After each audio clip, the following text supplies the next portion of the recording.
different. It's the same thing. Yeah, it's That just we are the only society on Earth who has the obligation to self-destruct, to blame ourselves for every problem that has ever existed, and we just think of ourselves as the worst human beings who are responsible for every bad. How many Muslims are trying to stop Boko Haram? How many Muslims were confronting ISIS? How many Muslims, the extremists always win. So the peaceful majority, of which I know many, they're irrelevant. Good morning, Misfits. Good morning. Look at this. Everybody's in the chat already. I love that. Let's get it on the screen. All right. It is Maha Monday. Maha. You gotta do it very, very Jewy because it pisses off the haters. Maha Monday. Good morning, Moose Trump, Amanda Collins, P. Year out. I'm just shouting out the people that said hi to me. All right. MD, USMC 77, Mara Faye, Darlene Dempsey, Funmon. All right. So, how's everybody doing? How was your weekend? My weekend was great. It seems like there was a lot of people whose weekend sucked. Because there's just so many miserable people on the internet. It's not real life. And, you know, we say this all the time. The internet's not real life in terms of it's not a reflection of the real world. However, the things that go on the internet, they affect the real world, obviously, right? You know, you influence people, you indoctrinate people, you brainwash people, you blackpill people, you doom people. And that's the whole point, I think, of what's going on. I think that there's this, push right now, you know, and I hate that we always talk about it. We have to say it because it's true, but I do dislike the way it's like when you say, okay, psyop, everything, not everything is a psyop. Not everything is a conspiracy theory, but there is a psyop, but it's the same. We're talking about one psyop that's just going on of the demoralization campaign. This isn't the Candace Owens show, okay? We're not putting yarn on a board and frickin' making connections, okay? But I think that there's this demoralizing effort right now to start talking about, you know, how everything the administration's doing sucks, which is why we do Maha Monday. We're talking about the wins of the administration, right? And I think Maha is one of the biggest wins. Make America Healthy Again has just done amazing things. We covered the lowering prescription drug prices. We've covered the food dyes that they're pulling out. And we're also going to cover today the SNAP effort. Hold on one sec. Let's just get this queued up. I shouldn't. Not technical difficulties, just not being prepared. And we always love pointing out the thumbnails from our producer Eli because he's the man at that. So the title of today's show is Oh Snap. Right? No EBT. Me working at a convenience store with a bunch of sugary snacks and sodas. And, you know, so what RFK Jr. and the administration have done is they've gone in and not that one. All right. I thought I had it queued up. Maybe I don't. But it's been confirmed that everybody now forced to reapply after massive fraud. There's fraud in SNAP and they're cleaning that up. There's also people... we'll get to this because what we do in the show is we also cover the news and we go on the internet, we type in the word news, and that's the daily breakdown. The second half of the show, we will get to Oh Snap. But my intro is just basically giving you guys a little preview of what we're going to be talking about. And what we're going to be talking about is how the SNAP program, it was just, not only is it ripe with fraud, but if you want to make America healthy again, the government should not be paying for you to buy soda, right? And there's this like weird entitlement that people have where they're like, yeah, no, you should give me free money so I can buy whatever I want because I need help. Okay, well, you can have rotisserie chickens. You can have produce. I think that SNAP should be like this. I think SNAP should be produce, dairy, meat, a couple other things, like basically the outside of the store, veggies, all that stuff, right? But pretty much processed food, I don't think you should really get it. I think that because you have to understand the name SNAP is supplemental nutritional assistance program. The N is the most important part. Nutrition. Soda is not nutrition. Candy is not nutrition. Little cakes and stuff and cookies, it's not nutrition. I mean, if you really want to, I think maybe you should be able to buy, well, you should be able to buy, sugar and flour and vanilla extract and all the ingredients you would need to make a sugary snack for your children, which would probably help you out because, you're lazy and you should be just baking cookies instead of buying cookies. But we'll talk about that. First, the N is silent. Somebody in the chat goes, the N is silent. Sap. All right. First, let's pay the bills, actually. Patriot Pouch. This show is brought to you by Patriot Pouch. I have my Patriot Pouches right here. It is not a nicotine pouch, a Nixidine pouch. It's a better hit, better buzz, the nicotine-like ritual and buzz you expect, powered by better ingredients and American values with fewer downsides, made in the USA. You can go and get your Sovereign Sample 4-pack, or my favorite flavor, Orange You Glad You're an American? Love that. Nixidine is a cleaner compound that binds to the same receptors as nicotine, delivering a better, cleaner effect. The Patriot Pouches are nicotine-free and tobacco-free. So if you think that, I don't want to use tobacco products, this is a good alternative. And by the way, when they first sent me these, I had no idea it wasn't nicotine. I was using it for 2 weeks thinking I was putting nicotine in. It has the same effect as a nicotine pouch. But if you wanted to do a healthier version of your bad habit, this is the way to go. Go to patriotpouchusa.com and use code MISFIT10 for 10% off at checkout. All right, let's get to the news. All right. What the heck is going on today? I love doing these. I love doing this tweet. I reuse it over and over again. And it basically just says, good morning, Internet. What are we mad about today? Don't worry, I moved the microphone away so you didn't hear the throat slurp. Somebody was like, you need to mute that when you drink. I agree. It's gross. And you know what? It's pretty much everything. The news is what people are mad about. They're just all miserable. I have a video. I'm not sure if I should play it. Should I play it? I think I should. No, because it's like 5 minutes long. But essentially, it's me just berating the entire internet about how dumb people are, right? I'm not going to play the whole video, but if you wanted to go check it out, you'd have to scroll through here it is. You'd have to scroll through my page and find this one from 21 hours ago. Some of you shouldn't be able to talk about literally anything, but you keep doing it, and that's a problem. And what I'm basically saying in this video is, I'm like, okay, look, I keep getting into these conversations with people who think that they're experts on everything, and they're not even a little bit. It's actually like, it's my fault, because I'll be like talking about foreign policy with a dummy, right? I'll be talking about the economy with a dummy. I mean, even the SNAP program, I'll be talking about it with a dummy. And I'm having these conversations and I'm just like, wait a minute. Wait a minute. Why am I doing this?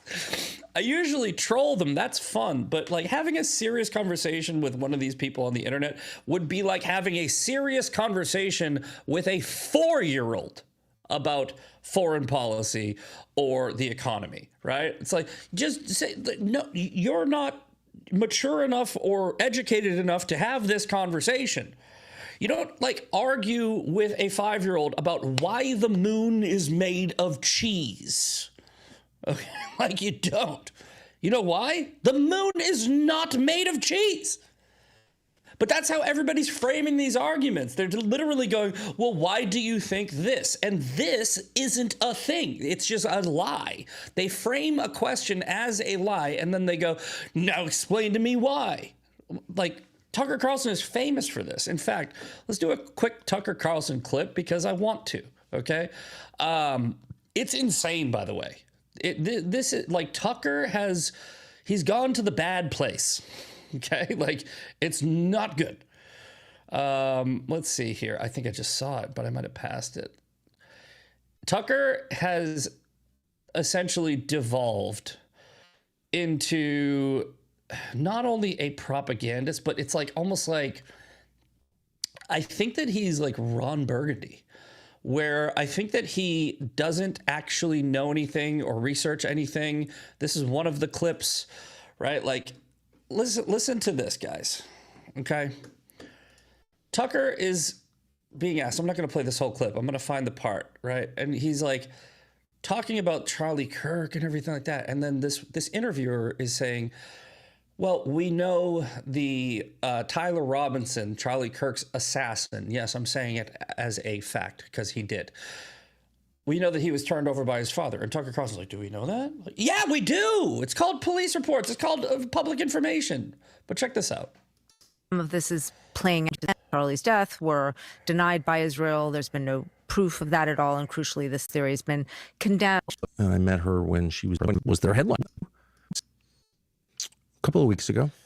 Okay. By text, with whom I've never had fun. I don't care to be screamed at for asking. Kent said it and intimidated into obviously handed over by his that. I'm not saying the guy who's been arrested didn't pull the trigger. I'm not. There's been no trial. He was obviously handed over by his father. Do we know that? I don't know what I know because there hasn't been a trial yet. And again, it's what the hell does that mean? I don't know what I know. What are we talking about here? Tucker Carlson doesn't know things. Candace Owens doesn't know things. They're reading off of a script. It's a playbook. It's how to make money on the internet. It's not news. It's not information. It's sensationalism garbage. And you know what the thing about this is? We've dealt with this before with Jerry Springer, with Howard Stern, but we knew what it was. We knew it was garbage. We knew it was a guilty pleasure. These people are grifters who are now trying to pretend to be information deliverers, but they're really just dummies. And it's wild because that's not even the worst one. There's a better clip of Tucker. Just what? And we're gonna fight here. I'm not gonna do that one because I swear. Here, I'm sorry about the swearing.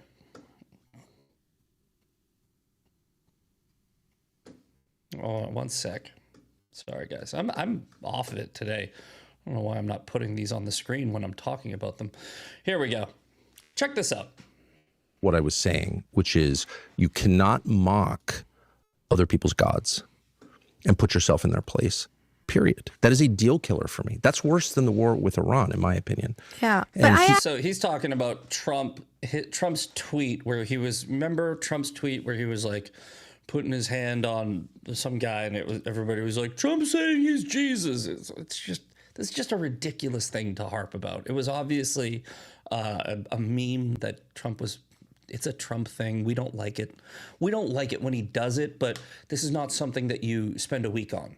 But check this out. Check out what he says here. Ask because, you've been talking on your show about whether Trump is the Antichrist. I have not said that. What? On your show the day after Easter. Yes, you did. Hang on. Wait for it. You noted he did not put his hand on the Bible during his swearing-in ceremony as president.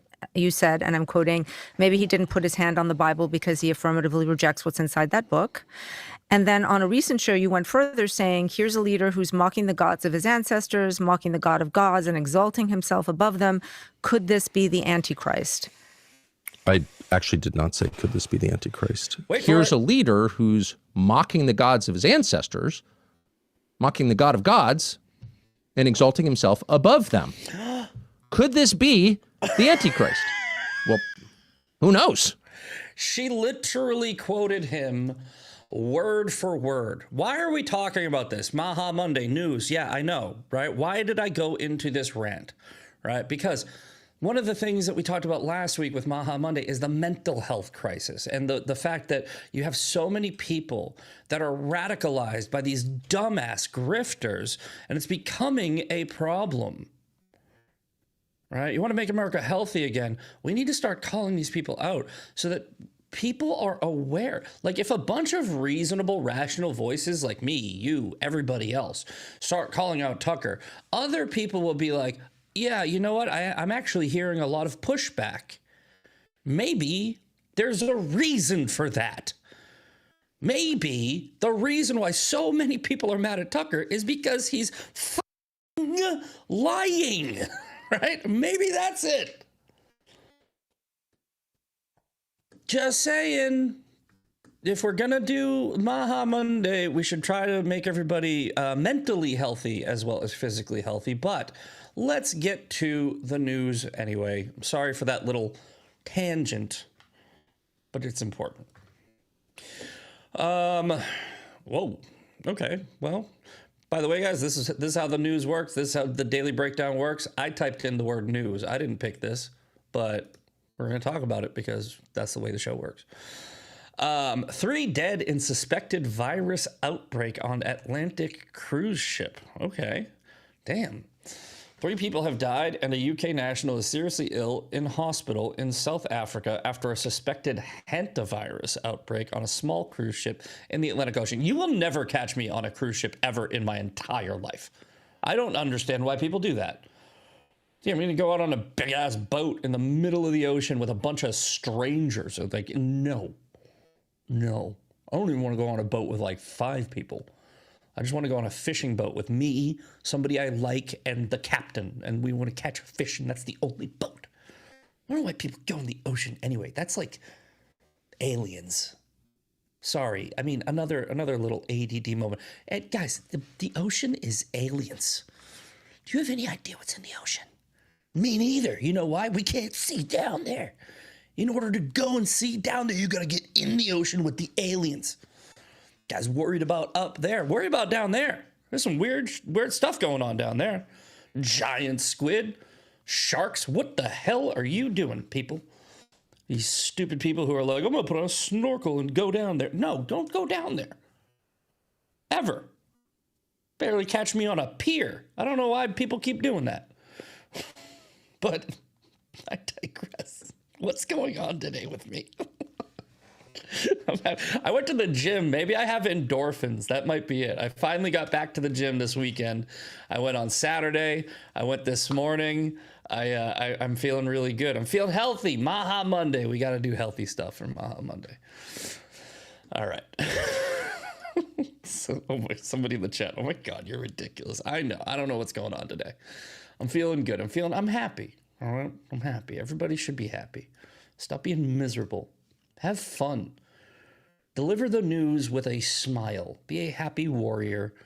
You have any idea how much hate I got this weekend for a couple different posts? Like, I didn't even look at my phone. I don't know what they were yelling about. I would check in every few hours and I'd be like, I'm gonna troll you. Somebody wrote something like, you're comparing black people to people at the zoo, which I did not. And I was like, because I go, this guy Chud the Builder. I don't know if you guys have heard of this guy. He's garbage. I said I would laugh if he died or got shot. This guy right here. I don't know if that's real, but it would track. This guy Chud the Builder, he goes out and I know we're doing ADD again. he goes out and he calls people the hard R, all right? I'm not going to play the video or the audio because he's going to say the hard R, right? And this is what I wrote. Chud's going to get shot someday, and I'm going to laugh. If that triggers you, F you. I'm going to laugh. This guy right here in the cowboy hat, he goes into black neighborhoods, and he starts calling them the hard R, like the hard R. And he pretends like he's doing this for free speech. And what I've noticed is these grifters and sensationalists, the ones that are really low IQ, they'll do this stuff for clicks. And the comparison I made was, I would also laugh if somebody went into a lion's den and just started tugging on the frickin' tail, and the lion turned around and ate that guy. I'd be like, that's hilarious, because you shouldn't have done that. And then somebody was like, oh, so you're saying black people are like violent? No. I'm saying if you provoke anyone, if he went into an Asian neighborhood and started calling them Asian slurs, he'd have just as equal amount of a chance of getting his ass kicked or maybe shot. If you piss people off enough, if you instigate that type of fight, and somebody comes at you and like, that's not free speech, by the way, guys. Like, I mean, yeah, no, I get it. Okay, free speech, right? Wait for it. Let me explain this to you, okay? You guys don't, a lot of people don't understand what free speech is, okay? It doesn't mean you just say whatever you want. And the government and people, humans, right? Americans, anybody won't do anything to you. It doesn't mean that you can just do things and say things and nobody is allowed. I mean, technically nobody's allowed to, you know, violently assault you, but they might. So this is the post I wrote. It's obvious you have no idea what the First Amendment means. It does not mean you're allowed to say whatever you want, nothing would happen to you. It means the government can't arrest you for engaging in protected speech. Okay? If you say stupid things on the internet and somebody comes at you, nobody's violating your First Amendment, right? Let me give you an example. Let's say I'm out with my girlfriend, okay? And some guy walks up to her and calls her like a you know, WHORE for the, you know, PG-13 people. I will knock that guy out. I think any real man should do that. Oh my God, are you saying that you're for political violence or violence against people? Yeah, I'm for violence against people that say things that are inappropriate. Like, let's say, like, if you disrespect me that much, you're night. All right? Like, nah. So insert that same logic into the situation of what this guy, Chud the Builder, is doing, right? He's going into people's neighborhoods. He's disrespecting them for clicks. If one of them decides to do something. Now, look, if I hit that guy who called my girlfriend the bad word, I would be guilty of assault. That would be a crime on my part. I'd do it anyway. There's no violation of your free speech because I punched you, though. I'm guilty of a crime. You're not, but you deserved it. Does that make sense? So anybody who's making this whole like, oh, Chud the Builder's actually just like Charlie Kirk. He's just creating conversation. He's nothing like Charlie Kirk. Charlie Kirk showed people respect and they shot him anyway. This guy, I'm not saying that I want him to get shot, by the way. I don't want anyone to get shot. I don't want anyone to get beat up. I'm just saying if he does, I'm a giggle. I'm a giggle a lot. Because he is going for the gold medal in the Darwin Olympics, and I think that's funny. I have a dark sense of humor. I think like if somebody was like, I'm gonna jump into this pool of piranha, and then ow, they're biting me, I'd be like, you're an idiot. Look at you. Does that make sense? All right. I know we're doing ADD today. We're doing ADD a lot today. I don't care. We just went from cruise ship to somebody calling black people the hard R, and I don't care. My brain's all over the place. I'm filled with endorphins. I had a great workout. All right. This one's a sad story. Like, hopefully not, but not looking great. Rudy Giuliani is in critical condition in the hospital.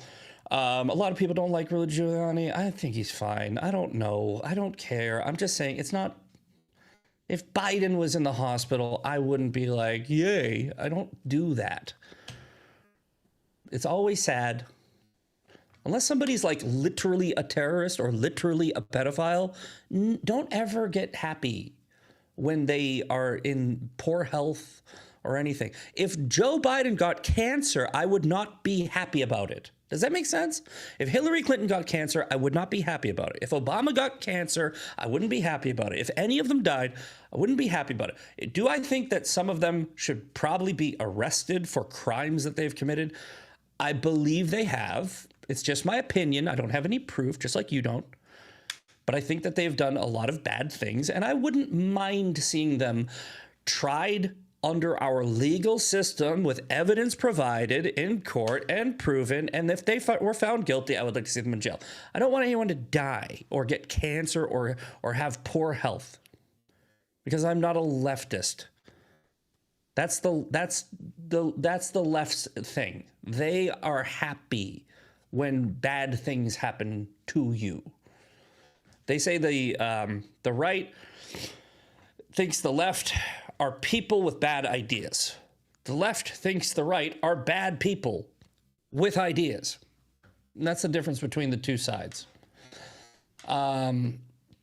He's in stable but critical condition in the hospital, a spokesman said. Mayor Giuliani is a fighter who has faced every challenge in his life with unwavering strength, and he's fighting with that same level of strength as we speak. Shortly afterwards, Trump described Giuliani as the best mayor in New York City by far. This is a true statement, by the way. Rudy Giuliani single-handedly cleaned up New York with his broken windows policies.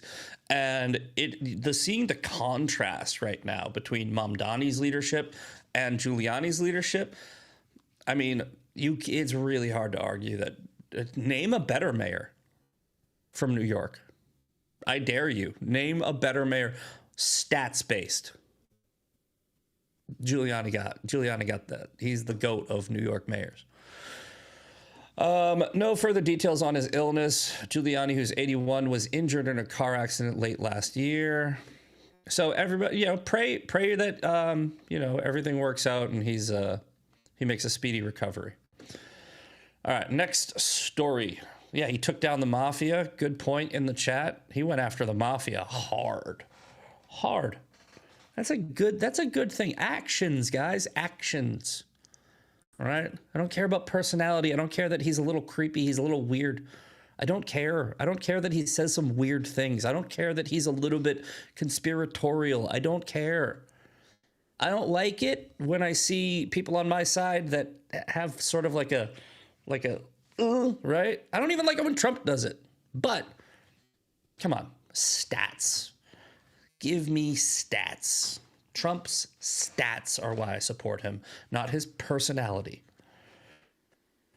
All right. Next story is U.S. beginning effort to guide stranded ships through the Strait of Hormuz. Yes, Trump came out and said that he was going to start this thing called Project Freedom, where the Joint Maritime Information Center said the U.S. has set up an enhanced security area south of typical shipping routes and closely coordinating with Omani authorities due to anticipated high traffic and volume. The center warned that the passing closed to the usual routes known as a traffic separation scheme should be considered extremely hazardous due to the presence of mines that have not been fully surveyed and mitigated. The U.S.-led Maritime Task Force announcements marked the start of the effort to revive traffic and restore confidence among commercial vessels, et cetera, et cetera, et cetera.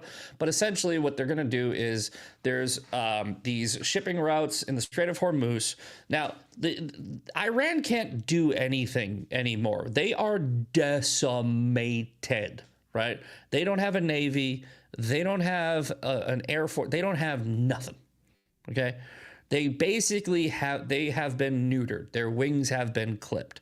However, There are still maybe some rogue factions that might have a missile or two that might be able to attack a ship or two.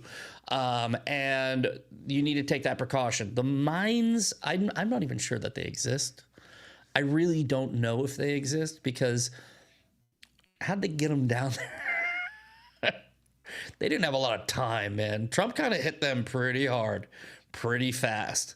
You're telling me that they went out in their boats and they just dropped a bunch of mines in random spots, and like, I'm not sure the mines exist, but they say they exist. Iran lies a lot, so who knows? But you got to treat it like they do exist, even if they don't. So what Trump is doing is he's having the U.S. is now going to guide other ships out, because Iran knows if they fire on a ship that's not the U.S., then they might be able to get away with it.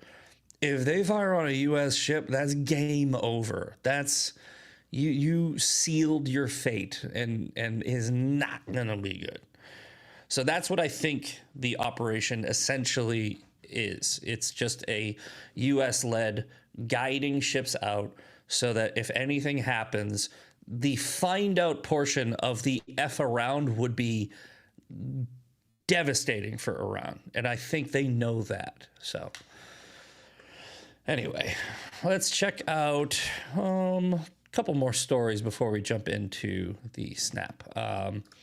2 U.S. service members missing in Morocco after multinational military exercise. Search underway. Okay, let's pray for them.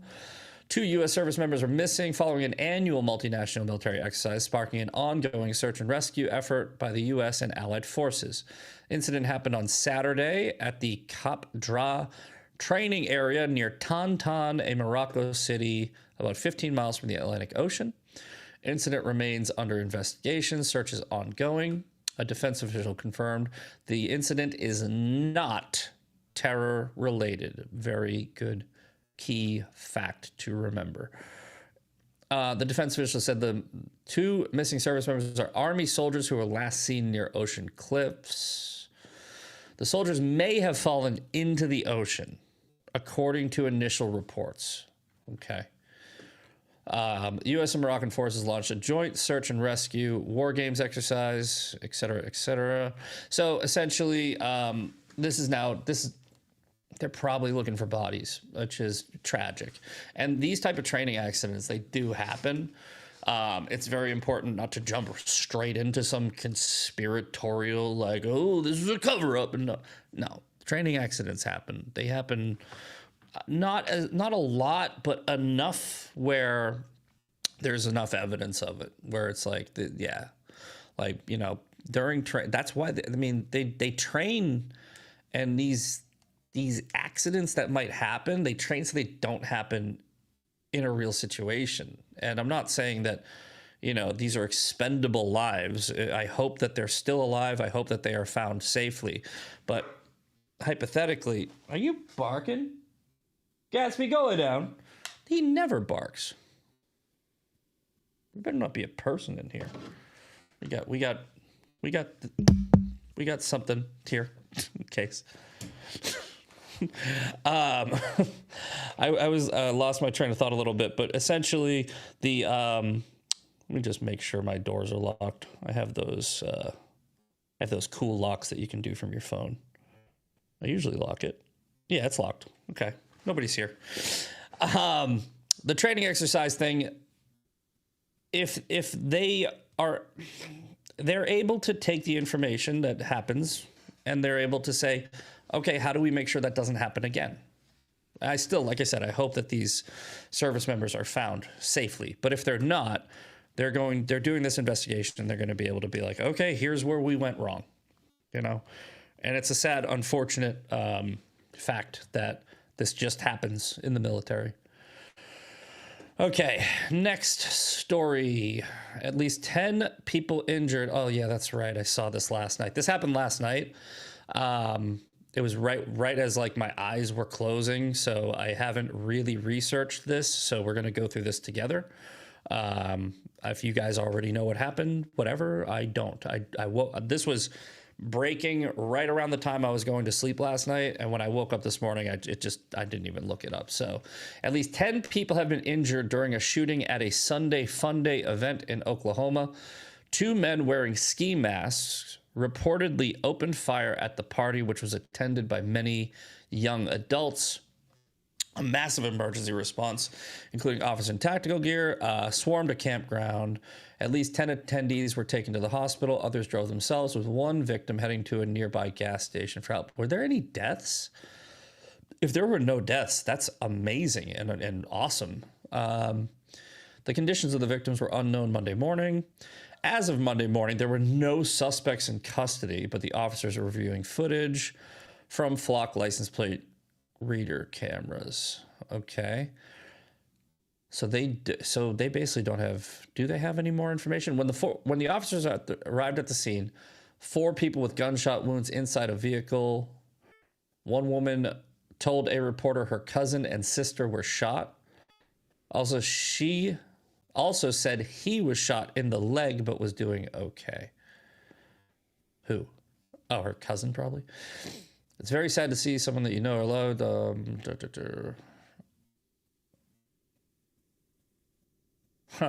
It was supposed to be like sort of. I think that this was probably a party. This is complete speculation. All right, and anytime I'm speculating, I like to let people know, so you don't think I'm coming at this like, oh, I know what happened. Looks like there was a party. And it was in a campground, or very like a secluded area where you'd probably need to know it was going on there, right?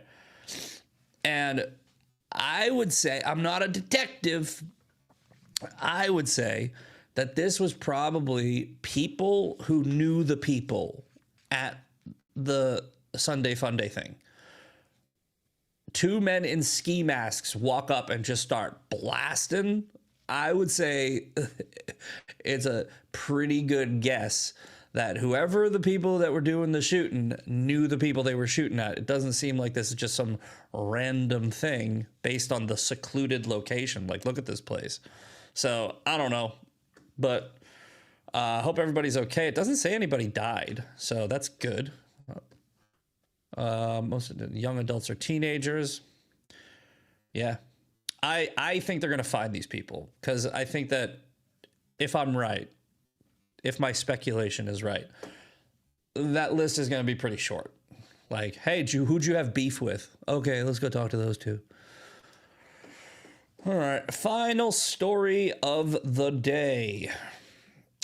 Spain demands release of Gaza flotilla activists held illegally by Israel. Let's read this story. I don't know if you guys saw that, but the flotilla that was like going into Gaza, it was a party boat. No joke. They were doing cartwheels on the deck, and there was a big ass bag of cocaine and condoms in there. And I guess they like floated into the Gaza pier, and Israel was like, yo, dude, nah, you can't do that, by the way. Like, if you just go out and you're just like, this is like the free speech argument. It's like, I'm just going to go and do things and you can't arrest me. It's like, no, they can. It's like, what are you talking about, dude? Spain's foreign minister has demanded the immediate release of Spanish national held illegally by Israel. Did they go into Israeli waters and like pass a blockade, which is illegal? Maybe. After Israel court moved to extend his detention by 2 days. All right. Israel forces intercepted at least 22 boats from a flotilla that was attempting to break Israel's maritime blockade of the devastated Palestinian territory to deliver aid. Aid? What were they delivering? What aid were they delivering? Was it Coke? There was a giant bag of Coke on that boat. So I don't know what they were bringing in there, but I highly doubt it was enough aid to do any damage. The interception took place in international waters off Greece. Israel said they had removed 175 activists from Global Shmood flotilla, which was made up about 58 vessels carrying crew members from 70 countries. and they were taken to Israel for questioning. On Sunday, the rights group representing the pair said the court had to extend their detention and no formal charges have been filed against them. The court extended their detention by 2 days, so they went to court. So it looks like they are following a process. Doesn't seem like that's illegally detaining anybody. Whatever. These people are dumb. They're just dumb people. Let's go look this up. Let's go look this up. Flotilla drugs. This is, let me see here. Here we go. Look at this. Look at this. This was on the boat. Gaza flotilla drama just got spicy. Look at this. Look at this. There's literally, that's a giant bag of cocaine. They got cocaine and condoms. What are you guys delivering? You should be delivering, I don't know, like food. Food and stuff. This is the flotilla. This was on the flotilla. They were doing cartwheels on the deck. It was crazy. All right. I'm on a boat. Okay. All right. Let's get to this. Okay. So I just typed in snap at the top here on X. Nope. Wrong one. Look it. This is from 21 hours ago. $540,000 a month in EBT from tiny ghost stores with barely any inventory. This is what federal prosecutors say they have uncovered in a $7 million SNAP fraud case in Boston. 2 Haitian nationals are now charged, and the numbers are wild. These weren't major supermarkets. They weren't fully stocked grocery stores. Prosecutors say they were small shops allegedly used to trade EBT benefits for cash and illegal items while taxpayers' money got drained at a massive scale. I know for a fact this happens. I'm from Boston. Right? You go into Roxbury, you go into Dorchester, you see these tiny little stores, right? And they don't sell anything in there except for like burner phones and like maybe Red Bull. But it's like these are like 150 square foot stores. They're in like these little brick buildings, right? And right on the window, it says EBT. We accept EBT. There's no groceries in there. There's no food in there. These are literally just these little like shacks that they have. They literally have like maybe snacks and like I said, like burner phones and, you know, like not a convenience store. I don't want you guys to get confused here. This is not a convenience store. This is like you walk in, and there's a dude behind the counter, and he's got like maybe 15 things in there. Like it looks like a barber, like a small barber shop with no chairs, just like a Haitian dude.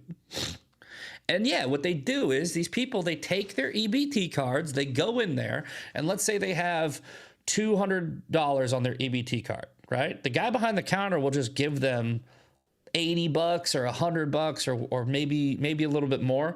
He'll take the EBT card, he'll give it to them, then he'll go and he'll, you know, buy all the groceries and he'll stock his cousin's bodega with it. It's a scam. It's a scam.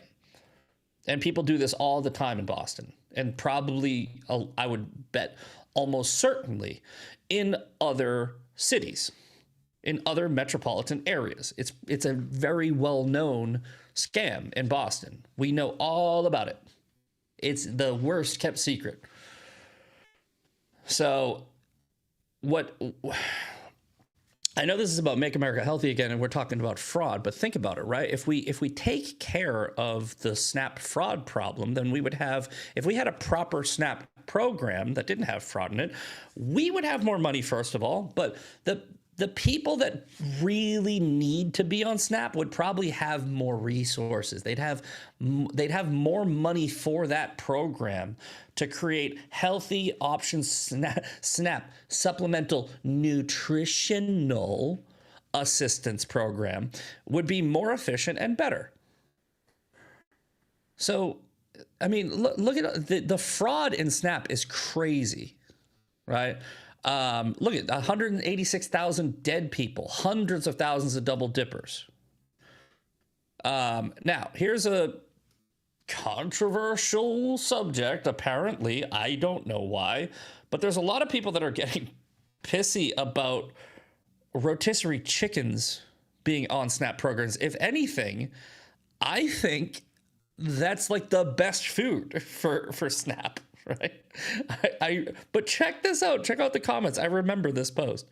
I mean, I say, I agree. It's a cheap and healthy food that can feed a whole family for $5 or $10. You can have a family of 4, get a rotisserie chicken, cut it in fourths, and that's a meal. You know, you put some rice on there. Poor people or people that need help who have a rotisserie chicken and maybe some rice, feeding a family of 4 for like $13, right? That's perfect. It's a healthy meal too. I think that's great, but people don't. Look at this. You cannot be this dumb, right? After all this time, this is how you get cheap rotisserie. This is what I was talking about. This is what I was talking about when I said, why am I talking to dumb people? Why am I doing this? All right, let's read this. This is a comment from Opinionated Blonde. You can't be this dumb, right? This is how you get cheap rotisserie chickens to cost $15 for working people while they'll still be $7 for SNAP users. Same amount of supply with increased demand means taxpayers who... Oh my God, you can't be this dumb. Proceeds to spout off the dumbest Econ 101 retard theory imaginable. Just shut up. The food doesn't look like it's going to be a problem for you, fat face. I'm sorry, guys. Yes, I just fat shamed her because she's rude. Yes, I did. When you're rude, I will point out physical characteristics of you and make fun of you with them. I am a child. Full screen. Let me explain something to you, okay? Chickens have a lot of sex. A lot. Okay? There's a reason why rotisserie chickens are so cheap. There's a lot of chickens, right? Now, Biden killing like millions of them, talking about the freaking bird flu, right? That made we took a hit on that. But Trump is not killing a lot of chickens. You know what chickens are doing right now? They're fucking they are going hard. All right. We do not have a supply problem for chickens. They are not some finite product like gold.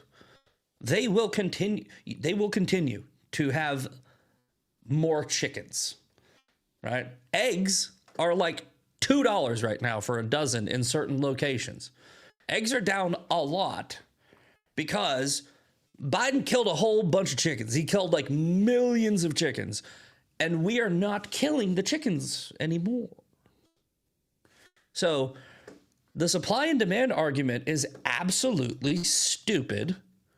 No. If we let people on SNAP have chickens, we're not going to pay more for chickens. Holy what?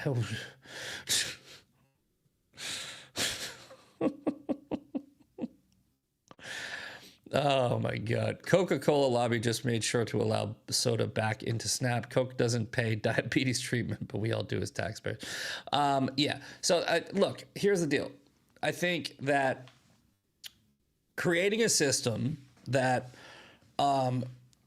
prioritizes healthy food like chicken is good, right? I think that a lot of people on SNAP, they don't really need it. But I think that if you were to take away the incentive for it by focusing on attacking the fraud, and maybe people are like, I don't even want SNAP because all I can get on there is, chickens and veggies or something like that. I say that's a good way to make America healthy again. Now let's look at this lady. If this doesn't infuriate you, you got problems, right? And some people are saying that she's acting. I do not think so. I've watched this video 3 times. She looks dead serious. She's even got like half-eaten groceries where she's like really mad. But check this out. This woman is mad that she went shopping, and when she was checking out, she found out that we are no longer paying for her snacks. Check this out. For the customer. You have to pay cash now. Get down there. This is ridiculous. Look, you got a watermelon. That's healthy. Ridiculous. I can't do this. They don't take it for none of the chips. None of the chips. None of the things. Yeah, none of the chips. No, you're not getting chips anymore. Look at this. Hold on. She uploaded this like, yeah, this slaps. This is not the government assistance I signed up for. What did you sign up for? You signed up for snacks.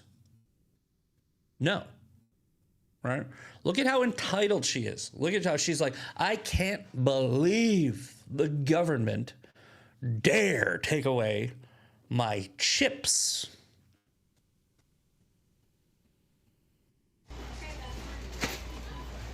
Only these. Oh my God. They're only covering the asparagus, the healthy food? No way.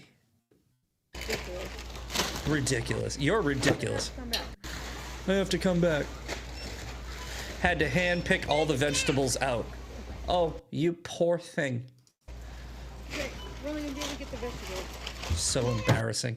You should be embarrassed, but not for the reason that you're embarrassed.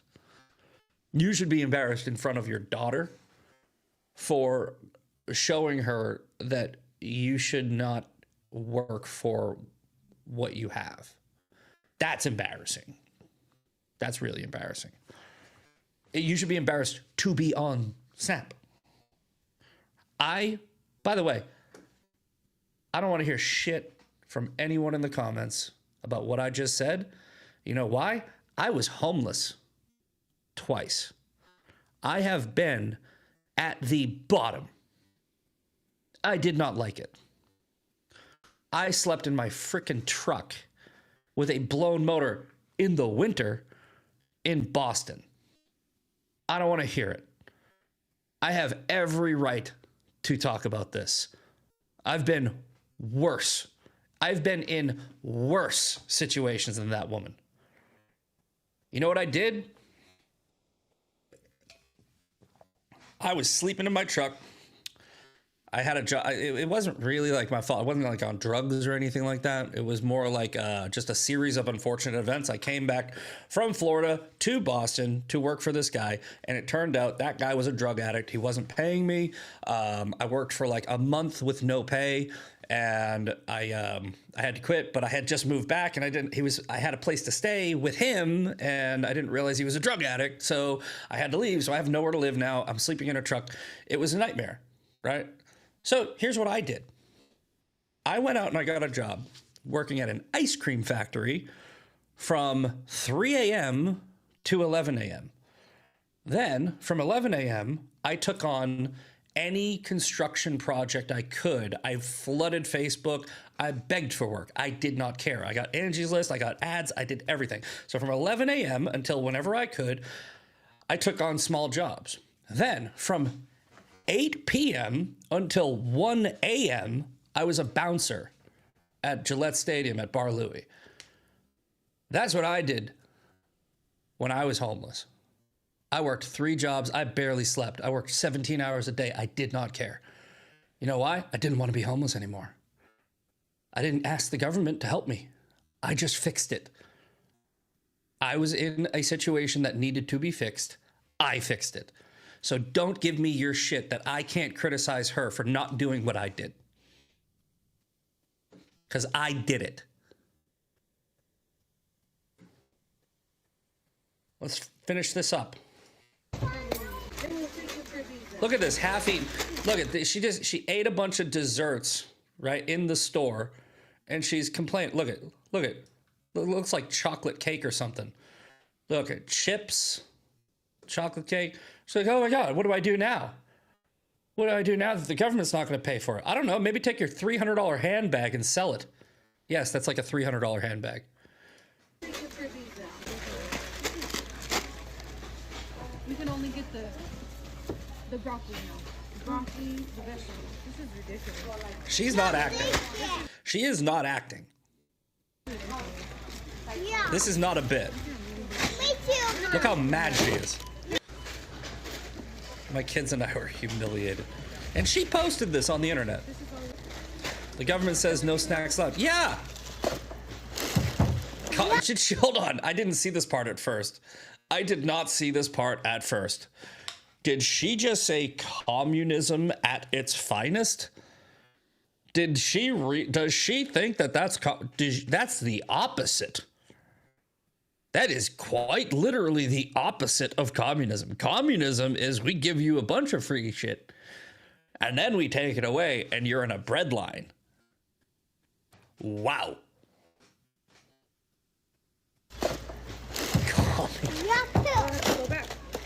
I don't have to go back.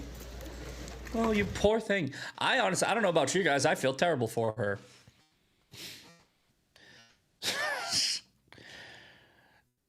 That's insane. That's an insane, entitled mentality, and we have fostered that. The Democrat Party has fostered it, in fact, right? This whole like social programs, free stuff, it creates a culture where they don't feel like they feel like they are owed, right? And this is like the thing where people are like, oh, Republicans say pull yourself up by your boots. Yeah. What's wrong with that? These people who are like, give me, why? Why? Why should we give you anything? Now, there are people who we should help. 100%. It's just the majority of them are not the people we're helping. We should help people who have disabilities, who can't work through no fault of their own. We should help people with a little bit of assistance when they get into a situation. It should be very temporary. It should be monitored closely, and then people should be, you should help them a little bit, like SNAP. Okay, you lost your job. Okay, all right, good. You get 3 months. For 3 months, you can get some rotisserie chickens and some veggies. But then after that, guys, go get a job. There shouldn't be some never-ending program. So you want to make America healthy again. We got 1 minute left. Here's how you make America healthy again. Fix SNAP, right? And the trickle-down effect will make America healthy again. All right, let's do quick shout-outs, and then we're going to get over to Sean Farish with Ungoverned, who's coming up next. Kimberly K, One Sandman, B Hops, J Tyler, Indie Girl Mom, Cat Lover, Carla Hare, Freedom Foxtrotto, Deb Pollen, Carl Benji, Soaring Sparrow. All right, I guess that's everybody. So I will see you tomorrow for TDS Tuesday. Enjoy Ungoverned with the great Sean Farish. See you later. A partially valid, a half-truth, if you will, is being pushed. I can't wait to find out all sorts of new and exciting things I didn't know about myself. So you just hate Jews, bro? Yeah, you're just an anti-Semite. Congratulations. You're Go not. join. What would you say? Exactly. Well, that's different. It's not different. It's the same thing. Yeah, it's That just we are the only society on earth who has the obligation to self-destruct, to blame ourselves for every problem that has ever existed, and we just think of ourselves as the worst human beings who are responsible for every bad. How many Muslims are trying to stop Boko Haram? How many Muslims were confronting ISIS? How many Muslims, the extremists always win. So the peaceful majority, of which I know many, they're irrelevant.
and may the 4th be with you.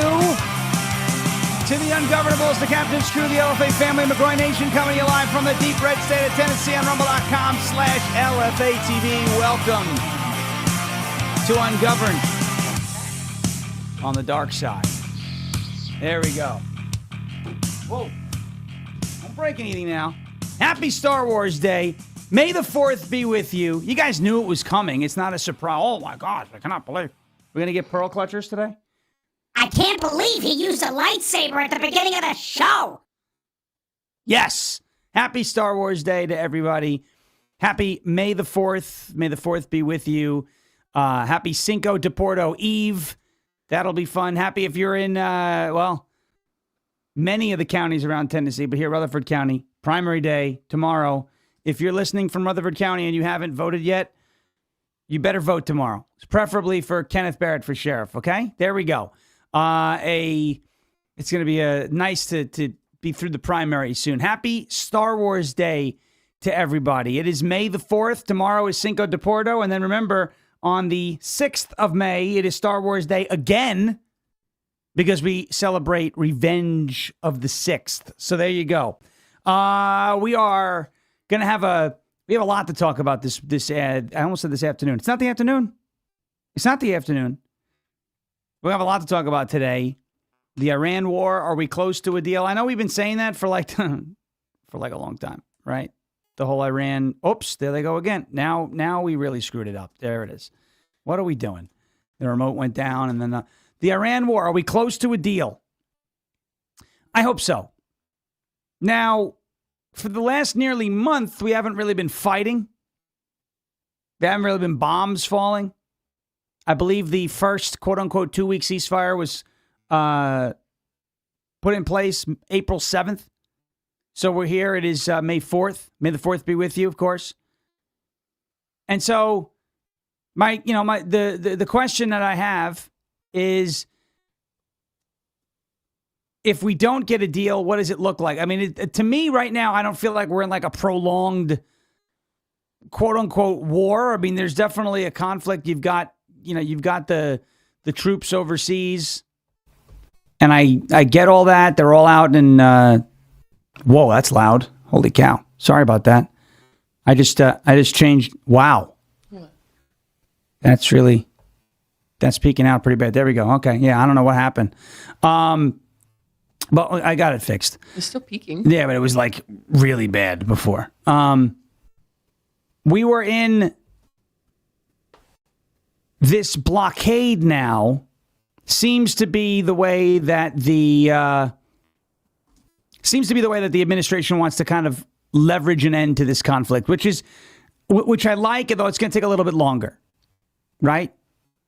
It's going to take a little bit longer than I think many people want it to take. My thing is this: we are, what is it? About 3 weeks away from. We're actually 3 weeks away from our anniversary. Yeah. Today. Yeah. But that would also be now this year. It happens to fall on Memorial Day. 3 weeks away from Memorial Day. And the one thing, and I'm not saying right or wrong, I'm saying what is. If gas prices are still, and don't lose it on me yet, because you got to let me get through the whole thought, right? If gas prices are still hovering around $4.50, if they keep nudging upwards, it's going to hurt the administration come Memorial Day weekend.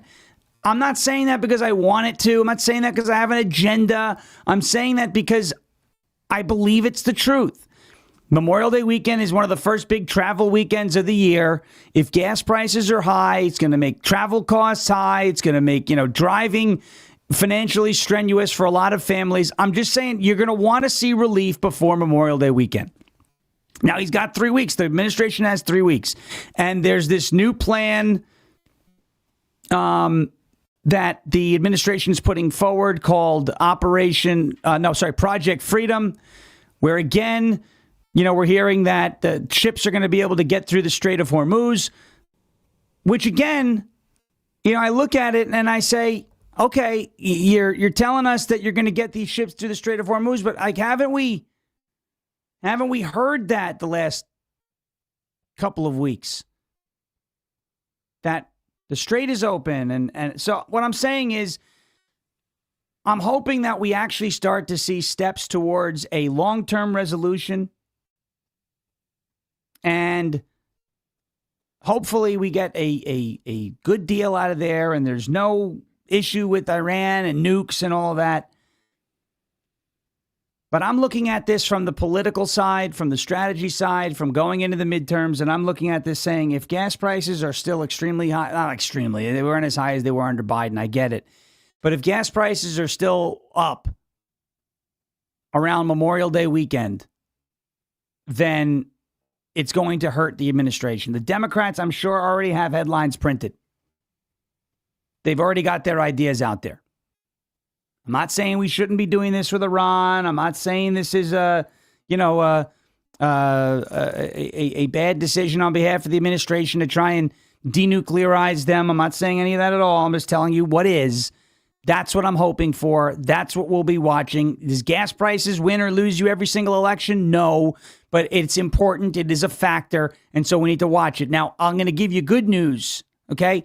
This new Project Freedom that the Trump administration is trying to roll out here in the Strait of Hormuz looks like a good thing. The blockade remaining in place looks like a good thing. The blockade seems to be the best way to put pressure on Iran without putting many lives in danger regarding U.S. troops. So I like that.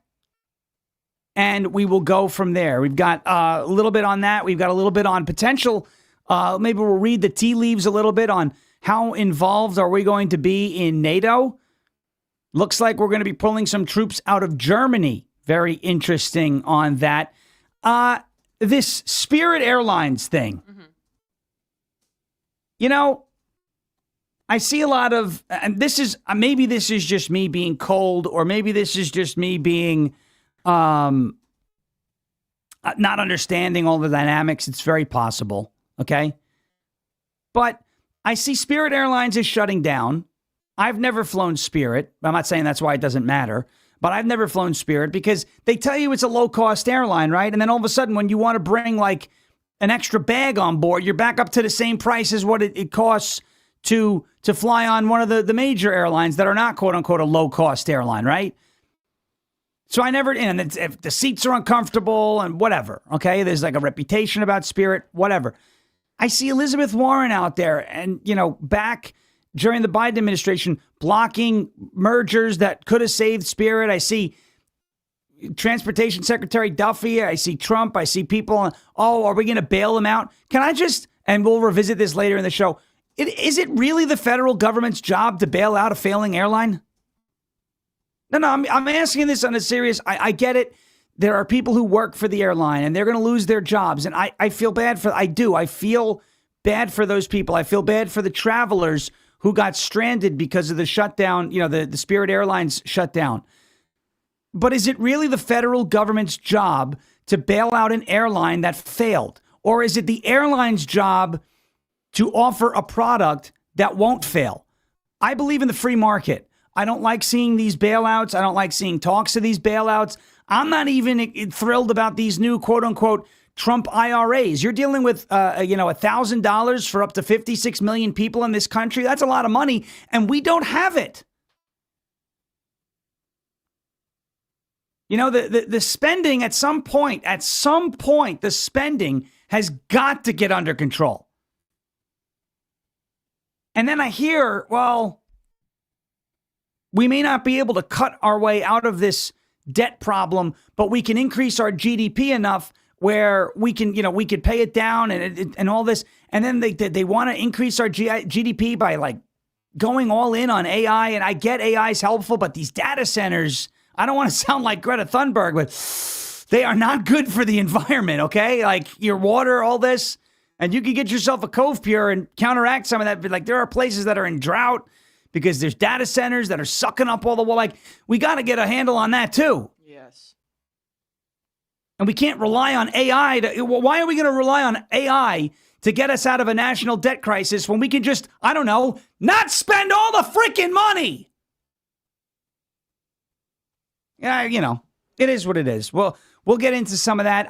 My question, I guess, for later in the show is it the federal government's job to bail out Spirit Airlines? Now, it looks like they're not going to do it. The deal fell through.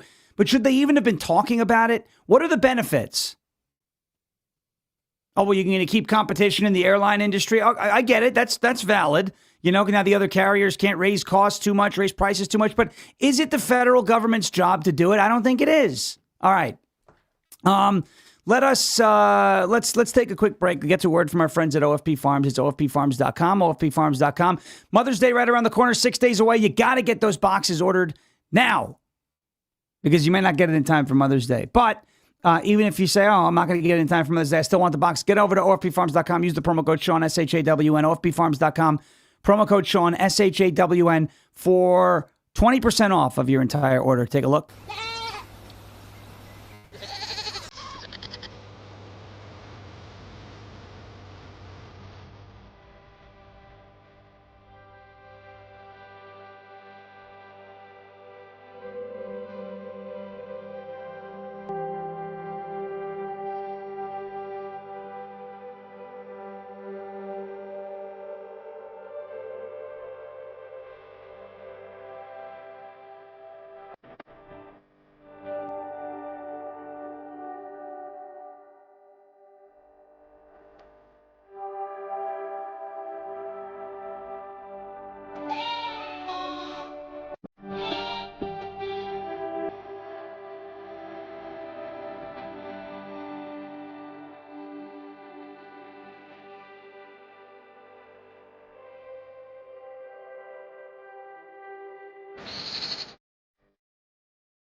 OFPFarms.com. Use the promo code Sean, SHAWN. Mother's Day gift boxes are more than just a gift. It's the best gift that you can get mom on Mother's Day. They're an experience.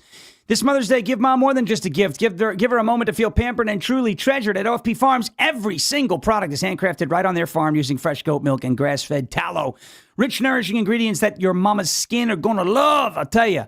It's more than just skincare. It's a daily reminder that she deserves to slow down, care for herself, and feel appreciated. For a limited time, you can get 20% off your entire order with the code Sean, SHAWN. Clean ingredients, small batches, real results from OFP Farms to your mom's skin, because mom deserves to feel this good every single day. OFPFarms.com, promo code SHAWN for 20% off. OFPFarms.com, promo code Sean, up until Mother's Day, May 10th.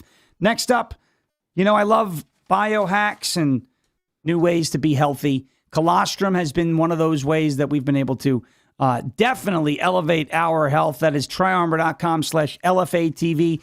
Colostrum is a superfood. It's what they call nature's first food. It's a great way for you to strengthen your immunity and gut health, improve your fitness and metabolism, and enhance your skin and hair radiance. That is what colostrum can do for you, and then some. Now, colostrum is the first nutrition we receive in life, contains all the essential nutrients that our bodies need in order to thrive. Again, as I said, it can help reactivate your hair growth, can help your skin glow. The biggest thing it did for me is it helped fortify my gut health and ignited my metabolism. It can also help fuel your fitness, performance, and recovery. Check it out at that is TRYARMRA.com/LFATV, tryarmor.com/LFATV for up to 30% off of your first order. Tryarmor.com/LFATV, TRYARMRA.com/LFATV for up to 30% off your entire order. Tryarmor.com/LFATV. All right, let's get into this. Project Freedom, Strait of Hormuz. Here we go. By the way, we're good there. We did get a new tablet. It does work. Yeah, now we just didn't have time to set it up. We were busy this weekend. We were campaigning all weekend. We were out at a number of places, including a really cool coffee shop here in Rutherford County, Tennessee, in Eagleville, called the Grindstone Cowboy. They have a really cool hat that I bought. I'll show you that hat later. Project Freedom is what it's being referred to as with regards to the Strait of Hormuz. As you know, the Strait of Hormuz has been shut down, not shut down, open, closed. There's mines, there's no mines.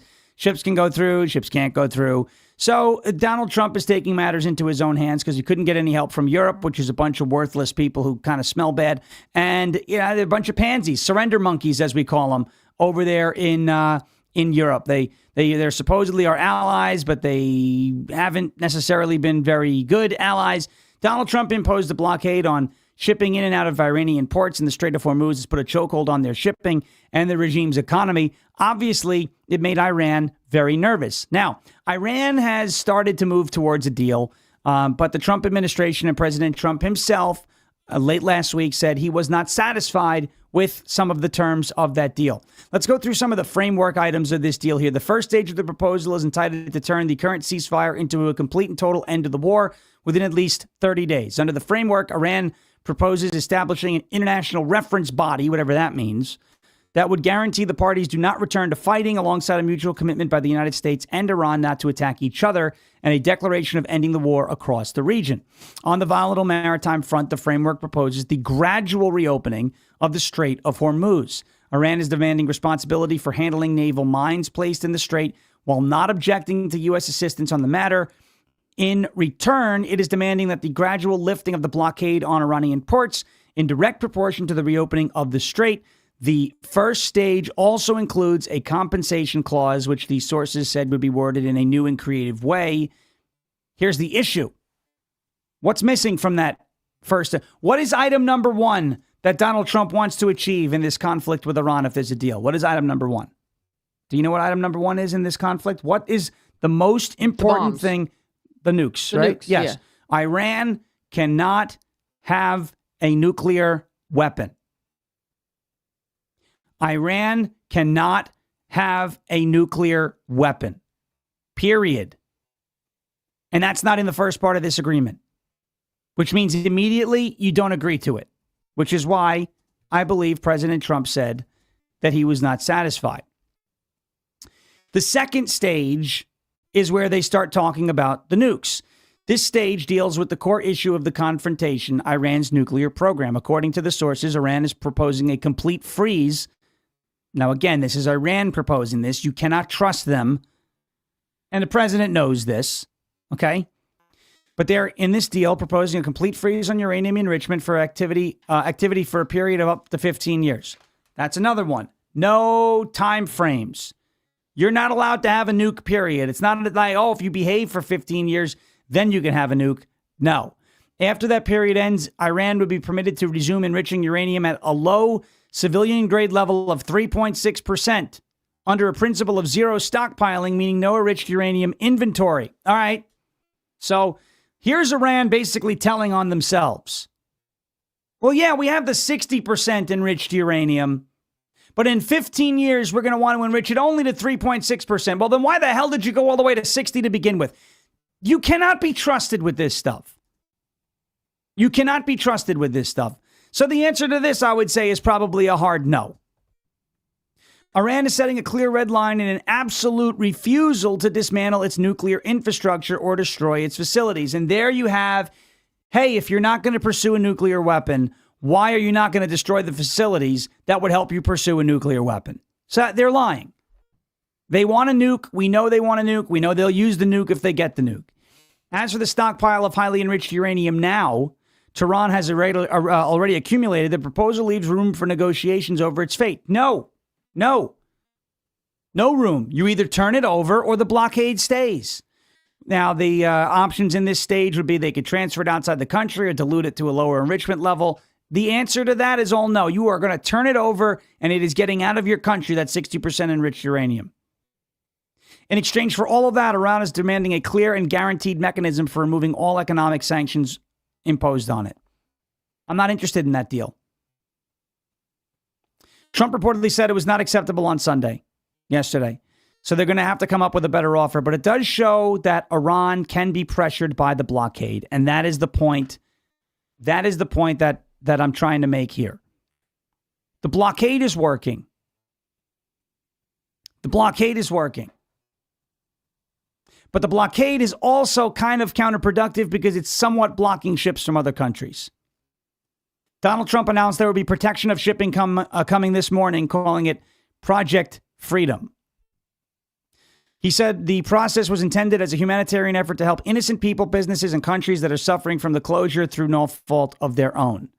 Quote, countries from all over the world, almost all of which are not involved in the Middle Eastern dispute going on so visibly and violently for all to see, have asked the United States if we could help free up their ships, which are locked up in the Strait of Hormuz, on something which they have absolutely nothing to do with. They're merely neutral and innocent bystanders. For the good of Iran, the Middle East, and the United States, we have told these countries that we will guide their ships safely out of these restricted waterways so that they can freely, ably get on with their business. Again, these are ships from areas of the world that are not in any way involved with what is taking place. I have told my representatives to inform them that we will use our best efforts to get their ships and crews safely out of the strait. In all cases, they said they will not be returning until the area becomes safe for navigation and everything else.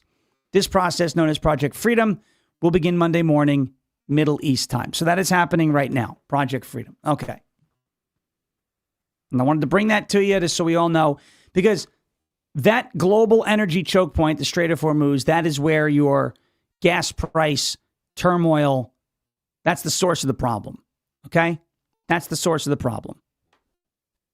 Now, again, I'm not saying we shouldn't have done this. I'm saying you've got to get the strait under control. And I would be lying if I didn't say the administration kind of looks a little unsure of itself when dealing with the strait.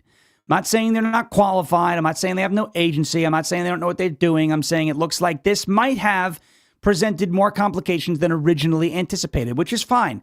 No plan survives contact with the enemy. It's how you adapt to those changes. It's how you respond to those stimuli that matters. And the administration, week after week, is trying to become trying to get creative every single day and find a way to get the Strait of Hormuz open and ease the tensions when it comes to global oil prices and petroleum prices. All right. Next, while we're talking about U.S. troops overseas, this move should scare the pants off of Europe. The Trump administration is now weighing pulling 5,000 troops out of Germany. Why would this scare the pants off of Europe? Well, if the United States is not involved in either NATO or the active, quote unquote, defense preventative measures in Europe, they're afraid that, Vladimir Putin's going to invade everybody. Well, maybe, just maybe, Europe, maybe, we're always there to help you in Europe. We're always there. Putin invades Ukraine. You come on your hands and knees begging the United States, oh, please help Ukraine. Why? Ukraine's not a NATO country. No, they need your help. Or Putin's going to take Ukraine. And then once he takes Ukraine, he's going to take Poland. And then once he takes Poland, he's going to invade everybody. So we help him with Ukraine. I mean, you want to send some supplemental here or there. Everyone else is chipping in. But that's not what happened. Without our help, Ukraine wouldn't exist today. That's a fact. But who does that impact more if Ukraine falls? Us or Europe? It impacts Europe more. After all, Ukraine is a European country. You would think they would have a bigger interest, they would make a bigger investment in Ukraine's safety than the United States. But that's not what happened, is it? No, that's not what happened. We're the ones that have to go in there and save their asses every single time. If I was Donald Trump, and I think he feels the same way, I've had enough. I've had enough. And I know years ago NATO served a purpose. What purpose does it serve other than spreading us extremely thin? If not for the United States contributions to NATO, it would not be nearly as robust of an alliance as it is right now. Not nearly as robust. In a press gaggle on the tarmac of Palm Beach Airport, Donald Trump Airport, on Saturday evening, President Trump said of his planned troop reductions in Germany, we're going to cut it way down and we're cutting it a lot further than 5,000. The U.S. leader had previously planned to bring back 9,500 soldiers from Germany during his first term, but Joe Biden reversed that decision. There are approximately 36,000 troops stationed in Germany and around 80,000 across Europe. Why? Why? And then when we needed, well, we didn't need it. When we requested the help of some of these other countries in the Iran conflict, you had France saying you can't fly over our country. You had Italy. I thought you were our friend, Giorgia Meloni. No. Germany, no. The UK, no. You know what he was there to help? Nobody? Nothing? Okay. Berlin did not go as far as Madrid in blocking base access for American forces. German Chancellor Friedrich Merz has been vocally critical of the White House's strategy in the Iran conflict, claiming that Iran has humiliated the United States. Oh, okay. All right. You think Iran has humiliated the United States? All right. Well, you're going to lose your U.S. military presence then. Good luck. Good luck. Trump has long been critical of the military arrangement with Germany, in which America essentially underwrites the nation's defense, despite Germany having partnered economically with adversarial nations like Russia and communist China. Someone explain to me why we can. They're like, oh, they're our allies, the other white countries, the other first world. What do they do for us? Can we just explore this for just a second? What do these European countries do for the United States? Other than bleed us dry. Other than come crying for our help when they need it. And then when we request some assistance that we don't need, but could have been helpful, they're nowhere to be found. Why would you want to exist in a relationship like that? It sounds like an abusive relationship, right? It's like you take, and then when someone else asks you to give, it's like, no. No good? Okay. I mean, I'm fine with the drawdown of the troops in Germany. And I think we should leave NATO as a whole. We have no return on investment from NATO. And all we get, for everyone who says Israel drags the United States into wars. I mean, did NATO not do that with Ukraine? No, seriously. Russia invaded Ukraine. It's not our problem. But now it's our problem because Europe cried about it until we admitted that it was part of our problem. Like, it's just funny. I see more people, criticizing Israel than NATO. Weird. I think we know what's behind that. But anyway. Who do you think you are? Right. Who do you think you are? But speaking of him, he had a bad weekend. I did not have on my 2026 bingo card Tehran Tucker bombing an interview with the New York Times. But boy, did he bomb it. What? Are you going to play the clip? Oh, I've got tons of, yeah. Yeah. Okay. I got a couple clips. With Tucker. We're going to get to that in just a second. Before we do that, I want to get to a word from our friends at Silent, slnt.com, slnt.com/Sean, slnt.com/SHAWN. Let's face it, folks, your phone's a tracking device between government agencies, big tech, corporate data brokers, even those pesky cyber criminals. They're all fighting for a piece of your digital footprint, and they don't ask. They just take it. That is why Silent exists. Silent makes Faraday gear that blocks all wireless signals, including cellular, Wi-Fi, Bluetooth, GPS, RFID, and near-field communications. No signal means no tracking, no remote access, and no breadcrumbs. It's the same tech that's trusted by special ops teams around the world, used to block signals, avoid surveillance, and secure communications wherever the mission leads. And right now, it is available to you so you can protect your family, you can protect your freedom, and you can secure your digital footprint. Just drop your phone in a Silent Faraday sleeve, and just like that, it's off the grid. Completely silent and invisible to the outside world. From their backpacks to their sleeves to their crossbody, Silent's patented technology gives you total control of your privacy. Visit slnt.com/Sean. Get 15% off and free shipping on qualifying orders. That is slnt.com/Sean. Protect your rights, secure your data, and stay one step ahead. Silent.com, slnt.com. Silence the chaos. Silence that chaos. Go silent today.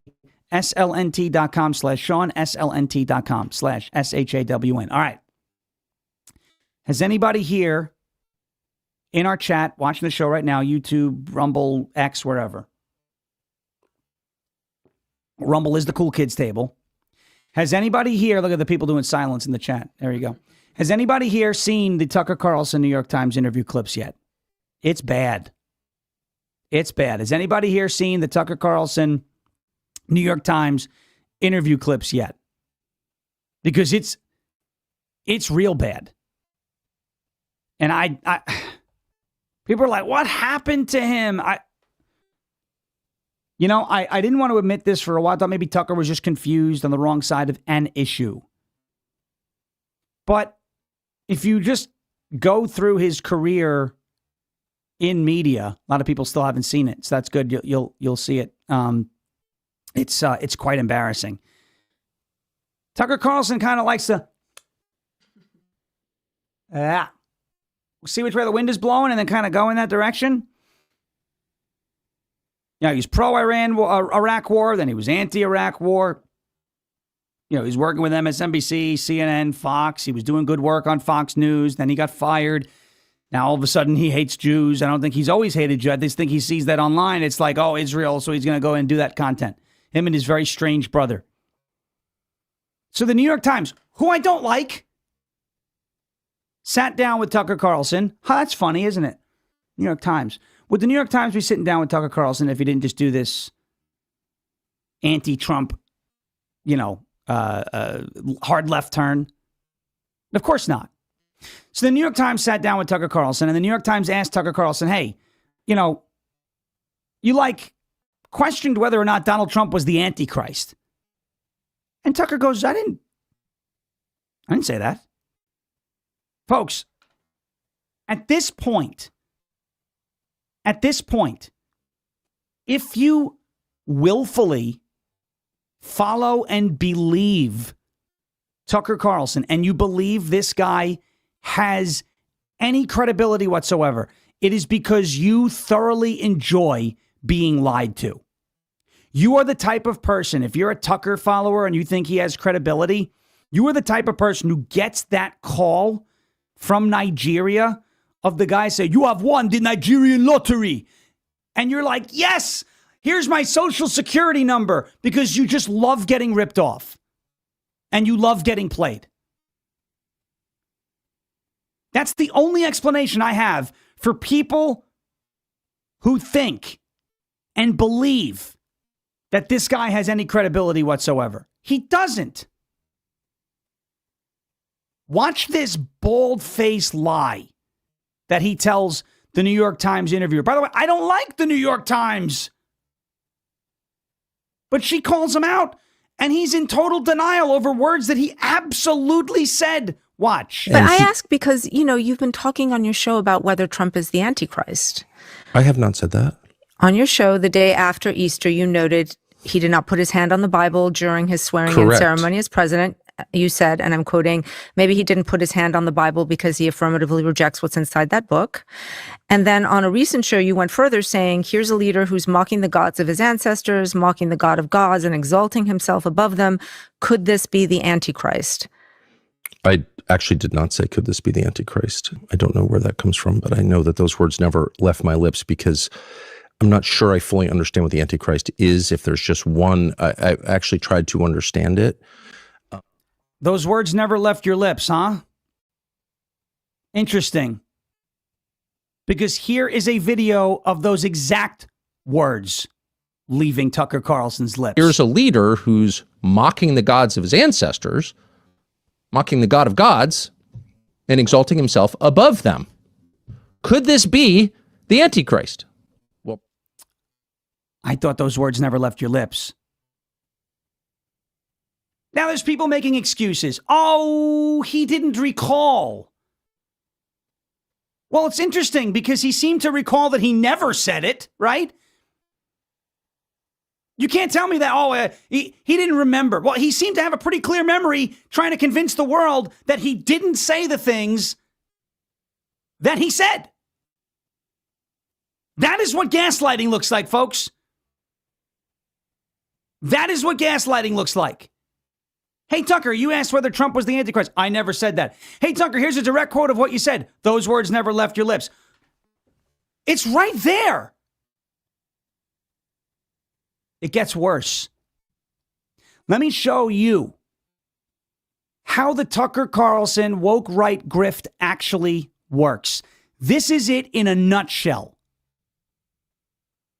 The doomers, the black pillars, the grifters, who want to tell you that they've got some secret knowledge, they have information that nobody else has, they're one step ahead of every investigation, they know the real story, the trust me bro crowd, where they start their statements off with this assumption that what they're saying is a fact, right? I'm going to confirm that this is what's going on. But by the end of the statement, they're outright admitting to you that what they're telling you is a load of BS.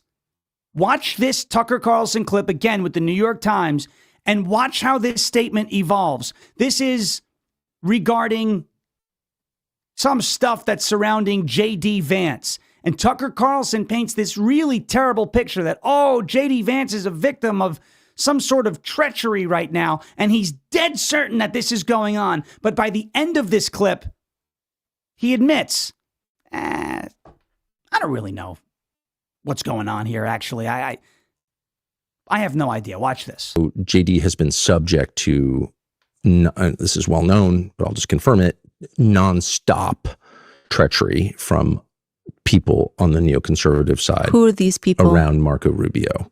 And they have been totally against JD Vance from the very beginning. Who do you mean specifically? You know, I don't know is the real answer. I don't know. You're accusing people of treachery, so I'm wondering. Well, I know there's been a lot of treachery for sure, and I know they were so mad about JD getting that job. I mean, who's they? Within the White House? I don't know the answer to that. I've never worked there, so like if you don't work there, you can say you can say what you think you know, but it's hard to really know. This is me looking skeptical. Yeah, well, no, but it's me being honest. Like I don't really know. You never really know, but when they know, you'll know, you know? Crush the Turtle is back again. Are you kidding me? If you get your information, your news from this guy, he starts off the statement by saying, well, it's well known. I'm just going to confirm it. There's a lot of treachery surrounding J.D. Vance. People are being, nasty to him. Who are they? I don't know. But I know it's happening. But you don't know who the people are? No, I have no idea. But I know it's happening. What's happening? I'll be honest. I have no clue. This guy just told you, hey, I'm going to confirm that bad things are happening. And then by the end of the statement, he gets dog walked by a New York Times journalist. And at the end of the statement, I'm going to be honest. I don't really know. You never really know, but when they know, you'll know. What are we doing, folks? How do you take this guy seriously?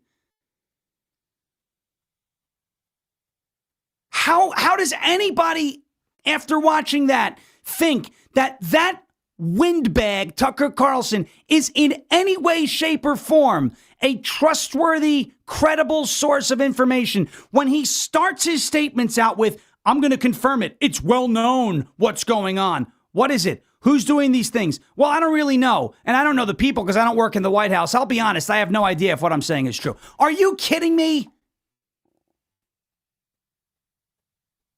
But there's people. When I point this out and I go, hey, you're being gaslit. Shut up, man. You're just like paid by the Jews, man. Dude, I'm trying to help you. You believe the guy who tells you, I'll just confirm it. It's well known. It's well known. J.D. Vance is a victim of some treachery and what they're doing to him is horrible. Okay, Tucker, you said what they're doing to him is horrible. Who's they? Well, I don't work in the White House. I have no idea. Well, you said there's a lot of treachery. It would be good to be specific. Well, I'll be honest. I don't really know.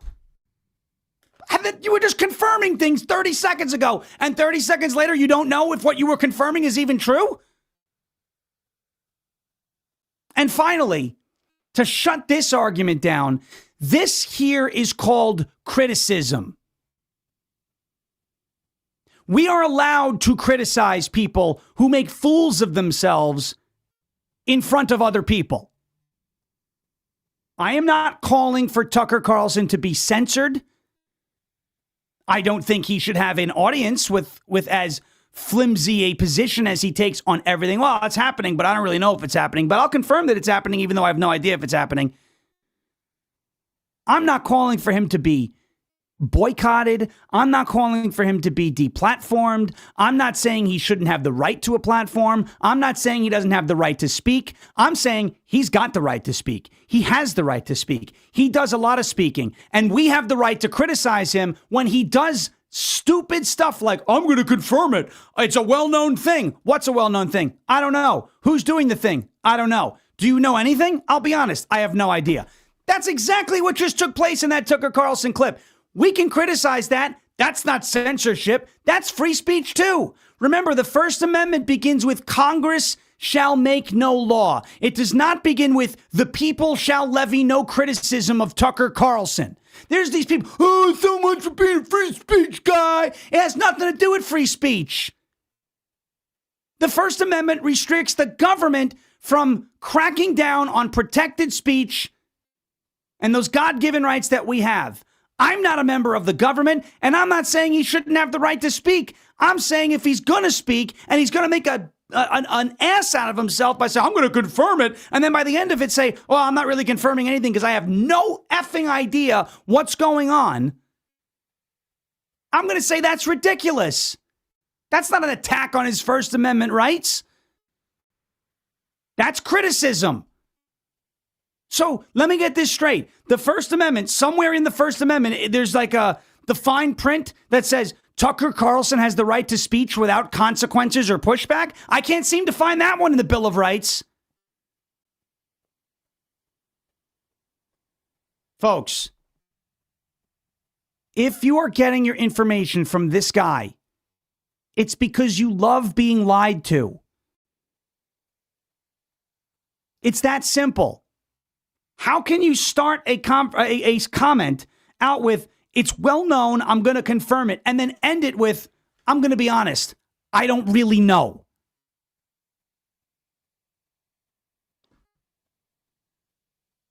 If you were being sold a car, for example, and you ask your salesman, hey, what's the average mileage that this car gets on the highway?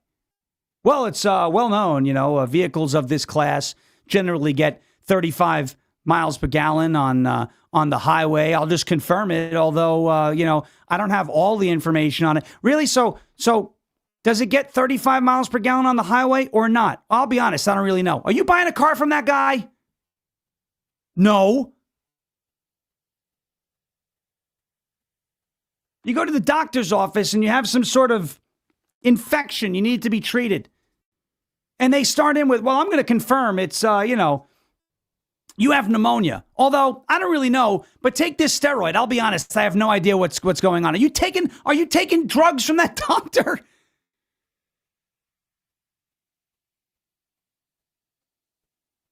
All right?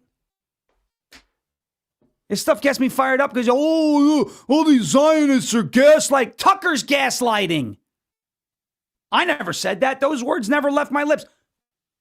Here's a video of the words actually leaving your lips. If you follow people, not follow, if you trust people and you think people like Tucker, Alex Jones, Candace Owens, so on and so forth, have actual credibility, if you believe these people have credibility, it's because you love being lied to.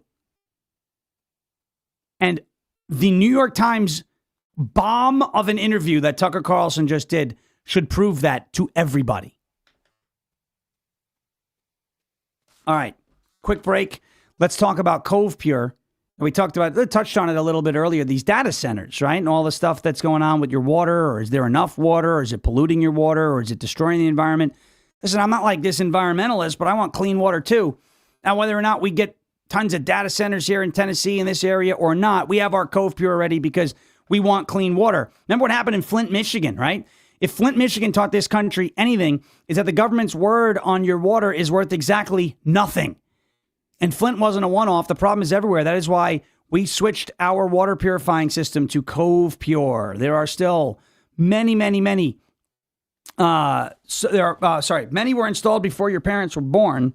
And here's what the government does not tell you. The testing method that utilities use to check lead levels is specifically designed to collect the least contaminated sample, not the worst. The most recent federal data shows that water systems during 2021 to 2024, lead has no taste, no smell, and doesn't change the color of your water. But here's the scary part. There is no safe level of lead exposure. None. Even low levels of lead are directly linked to brain damage, learning disabilities, and irreversible developmental harm to children. Cove Pure removes all of it. It is certified to eliminate up to 99.9% of contaminants, including lead, but also PFAS, fluoride, and pharmaceuticals. And setup could not be easier. No plumbers, no drilling. You put it on your counter, you fill it up in the sink, and you plug it in. Everybody here loves that you can use it to get whatever temperature you want. My wife has been using the hot function all the time for her tea, and it's awesome. You do not have to wait for the kettle to boil. One tap, and everything is ready instantly, and you're getting pure, safe drinking water. Your city may have tested the water and said it was fine. So did Flint, Michigan. Cove Pure is what you put between that track record and your safety. Go to covepure.com/Sean to get $250 off. That is $250 off of this bad boy. Covepure.com/Sean, covepure.com/SHAWN. So many people in the chat have gotten their Cove Pure already. I know a lot of people love it. Let us know. Sound off in the chat. Covepure.com/SHAWN for $250 off. All right. Remember last week we talked about the James Comey indictment, and I said, folks, pump the brakes on, are we really indicting over just the seashells, Instagram posts? There had to be more than just that. Let me play for you Acting Attorney General Todd Blanchon with Kristen Welker, basically saying exactly what we said here on the show last week. Listen. Grand jury has indicted the former FBI director for this Instagram post. I want to put it up. I think a lot of folks have seen it at this point. 8647 in seashells, which the indictment says, quote, a reasonable recipient who is familiar with the circumstances would interpret as a serious expression of an intent to do harm to the President of the United States. How does that image of seashells amount to a serious threat against the president's life? Well, every case requires an investigation. And what you just showed is one part of that investigation. What you just showed is the Instagram post. Rest assured that the career assistant United States attorneys in North Carolina, the career FBI agents, the career Secret Service agents that investigated this case didn't just look at the Instagram post and walk away. That's why you saw an indictment last week, notwithstanding the fact that it was last May that the post was made. So I am not permitted to get into the details of what the grand jury heard or found, as you know, but rest assured that it's not just the Instagram post that leads somebody to get indicted.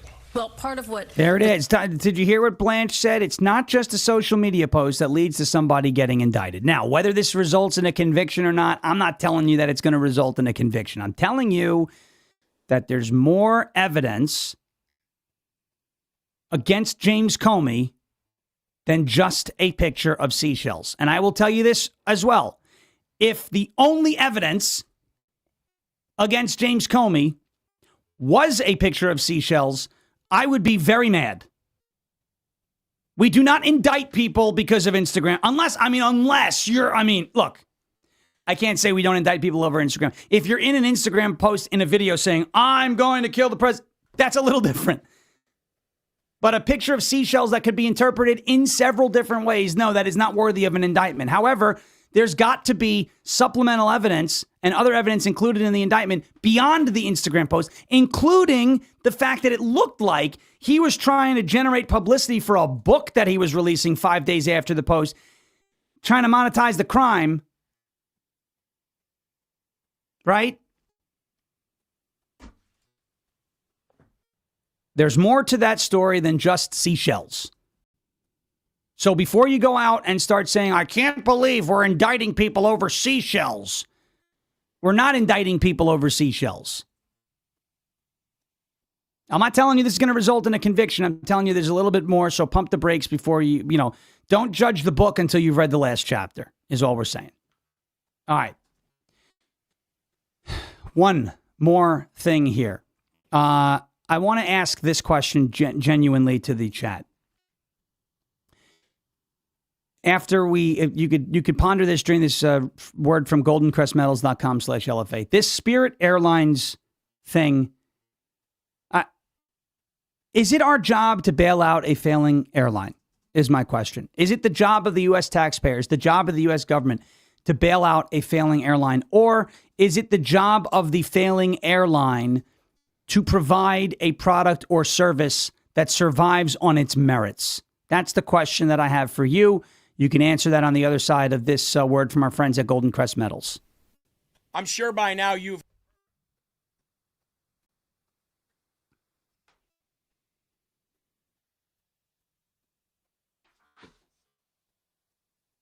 What they're doing.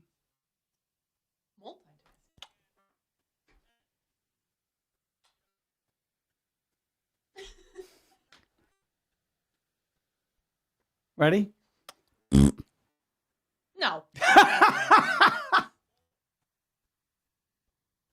If you have ever thought about putting some or all of your retirement or nest egg or savings or just buying bullion in precious metals, now's the time to do it.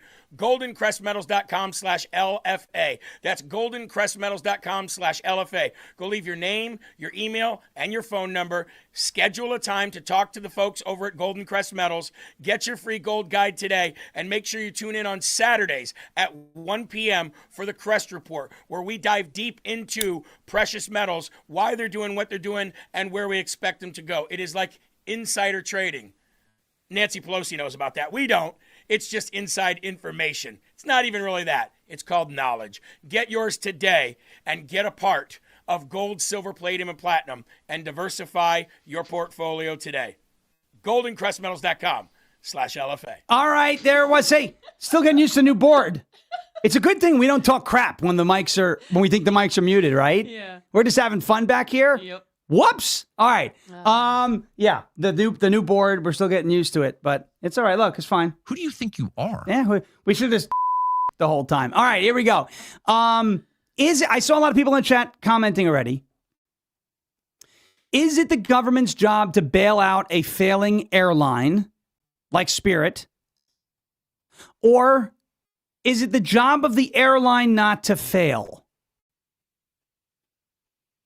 I believe in the free market. And so my position is if it fails, it fails. I know that there are arguments, well, if it fails, then that's going to, decrease the amount of competition that is in the airline industry, which can cause costs to go up. And my question to that is whether you're dealing with Frontier or Spirit, like, are they actually low-cost airlines?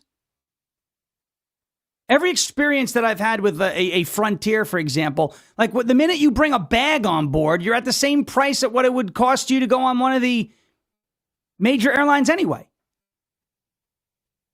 It's like if you fly with like nothing and then maybe you can get from point A to point B, fine. I believe it is the job of the company, in this case the airline, to provide a product or service or both that survives on its merits. When I was hearing the rumors of $500 million or $500 billion? It was $500 million to bail out Spirit Airlines. I said, why? Why? Well, it'll keep more competition in the airline space. Yeah, but I mean, didn't we do the same thing with like Solyndra and all this? And billions of dollars into the auto industry, and they never paid that back. They never provided or produced a product or service that paid that back. I don't like these government bailouts. No. I don't think it's the government's job to get involved in saving a failing airline. Let the airline fail and let another one could pop up in its place and provide a better version of that product or service that can survive on its merits. I feel bad for those who got stuck and stranded. I do. I feel bad for those who work for Spirit Airlines who no longer have a job. I do. I feel bad. And the other thing, though, you have these Democrats who are trying to say, oh, look at this. This business is failing under Trump. He's not going to bail it out. All the jobs, all the people are stranded. The Democrats, Elizabeth Warren, back during the Biden administration, tried to block, and she succeeded in blocking a merger between JetBlue and Spirit that would have saved Spirit Airlines. I'll read to you from Chief Hiawatha's post back in 2024. I've warned for months that JetBlue Spirit Airlines merger would have led to fewer flights and higher fares. Justice ATR and U.S. Department of Transportation, that's Buttigieg, Mayor Pete.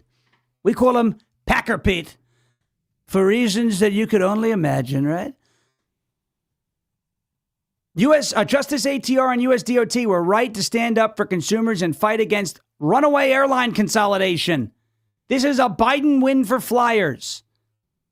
That's what Chief Hiawatha said. I don't care if it's an auto company, a hotel, a supermarket, a wholesaler, an airline. I don't care what it is. I don't believe it is the government's job to bail out failing corporations. I think it's best to let them fail and let the free market do what it does best. The number one entity that picks winners and losers in business is the market itself. If you provide a good product, it wins on its merits. You inherit a customer base, you cultivate a loyal clientele, and you remain in business because your product is great. And it fills a void. Spirit Airlines had a bad reputation. Perhaps if they didn't have a bad reputation, they'd still be in business. Maybe that's me being cold. No, I'm not being compassionate.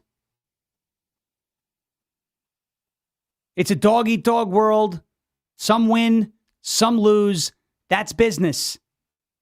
But it's not the government's job to pick winners and losers. And I will always feel that way, and I'm happy that there was no bailout. I'm happy that there was no bailout. All right. That's going to do it for this morning. Thank you so much for watching and listening, folks. If you can, please head over to any of your podcasting platforms. All right, whether it's Apple Podcasts, Spotify, Google, wherever it might be, or any of your apps. Search Ungoverned, hit subscribe. It helps us fly up the charts. We're doing a great job over on the audio side. Appreciate all the new followers that we're getting over there. Make sure if you're listening on audio, come over here to rumble.com/LFATV. Rumble.com/LFATV. Hit the follow button and hit that thumbs up button down there below the video. Here, we greatly appreciate that as well. Helps us fly up the charts and reach more people over on Rumble, which is our home base Cool Kids Table headquarters. There it is. Remember today, well, we should have done this Friday, but today we'll do it first show of the month. Go online to the Google machine. Is there an election that I can vote in, and then enter your zip code this month? Make sure you don't miss. There are primaries in Texas this month. There's a primary tomorrow here in Rutherford County, Tennessee. Make sure you know about your local, state, and federal elections. Never miss an election. Never stay home. Always participate. Thank you so much for watching and listening. Jeremy Herrell up next. As President Trump says, we will never give up. We will never give in. We will never ever surrender. And if all else fails, we'll just become ungovernable. Thank you. God bless you. God bless this one nation under God, indivisible, with liberty and justice for all. Have a great rest of your Monday. We'll see you back here tomorrow on Cinco de Porto, or as we're calling it, Cinco de Voto. Have a great rest of your Star Wars day. God bless you. God bless America. Jeremy Herrell up next. Thank you for your attention to this matter, and may the 4th be with you.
Well, good morning, everybody, and welcome. It is May 4th. As Sean said, may the 4th be with you.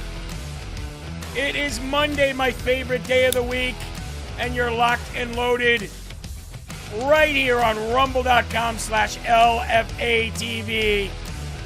This is Live from America. And as always, I am, unless I'm on the road or on that once every 5-year vacation, your ever so humble, God-fearing, and God-loving host of the show, Jeremy Herrell, the hip-hop patriot. Now, it's not his favorite day of the week, but I get to be reunited with my bro, my sidekick here.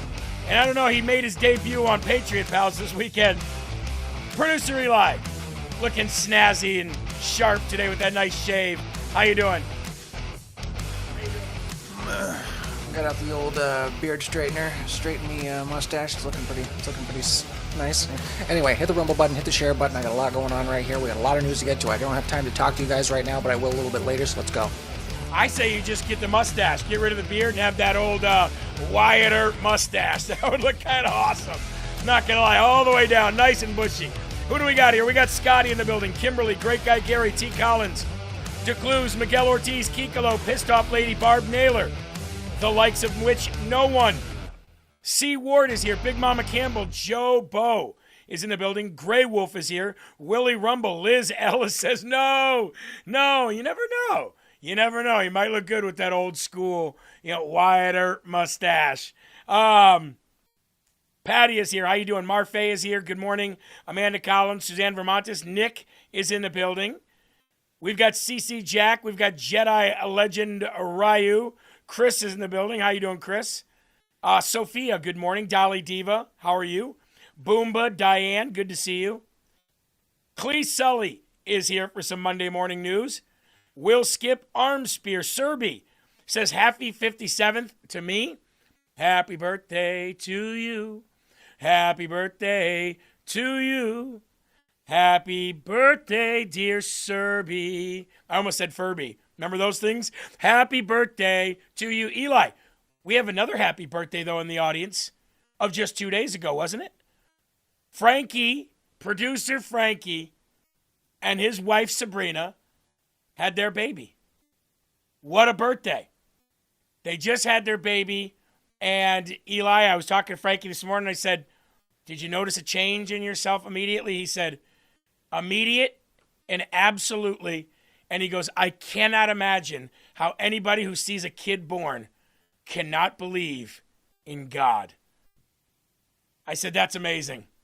It seems like you got a picture of it up there.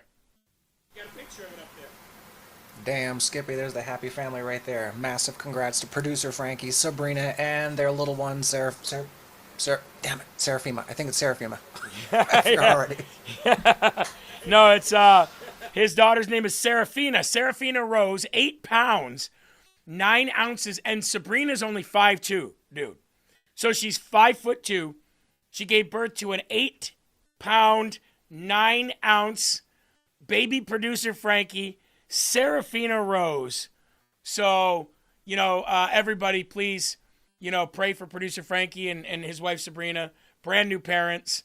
But you know what? He's got a few people right here at LFA TV who's got some kids. So I got 5 of them. So I can stay right there and I can help him out whenever he needs it. Seraphina Rose, Frankie, a dad for the very first time. If you have any of Frankie's social medias, reach out to him and let him know. Congratulations. And maybe, you know what, Eli, maybe we'll bring him on as a guest when he's settled down and they're into a routine. Maybe we'll bring him on and just pick his brain. You know what? That's a good topic maybe for Rise Up. He said, how can you have a baby and watch a baby be born, the miracle and the miracle of a life of a baby, and not believe in God? And I said, that's a great point, man. That's a great point. I watched so many miracles, and there's no way that you can't believe in a creator. There's no way. Cynthia said, I had a 9-pound, 14-ounce baby, and I'm 5'2". Had him in 10 minutes. Whoa, that's crazy.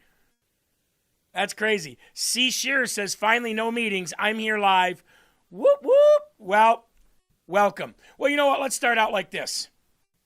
Last week, President Trump had a rally in the villages in Florida. Well, during that day, there was, wasn't there like May Day protests as well going on? I think it was Friday. I think there was May Day protests. It was either Friday or Saturday. Whatever day it was where there was May Day. You know, like, Mayday, Mayday, we need help. There was May Day protests all over the country. And I can't remember exactly what day it was. I think it might have been Saturday. But President Trump, in President Trump fashion, outside of the White House, decided, let's do a flyover and watch them scream to the sky. That's exactly what happened. Is under attack.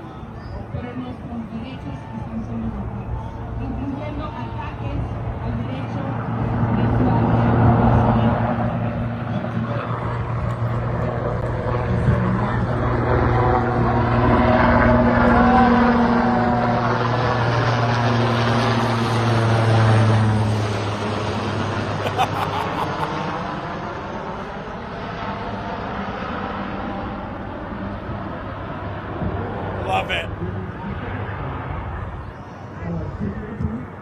Absolutely love it. I'd like to know what I'd like to know what they're out there protesting. You know what I mean? Like look at the group of them out there. Mayday, Mayday, 86th is president. What is it that you're protesting exactly? You know, if you'd stop for 5 minutes and just go to work, you would realize that life is not that bad. I want to thank some of the morning donors here. We have Bounds02. I watched Rise Up, and it was amazing. The Theme of Heaven. There's a book called 18 Days in Heaven, and it's a life changer, with a whopping $100 donation to LFA this morning as we get started. We have a $10 donation from Denise. Good morning, Jeremy and Eli. My husband and I are celebrating 30 years today. Amazing. At church yesterday, I was talking to a couple who've been together for 52 years.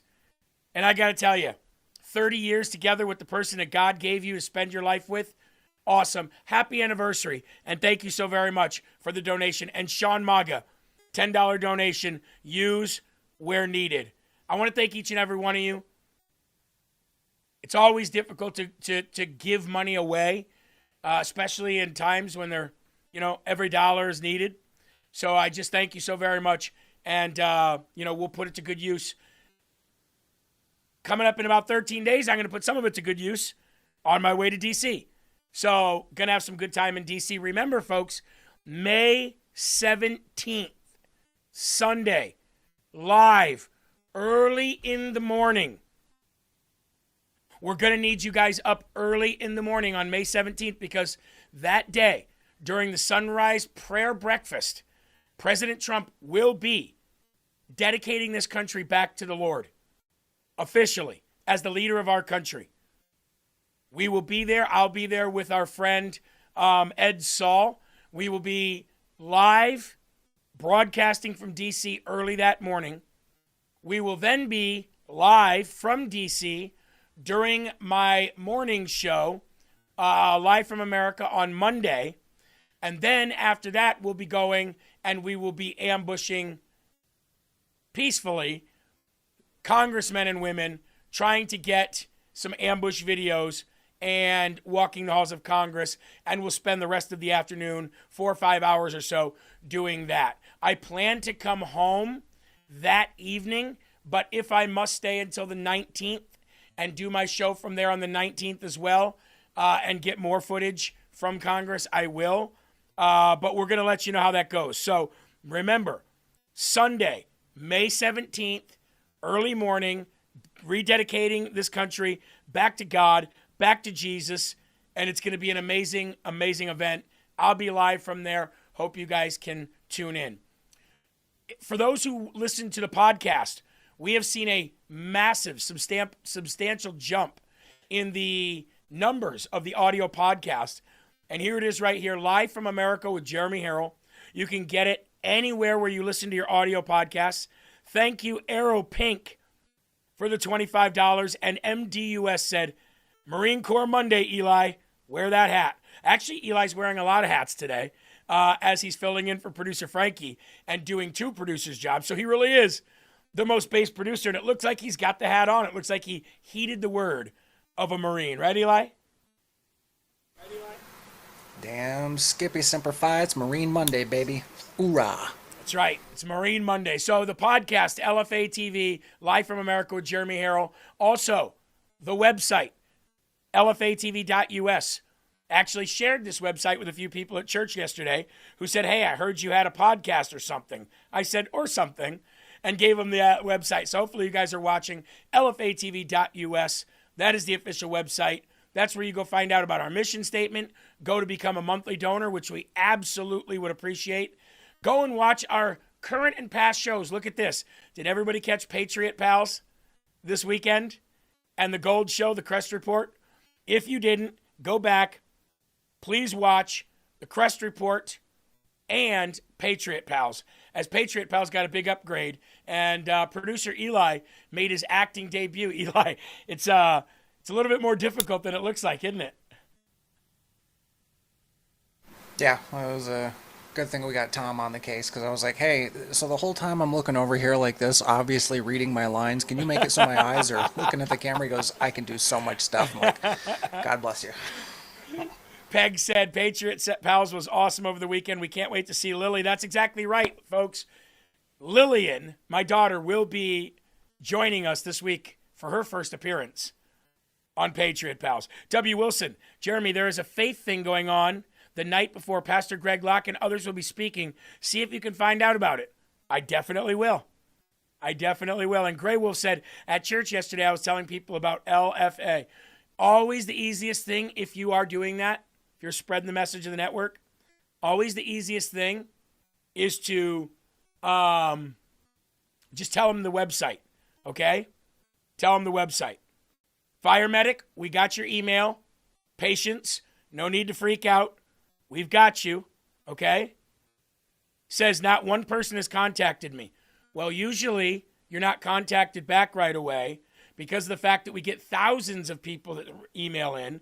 It was going into a weekend. Producer Frankie had his baby. Eli and I have been working. I worked Saturday. Patience. Okay? We got your email. We'll get it to you. Promise.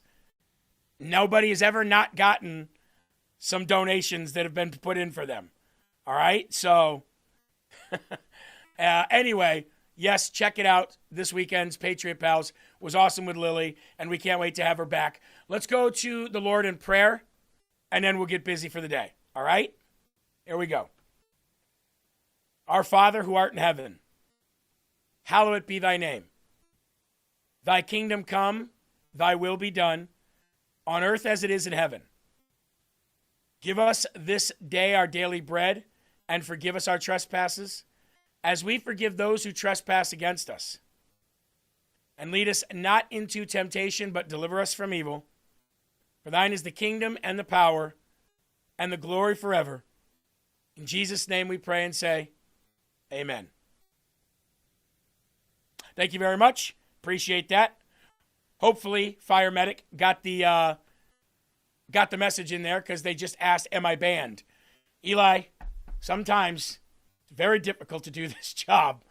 We just pray for patience. That's it. That's all we got to do. Gotta calm down, bro. You gotta calm down. If you were banned, comment. I've been seeing your comments. You're in there. You're good. USA. Goose Fraba. Goose Fraba. All right. Let's get to the first and foremost section today. Lift up your cups and let's get busy. I'd like to also thank Done With Debt. DoneWithDebt.com, the morning sponsor here. Really appreciate their help every single year. They come in around the first to second quarter of the year for when people are getting tax money back. If they get money back, they're putting it towards bills. They're putting it towards, credit card bills, high interest loans, things like that. This is the spot you guys want to go to first before you start spending all your money, trying to catch up on those old high-interest credit card bills and unsecured loans, because they're going to work out a deal with you where you don't have to pay that much, and you can keep some of that money. So speak to a trained debt professional today. Get yourself on a path to get out of that bad debt and apply that towards your good debt, because there is a difference between the two, Put it towards savings. Put it towards other things. But you shouldn't have to pay it all back. You've already paid it all back and then some. Done with Debt is there for you. donewithdebt.com or 888-322-1054 today. All right, guys, here we go. Time to share like you care. We're going to start out with the top, first and foremost section of the day, and that is the absolute, I don't know, crumbling, I guess is the best word, backpedaling, pivoting. There's a lot of words I can use to describe what's going on with Candace Owens, Tucker Carlson, Nick Fuentes, and the rest of them now. You know that pivot I told you that would happen sooner or later to where these guys try to get back on the Trump train or completely fall off the face of the earth? Well, that is starting for all of them right now. Candace has 2 more lawsuits on her. Tucker got caught lying 3 times this weekend. Fuentes' audience is lower than it's ever been in the last year, and people are starting to figure it out. No links in the live chat, so I'm going to go ahead and get rid of you for the day. Okay, you guys know no live links in the live chat. I want to start with Tucker, okay? Because Tucker is somebody, and a lot of people go, what are you trying to hope, or what do you hope to achieve by down-talking Tucker Carlson? Why don't you just focus on the news and be done with it? And I say this. Partially, it's personal to me. Because much like Rush, I listened to Tucker Carlson a lot. He was one of the only people I watched on Fox News when he was at Fox News. So when somebody gains that much trust over so many millions of people, and then that trust is eroded because there's a sudden shift, I think people have the right to A, question and say, hey, what gives?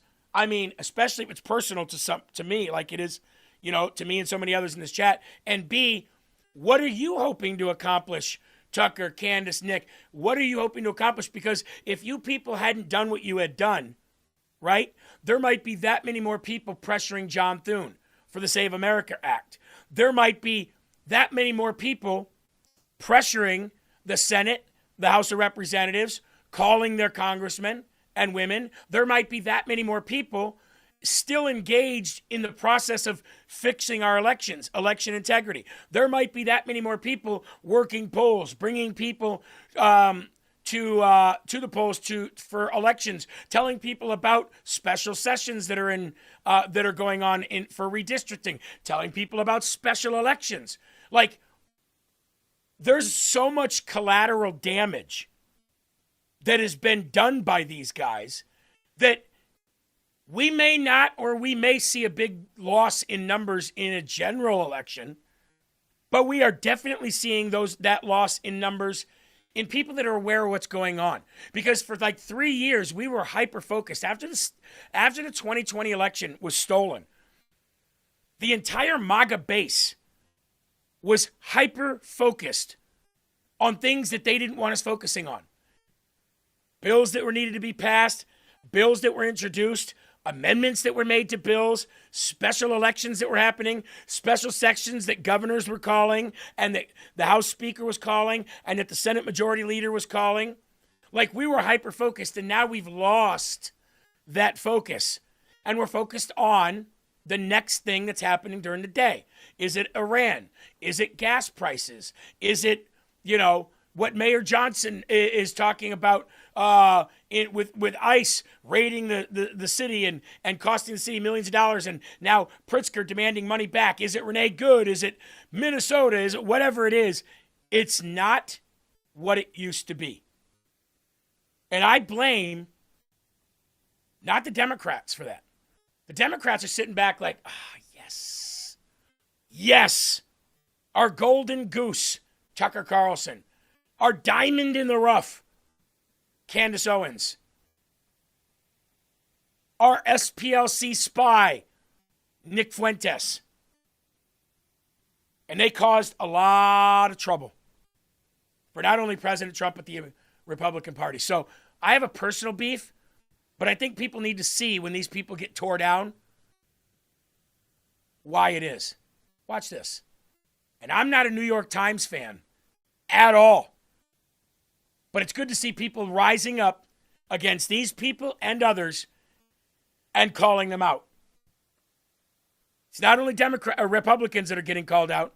It's Democrats too everywhere. This is what we need to do. We need to have a movement of people stepping in and going into different people's podcasts, going on people's shows and saying, I'm here to tell you, like going on to Abby Phillips' show and telling her that everything she says is a lie. We need people to start stepping up like that. It needs to happen. It needs to happen now. Watch this. JD has been subject to, this is well known, but I'll just confirm it, nonstop treachery from people on the neoconservative side. Who are these people? Around Marco Rubio. And they have been totally against JD Vance from the very beginning. And have been Who working do you to mean undermine them. specifically? You know, I don't know is the real answer. I don't know. You're accusing people of treachery, so I'm wondering. Well, I know there's been a lot of treachery for sure, and I know they were so mad about JD getting that job. I mean, Who's they? Within the White House? I don't know the answer to that. I've never worked there, so like if you don't work there, you can say Stop. You see what these people do? They lay out a claim that they have no proof of or no receipts of. It's almost like the well, I was told by two people familiar with the matter. Well, that's hearsay. That's the game of telephone. That's no different than what Adam Schiff did and Colonel Vindman did when they said, we have a whistleblower, but we're not going to tell who it is. But this was their claim. And now we're going to go impeach the president of the United States of America. You see how much a failure to back up a claim like that can do? It can take you all the way to an impeachment. And this is why I couldn't believe the New York Times stood up and said, and held him to task on this. Well, it's clearly obvious that this is going on in this treachery and turmoil. From who? Oh, I don't know. By who? Oh, I don't know. I don't know anyone. Well, you just said there was. So if you're going to make a claim like that, and you got millions of people to follow you, you damn well better know what you're talking about and tell us who it is.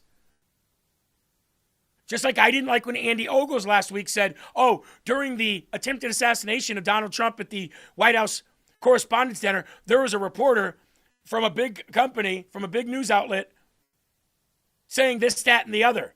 This, that, and the third. But I'm not going to say who it is. Just say who it is. Because this is the problem. I can go out there and I can say anything. Anything I want. And I don't have to back it up anymore. People believe it. And they act on it. And why do you think there's so many assassination attempts on Trump's life? Because these people actually believe that Trump is Hitler. Because people are allowed to say that and get away with it. I think anybody who calls Trump Hitler on air and makes that claim that he's like Hitler should be sued out to oblivion. Because people believe it. And these people that try to kill him, they actually think they're ridding the world of Hitler. Answer. I don't know. You're accusing people of treachery, so I'm wondering. Well, I know there's been a lot of treachery for sure, and I know they were so mad about JD getting that job. I mean, who's they? Within the White House? I don't know the answer to that. I've never worked there, so like if you don't work there, you can say you can say what you think you know, but it's hard to really know. This is me looking skeptical. Yeah, well, no, but it's me being honest. Like I don't really know. JD has been subject to. This is well known. All right, there we go. Eli. You heard that. Who said that? I don't know. Well, you just said that they. Who's they? Well, I don't know. I've never worked there. Then why'd you say it to begin with? And I'm glad the New York Times is the one taking him to task. I don't care who it is. But it's nice when it's a shitty outlet like that that has to take you to task and make you look so stupid. I've been paying too much attention to Tucker lately, but that's probably the dumbest thing I've literally ever heard him say. They are furious. Oh my God, who? Well, I don't really know.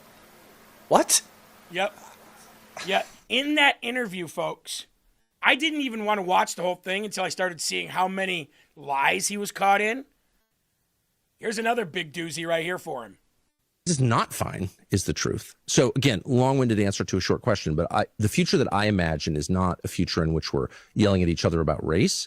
It's a future in which people are legitimately revolutionary, maybe even violent, on the basis of thwarted economic opportunity. You said in our previous interview, the future that I imagine is not a future in which we're yelling at each other about race. It's a future in which people are legitimately revolutionary, maybe even violent, on the basis of thwarted economic opportunity. I certainly didn't mean to endorse violence. I can't imagine I would never say that intentionally. I'm amazed that you have a tape of me saying that, and I just want to disavow it. This is not fine, is the truth. So again, long-winded answer to a short question, but the future that I imagine is not a future in which we're yelling at each other about race. It's a future in which people are legitimately revolutionary, maybe even violent, on the basis of thwarted economic opportunity. That's the future he imagines. And when called out on that by the freaking loser mainstream media, he says, well, I didn't say that. I would never mean that. Certainly didn't mean it. I'd be shocked, he said, if you have a tape of me saying that. There it is again, Eli. You know what I mean? It's like, I know I have a saying called losers focus on winners. And right now I'm focused on Tucker. But I'm not on Tucker's podcast and Tucker's show daily saying, why'd you say this? Why'd you say this? This is my first time acknowledging that this guy has been like this now for what? A year? And millions of people listen to him. Now, his team put out a graphic last week, and you might have heard me saying something about it. His team put out a graphic last week that showed his views in the tens of millions and Fox News way down at the bottom in viewership. That was the biggest scam to his audience that he's ever done besides lie. Because I sat there and I'm in media. Do you know how media is gauged in TV? Minutes watched and hours watched. Do you know why they do that? Because for however long you have it on TV is how long that is on in your home and you're engaged in it. Even if you're not in the room, it's something that you trust and you're engaged in. On social media, it's gauged by views. Views could be a majority window shopping and bots. Okay? Window shopping and bots. So that means that if you jump on and you watch Live from America right now, and you can only watch 10 minutes of it, but then you come back and you watch it the rest of it later, that's 2 views. If you have to refresh because your computer locks up, that's another view. Literally, somebody could watch it 10 times. That is why you don't deal in views, you deal in minutes and hours watched. So he literally misinformed his audience, took a shot at Fox News by saying, you guys say MAGA is alive and that we're going down, but look, we've got more views than Fox News altogether. If you put it up into minutes watched, hours watched, and there was no bots, and you actually were governed by the FCC, and you actually were audited on how many people watched you, rather than just, here's our numbers, I guarantee you, he's way down. Oh, well, I didn't say that. If I said that, I didn't mean to say that. And if I meant to say it, I didn't want to mean to say it. So you're taking it completely out of context.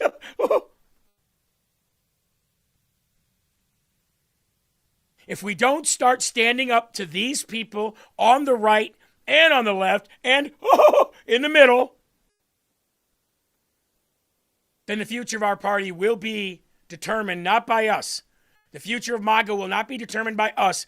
It'll be determined by the woke right and the woke left and the establishment working together to try to tear Donald Trump down. Who's more morally repulsive? Tucker Carlson was asked.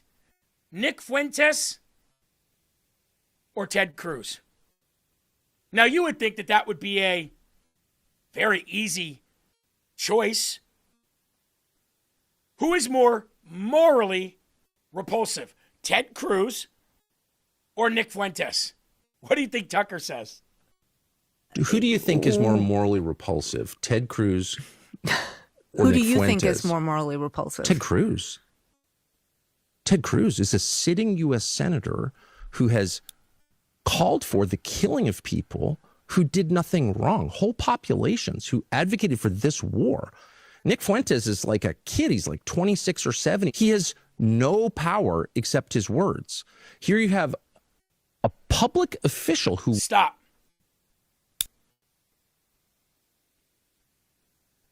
Usually I would have Eli do this, but Eli's busy right now trying to do two people's jobs. What was the average age of our founding fathers? Let's see. The average age of our founding fathers who signed the Declaration of Independence was 44 years old. James Madison was 25. Thomas Jefferson, arguably the most important person in our history. If you guys don't know the history of Thomas Jefferson, study him. 33. Alexander Hamilton, 21. Folks, he's just a kid who uses his words. Last time I checked, so were our founding fathers. And those words had power. And they were pretty smart. And they did a hell of a lot of amazing stuff for just being 27-year-old kids.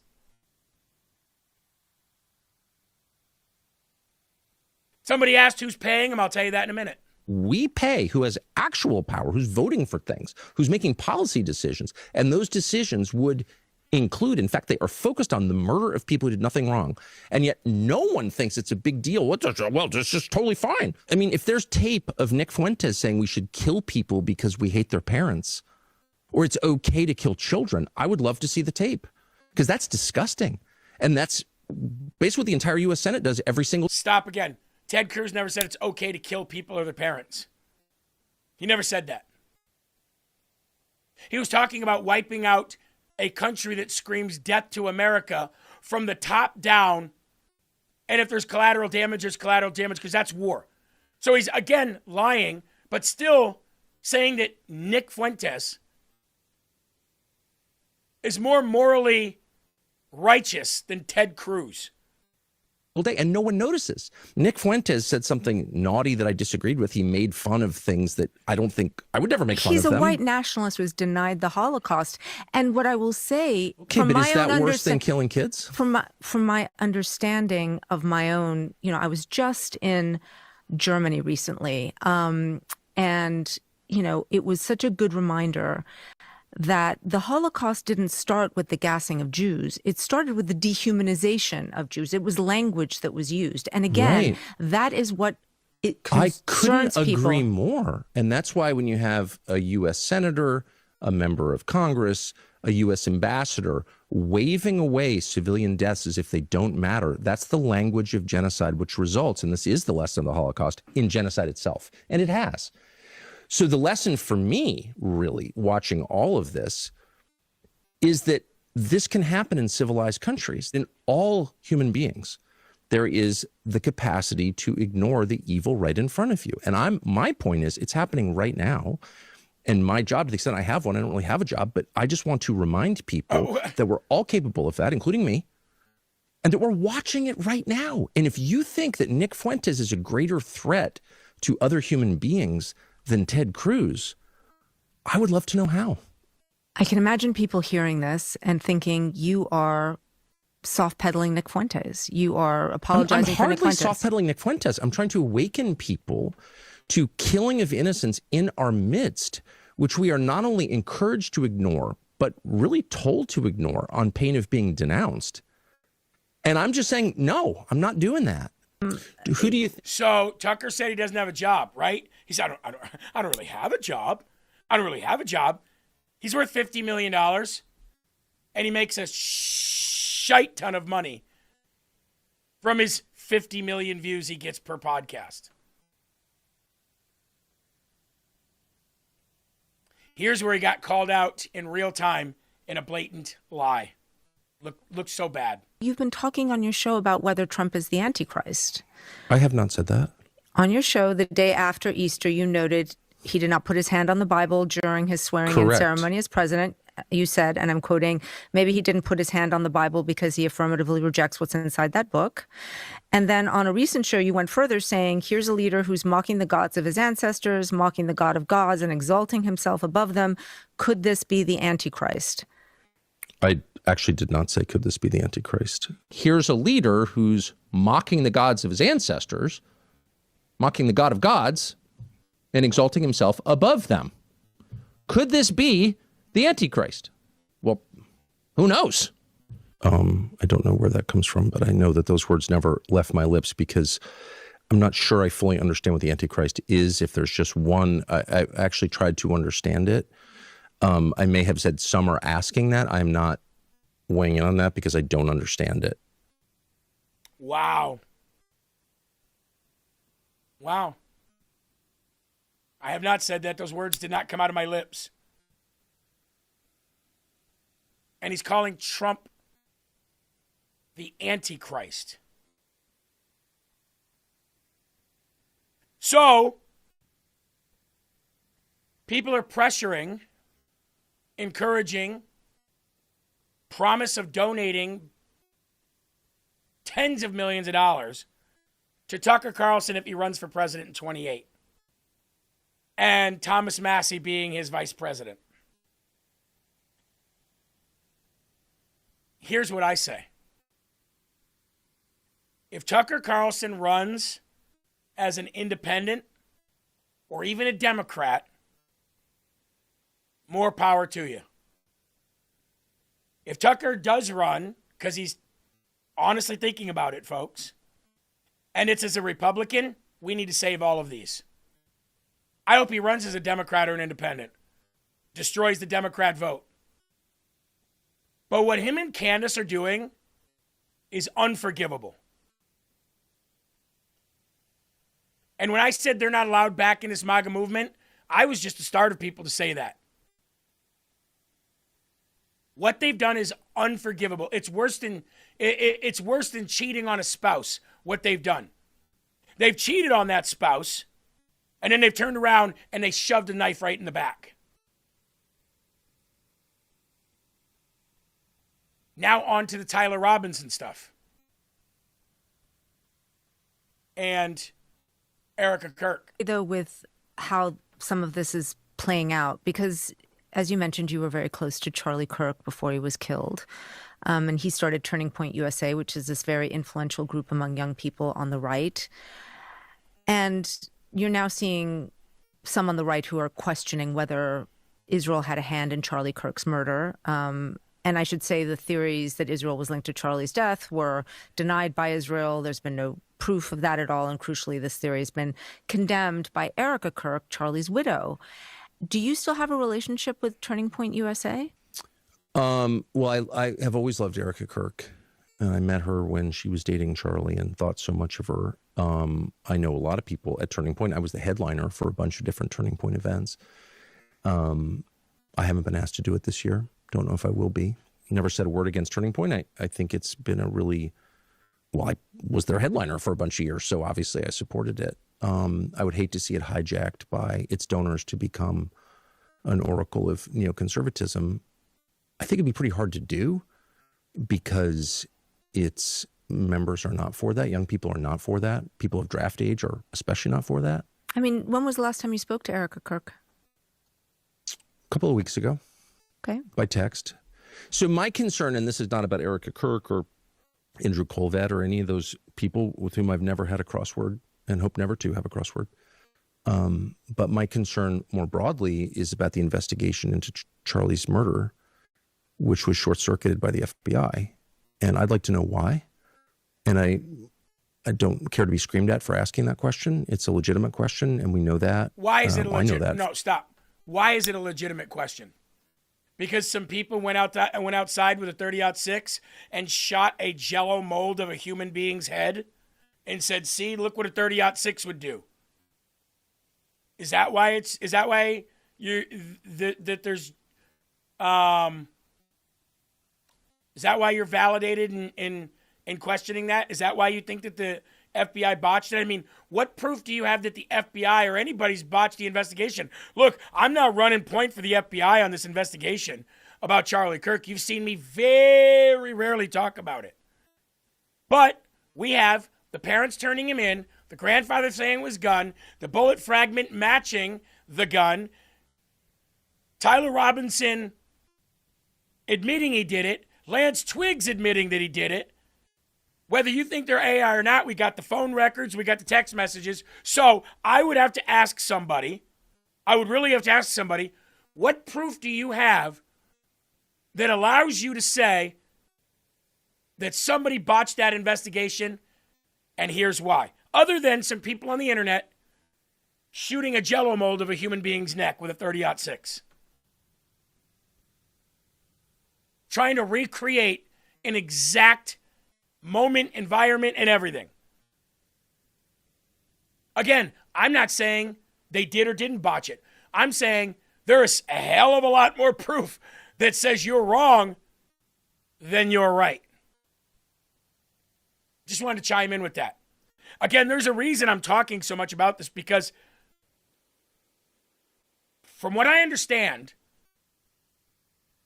there's been over $100 million pledged to Tucker Carlson if he runs, and even more if he runs with Thomas Massey. And if they do run as Republicans, no, they can't win. They can't win if they run, no matter who they run under. But if they run as Republicans, you're going to siphon off a lot of vote. You're going to have a GOP party, a Republican civil war, like you did in 2016. And this time you don't have a Trump coming in. You have people Trump-ish, Marco Rubio, J.D. Vance, but they're not polarizing or captivating. See what I'm saying? It might be a problem. So I want to have this on the record. I want to put this in a show. I want to have this officially somewhere where I can go back to and grab these and say, remember this lie? Remember that lie? Remember when he said this? Remember when he said that? Now we're going to move on from Tucker. So I want to show you this next one. This next one I'm going to show you is Caleb Hammer. Have you guys ever heard of Caleb Hammer? Caleb Hammer has on this Democrat with blue hair. I think the two of them that are there are Democrats, actually. But either way, he takes her to task on, facts, information, real stuff. Loved this.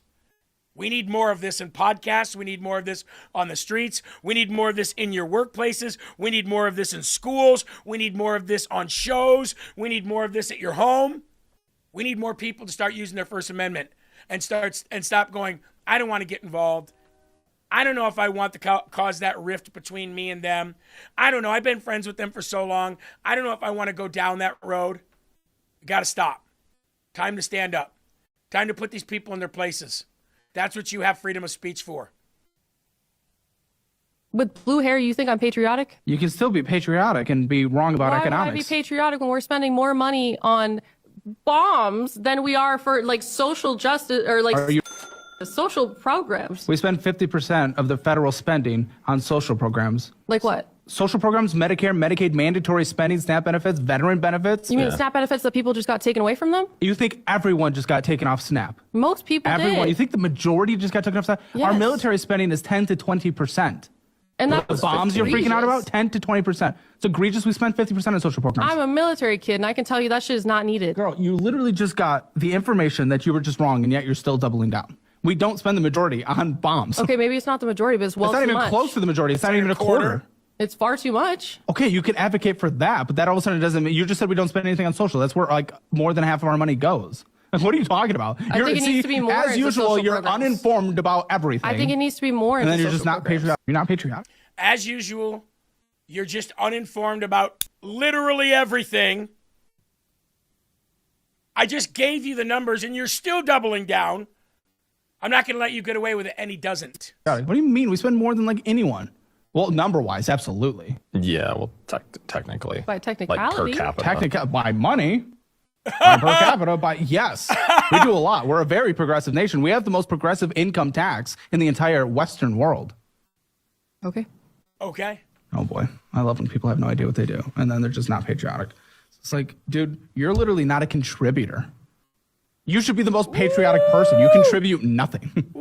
You contribute literally nothing. You've only been a taker, and yet you're the one that doesn't like the country. Then the one that gives everything is the one that likes it. Leave for where? Anywhere. I used to live in Germany. I'd rather Grass live is there. always greener. What would you be doing in Germany? I could still be an artist there. Yeah, you think Germans just immediately they're like, oh, you want to be an artist? Let's give you $80,000 Well, a year. I know that they're not going to give me $80,000 a year for What do being you an think artist. would all of a sudden happen? I think if I was able to do my art full time, I'd be able to make the money I need to make. Yeah, Germans trying to pursue art. What do you mean? We spend more than... He said, you should be more patriotic than anybody. You're a taker. You give nothing. You offer nothing. You contribute zip, zero, zilch. You should be running around red, white, and blue everything. Right? You depend on the country. You depend on a country. You ever see those, Eli, you ever seen those videos or even on social media, those deadbeat moms? Because we hear a lot about deadbeat dads, right? Let's hear about deadbeat moms. The ones that take their kids, make up a bunch of stuff about the father so that they get more custody, and then they go have more kids by other men, do the same thing. Pretty soon they're getting like 5 different child supports from 5 different babies' daddies, and they're like, they owe me. I can't get my child support this week. They owe me. You depend on this country like those deadbeat moms depend on fathers that they go and sleep with just to shit out some kids and get money. Because they exist. You know, men in general just got a hair of retribution to that recently. I don't know if you heard about 50 Cent. His ex took him back to court because he was giving her like $500,000 a year in child support, and she was like, "That ain't enough. That I need more money." And the judge was like, "No, now I'm knocking it down to $70,000 a year." Good. Well, I got to be honest with you. When my mom and my dad were together, when they split when I was 2 years old. My mom moved to Vermont from Illinois. My dad back then said, "Buddy, there's nothing I could do." Back then, the judge just sided with the woman pretty much no matter what, unless it was an extreme case. Mothers got the kids, period. I couldn't do anything in 1982. You fast forward to today. I remember going through it with my kids, and the judge was like, because my ex and I had started, we started going through the court systems. We ended up getting away from that and just amicably doing it ourselves, which was the best thing you could ever do. But when we first started in the beginning, Eli, the judge said, "Okay, since I'm gonna be like the mediator between you two here, I need you to take parenting classes. I need you to each take this class. I need you to each do this, do that, and the other. When you come back the next time, we'll talk about custody." Eli, I came back, I took the class. The mother of my children did not take the class, did not do the things that the judge had asked her to do.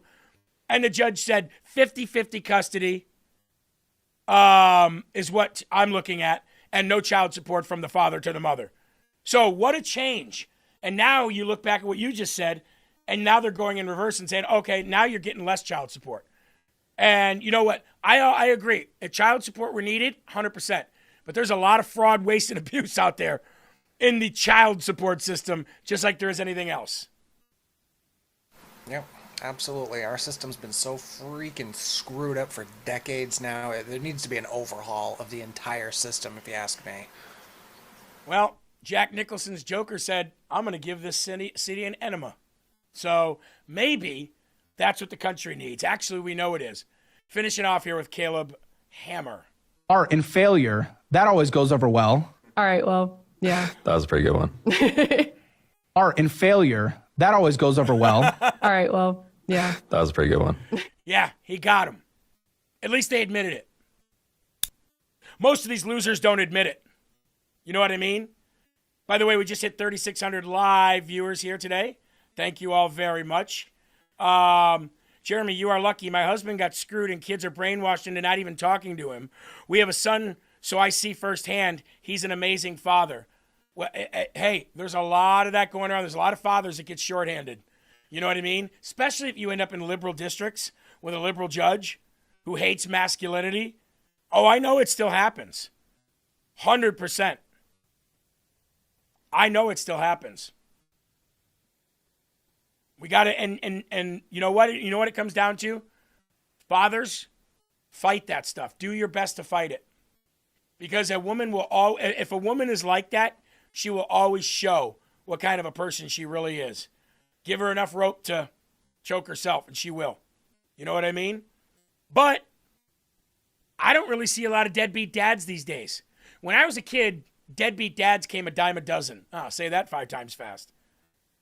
But nowadays, you see fathers, I don't see very many deadbeat dads. I know there's a few. I know a few personally, I'm saying. But not like it was back in the 90s, 80s and 90s, man. There was a lot of deadbeat dads. Anyway, I don't know how we got on that topic, but moving right along.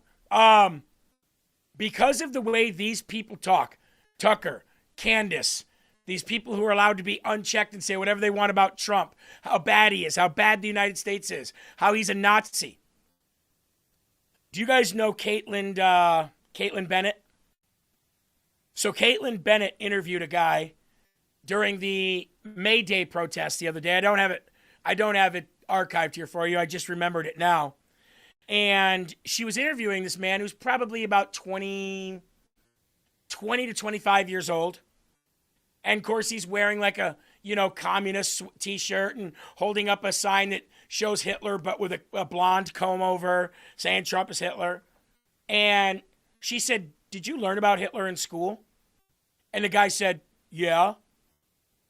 And she said, "What'd you learn about him?" And he said that he was a hypocrite, much like this president is today, and that he took over his country and then tried to take over the world.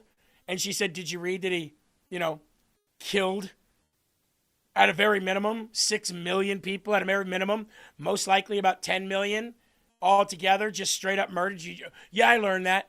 "And do you think that's what this president is doing?" "Well, not yet, but that's what he's going to do when he gets power and takes over the world like Hitler did." And she was like, "Do you believe all of this stuff?" "You're damn right I do." So, these people, these kids, these young men and women, and even olders, they believe in their heart of hearts that Trump is Hitler. And you've always heard that saying, if you could go back and kill baby Hitler, would you? Of course, every Democrat said yes. But try to put yourself in that position. Eli, think about that. You go back in time to when Hitler was born. Scheiße, right? Hitler's a baby in a crib. Baby. You're going to kill that baby, dude. Knowing that it's going to be a future Hitler. You're going to kill that baby. You're going to strangle that baby.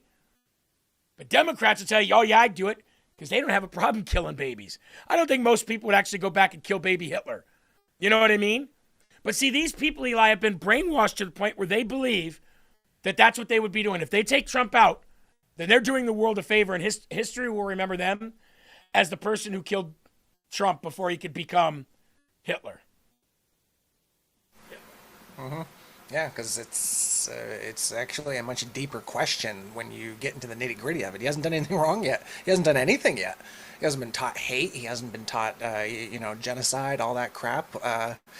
So, you have to think if you believe in hope, there's, and hey, if you're there, maybe you can just take him and raise him yourself. Yeah, there you go. He grows up to be good. Well, Democrats don't like adoption. They like abortion. So, it's easier to kill than it is to raise. And it's easier to kill than have kindness, right? But here's the other thing, too. Do you think that Trump is going to be a Hitler-esque person who wants to take over the world at 80 years old? 80-year-old Trump. "I'm going to take over the world." Why? For what reason? You ain't got much of the world left. You know what I mean? And if these Democrats still have their way, then he'll have even less of that world left. Because that's how they are. Point of the story is, the more we keep allowing mainstream FCC broadcast licensed networks to call Trump Hitler, the more assassination attempts we're going to have. Which will bring me to our closing hour with this story. And then we'll continue with this kind of stuff, but into the second hour. A man was cuffed by the Secret Service at Trump National Doral in Florida on Saturday near a security checkpoint. A video that was posted on X showed the Secret Service agent slapping cuffs on a man dressed in a t-shirt, shorts, and a baseball cap. We have the video. We're going to go there now. Some silly motherfucker getting arrested at Trump Doral. Guy got restless with the Secret Service. Now he's getting to business now.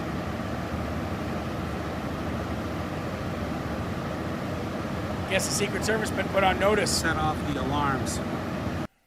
Yeah. Set off the alarms. Okay.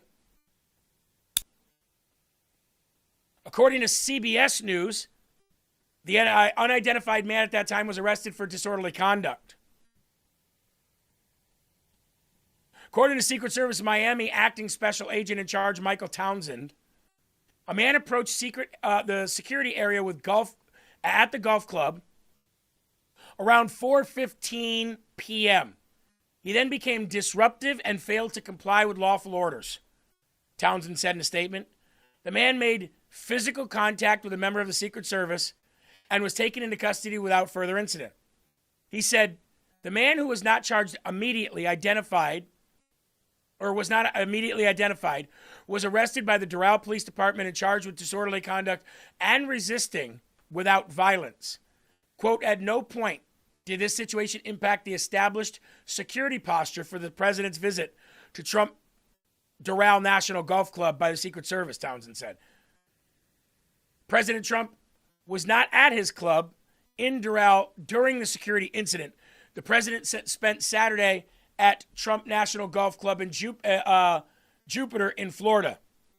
And we actually have pictures of the president there, but there was an event at the Doral Golf Club too, which is where the incident took place. But you want to know what's crazy, Eli?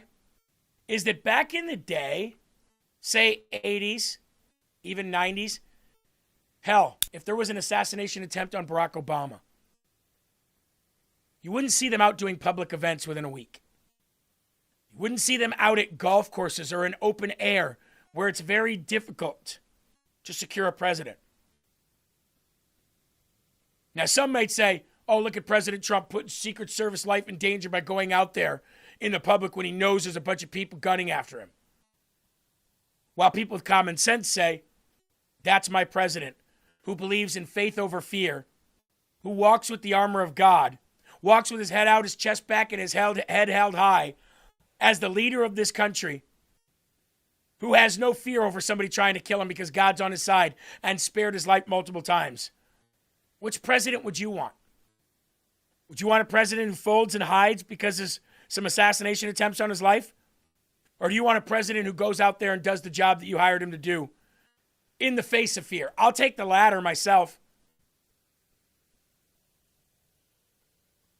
But how the other side sees that is a slap in the face. How the other side sees that is, oh, you brazen, ballsy mother. And they want to kill him more. It's going to ramp up, folks. Does anybody in this live chat believe that this is the last time we're going to see something like this take place? We've got 2 years left of President Trump plus. He's still got the rest of his life that he's going to have to be out in public. You think this is the last time that people are going to try stuff like this? It also won't be the last time that God intervenes. When God anoints you, when God picks you for something, no weapon formed against you can prosper. But that doesn't mean that they're going to stop. Quick break, and then we'll come back to the White House Correspondents' Dinner shooter, potential assassin, Cole Allen, and his update in prison. But right now, I want to bring you and talk to you about Take Lean. Lean weight loss from Brickhouse Nutrition. Back again with another discount. This time, ladies and gentlemen, 20%. Now, the diet that I'm on right now, I actually thought that I was going to, I hit a wall. And I actually thought that I was going to, this my second time going into lean weight loss, because I'm trying to hit a goal by June. I have not yet ordered it because I still started seeing a drop again. I hit a wall and then I started seeing a drop again. But at 46, the drop is not as significant as I want. And I'm working out 2 hours a day and eating 1,800 calories or less. And I'm still not dropping the pounds. So maybe I'm going to take advantage of this 20% discount and get this just so I have it on hand, right? Everybody's talking about weight loss injections and Ozempic and all that stuff. You see people online shooting themselves in the stomach or wherever with this long, huge thing. Never would I want to do that, man. Just to reduce my appetite? Never. A little willpower, a little self-control, that can go a long way. That's why doctors created weight loss supplement called Lean Weight Loss, and the results are pretty remarkable. The studied ingredients in lean have been shown to lower your blood sugar, burn fat by converting it to energy, and curb your appetite and cravings so that you're not as hungry. But lean is not for the casual dieter with a few pounds to lose. The doctors at Brickhouse Nutrition created lean for a frustrated dieter with 10 or more pounds to lose. So let's get started today with 20% off by going to takelean.com. That is takelean.com, promo code LFA at checkout. That'll get you 20%. Okay? Takelean.com, promo code LFA. Stop with the Ozempic, stop with the shots, go more natural. Brickhouse Nutrition, takelean.com. Promo code LFA for 20% off. Producer Eli, did you have something you want to chime in there about exercising and weight loss? Kind of a public service announcement about that Ozempic crap. I think we probably mentioned it last week on the show or something, but that's now like starting to deteriorate, I guess, and crumble people's bones, so stay away from that stuff. Absolutely. Now, I showed a picture this morning to my wife, right? And that picture to my wife was me this morning and how I looked. I don't know if you're going to be able to see this or not. You may or not be able to see this. But I took one of those mirror selfies. I'm going to show it to you right now. I might not be losing the weight I want because I'm doing lifting as well, but I'm dropping the pounds. Look at that. I'm going to put it up there close. Look at that. My waist is actually smaller than my shoulders. I mean, not as wide as my shoulders anymore. So I'm dropping the inches. I might not just be dropping the pounds, you know? But if you're looking for that, takelean.com. Promo code LFA. I took it for 3 months. Good product. Also, want to give a big shout out to Fatty 15. Since we're talking about health and, living longer and being stronger and being more clear-minded, Fatty 15 is another product that you're going to want to look into because this is completely different than your colostrum. This is completely different than your field of greens. This is a cellular level change in how your body ages. That's what C15, introducing that essential fatty acid into your life, that's what it'll do for you. Completely natural, completely amazing, and over 70% of the people that take this feel the benefits within the 90-day trial period that they get, Fatty 15. You can get yours today, 90-day starter kit, for only $101.96 by going to fatty15.com/LFA, promo code LFA.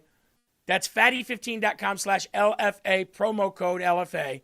Big shout out to Fatty 15. Amazing product. If you guys have been wanting to try it, try it. They even have gummies for kids as well. So, fatty15.com/LFA, promo code LFA. All right, back to the news. Back to the problems with President Trump and the people trying to kill him. White House Correspondents' Dinner attempted assassin Cole Allen has been placed on suicide watch precautions in a D.C. jail. Yeah, that really worked for Jeffrey Epstein, didn't it?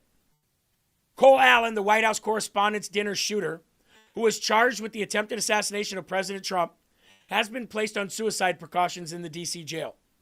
Allen's attorneys argued that placing their client on suicide precautions is unnecessary and violates his rights.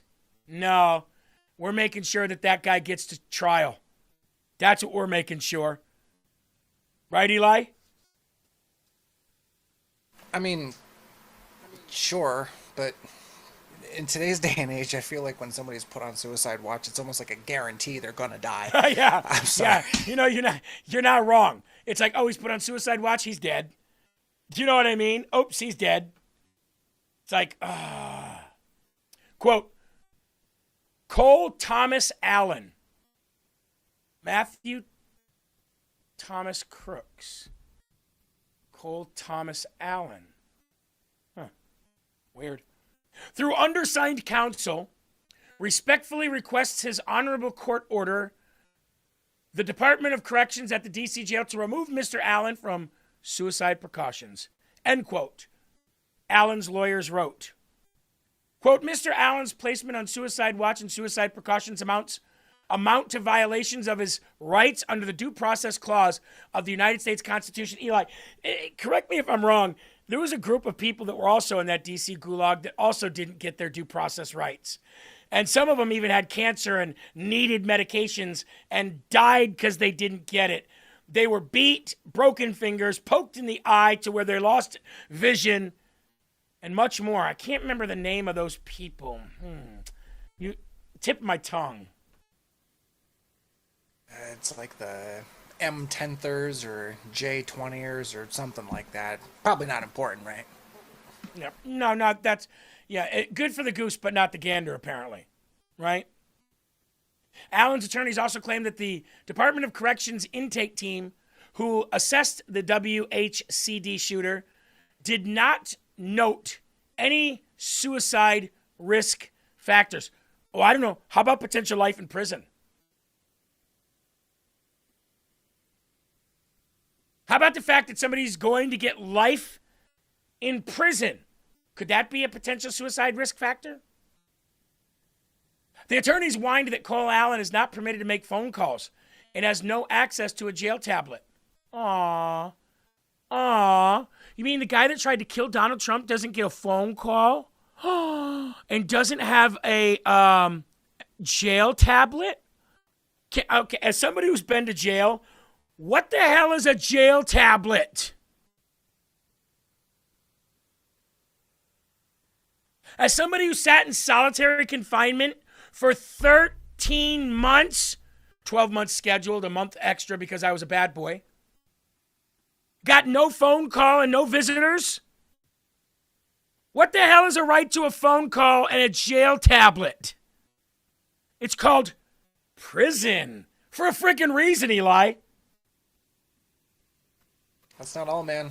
They're treating him horrible in there. I heard they also took away his PlayStation 5, and he doesn't get any caviar at dinner. Can you believe that? Unreal.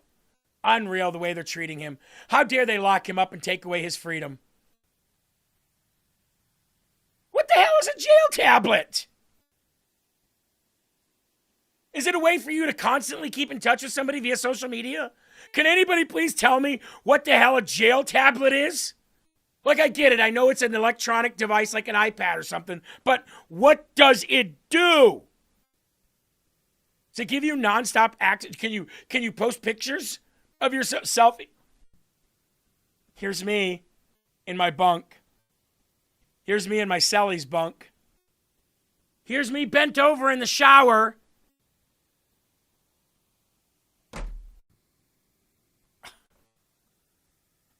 M. Bruno. MAGA offers scam. Take your chance, lose your money.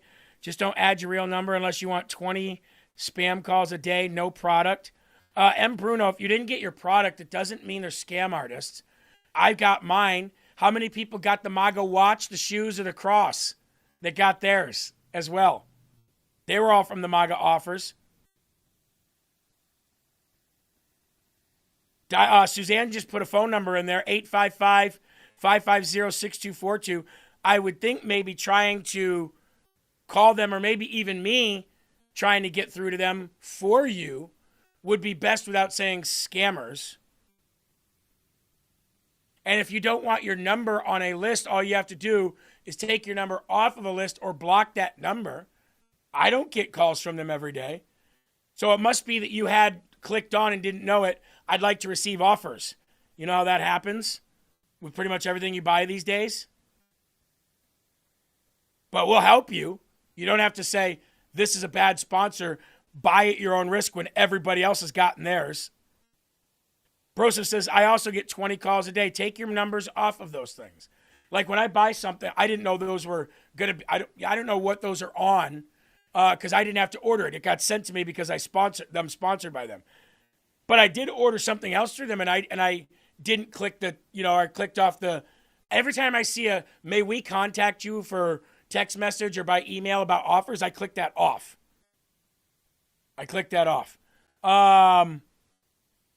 They call from a different number after blocking. Yeah, you should be able to stop that.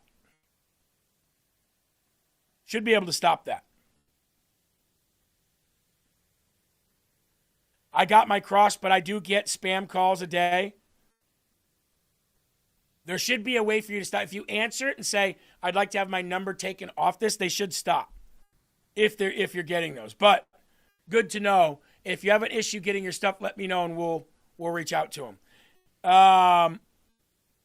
Suzanne said, I just spoke to them, Jeremy. They told me that to have him call, they're happy to help. Well, that was easy.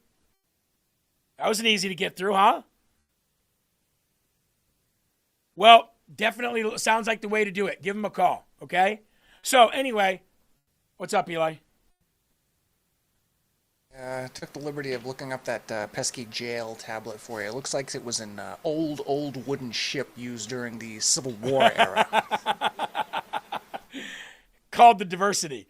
So yeah, he's been placed on suicide watch, and like Eli said, probably will die under suicide watch. Jeremy, I'm not sure if it's true or not, but Saul Obama's housekeeper was found dead. No, that. Unless it just happened when I came on, I would have known if that was the case, if that was real. But I haven't seen that unless it just happened. Again, it could have happened when I came on. If that's the case, that's a housekeeper and a chef dead. Not good.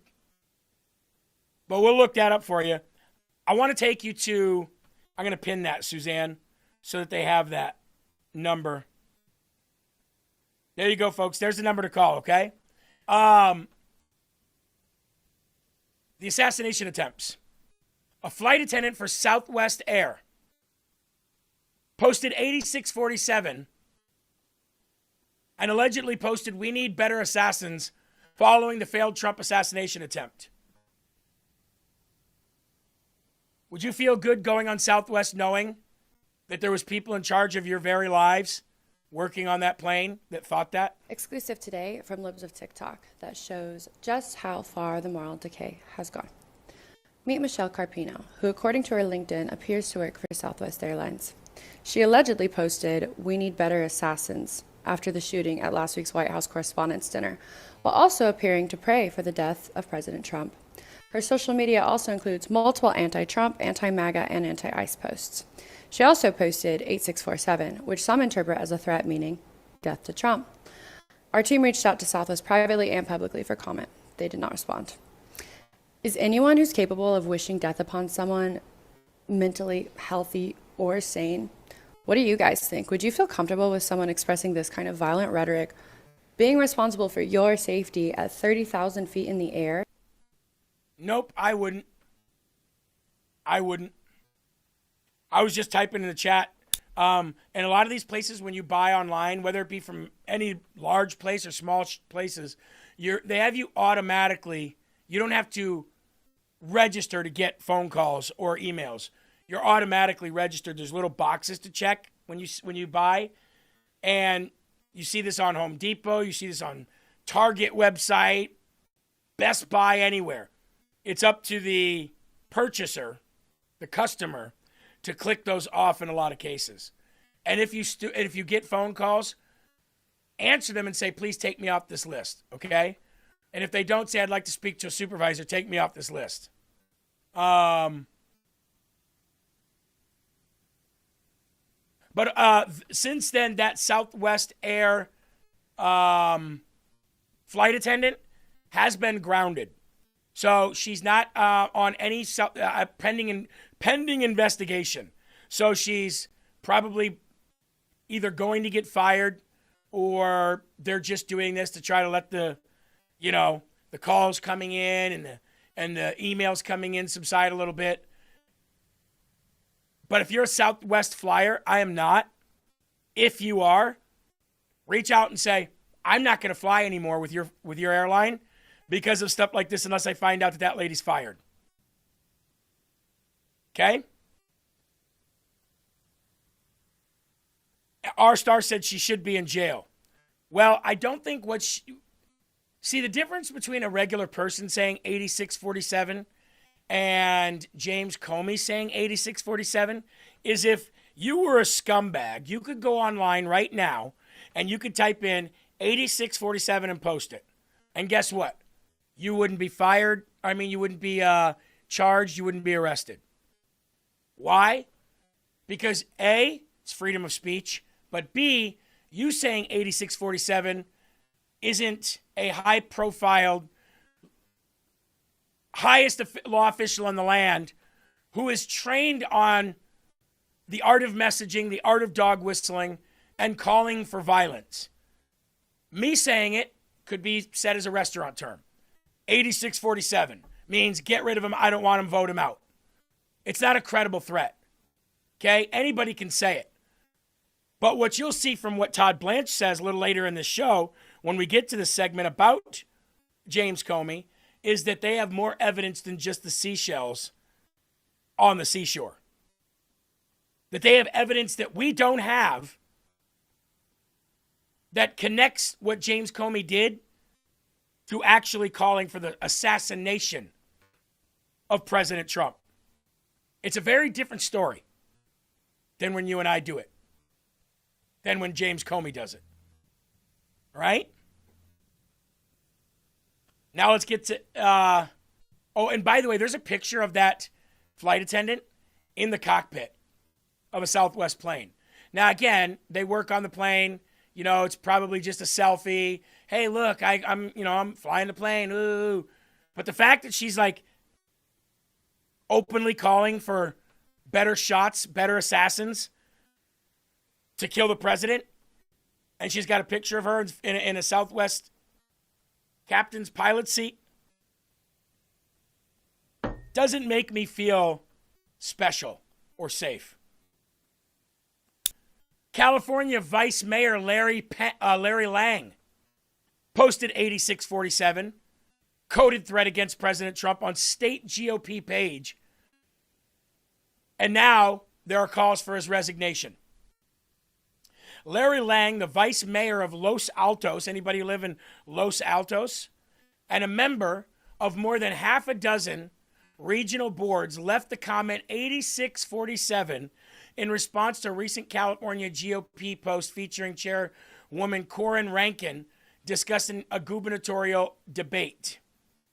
Rankin had stated that Democrats have no solutions after 16 years of one-party rule in California. In restaurant and bar slang, 86 means to get rid of, eliminate. In mob terms and in military terms, it means eliminate, kill, disappear. The number 47 refers to President Trump as the 47th president. The combination has been widely interpreted as a veiled threat or call for violence against the president. Both of Lang's posts have since been deleted. Why? Why? Screenshots were shared by the California Republican Party with the New York Post. California GOP Chairwoman Corinne Rankin condemned the post as a death threat and demanded Long's resignation. Lang's resignation, excuse me. Quote, this death threat directed at President Trump is unacceptable. Either this elected leader is completely unaware of recent events, or he is somehow fueling the violence that erodes our political system. Rankin said in an X post urging him to resign. Los Altos deserves leaders who unite the community and focus on solutions. Let's pull up a picture of this guy and what he did here.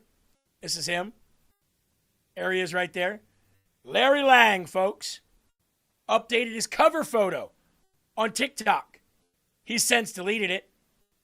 Here's his phone number, 650. Looks like 650-947-2720. Or you can go to llang@losaltosca.gov if you want to leave him an email. But again, I'll put the number up here for you. There it is, 650-947-2720. Or llang@losaltosca for California .gov. Like I told you, it's only going to ramp up. How about this one? Transgender socialist Wisconsin congressional candidate deletes a gun range video shooting a target of President Trump and then posts a weird rant walking it back. His name, Stephen Cooper, a Satanist biological male who identifies as a woman named Katrina DeVille, is running as a Democratic socialist in the 2026 primary for Wisconsin's 8th congressional district. Has been forced to delete a campaign-related video showing him at a gun range shooting at targets that include President Trump. What the are we talking about, delete a video? It's a transgender socialist running for the 8th district, congressional district in Wisconsin on a gun range, shooting at a target with President Trump on it.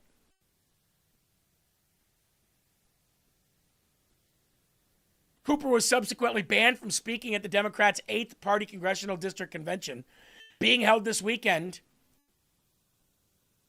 in Green Bay. After facing the severe blowback for the unhinged video, Cooper posted a TikTok video attempting to walk back the controversy. He does not advocate violence while still calling for Trump impeachment on day one in office. The original campaign post included imagery of Cooper firing at Trump-themed targets. Unreal. Just absolutely unreal. And this freak tranny isn't in prison? This disgusting freak tranny isn't in prison? Let's see here. I'm going to try to... So it was it's at a gun range, and it's depicting, the targets are depicting Jeffrey Epstein and Donald Trump. That picture of them together that goes around the internet. And they're not in prison? He's not in prison?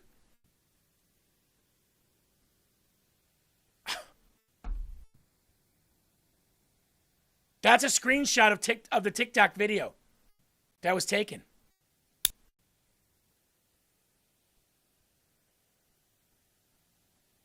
I want to show you something real quick here. This is the person that we need to call for the immediate arrest by the FBI. All right, people, listen up. Katrina DeVille coming at you, and I got a message for you. If you ain't heard the word, I'm running for Wisconsin's 8th District Congressional House of Representatives. That's right. If you live in Wisconsin's 8th Congressional District, I want to be your representative to work out here for you. I want to be the one who goes to Washington, D.C. and fights for all the things that make your life and all of our lives better. I have a website. It's DeVilleforCongress.com. Right on there are all my platforms.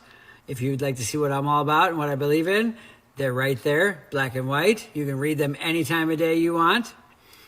I think it's super important that they stay there with the Website is tuckitback.balls. amount of misinformation that's being circulated these days. People need transparency in government. They need to see what politicians stand for, and they need to know that those politicians aren't going to waver off of those things they say they believe in and the things that they say they will stand up for. Eli, that sounds like a male Nancy Pelosi. That sounds like Ned Pelosi. Doesn't it? I was literally thinking the exact same thing. We have a new contender, somebody to take over for Nancy Pelosi so she can finally retire. This one's cosplay. This one's themed. It's a Cruella de Vil Nancy Pelosi. Yeah. I can't believe it. Yeah. Yeah. Katrina DeVille. Steven is his actual name. Posted a video of him shooting at a target that depicted to be Trump and Epstein together. Wisconsin, congressional candidate for the 8th District. And this freak isn't dead or in prison? I've been out in the district the last few days, and I've driven like 400 miles around to a bunch of the different counties, checking in with Democratic Party leaders and finding out what's going on right now in the communities, with the citizens, in the counties, and I'm going to stay in touch with them. Wow. Like, I've lived in almost all of these communities, but I need to know what's relevant right now, what's going on right now, so that I can be the most effective at making positive changes to make your life better. Yeah. That's what I'm committed to. Yeah. I'm committed to the American people. You. I just made a YouTube video about everywhere that I went. It's a bit too long to put here, so yeah, I put it on YouTube. I'll absolutely put the link in the description here if you'd like to come check it out. I was everywhere, from Chilton. All right, Eli, I'm convinced mental institutions are too good. These people need to be eliminated. Eliminated. Eradicated from the face of our earth. By one big swipe of God's hand, I wish he would take these people off this earth. In their brains, you know, in Steven's brain, in this Cruella de Vil cosplaying brain, he wants to have sex with little kids. They do. They want to have sex with little kids. They want to torture and kill. They want to rape and murder. They are the embodiment of Satan in the flesh.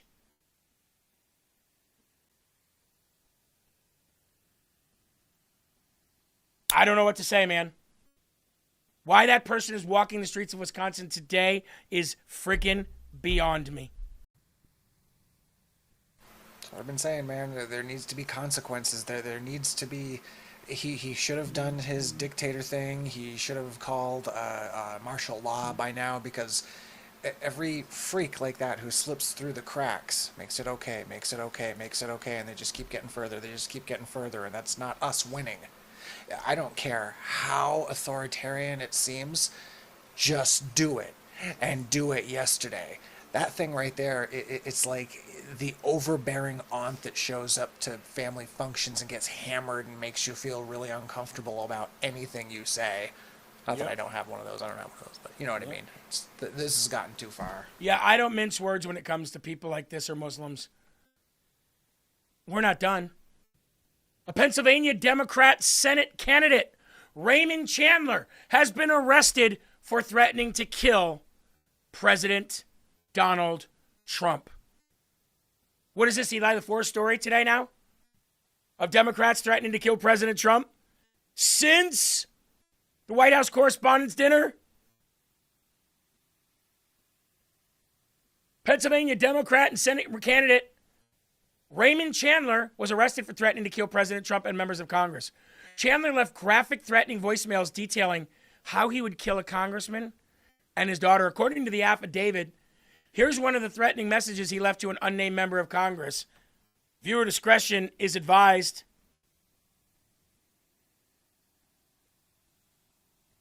Sir, this is a quote. I'm reading it. Sir, I'm calling this morning because I want you to imagine a scenario. I want you to imagine a scenario where all 1,200 billionaires in this country, all their properties, all surrounded simultaneously by thousands of people. So imagine your house, your daughter's house, everyone you know and love who is also rich. Imagine every single one of those homes being surrounded by thousands of people. Then imagine them all getting a text at once. And then suddenly taking out their pocket knives, walking slowly towards your house with 10. You've got your 10 guards or whatever against thousands of people. And then they come and they pull you out of your house, slowly slit your throat, slit your daughter's throat, and then slit everyone's throat that you know. Sir, that is your future. An Allegheny County man is accused of threatening to kill President Trump and members of Congress.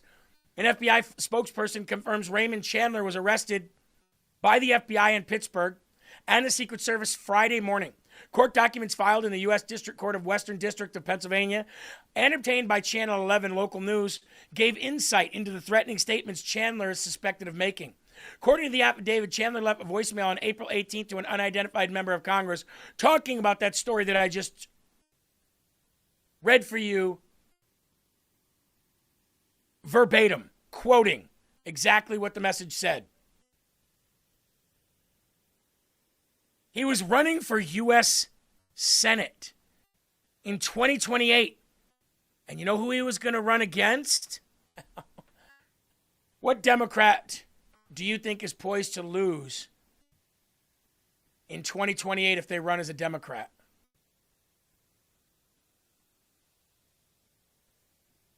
This is enough for me, and by all measures, this is more than what so many have. Why is $100 million not enough for somebody else? Why do they need billions? Why do they keep hoarding it all for themselves? Aren't they happy? While many people spend their time thinking, screw you, I got mine. I'm sitting here thinking, I got mine. Why the hell doesn't everyone else have theirs? Well, I'm tired of waiting. I'm going to get you back your share. I'm going to hunt it down, and I'm going to bring it back to you like a bloodhound fetches a pheasant. I shall lay it at your feet. Because where I'm from hasn't changed. In my youth, while going through my struggle, I had the great honor of being adopted by a black family, to be loved by a black mother, and to grow in friendship with a man I love like a brother. I love you, Joe, Twa, Choicey, Aunt Rosie, and Miss Linda. I do this for you. I do this for my birth family, for Ashley and for Ian, for my parents. I do this for you. For my godson and my god-grandbabies, I do this for you. See, for they think Johnny, they're doing good things. Erika, and Ariana, I do this for you. And for every single family in Pennsylvania who is struggling, who has been left behind, I am coming back for you. I do this for you. My name is Raymond.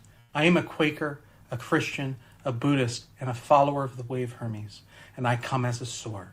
Follow me. A follower in the way of Hermes? Bitch, you ain't running nowhere. You fat, worthless waste of Quaker oatmeal shit. I'm a Buddhist. I'm a Christian. I'm a Quaker, Eli. And I am a follower in the way of Hermes. What is this, the god of war? I'm a toker. I'm a joker. I'm a midnight smoker. First and foremost there, fat boy. Nobody ever told you you couldn't be a billionaire, you lazy shit stain. And secondly, a thousand people surrounding a billionaire's house. Bitch, 1,000 bullets is an hors d'oeuvre compared to what they've got waiting for your loser asses if you ever tried that with a billionaire. If you ever tried that with a patriotic American, please give it a go. Somebody said he's a follower in the way of herpes, maybe, not Hermes. Don't be mad that your fat ass got an STD. It's not our fault. I'm a Quaker. I'm a Christian. I'm a Buddhist. I'm a follower in the way of Hermes. And by Zeus's hand, and by the trident of Poseidon, I will once again take out the evil known as Medusa. With Perseus and his winged horse, and Ares, the god of war, at my side, this is Sparta! Fat boy is arrested. By the beard of Zeus. Honey, do you want a Hot Pocket? Mom, I told you not right now. I'm trying to make a strutting video. I'm so badass. Yes, the pepperoni one, please. Anyway, before my mom rudely interrupted me here on Kick and Twitch, TikTok, I don't go on X though, I'm on Blue Sky. I'm saying, death to you all. I am coming. But the problem is, Eli, these people can do real damage. That guy, if let free, would have taken out some innocent people. Would have killed some people trying to become a legend. Yep. Like I said, dude, consequences need to happen. I was always under the impression that if you posted anything, even a quarter of the things that he said, that that you would immediately be getting a knock on your door because that's our Department of Justice and protecting the president. I don't think. Did you say he? Yeah. Was arrested or? Yeah. No, yeah, he got arrested. But that other one in Wisconsin, the Katrina DeVille, Stephen Freakazoid, still walking around free, and he was shooting at.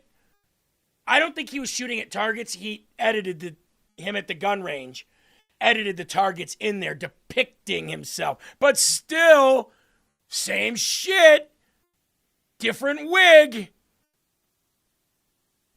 That's good in this instance anyway, I guess. But yeah, you're right. Corella, the dumbass, needs to be hauled away next. Now, did anybody see Stephen Miller's wife go on Abby Phillips' show on CNN and hand her and everybody at that panel their asses?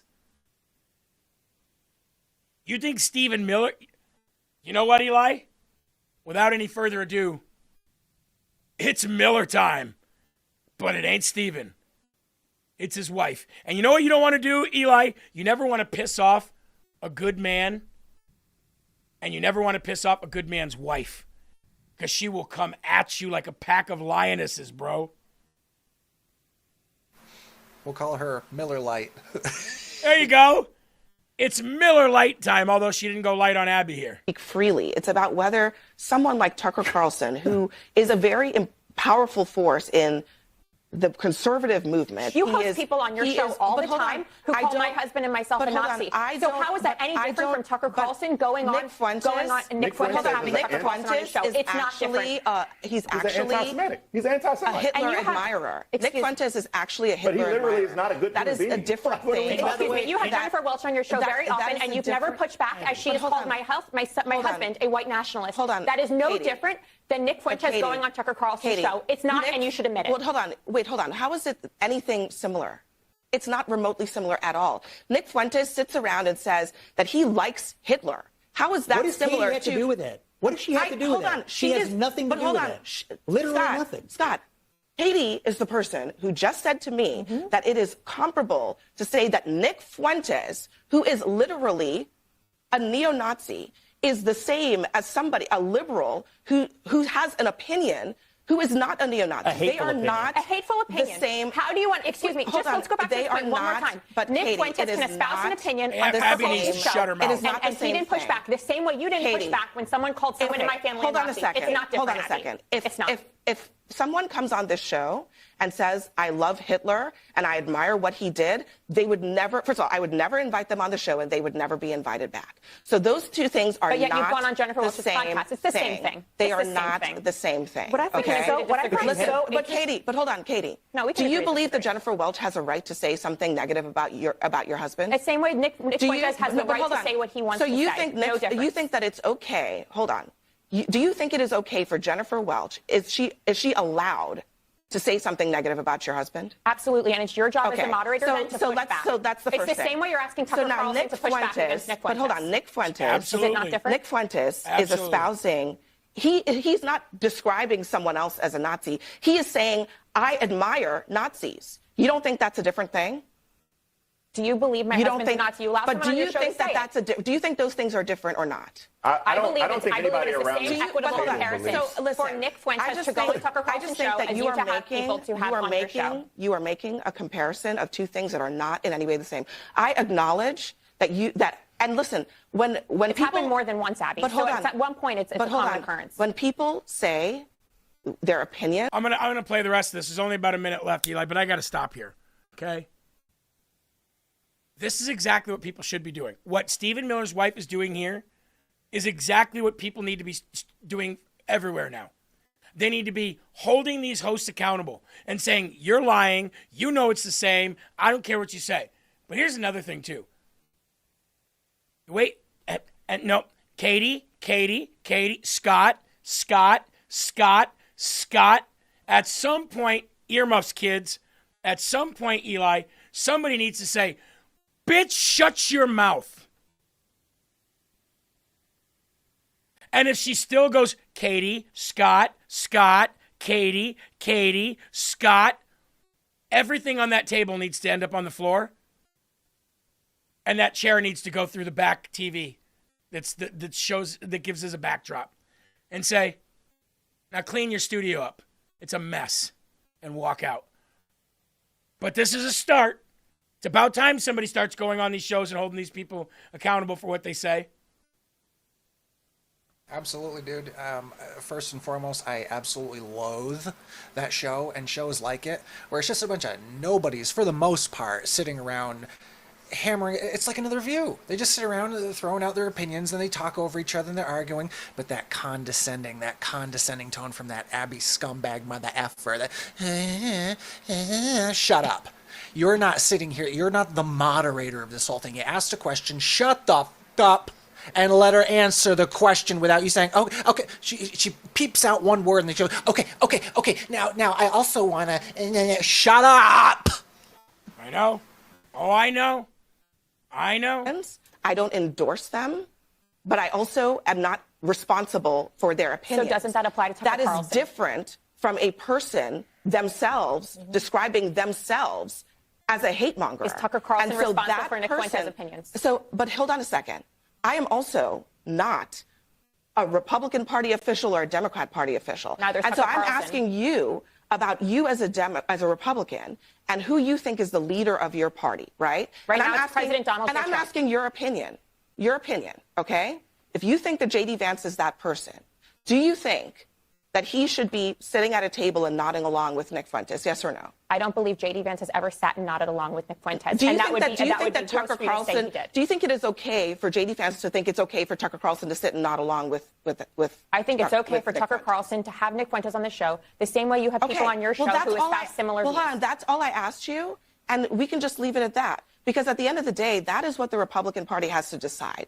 Do they care whether or not someone who has a loud voice in their party is bringing on somebody who is encouraging neo-Nazism? Wait, and if you think that Democrats was not have to decide? Wait, Because if you think that's okay, let's go back to the murder of Charlie Kirk. Let's go back to the murder of Charlie Kirk. Should we? So we have to leave it at that. Next. Oh, I bet you do, Abby. I bet you have to leave it at that. Tables would be flipping. And you know what? I guarantee you, mark my words, I said it here today. That's going to start happening. It's going to get to a point where civility and common sense is completely gone. We already don't have a basis of truth. We already don't have a place where we can all go to and say, well, that's the truth. Let's work off that. So when you don't even have that, you're ripe for some terrible things to happen. I can guarantee you, Eli, that by the end of Trump's second term, you're going to start seeing people walk off sets, people throw stuff, people just rip their mics off and say, I'm out of this. Sooner or later, that's what you're going to see because the left just they're digging deeper, man. They're doubling down, tripling down, quadrupling down. And by the way, to the person who said that the language was out of control today and you couldn't handle it, thanks for leaving. Goodbye. Yeah, 100% agree, dude. As soon as she said, and that's where we're going to leave it, I would have, excuse me, earmuffs, sorry, I'm going to throw my own little one out there. I would have been like, bitch, no. No, that's not where we're leaving it. We're actually just getting started, so you better strap in and hold on. Yep. And secondly, it actually happens a lot more than you would think, Jeremy. I could YouTube or Google right now a bunch of videos where people are standing there reading, you know, the government, blah, blah, blah. And she's like, is this serious? Are you guys serious? Is this what we're actually relying now to people? And they drop what they're doing right there and then and walk off set on these news sets a lot of times. Yeah. No, you don't see it happening on mainstream media because if it does happen, they don't show it and replay it, you know? But nowadays with new media, you can't get away from it. If it happens, we catch it. It's caught in a screenshot. It's caught in a video record, a screen record, and it's shared. You can't get away from it now. And, you know, is what it is. I can't stand people who talk about cussing. I know. It's like you've never been here where that's not been the case. Ever.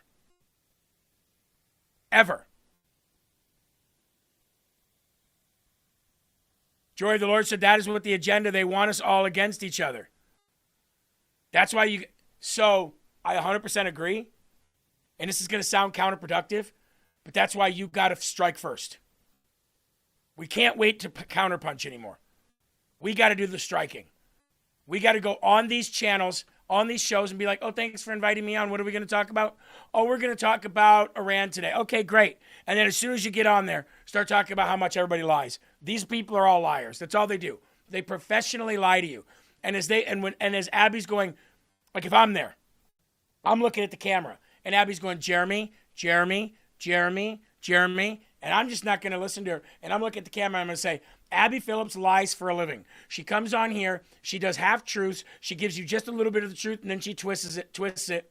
Her big-ass forehead is not capable of even holding even a little bit of the information that normal people hold in their frontal lobe as they become adults. She's too stupid to understand all this stuff, which is why she's acting like a petulant child over here and why she can't stop saying my name. You see she can't stop saying my name? Let's go through some of Abby's lies. And I would look in the camera and I would just do that. How long before somebody doesn't even have any guests anymore? We need to call out the crap that's going on in this world. Like the fake KKK. Remember that last week, guys? Remember the fake KKK videos that we all saw last week? Remember this video?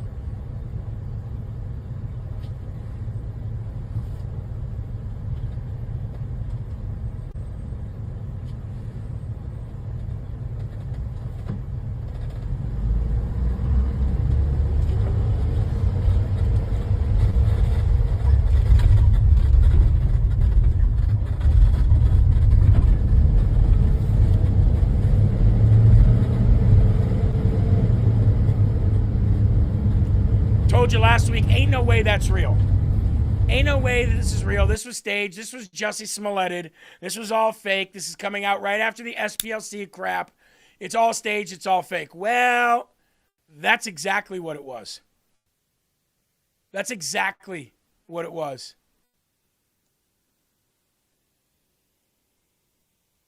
Ryan and Sean Fitzgerald spoke with WJAR, local news in Rhode Island, about the incident. Ryan revealed that he wore the outfit while Sean admitted to filming the video. Ryan said he carried out the stunt to draw attention online, to push his personal views about race and how it's portrayed in society. I was in the robe, said Ryan. Sean Fitzgerald added that he wished he had not participated in the stunt. I have regrets. I'm angry. They said they did it for awareness. Told you from the very beginning. We knew what it was. 11 o'clock, we are learning more about this viral video out of West Warwick that sparked concern across this nation. Police now say it was all staged. You saw it first here on NBC 10, and tonight we've confirmed the same brothers that NBC 10 spoke with earlier this week are the same ones that investigators say are behind this. I'm Dan Janik. And I'm Patrice Wood. They're now admitting to orchestrating this whole scene. And the night team's Leanna Falk has the new details. Ryan and Sean Fitzgerald, twin brothers, both admitted to NBC 10 that they were behind this viral video. And while police say they orchestrated it for social media content, Ryan had a different response when we questioned him ourselves. How did you guys come up with the decision to go out there that night? So I ordered my thing, right? And I just decided that I wanted to bring more attention to the fact that, not just in this town, but all around America, that I believe there's a bit of a disparity between white and black. Ryan Fitzgerald back speaking with NBC 10 after it was revealed this viral video was actually planned by him and his twin brother, Sean. Who was in the robe? Me. I was in the robe. Investigators say they orchestrated the scene on Main Street Monday night. Ryan admits he wore the robe. Sean admits to filming. Sounds like you have regrets about the whole thing. You bet I have regrets. I'm very angry. He knows where my head is with this whole thing. He's been getting screamed at for the last 48 hours. Do you regret it at all? Do I regret it? Regret my delivery? Actually, no, I don't regret it. No, I don't. No, I don't. Nope, I don't actually. The more I think about it, no, I don't. Police say despite how it looked, there's no evidence linking the brothers to any hate group. Do you have any connections to the KKK? I wish, but no, not at the moment. I don't. I don't have any connections to them. The stunt sparked outrage nationwide, but especially in West Warwick. It was extremely scary to think that we had something like that happening in our area. Even if it is a joke, it's not funny. By the way, what's scarier? Seeing some people walk around in some white hoods that don't really exist anymore outside of some people in the South's living room? Or watching a transgender pee in a girl's bathroom, go to the bathroom in a woman's bathroom, and threaten to kill people who don't affirm their gender transition. To me, the latter is more scary. Why? Hey, Eli, when's the last time we saw a KKK mass shooting? KKK kill a school shooting? KKK lynching? A KKK any kind of murder? I don't remember seeing one in my entire life. Historically, I guess I'd have to say, late 60s, early 70s, maybe. Yeah, maybe. I'm sure in the 60s it was happening. But I'm more afraid of transgenders and Muslims in this world and illegal aliens. What's scarier, Eli? Somebody walking down the street in a KKK uniform or an illegal alien driving a semi?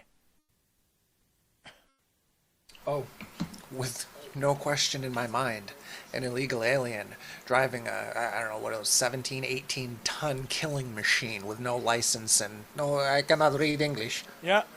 Muslims cut people's heads off and take over organizations and institutions. Illegal aliens drive trucks and kill people and rape and murder innocent American women. And trannies shoot schools. Shoot up schools and churches. Yeah, I'm more afraid of all three of them than I am of the KKK. It has no place in our community. Neither do illegal aliens or trannies. Police took it seriously. Social media can be great, but not for something like that. No charges have been filed against the brothers. Police say the investigation is closed. In West Warwick, Leanna Falk, NBC 10 News, Night Team. I am more afraid of those three things than I am of the KKK. Hey, Eli, when you get a second, look that up. When is the last time we have saw a murder or rape or a mass killing by the members of the Ku Klux Klan?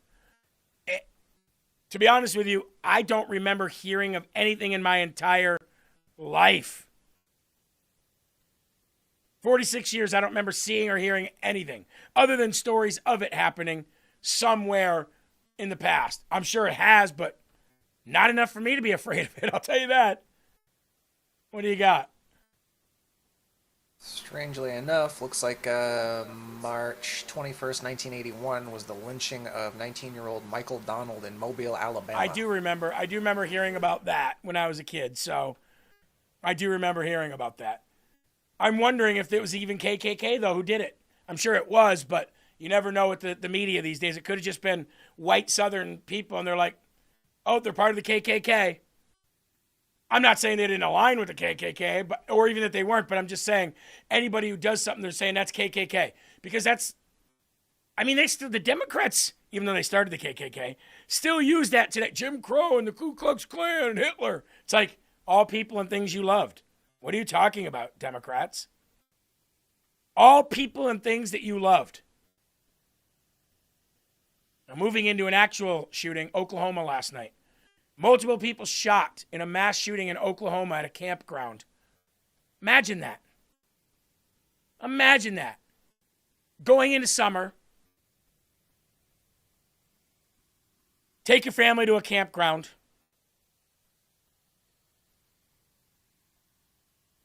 Playing games, fishing, swimming, cooking out, barbecuing. And somebody comes to the campground and just starts shooting people? Huh. 3 suspects allegedly fled into the woods. Hospital was on lockdown, massive manhunt underway. Now, this was as of 10:49 last night. And you're right, Dilly, this is why you carry everywhere you go. I tell my wife that all the time. All the time. Emergency crews are responding to a mass shooting at a campground in Edmond, Oklahoma, with reports of at least 9 people shot. Multiple victims were transported to nearby hospitals. A lockdown was imposed at one of them. The incident unfolded late Sunday night at the Lake Arcadia campground near Edmond, or area in Edmond, excuse me. Emergency responders, including police and medical units, rushed to the scene after reports of shots being fired at the popular camping spot. A witness claimed that 3 individuals were seen fleeing in nearby woods. There are reportedly 9 victims, and Integris Hospital was on lockdown. The scanner feed reported that officers were requested at the hospital area, at an area hospital for fighting. At 9:49, the scanner reported that the possible suspects were in a white car. One suspect was reportedly black with dreads. Another was a white man in a red tank top. Videos that appear to be taken at the scene show heavy police presence. Police at that time had not yet confirmed any details of the shooting beyond what I gave you. Here's the video from last night. If we have an update on it, somebody let me know in the chat. Here's last night. Heavy emergency presence here at Arcadia and 15th. Something is going down at Lake Arcadia currently. Not sure what's going on, but there's, I counted 7 ambulances, 14 police units, and 3 fire trucks so far. I will keep you guys updated on what's going on here. This is not good. We've got people over here, but not many of them are forthcoming with a bunch of information. Make sure they understand we got like 15 gunshot victims out here. Unbelievable. Chick said, I lost Jeremy, so bye everyone. Have a great Monday. Somebody having some issues with their feed? Best thing to do is to, if that happens, is to check all your usual things. Check all your internet, your home, your browser, your access to your internet from your device. And then if nothing's working, reach out to support@rumble.com. Now, last week, Eli, we had a lot of good news. I expected this week we were going to have a lot of, bad news to start the week because we had a week full of good news last week. And that's not to say we don't have some good news to report on here today. But I expected a lot of evil to push back in the way of all that good news that we got last week and all that justice we started seeing done. Apparently we're seeing it because here we go, folks. I tell you, we report on it, and I could report on it every day. And that's this. An illegal alien working for Wendy's stabs 2 innocent women to death, including a mom of 2 young children. And the illegal alien had arrived under the Biden regime. As News 12 Long Island reported, 22-year-old Ronnie Yair Rivera was arrested Friday night for stabbing 2 women to death. He stands accused of killing his 32-year-old roommate and 42-year-old Wendy's coworker, Ana Marie Del Aguila Cordova. According to the police outlet, the police responded to Wendy's restaurant on Austin Boulevard in Island Park just after midnight. This is where Alvarenga Rivera allegedly stabbed and killed a 42-year-old coworker as she was taking out the garbage. Per NBC 12 Long Island, investigators stated that Rivera then called the police and informed them that he had stabbed someone. Quote, while we were on the scene, we received information that an individual was stopped at 169 Atlantic Avenue in Lynbrook. Detective Lieutenant George D'Arienzo, the commanding officer of the homicide unit, said he asked to see police, and when the police arrived, he said he killed somebody that night. Cordova, who was the 42-year-old woman who was killed, was from Long Beach, New York. She leaves behind 2 young children, an 8-year-old and a 1-year-old. Eli, if I get so frustrated here. I could do this every day. Some days I choose not to just report on it because how many times am I going to do this before people just freak out, right? But I could literally do this every single day. My question is, if I can report on an illegal alien killing somebody every day, when is Department of Homeland Security and ICE just going to say, F it?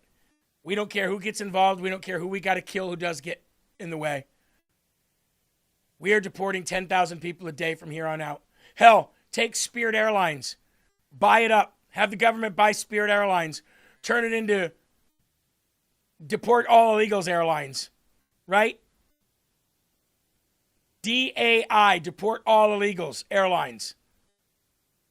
Or Eli, how about this? DEI Airlines, deport every illegal. We already talked about DEI anyway. Sooner or later, something's going to happen with mass deportations because you can't leave these people here. They're going to keep raping, robbing, and killing. That's who they are. Yeah, absolutely. There needs to be a nationwide purge at this point, and they need to take anyone. They just need to start. You know what? That's one thing I would support a draft for. Drafting ICE agents like a mama. Yep. That's what I've been saying. I'd said 2 things. Draft ICE agents, pull them from other agencies, whatever, pull them from law enforcement, and here's the other thing. Draft the illegal aliens to fight and go put them on the front lines. Who cares? Then you're not sending our sons and daughters to war. You want to get shit done, you got to get on the front lines. You don't want to put Americans on the front lines? Put these people on the front lines. If they don't fight, Eli, remember the movie Suicide Squad? Or the Suicide Squad in D.C.? All you got to do is put a chip in their head. Fight or die. Soon as we see you going out of the region, soon as we see you not complying, we blow your head up with a chip. There you go. Earn your citizenship. I don't see anything wrong with that. Yeah, absolutely. Sounds like a good idea to me. Put a chip in their head, make them go fight. Soon as they decide not to fight, you blow their head off. You don't send our sons and daughters to war, but yet you send people on the front lines to do things that need to be done. Bullet stoppers, basically. I've had enough. Which brings me to Department of Homeland Security Mark Wayne Mullen, who's still blasting Democrats for not funding DHS. Sometimes a constitutional republic gets in the way, doesn't it? But that's what we have. Joining us now, Department of Homeland Security Secretary Mark Wayne Mullen. Secretary, great to have you with us. Thanks for having me on, Shannon. Okay, so funding is back for most of DHS, but not all of it. That is going to be another sweep through Washington that we'll track. But in the meantime, what does it mean, this historic lapse of funding for DHS as far as rebuilding? Are we able to track all the threats that are out there right now?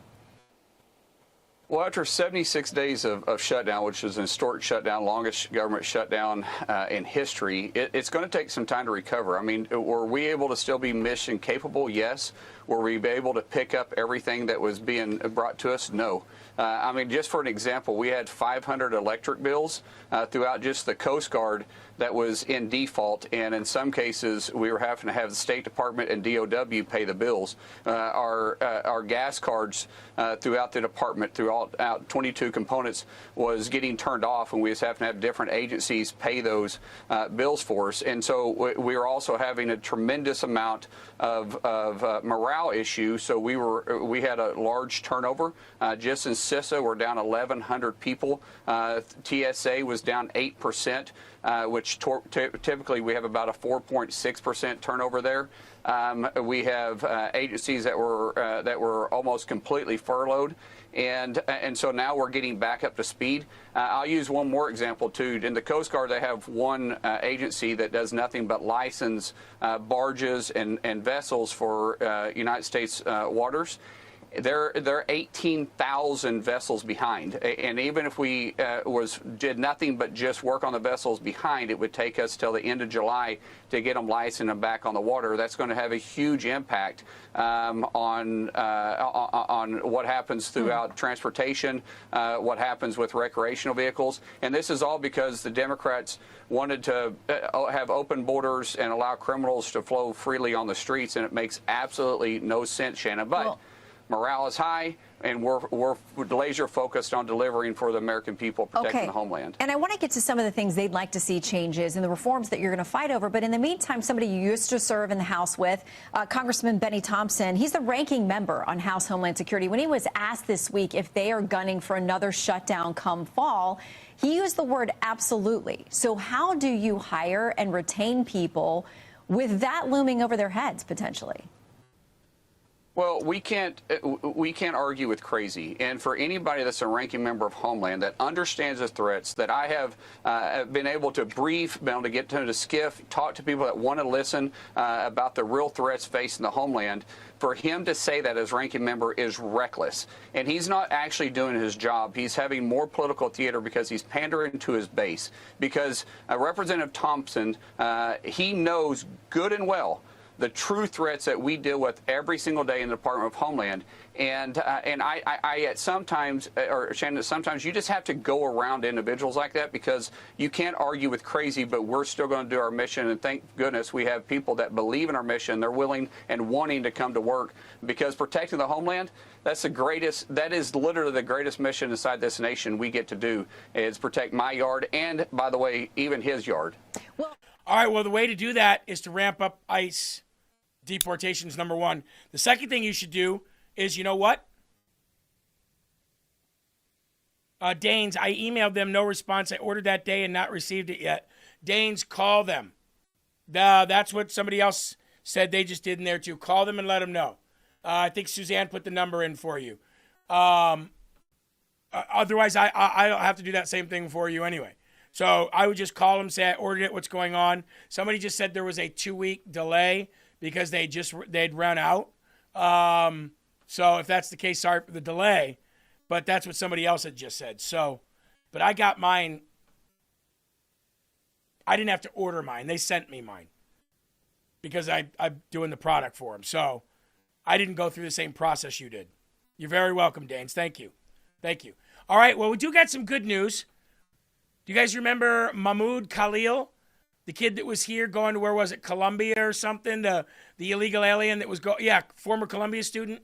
Well, the Board of Immigration Appeals has issued a final order of removal against Mahmoud Khalil, the former Columbia student and leading face of the anti-Israel encampment protests.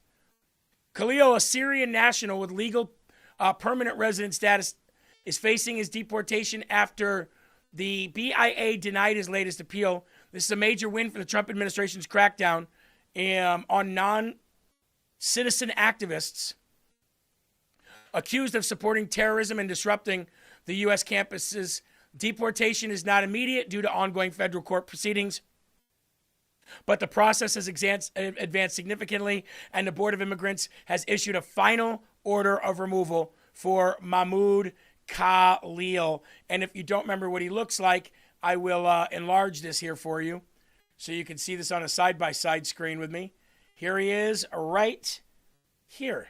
ICE agents, after taking part in pro-Palestinian protests, is set to be deported to Algeria. We've been following this story since the beginning. This is all according to a top official with the Department of Homeland Security. The move comes after a federal appeals court reversed the lower court's decision that freed the Syrian-born activist from immigration jail. The Trump administration maintains Khalil lied on documents as he applied for permanent U.S. residency and has argued he supports Hamas. Khalil denies he does and says he does not support violence.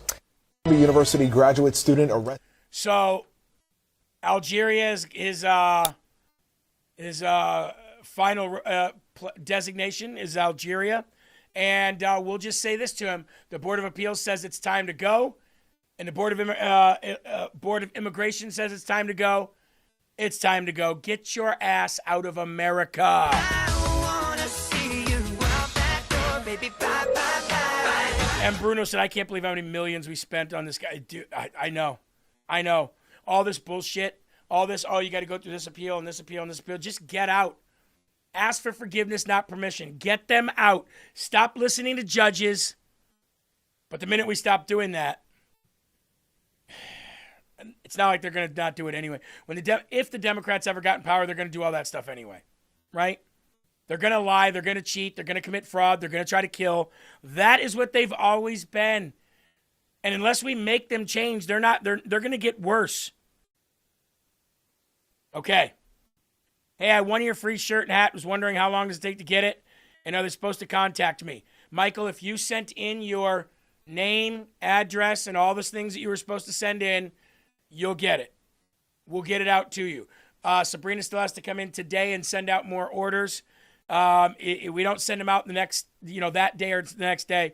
Sabrina comes to the studio a couple days a week and send things out. So if you are one of them and you won and you sent in your information, then we'll get it to you. If you've not sent in your information, Michael Giannotti,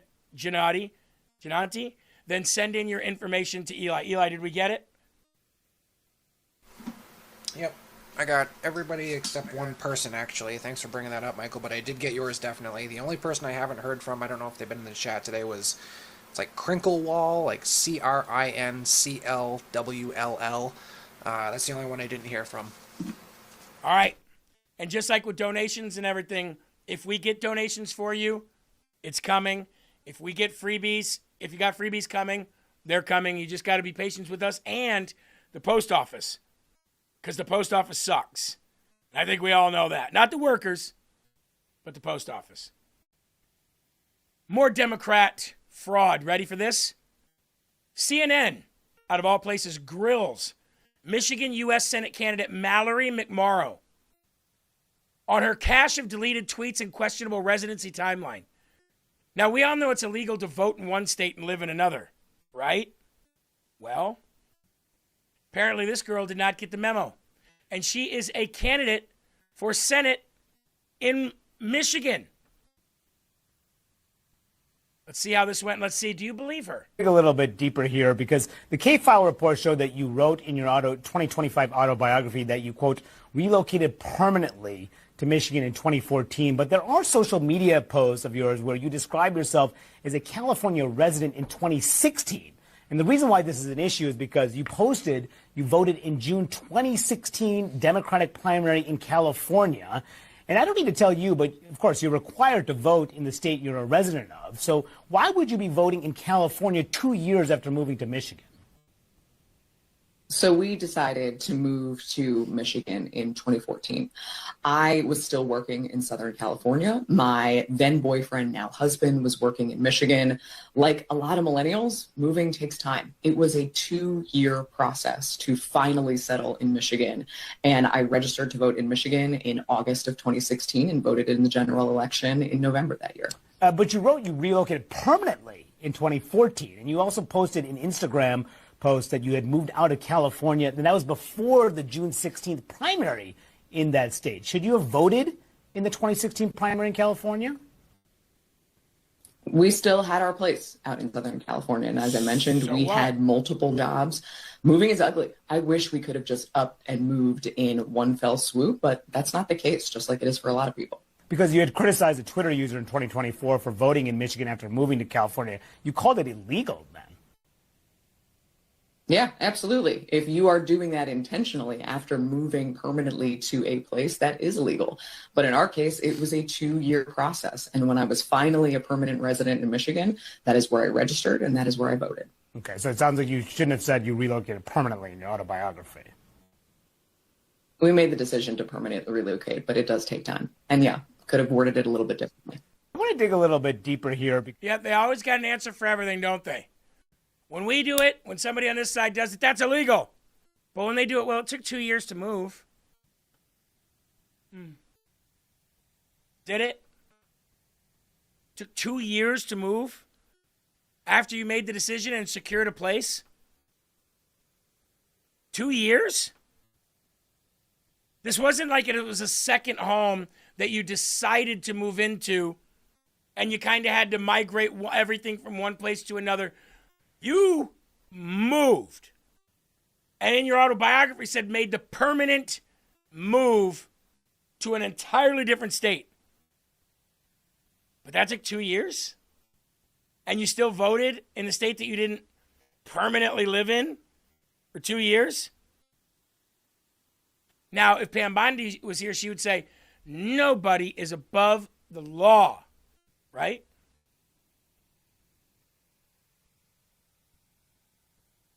You know, I think everybody, there's an old saying for the NFL. And that is every play, there's a violation of the rules, and every play somebody does something illegal, according to the rules. That if a ref wanted, he could blow a whistle and throw out a penalty flag on every play for the offensive line, the defensive line, the quarterback, the running back, the fullback, the tight ends, and the receivers. That every play they could throw a flag on. Ladies and gentlemen, we're at that point in politics where there is so much corruption that when we call it out every day, there's not an agency big enough to take it all on. So you're going to have to pick your battles because that's where we're at. There's not an agency large enough to take them all on because I tell you about a new one every day. It's that bad.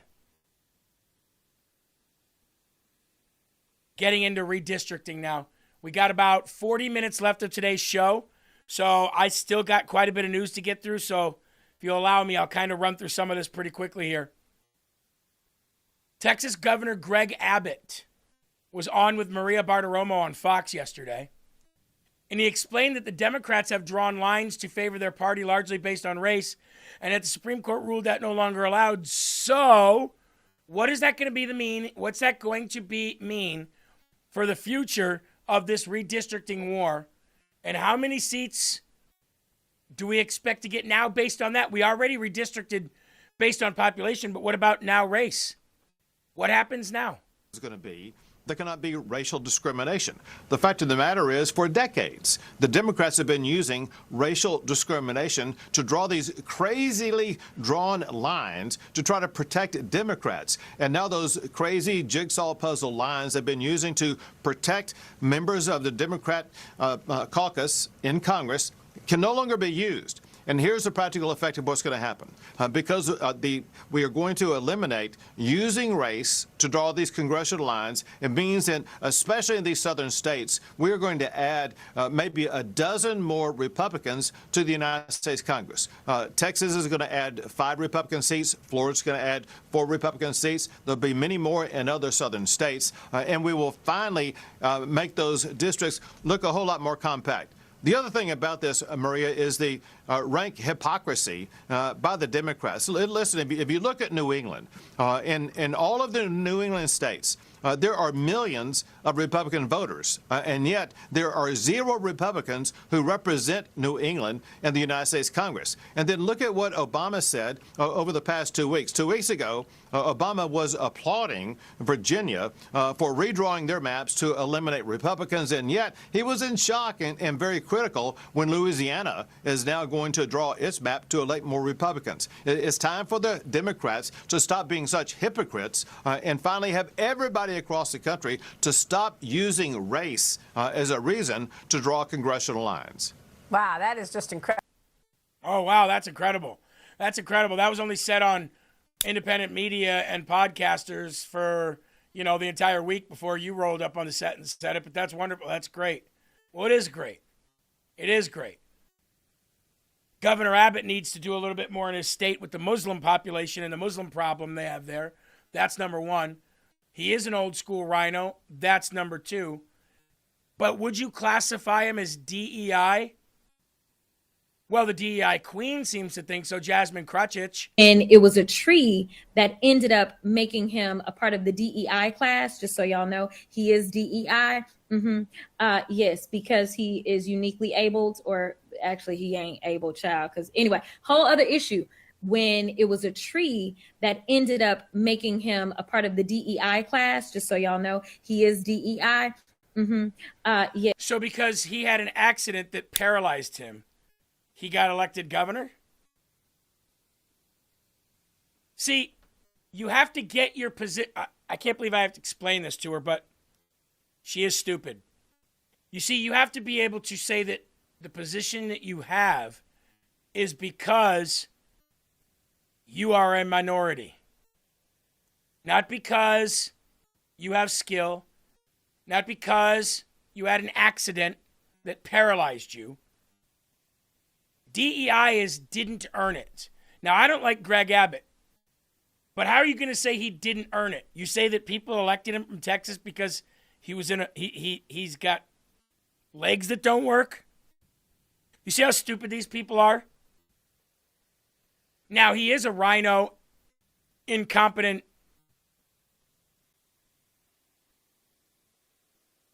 person. I was going to say something else, but I won't. I do not like Greg Abbott, but that's not DEI. And how would somebody who is DEI teach the rest of the world what DEI is? You are DEI. All you have to say is, look at me, I'm DEI. I didn't earn it. I campaigned on my race. Child, I am black, and he's not able. Child, he ain't able. He's handy capable. He does more in a wheelchair than you can do on both your fat little meatloaf legs. She's literally, Eli, out there mocking. As much as I don't like the guy, she's called him Governor Hot Wheels before. She's mocking the disabled. No wonder why she couldn't get reelected. No wonder why she's begging for a freaking job. I might show some concern if Jasmine Krachich ever mattered for anything. True. But she doesn't. True. And she never will. True. Absolutely true. Meatloaf legs. She looks like an uncooked chicken. What Brennan say? An unboiled or a boiled uncooked chicken or something? But now that Louisiana has had the Supreme Court side with that lawsuit, it's already starting with other states. Other states are doing it now, too. There's a couple holdout rhino states that aren't going to do it, but pretty much all the other ones are starting. That it is illegal to gerrymander districts in order to meet racial quotas. And this is, at a time where the news comes out like a fire hydrant geyser. This is one of the most consequential decisions that the Supreme Court has made, and will not only does it actually finally outlaw using race in the gerrymandering, but it also will have huge political consequences. Well, and it's especially consequential for Democrats, because if they can't draw new congressional districts for themselves based on race or juice their census numbers with illegal immigrants, they might actually have to run on the merits of their policies. Yeah. So I do think that they're cooked, quite literally. I think that the coming years are going to prove that any congressional gains they've made, they are going to very quickly lose and have a very difficult time replacing. Saying that it is illegal to gerrymander. I like the way she used the Democrats are cooked, literally. They are. They absolutely are. They're not winning these midterms no matter which way you slice it, folks. So whoever went on Kalshi and used the LFA thing and got themselves a $10 bet and put it on the fact that we're going to win the midterms, trust me, you're going to win. You're going to win. Now, for those who bet like I did on the SAVE Act passing, that one up in the air. But the whole midterm thing, I'm not even worried. President Trump ain't getting impeached again. I'll tell you that. But since we're still talking about fraud, Trump's fraud AAG Colin McDonald just revealed that Governor Tim Walz is using taxpayer dollars to sue the federal government to block investigations into fraud in the state of Minnesota. Tim Walz is literally hiding SNAP fraud data and state voter roll data and using state taxes to fight off the federal government from looking into the fraud. So here's what President Trump said this at the Villages in Florida about arrest Tim Walz and arrest Attorney General Keith Ellison. President Trump said, well, you never know. Crazier things have happened. So this might give us a little insight as to what we kind of maybe hope for Tim Walz and Keith Ellison. That governor and that attorney general is so crooked. It's so horrible. It's still horrible. Boy, oh boy, oh boy. Well, stranger things have happened, I will tell you. By the way, and our attorney general is doing a very good job, isn't he? Todd Blanche, he's doing a very good job. A lot of action. He is. There's a lot of pent-up action. And that governor and that attorney general. So a guy screams, lock him up, and he goes, well, listen. Boy, oh boy, oh boy. Well, stranger things have happened. You know what that's saying, right? You know what that's saying. Like I told you, his second 2 years after these midterms, bro, I'm telling you, we're going to see some stuff. If it's his last promise that he does, it will be drain swamp. Maybe not all of it. It's been hundreds of years of swampness. But when he says, well, stranger things have happened, what do you think that means? That means that his intention, at least, and what he knows, is that Tim Walz isn't going to walk away scot-free from all this. Just not. Just not.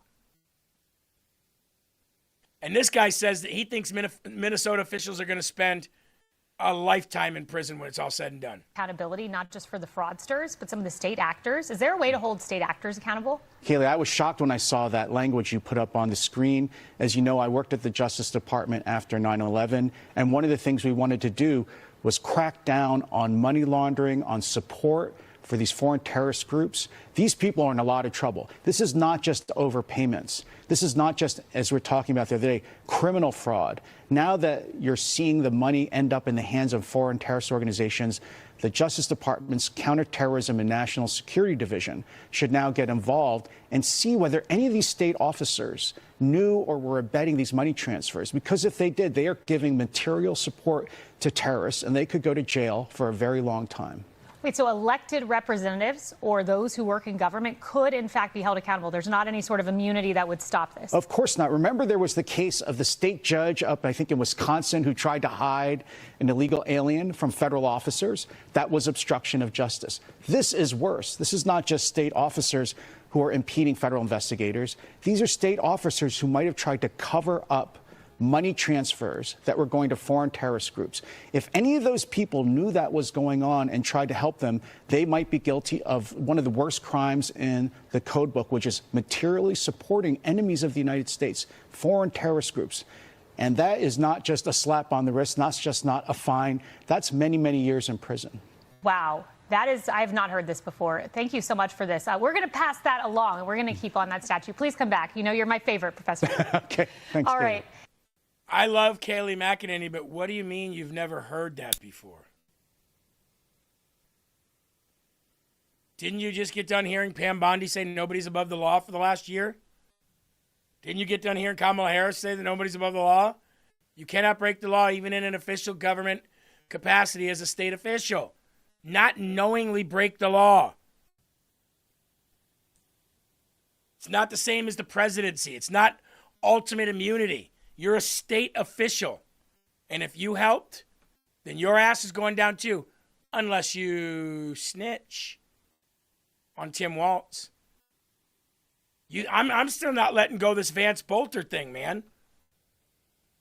Eli, I'm still not letting go the guy who said that Tim Walz hired him to kill a state official, an elected official.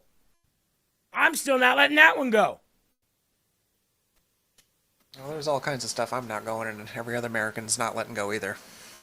Yeah, like Tim Walz's stolen valor. Not ever letting that go. I want him prosecuted for stolen valor, let alone billions of dollars in fraud. By the way, that fraud was assisting a foreign government, Somalia. Shouldn't that be an enhanced federal charge?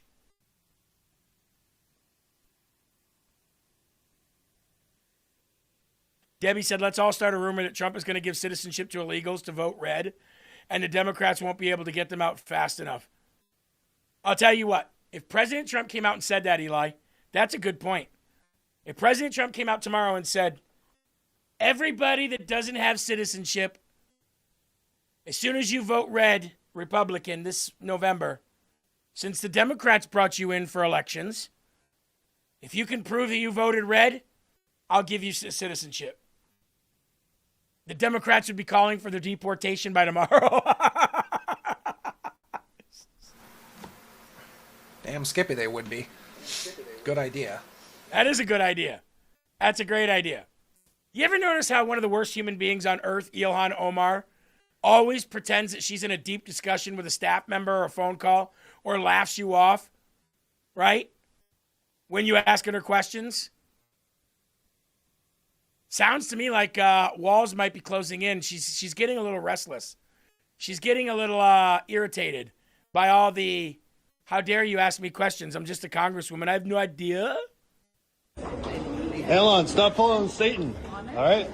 You're going to answer to Jesus soon, Elon. All the fraud, waste, and abusive engagement has been seen by God. There's nowhere to hide, I love Elon. this guy. Nowhere to hide. You Shut the smell fuck up terrible. and get away from me. You better follow Jesus, Elon. You better stop being a criminal. Do you follow Jesus? He's here in the spirit. Horrible. Come on. That's how you smell. To God. Let's watch it again. I Elon, love it. stop I love following it. Satan, all right? You're going to answer to Jesus soon, Elon.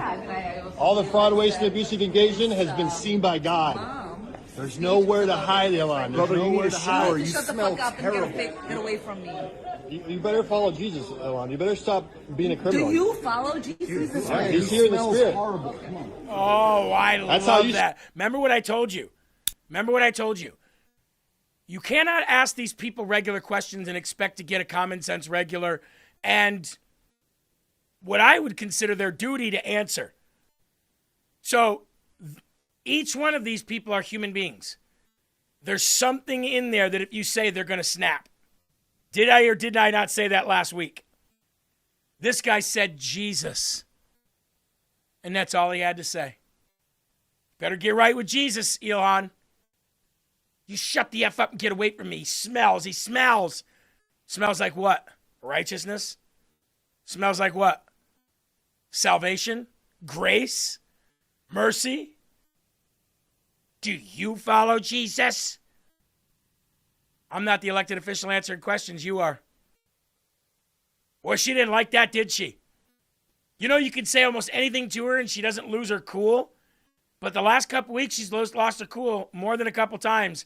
And that right there is one. Did you see how mad she got, dude? You see the look in her eyes? You see how her face changed? That's what happens when devils and demons hear the name of Jesus. That's what happens. By the way, Ilhan Omar's name appears at least 6 times in a newly resurfaced court exhibit from the 2025 federal trial of Amy Bach, the founder of Feeding Our Future, nonprofit that Ilhan was involved in. And they were convicted of wire fraud and conspiracy on a $250 million scheme. Ilhan Omar's name was mentioned 6 times in that federal trial courthouse exhibit document. 6 times. And she doesn't have anything to do with it. Eli, so we got something here. Now, Eli didn't make this. Normally, Eli makes great things. But Eli, I saw this and I said, oh, this is perfect. Here it comes. Back to Somalia, part 11. And you see it done in the Back to the Future way. It says, the price is wrong at the bottom. And it's got a rickety old Somalian boat with a goat with the Roman numeral 2 for 11. Back to Somalia, part 11. I love it. From what I understand, folks, you just saw Mahmoud Khalil, I think his name was, right? Mahmoud Khalil has been somewhat denaturalized. He had gotten permanent residency. He's out. They've been able, through the process and through all of the lawsuits, they've been able to effectively, not the same type of denaturalization, but get rid of his permanent status and ship him to Algeria. He's not gone yet, but that's what they've been able to do. That's the same thing that needs to happen to her. The denaturalization process needs to start, and you need to send her back to Somalia, ladies and gentlemen. That's where she needs to go. And that feeding our future, check this out. Records sought for Ilhan. Actually, let's pull this up on the screen for the viewers. They can see the same thing we see here. Here we go. This was actually reported by News Nation. Here is Representative Ilhan Omar's inquiry deadline. By the way, that deadline is tomorrow. Records sought from Ilhan Omar.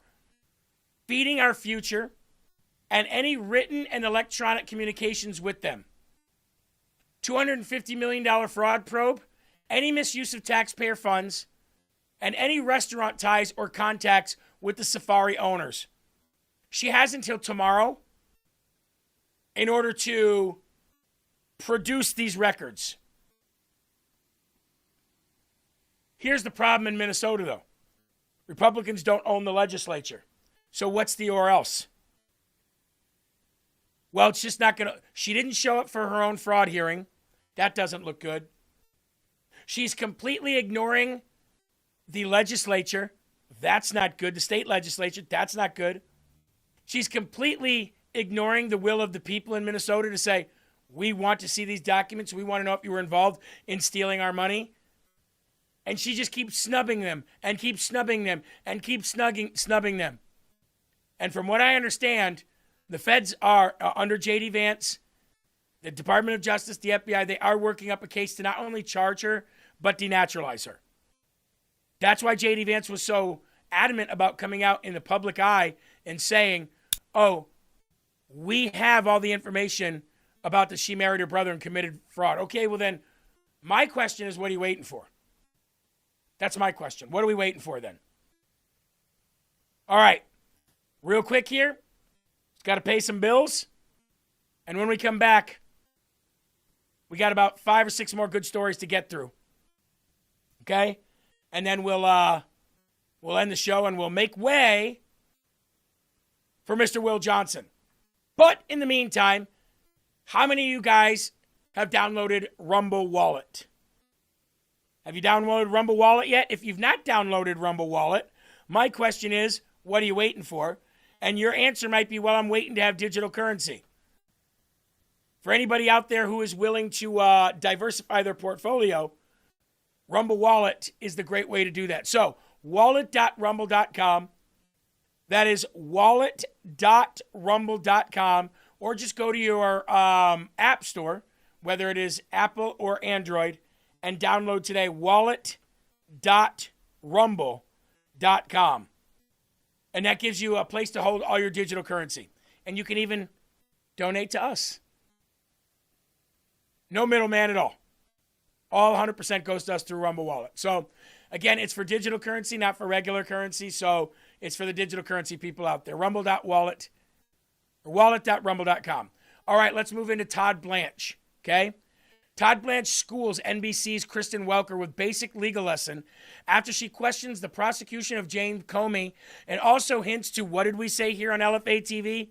More evidence is coming out against James Comey to prove that he absolutely did mean he wanted the president dead.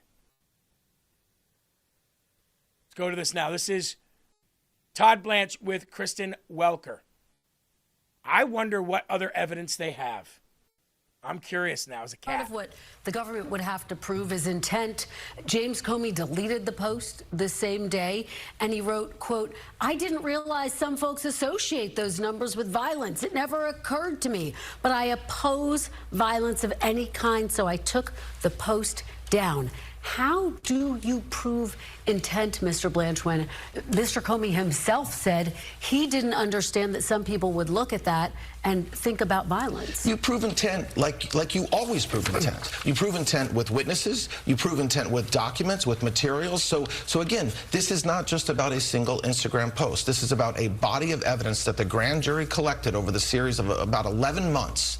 That evidence was presented to the grand jury. And it's not the government, it's not the Department of Justice, it's not Todd Blanche that returned an indictment against James Comey. It's a grand jury, part of the judicial process. And that this process has to be allowed to play out in the courts. It's not fair to Mr. Comey. It's certainly not fair to the prosecutors for us to be airing your view or my view of this indictment. It's something that will be presented in court at the time set by the judge. Let's delve a little deeper. Conservative legal scholar Jonathan Turley said, quote, "This indictment is facially unconstitutional, absent some unknown new facts."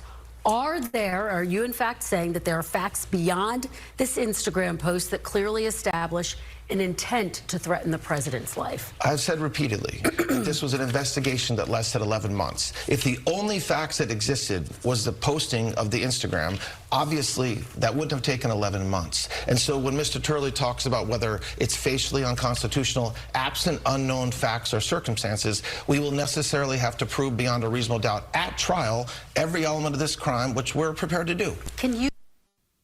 And the other thing, too, is how are you going to get a jury or a judge to believe that you, as the head of the FBI, who has learned counterintelligence, counterterrorism tactics, and everything else in the world, how are you going to get a jury and a judge to believe that you didn't know what 8647 meant? Because I would think that a judge and a jury would automatically expect that you would know what 8647 meant. I didn't know what it meant. Oh, look at me, George. Which way did it go?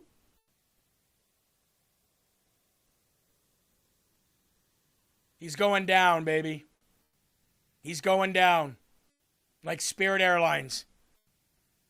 Speaking of Spirit Airlines, did you guys hear it's all Trump's fault? Did you guys hear that? That it's all Trump's fault. Spirit Airlines going down is all Trump's fault. If Trump wasn't the president, then Spirit Airlines would still be here. Oh. That's weird. Today, the Department of Justice filed a civil antitrust lawsuit in the U.S. District Court for the District of Massachusetts to stop the merger of JetBlue and Spirit Airlines. We are joined in that lawsuit by the Commonwealth of Massachusetts, the State of New York, and the District of Columbia. I'm here with Associate Attorney General Vanita Gupta and Principal Deputy Assistant Attorney General Doha Mekki. Our complaint alleges that JetBlue's proposed $3.8 billion acquisition of Spirit violates Section 7 of the Clayton Act. We allege that if allowed to proceed, this merger will limit choices and drive up ticket prices for passengers across the country. And we further allege that the impact of this merger will be particularly harmful for travelers who rely on what are known as ultra-low-cost carriers in order to fly. Those include working and middle-class Americans who travel for personal as opposed to business reasons and who must pay their own way. By acquiring Spirit, JetBlue will eliminate the largest ultra-low-cost carrier in the United States. Today. Wow. That was Merrick Garden Gnome Garland. Do you guys remember the Garden Gnome? I can't believe he's back, but give me a second here.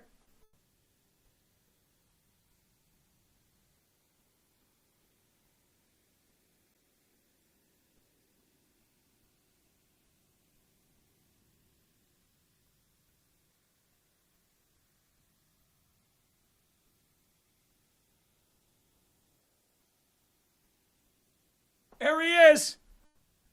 There he is, guys. Merrick Garden Gnome Garland. There he is. The little shit stain. Boy, he should be in prison, shouldn't he? He should be in prison right along with Alejandro Mayorkas. How about that? Right out of his own stupid little mouth. The reason why Southwest is going bankrupt is because of this little shit stain. Merrick Garland. Oh, but it wasn't only him. It was also Pete Booty Plug as well. You guys remember Pete Booty Plug, don't you? Or, excuse me, Pete Boot Edge, as Trump calls him. It was him as well. Listen to what he said. Not gotten involved in these merger cases, but that's changing today.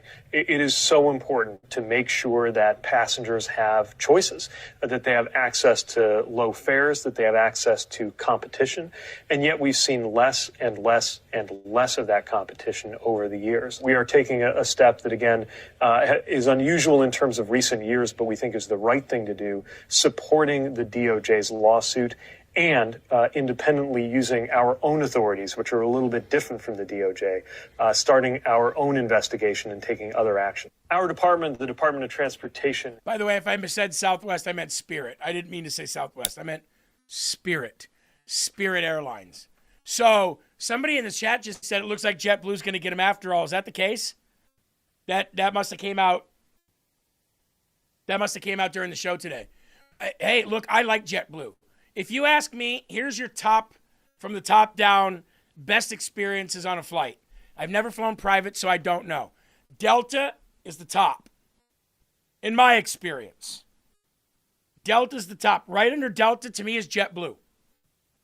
I would fly JetBlue over any other airline for the cost. Delta costs a lot of money. That's why I don't fly them very often. I've flown Delta a handful of times in my life. But they cost a lot of money. And you get what you pay for, right? So, to me, it goes Delta, JetBlue, and then you have your American, United, probably right there in the next couple. Then below that, you have your Southwest. Then below that, you have your Spirit and your Frontier Airlines, right? But JetBlue is probably, for the cost and for the seats, for, every seat having a TV in it, I think JetBlue is probably the best for the cost. Oh, I didn't know that. JetBlue is owned by Delta. I didn't know that. I did not know that. Yes, Delta's the best. Delta's absolutely the best. Calpurnia says, I remember Pan Am. Wow, I forgot about that one. I forgot about that. Holy moly. All right, last few here. We got to talk about Iran real quick and what's going on there. President Trump announced yesterday that we are going to start escorting ships through the strait in order to make it's called Project Freedom. He announced the launch of Project Freedom, which will involve the U.S.-led facilitation of foreign ships traveling through the Strait of Hormuz. The Strait, a key oil checkpoint in the Middle East that supplies much of the world's, not us, but the other side of the world's oil, has become a key point of focus in conflict between Iran and the United States. Donald Trump says, okay, from now on here, he said this, countries from all over the world, also, all of which are not involved in the Middle Eastern dispute, going on so visibly and violently for all to see, have asked the United States if we could help free up their ships, which are locked in the Strait of Hormuz, on something which they have absolutely nothing to do with. They are merely neutral and innocent bystanders. For the good of Iran, the Middle East, and the United States, we have told these countries that we will guide their ships safely through these restricted waterways so that they can freely and ably get on with their business. Again, these ships are from areas of the world that we are not in any way involved with and which currently taking place in the Middle East. So he has now said that we will escort them through. Of course, Iran says, you're not going to do that. We won't allow you to do that. But, they're always going to say stupid stuff like that. So, Secretary of Treasury Scott Bessent says that we are suffocating the regime and they're not even able to pay their soldiers anymore. And this was the plan pretty much the whole time. Suffocate them, starve them out of existence. That's the way war works these days. Joining me now in this Sunday Morning Futures exclusive is the 79th U.S. Treasury Secretary, Scott Bessent. Mr. Secretary, great to see you this morning. Thanks so much for being here. Maria, always good to be with you. Can you give us an update on the economic choke that you have been putting in place in Iran? Are you still looking to apply secondary sanctions or sanctions on Iran or those doing business with Iran? Yeah, and Maria, just to remind you and your viewers, this began with the order last March from President Trump on max pressure. And 3 weeks ago, the president gave the order to Treasury, myself, to begin economic fury. And the way to think about that, we were running a marathon over the past 12 months, and now we are sprinting towards the finish line. And I can tell you that we are suffocating the regime, and they are not able to pay their soldiers. This is a real economic blockade, and it is in all parts of government, all hands on deck. It is the blockade that our great Navy is doing. No ships are getting through, and we have upped the pressure on anyone trying to remit money into Iran to help the IRGC. They are a corrupt institution. They've been stealing from the Iranian people for years. They have money offshore. We've tracked that down. We will continue to track that down. And we're going to preserve those assets for the Iranian people on the other side of this conflict.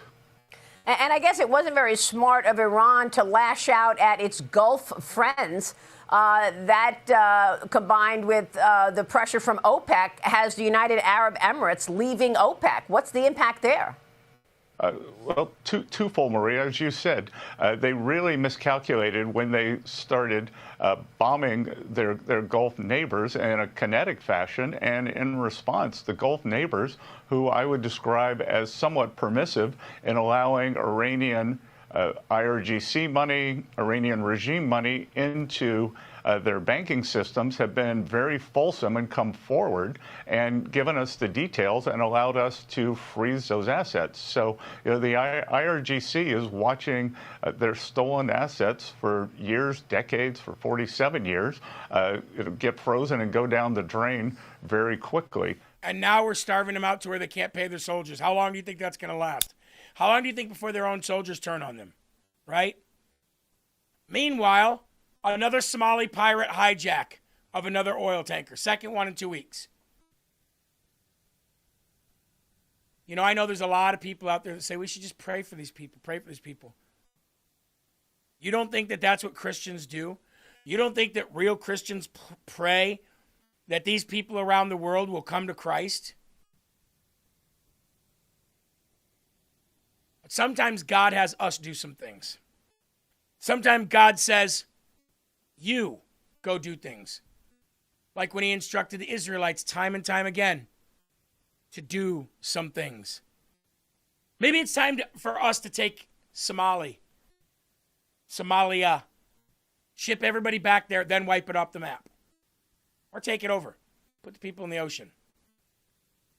How long are you going to let somebody take your lunch before you do something back? They are uneducated, low IQ, inbred animals. That's all they are. The only hope for them is Jesus. But people aren't going to sit around and wait for them to come to Jesus before accountability starts to happen. These sick, disgusting Somali pirates, it's all they know. It's all they've ever been. And you know what? Bill Maher went on The View and told them, you don't know what you're doing, and I don't know what I'm doing either. Why don't you let the people that know what they're doing do it? I think Hamas needs to be destroyed. This is the question. Yes. You do?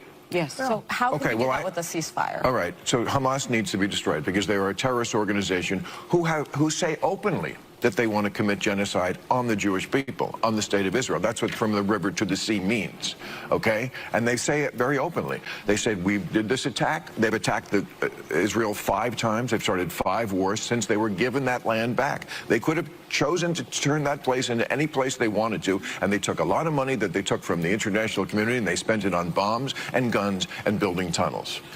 So if they need to be destroyed, how do we do that? It's a war. I don't know how to do that, and you don't know how to do that. I assume the Israeli... Of course, everybody is, but that's what happens in a war. Here's a way to stop that. Stop attacking Israel. Oh, what? Bill Maher? Here's a way to stop all that stuff going on over there. Stop attacking Israel. There you go. Now, ladies and gentlemen, Neil Gorsuch, Supreme Court Justice Neil Gorsuch, has a new children's book called Heroes of 1776. It seems like God is really wanting his people to reach out to the youth of our nation. So I don't know if you guys got to see it this weekend, but Patriot Pals was awesome. Patriot Pals got an upgrade, and I played some of the Patriot Pals for you guys last time. I played for you a sneak preview of it. I want to go back and play some of that right now to where we left off. And for those who didn't get to see it, here you go. We really want this to grow big. So check it out, guys. Tell us what you think. Strong wood. You'd need smart plans, and you'd need a lot of teamwork, right? In order to get it done. Well, that's kind of how America was built. But instead of just wood, the builders used really important ideas, and they got those ideas from the Bible. Now, a long, long time ago, brave men called the Founding Fathers helped create our country. Right, Eli? That's right. These guys weren't just serious grown-ups in funny wigs. They were like the ultimate superhero team. And guess what? Most of them were men of God who believed in Jesus Christ. That's right. They believed God gave every person special gifts called rights, like the right to live, the right to be free, and the right to try to be happy. Now, they wrote that in the Declaration of Independence. They said that we were all created equal by our Creator. I think that's God. Now, George Washington, who was our first president, went to church and prayed a lot.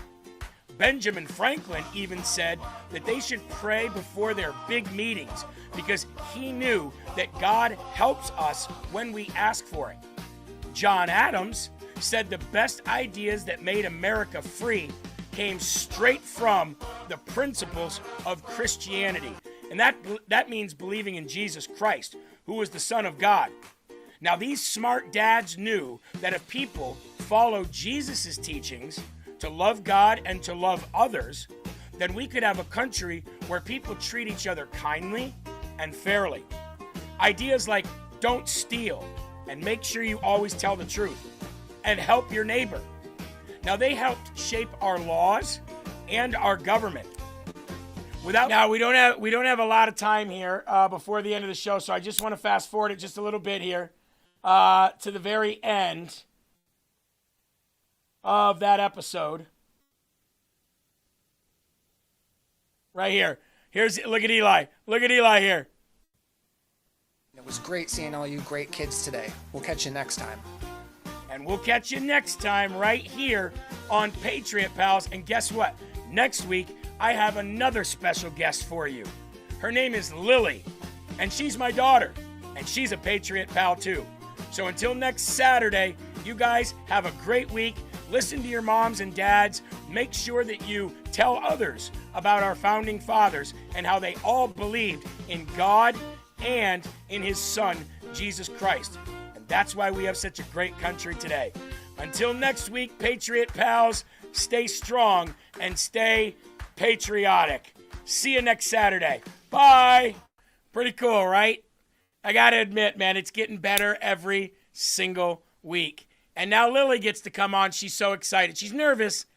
I told her, don't be nervous. You'll do great. So anyway, we thank you guys. We've been able to cover it every week, the cost of it. We appreciate the donations. Will Johnson is coming up here next. Isn't it great, though? It's so good. It's so, so good. And what we do is when we play it live on Saturday, we play it over and over again. We let it play on a loop so people can come in and see it. But I'm going to go and I am going to post it on our YouTube page along with all the other episodes. I'm also going to go post it on Facebook, True Social, and others so that you guys all have access to it so that you can play it for your kids for free. All right? All right, guys. God bless you. Will Johnson comes up next.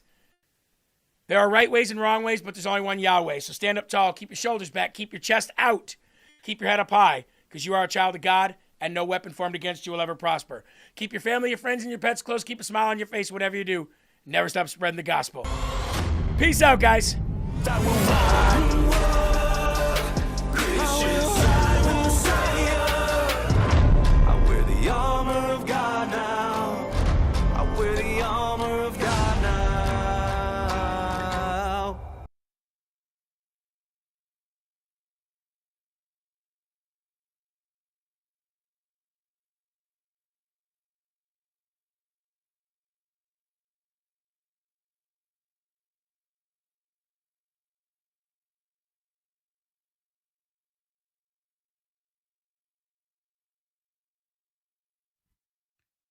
What's going on, everybody? Thank you so much for tuning in. My name is Will Johnson, and this is The Culture Wars.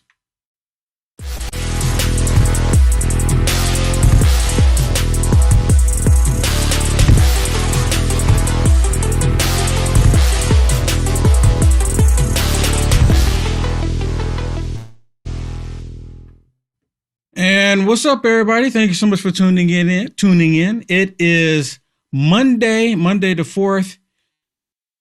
And Mayday, it's not even Mayday, is it? Mayday was May 1st. But anyways, thank you so much for tuning in, everybody. Had a long weekend. I'm glad to be here. Thank you so much for you joining in. If you haven't already, please bless us by hitting a thumbs up. We're going to talk about what the Supreme Court has ruled on, more about that. And we're going to talk about some other things as well. But the main reason why I want to talk about this is because after all of this time, all of the years that we as Americans wanting to be just straight up Americans, that is happening. And guess who's upset about it? The Democrats. The Democrats are upset because we're all equal. Under the law, we are all viewed the same. Why would anyone be upset with that? Why would you be angry when you've been kicking and screaming about being equal to everybody else, and now the law is viewing you equal to everybody else, and all of a sudden, now you have a problem with it?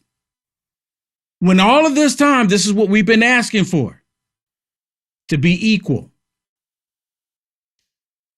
And now they're upset. Supreme Court ruled saying that you can no longer do the redistricting based on color. And that's exactly what the Democrats were doing. They were doing it based on color, saying that if you don't do this, then black people won't be part of the process. Black people won't run for elections. Black people won't be members of Congress if you do not continue to discriminate against a certain group of people. And the people that they were discriminating against was white people. They said that you had to, in order to get black people to participate, you had to discriminate against white people. That is unlawful. It's unconstitutional. But the Democrats have never cared about that. The only reason why they cared about keeping the redistricting the way it was in place is because they were able to control black people, have black people thinking that they had an opportunity, and they were the only ones going to give them that opportunity. And the opportunity would not come unless you do what the Democrats suggest, which is completely wrong. I'm thankful. And over the weekend, I'm sitting there thinking about how awesome this actually is. And over the weekend, I'm sitting there thinking that for how many years you've had Jesse Jackson, you had Al Sharpton, you had all of the other ones, the NAACP, all of them kicking and screaming, along with white liberals, saying that black people are not being treated fairly, not being treated equally. All of this time. To the point to today, they're saying because the Supreme Court ruled that I, Will Johnson, or anybody else black in the country that decides to run for political office will not have the opportunity to be able to run. Did you know that when the Republican Party was first formed, senators were not only white, but they were black? The Republican Party. When the Republican Party was first formed, it consisted of both black and white people. The beginning, the birth of the Republican Party. That's why I like to say black people should go black to the roots of the political party, which is the Republican Party. Not to say that the Republican Party are all great and peachy, but the racism in this country, the Democrats have been keeping it alive, and they've been using political means to make sure that takes place. We just talked about the SPLC.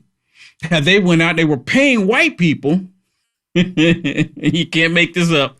They were paying white people to be hateful towards black people. You can't make it up.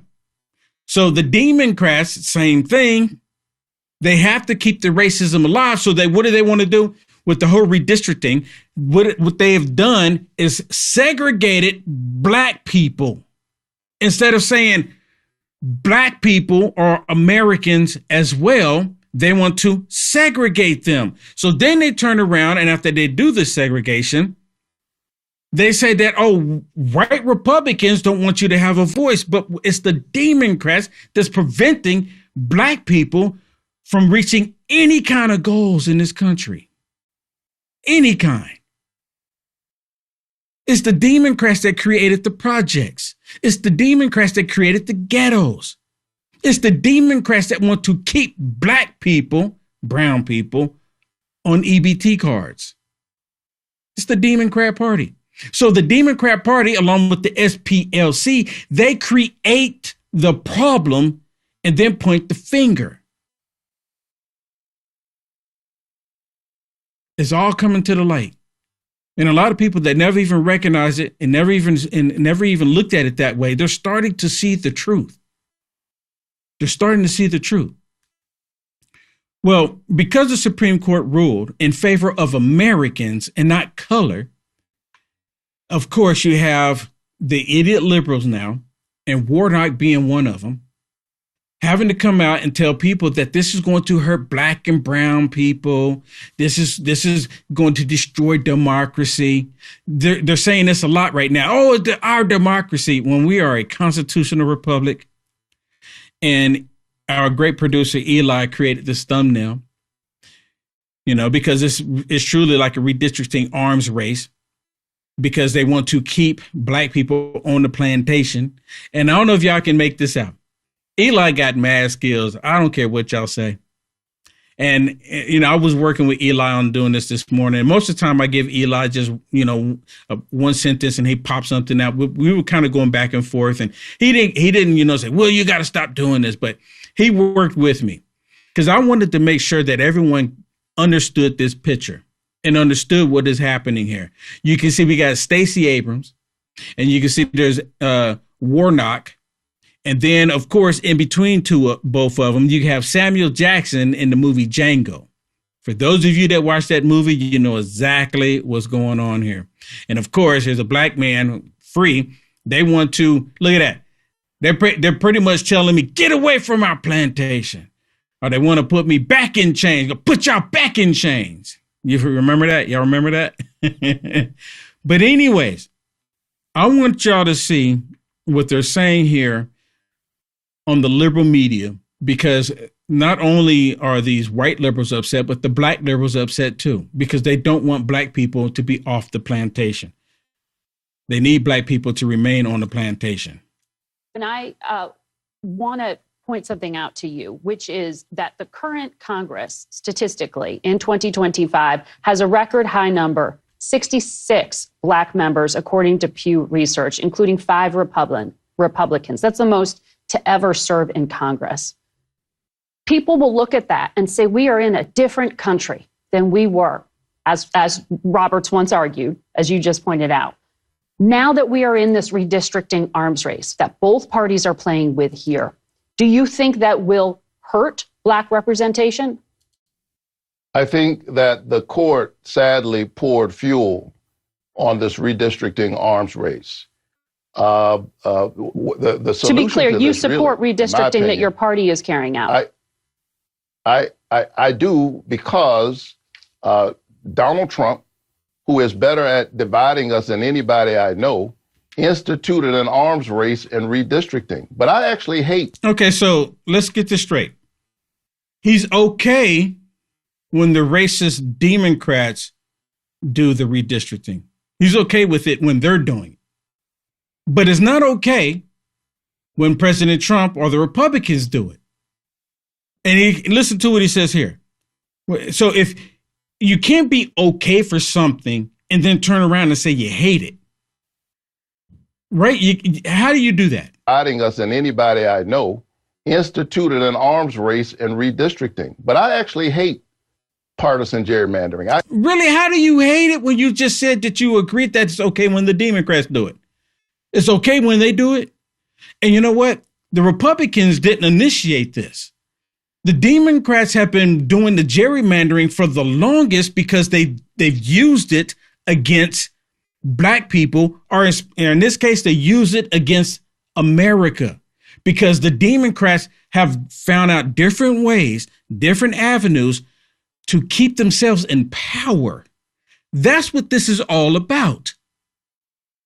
They know very well that they are unable to get the American people to vote for them based on their actions, based on their accomplishments. Think about what I'm telling you.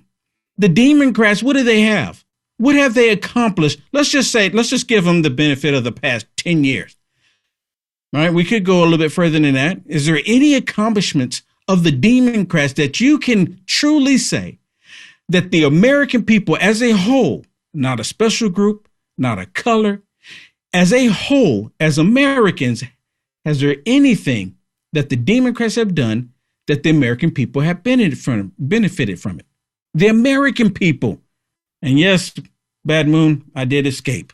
Thank you so much for the comment there. I did escape. But it's a legit question, right? There's nothing that they have done. The past 10 years, the only thing that the Democrats have been focused on, getting Trump. That's all that they've been focused on. I don't like gerrymandering, but we could not unilaterally disarm. He's the one who called Texas and said, literally, give me six more seats. And so California and other states had to respond, Virginia in kind.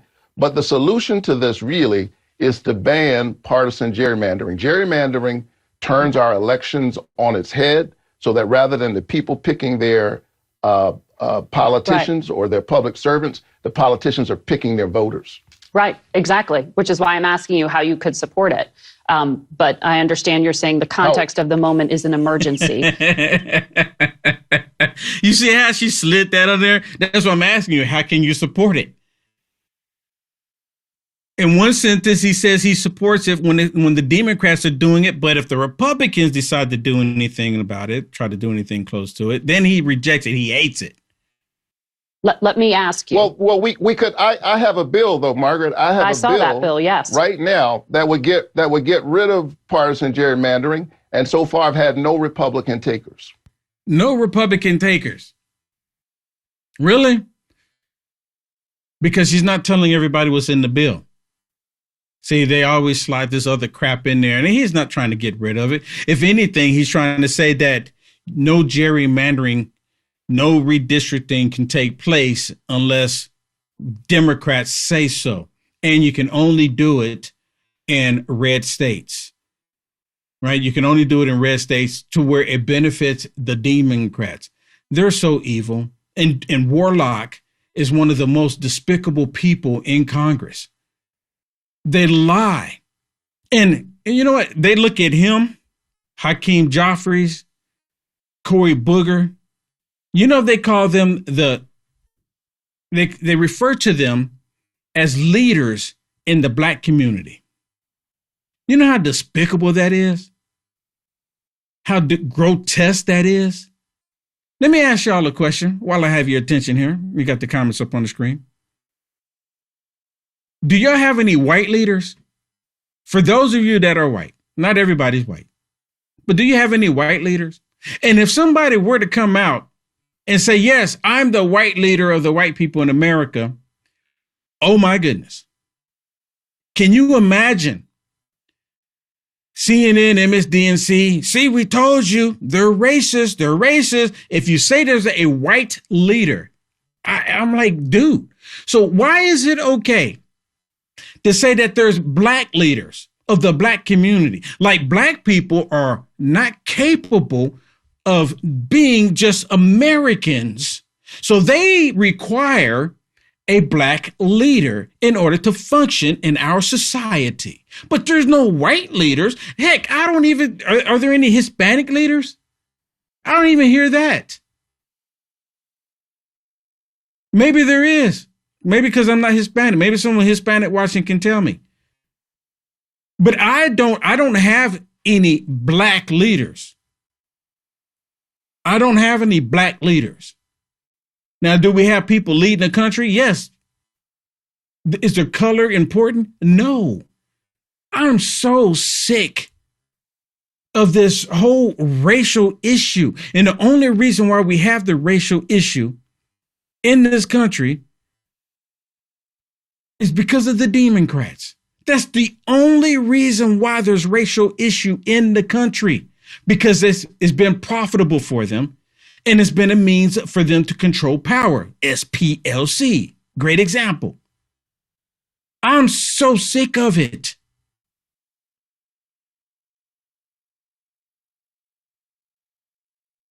And you know what? I guess I should be sick of them saying that I'm a race traitor, but I get a little concerned when they stop calling me names. Because then I'm like, okay, I'm not on my job. I need to do something to get on my job. Because they see that I'm not hating white people simply because they're white. That is from the pits of hell. And it's only the left trying to create that. Let me give you another example of someone who's absolutely disgusting, and that's Stacey Abrams. Stacey Abrams, another despicable person. And of course, it's all about racism. It's all about what they're taking away from us when they kicked and screamed wanting to be equal. Well, now you are. Shut up, right? Don't y'all agree? Let's start with what the Civil War decided. So post-Civil War, we have 3 amendments that we talk about. The 13th Amendment that ended slavery for most people, unless you're in prison. You have the 14th Amendment that... No, wait a minute. Did y'all catch that? I didn't catch that last time. She said you're no longer in slavery unless you're in prison. The people that are in prison committed a crime. Now, granted, there's a few people that's gone to jail that was wrongfully imprisoned. Sure, this happened. Y'all try to wrongfully imprison President Trump. It happens, right? We see it happen. But she's referring to just black people being in prison, calling that slavery simply because they're black, when black people commit crimes just like white people. So ultimately, she's suggesting that black people should not be in prison because, they've been oppressed.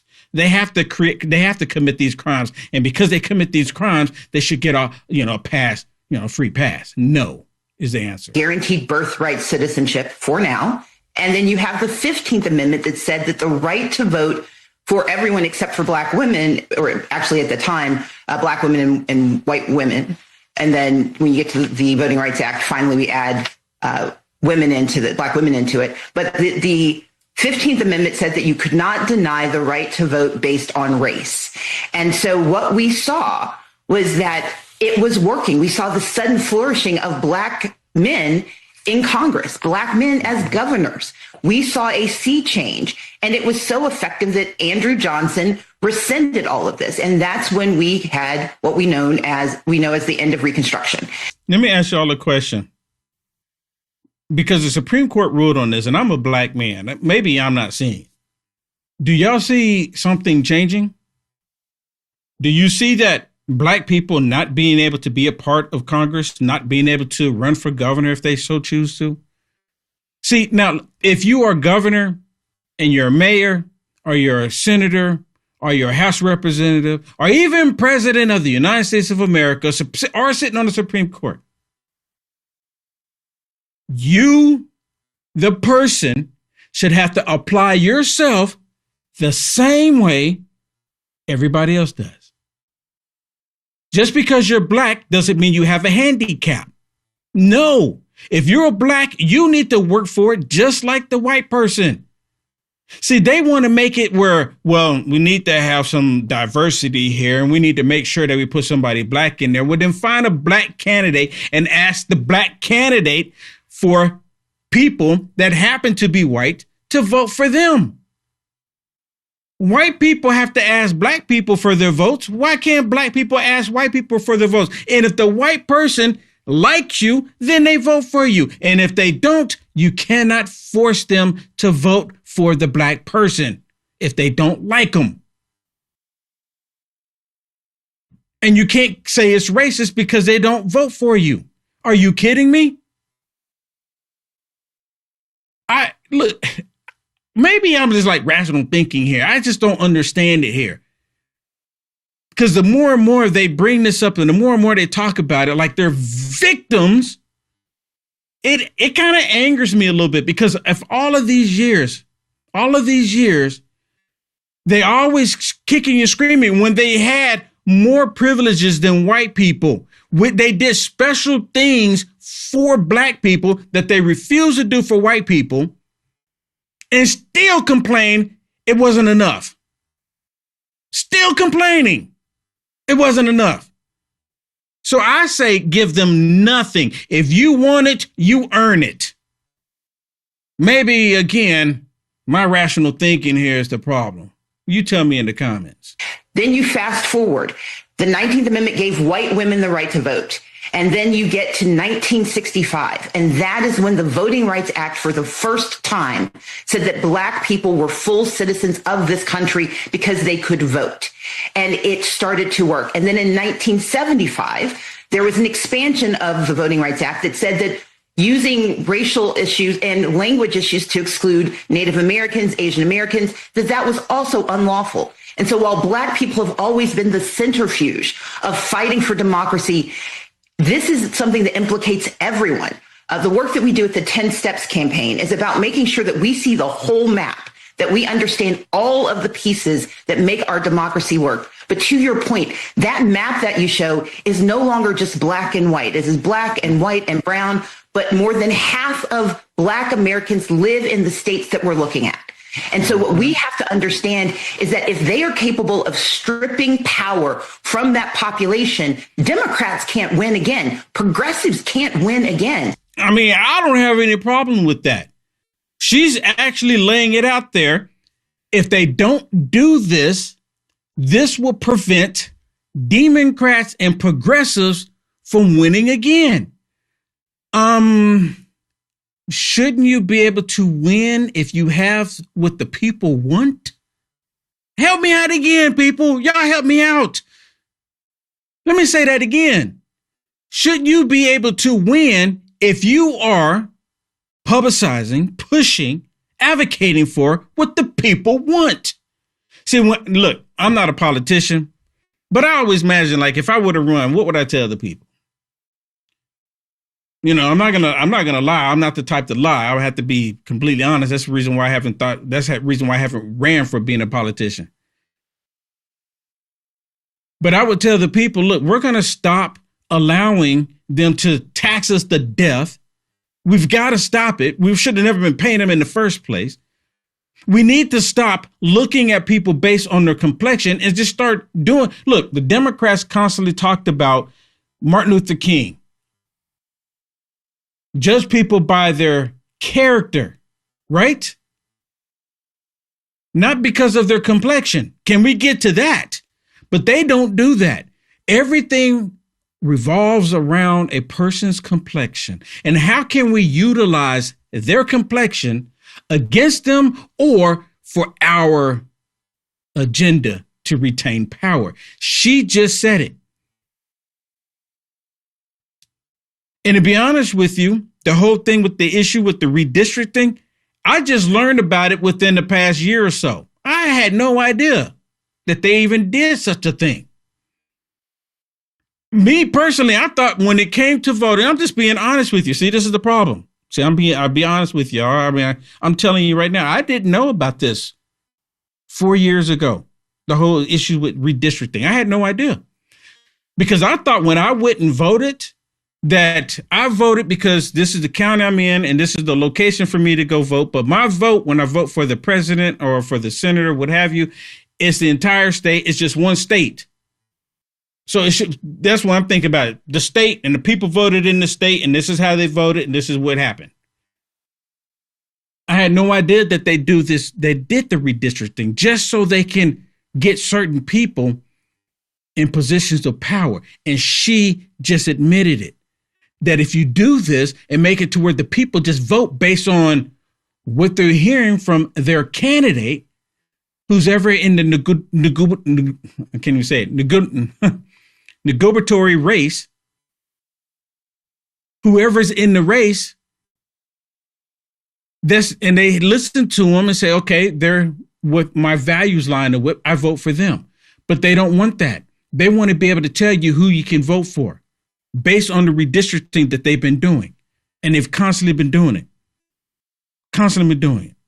Listen, let me play it right here because she just said that she said it right here. We have to understand is that if they are capable of stripping power from that population, Democrats can't win again. Progressives can't win again. Democracy cannot win again unless the entire nation comes together to, for the second time, fight for black and brown folks in the South. Fight for black and brown folks in the South. Are you kidding me? How about we just fight for Americans? That's a concept. What do you think? Again, maybe I'm just, thinking out loud here. But what do you think? How about we just start saying we're going to fight for Americans and stop fighting for a color? These people worship color. And if you don't want to vote for and support somebody because of color, they want to label you racist. See, now, me personally, if I was white, Nancy Pelosi said she called me white. I mean, I get people constantly calling me white, saying I'm trying to be white. I get it constantly. So, but if you didn't know me, let's just say I'm white and you call me racist. You know what I'm going to tell you? I don't care what you say. I don't care what you say. You're the one worshiping color, not me. I could care less what you think. And I'm pretty sure a lot of white people feel the same way. White people have been silent about a lot of it. I'm just telling you how I see it. And the only reason why I say that is because before, when I would have conversations with white people about the whole racism that the Democrats were trying to push, and this was years ago, I would get white people pushing back on me, conservative white people. Well, I'd be like, no, we're colorblind. We don't look at race. We don't even really want to talk about the racism and stuff like that, because, we're not racist. So he's like, you know what you need to do? Shut up. No, I'm not racist. You're the racist one. The Democrats have been discriminating against white people for all of these years, and white people can't say anything about it. And then they got a lot of white people to the point to be timid, not to say anything, because if I say something, then it will come across that I am being racist, and that I'm just, not being understanding. Tell them to shut up. Look. Again, the reason why I'm talking about this because they kept our country in this predicament. And President Trump, being a white man, he happened to be white if you hadn't noticed. He's actually ending a racial agenda by the Democrats. Abraham Lincoln, which was a white man, according to history, he ended racism of slavery that the Democrats wanted. It's always been a white man in office that is a registered Republican that ended something racist that the Democrats have been pushing in our country for all of these years. For all of these years. And it's even to the point to where some of them think that this is even possibly going to lead to civil war. Did you know that? See, the Democrats, they were afraid that Abraham Lincoln was going to free their slaves. They were mad about it. And they successfully removed Abraham Lincoln from some of the ballots in some of the states just to prevent people from being able to vote for him. Said, nope, you can't vote for him because he wants to take away our property. And again, fast forward to 2024, the Democrats tried to remove President Trump from the ballots in various states, saying that you can't vote for him because President Trump was going to take away something that they felt that they owned. Again, black people. And it just happened. This is an amazing thing. Everybody should be celebrating this. Because as I mentioned last week when it first happened, when I went to go vote, or when I go vote now, and it's the way it should be, it's just Will Johnson being an American voting. That's how it should be. It shouldn't be, well, Will Johnson, black, voting. How are you voting? Republican or Democrat? It should just be Will Johnson voted in the election. That's it. Nothing else. Can we just be Americans? Talking about division, you hear Warnock saying that President Trump is dividing the country. How so? When President Trump is saying we're all the same. The Supreme Court just ruled we're all the same. What, is there a problem with us all being the same? Will Johnson, because he's black, should not get a handout. I should have to work just like everybody else. I respect, look, put it this way. Do you know the reason why the projects look the way they do, or the ghetto? Because when you just give people stuff, and it's not even the projects, the ghetto, even the trailer parks. Okay, let's be all inclusive here. When you just give people stuff, look at the environment. And the Democrats, and like the trailer parks, the Democrats, they want to control everybody, both black, white, Hispanic, Asian. It doesn't matter. The only ones they haven't really been able to control too much are the Asians. Asians have their own kind of thing going on. They kind of prevent a lot of it. But anyways,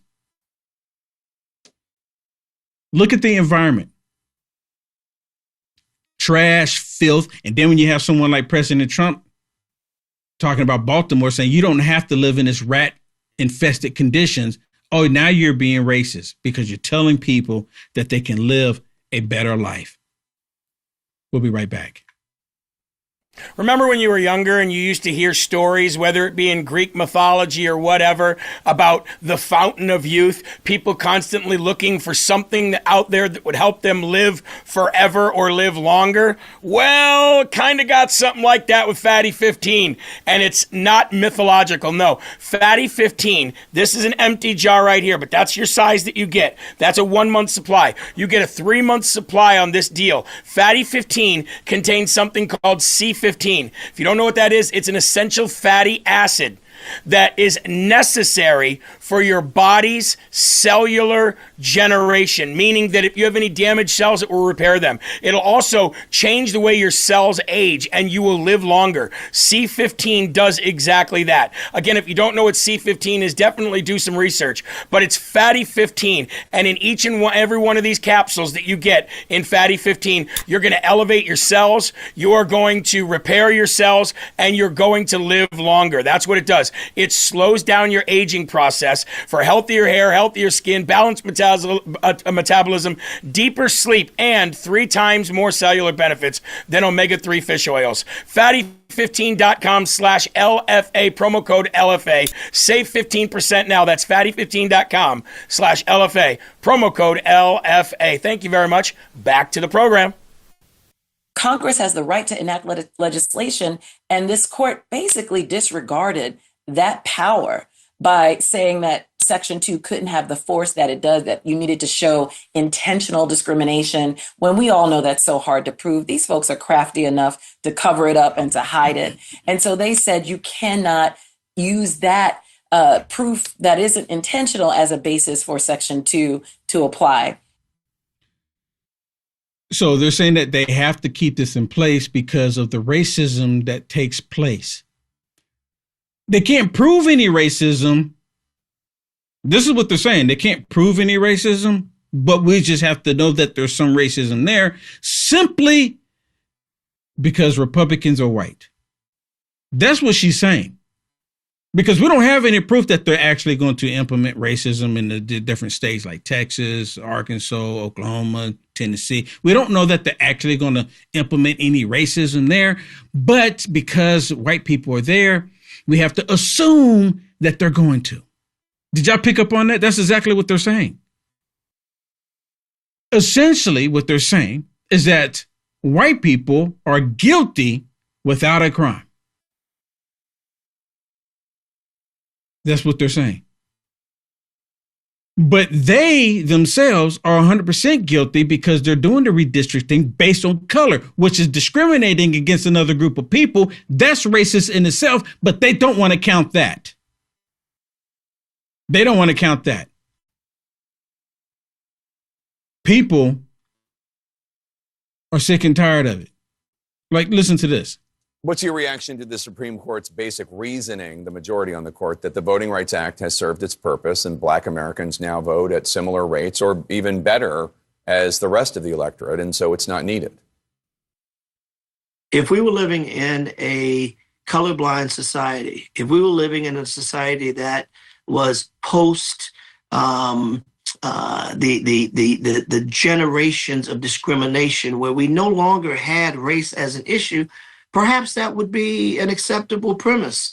But that's the whole point. The Supreme Court ruled saying justice is blind and you shouldn't look at anything, no matter what it is across the board, as a racial issue. Look what year it is. It's the year 2026. We've had a so-called Black president.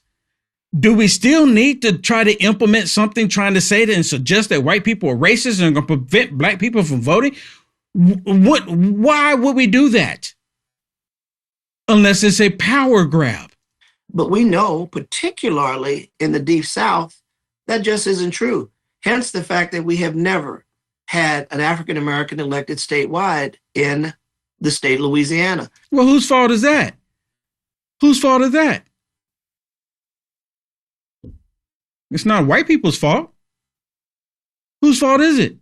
The last person, the first person, was John Willis Menard, an African-American from New Orleans who was elected to the first African-American elected to the United States Congress 150 years ago in the very seat that I sit in, but he was never seated because someone went to the well of the House of the floor of the United States Congress and said, Congress is not ready for a Negro to be a part of this body. And you know what Congress that was? Democrats. Democrats. They conveniently leave the key detail out. Conveniently leave the key detail out. Why would they do that? Because they want people to believe that the Democrat Party is the party for everybody. It's the party that's inclusive. I just wonder if you believe this will dilute the power of minority voters in regards to Louisiana.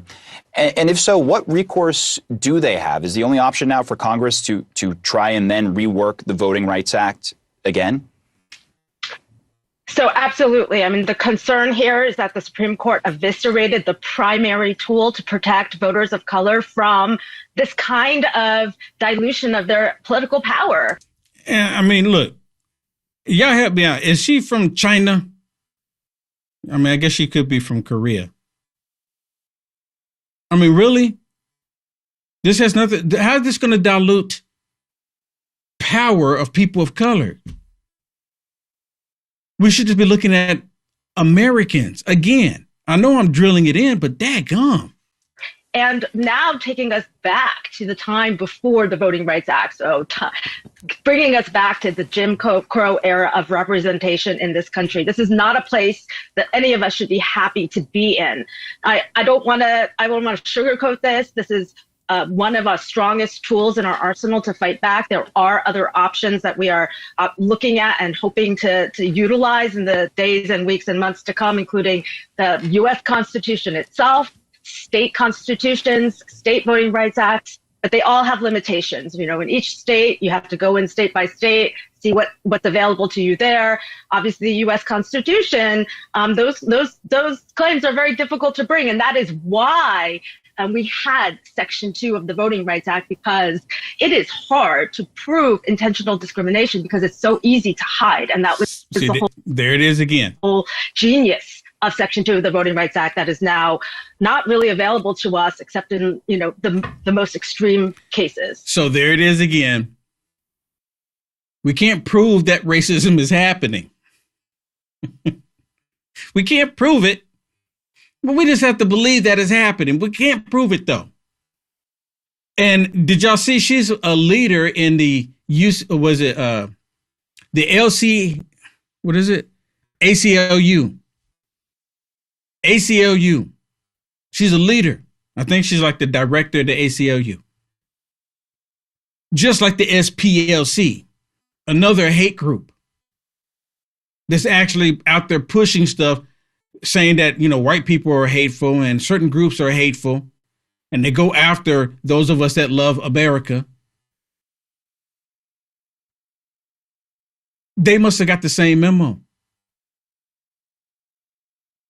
telling everybody that this is going to disenfranchise black voters. All black people are going to go vote, and they're not going to be able to vote any longer because they're stopping them from voting. And then, of course, I mentioned to y'all that they want a civil war. They want a civil war to take place.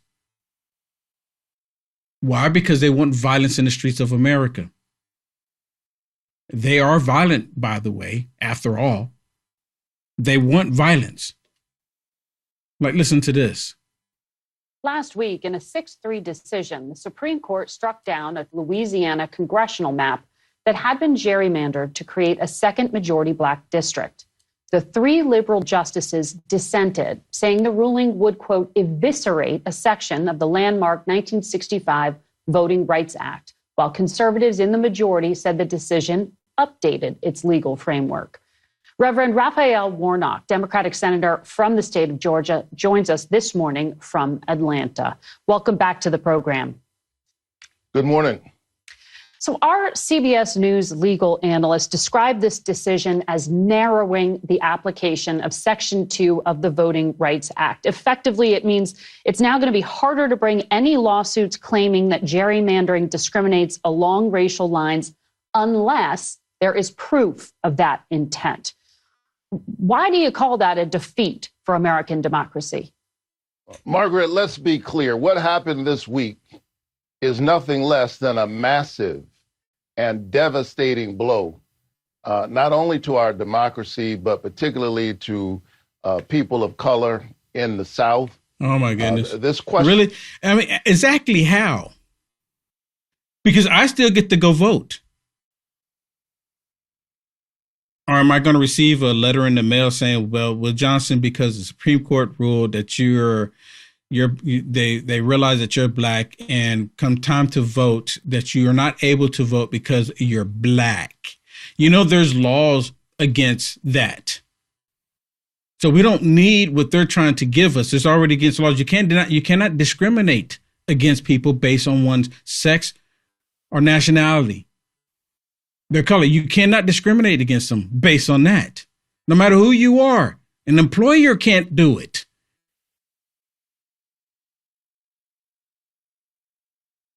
About intent is on its head misleading, and it ignores our history. We had 100 years after the 15th Amendment was passed, which on paper gave black people the right to vote, but with supposedly or putatively race-neutral methods for 100 years, the right to vote was denied. But in more recent history, the Supreme Court, this same conservative Supreme Court, hobbled Section 5 of the Voting Rights Act in 2013 with Shelby versus Holder. Since then, we've seen the racial turnout gap get wider and wider, not smaller. And it has grown twice as fast in the states that used to be under Section 5. Mm-hmm. We will see a devastating impact as a result of this. And now more than ever, we've got to stand up and fight for our democracy. See, again, keywords, fight for our democracy. And none of them ever go, can you explain to me where it talks about our democracy in the Constitution? It doesn't say that anywhere. It's a play on words, and most people that hear that watches this crap on a day-to-day basis, have no idea that they're being lied to. It's such a manipulation game.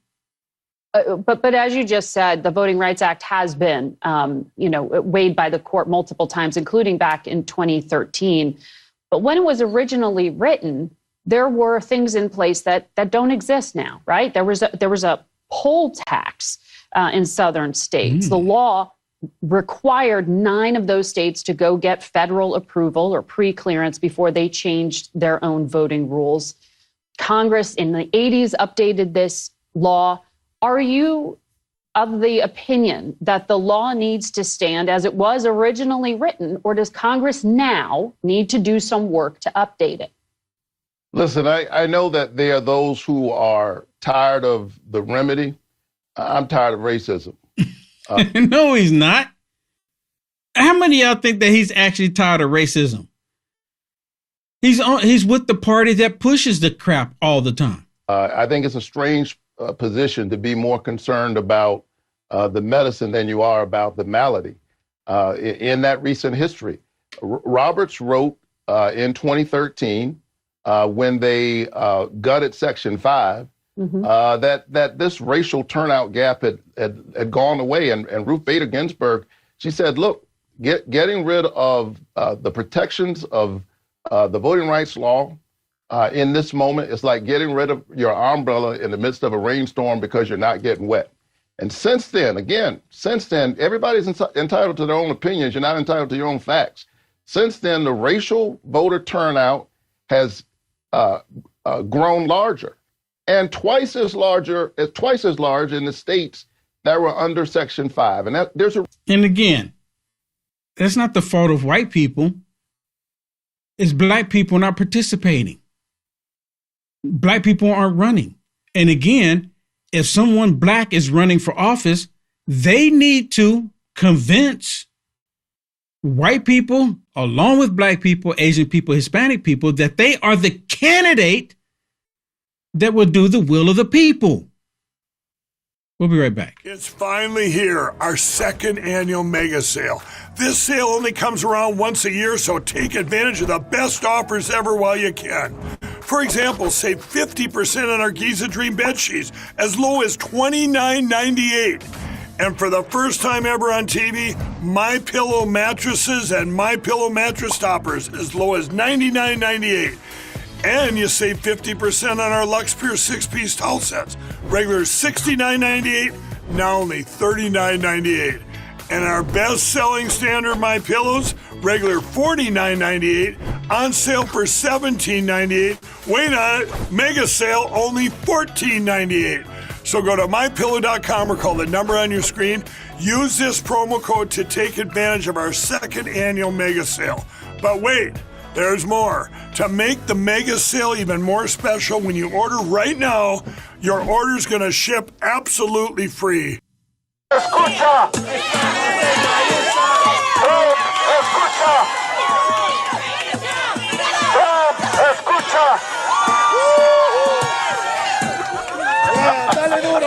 Look at this. And can you see her shirt? What does her shirt mean? MAKA. Make America kind again. And she's doing this. Make America kind again. And she's doing this. Look at this. I mean, come on. Can you imagine if white conservatives and with a sprinkle of black conservatives had a piñata of Obama in the same sort? What would happen? What do you think would be going down? What do you think they would be saying? I'm reporting on this, but what would MSDNC be saying about this? What would CNN be saying about this? Let me look at it. Look at it. Imagine if that was Obama. A piñata like Obama, but it's okay when it's Trump though, right? Imagine if it was a white woman hitting a piano like this that was Obama. talking about the violent left. And they won't write this down as a violent act. They'll just write this down as, they're having a celebration. And no, Will Johnson, they do piñatas all the time. You know what they do when they hit the piñata, the candy falls out, right? That's what it's about. I don't see any candy on the ground. They pretty much have decapitated this thing. Look at it. Look at it. It's barely hanging on with a thread there. There's no candy falling out. And she's trying to beat the thing like she has man issues.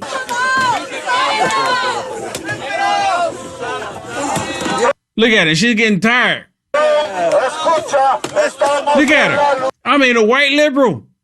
That's how she. That's how these white liberals are. Dude, you can't make this up. You can't make it up.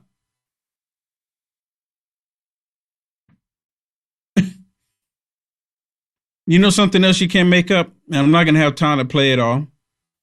But let me play this one for you. Actually, yeah. Let me play this for you. I'm just going to play some of this. This is them. And this is one thing that I wish President Trump would address immediately. Because, President Trump, maybe in the works at some point they're going to get to it. But I'm talking about free speech. They have hit all of us on the socialist media platforms before Elon took X, Twitter, YouTube, fascist book. They've done something to all of us to hinder our voices. And when they took President Trump down, he was still the sitting president of the United States of America. And you have people silencing the president. Do y'all remember this? Trump has been suspended from Twitter, Instagram, Facebook, and even Snapchat. But don't worry, Mr. President, there are still plenty of apps you do have access to. You still have Spotify to drown out the sound of millions of people cheering as you leave. Google, Apple, and Amazon removed the Parler app from their platforms. Parler is where all the right-wingers gather to post QAnon nonsense and misspell the word parlor. Trumpers are complaining bitterly that they're being silenced. In fact, they won't shut up about being silenced. I love having Donald Trump off Twitter, not to mention all the other toxic racists and conspiracy theorists that have been booted off. Oh, damn. A lifetime Twitter ban has got a sting. They took away his precious. Twitter isn't the only social media site that wants nothing to do with our president. He's also been banned or restricted from a bevy of other platforms, including Facebook, Snapchat, Instagram, Reddit, and even Twitch. What are you waiting for, Pornhub? It's not a coincidence. It's a consequence. I know it's hard for you to recognize it because you've never faced one before. Lifetime ban. Trump's basically the Pete Rose of social media. Right now, Trump's phone is stuffed into a pile of rice after being drenched with tears. In addition to Twitter, Trump has been banned or restricted from Apple, Facebook, Instagram, Snapchat, Google, Amazon, Pinterest, TikTok, YouTube, Reddit, Twitch, Stripe, Discord, and Shopify. Trump started this year thinking he should be on Mount Rushmore. Now he can't even get on Instagram. How have our lives changed since Trump has been banned from Twitter? Well, I thought we'd take a quick look outside and see, has the world changed since our president has been banned from Twitter? Let's just look outside and see what's going on.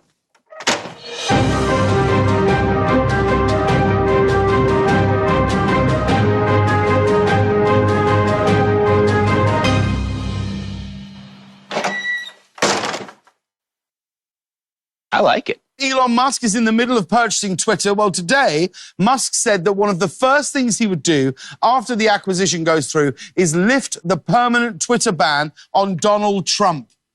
I tell you what, banning Trump was like one of the few kind of almost good things Twitter's done in like a decade. Is that Donald Trump is a scam account. It's all a scam. All of it's a scam. I so wish President Trump, because would address the censorship issue, because it's still happening. The only reason why they're allowing people to say certain things or saying what they want on Instagram and on Threads and on Facebook is because Elon Musk purchased Twitter, which is X, and allowing it. Then you have Rumble. which is allowing free speech. The primary two, Rumble and X, and then, of course, you got True Social, and you got Getter, and I'm on True Social and Getter, but then there's Peel.net as well.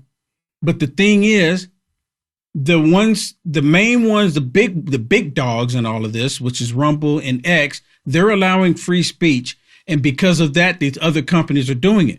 Now, these other companies have shown up to the White House since President Trump's been in the second term. What was it? Google and Facebook actually paid out millions of dollars because of what they did to President Trump. And they paid out these millions of dollars to President Trump to say, okay, don't come after us. Don't say anything. Look, we're sorry. Here's some money. We'll put it towards your library. But the rest of us are hurting. They hurt the rest of us. They hindered the rest of us because the federal government worked with the tech companies as a proxy because the federal government couldn't do it directly. So through a proxy of these socialist media accounts, they silenced the American people, which violated our constitutional rights. I wish President Trump would address it. Because if they get the opportunity to take over the Senate and take over the House and they stack the Supreme Court, they're going to implement censorship like it's Nazi Germany for real. And then they're going to say, well, you didn't complain when Trump was doing it because of Jimmy Kimmel. President Trump tried to silence people in the media, comedians. You didn't say anything about it. Jimmy Kimmel is calling for President Trump's death. James Comey put memes out there calling for President Trump's death. These people are hitting piñatas of President Trump calling for his death. We will post images and post scriptures, and then they call that hateful. They call that hateful, and they want to ban us because of our beliefs in our Lord Jesus Christ. There is a difference, but that's the problem when it comes to them. That's the problem when it comes to them. They don't want you to speak the truth. They don't even want you to know the truth. If you haven't already, please bless us by hitting a thumbs up, and I'll see you tomorrow in the Culture Wars.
Hey, what is happening, everybody? Monday, what is that? Oh, yeah, of course it's May 4th because everybody decides to put up their stupid Star Wars memes today.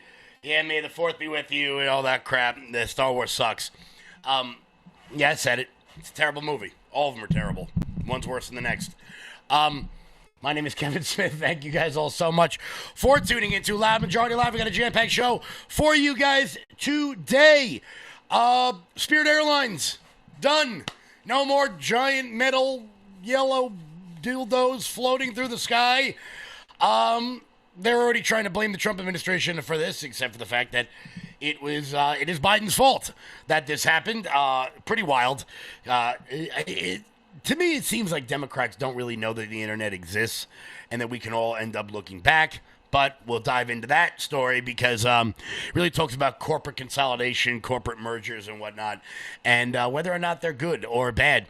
Also, President Trump begins pulling troops out of Germany. Thank God.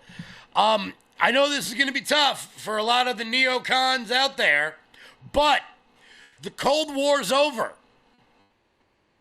It's over. Ended like 35 years ago. So I'm not really sure why we are still protecting Berlin. But President Trump, in a little spat, in a little tiff with the Chancellor of Germany, has decided to begin pulling troops out of that country, which is a good thing because there's no reason for them to be there in the first place. And we're going to talk a little culture today because a movie came out this weekend called Animal Farm, and it bombed. And Hollywood keeps doing this, and I don't understand why. I don't understand why they take incredible intellectual property from the past and decide to change the damn thing. But every time they do, it bombs. Every single time. Every single time. Oh, here's another little nugget, too. An illegal immigrant murdered 2 people up the street from my house. Very nice. Very nice. Before we get started, guys, do me a favor and hit that thumbs up button. Share the video out all over the place. We are rocking. We are rolling here. Let's get the live chat up as we go. Boom, boom. Here we go. Pa. There's the live chat. What's happening, everybody? Yeah. Boxes. How am I friends with Sean and I hate Star Wars?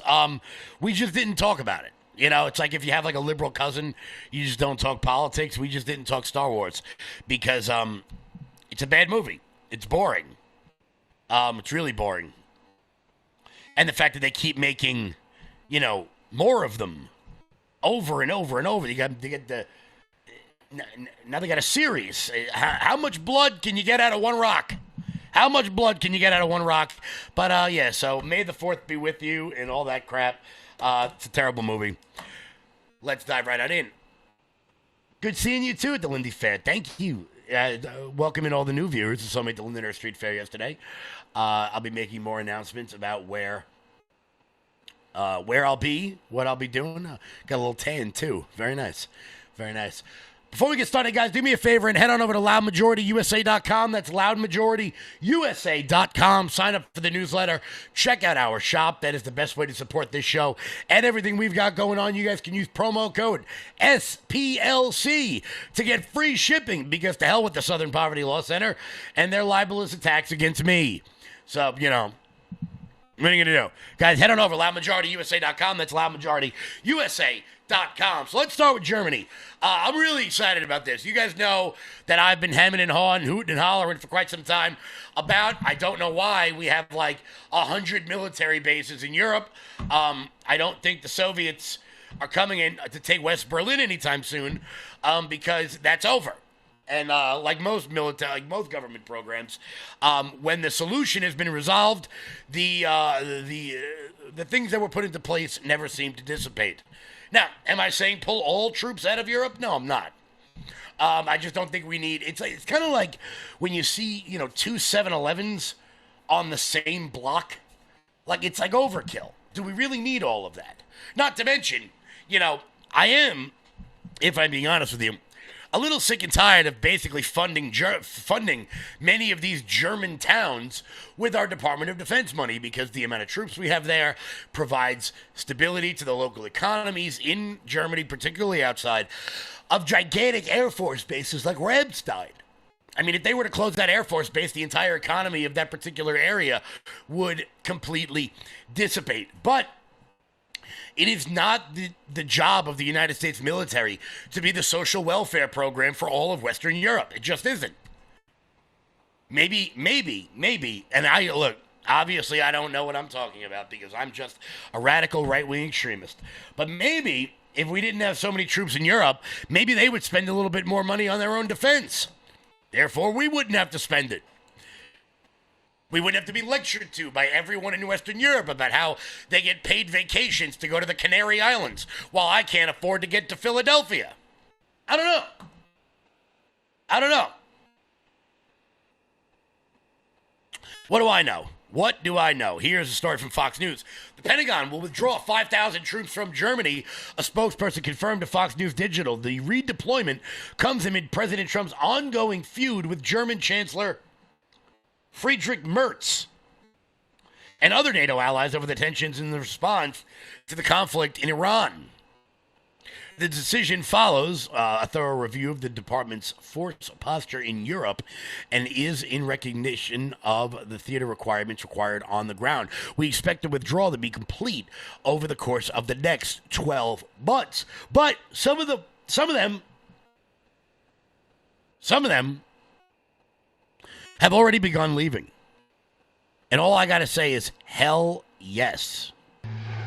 The Pentagon announced Friday it plans to pull 5,000 troops out of Germany as a rift widens between Europe and U.S. President Donald Trump on the war in Iran. The Pentagon said the withdrawal was expected to be completed over the next 6 to 12 months. Trump had threatened a drawdown in forces earlier this week after sparring with German Chancellor Friedrich Merz. Da wird eine ganze Nation gedemütigt. Who said on Monday the Iranians were humiliating the U.S. in talks to end the 2-month-old war. A senior Pentagon official speaking on condition of anonymity said recent German rhetoric had been, quote, inappropriate and unhelpful. The official said the drawdown would bring numbers back to roughly pre-2022 levels before President Joe Biden's buildup following Russia's invasion of Ukraine. They said a brigade combat team now in Germany will leave, and a long-range fires battalion that had been set to deploy there later this year would now no longer do so. Trump has singled out Germany even as he has harshly criticized other NATO allies for not sending their navies to help open the Strait of Hormuz during the Iran conflict. Germany hosts around 35,000 U.S. troops, the largest American military presence in Europe. 35,000 troops in Germany alone. That's insane. Also, I'm not sure why Joe Biden sent more troops over to Germany amid Russia's war with Ukraine if we were never going to get involved in the first place, which perhaps some people would have preferred if we had done, because nothing says neocon neoliberalism like going and fighting other people's wars. So it is nice to see this is beginning to happen. And whether Trump is doing it because he's pissed off at Germany over the Iran conflict is really not the point. The point is that if we, the United States of America, are going to subsidize your defense, your entire country, everything it is that you do, you will do what we say. I've long said, even with the idea of NATO, I don't think we should be in NATO in the first place, but at the very least, we shouldn't be paying into it. NATO, absent us, should be paying us to do their defense if they are so inclined.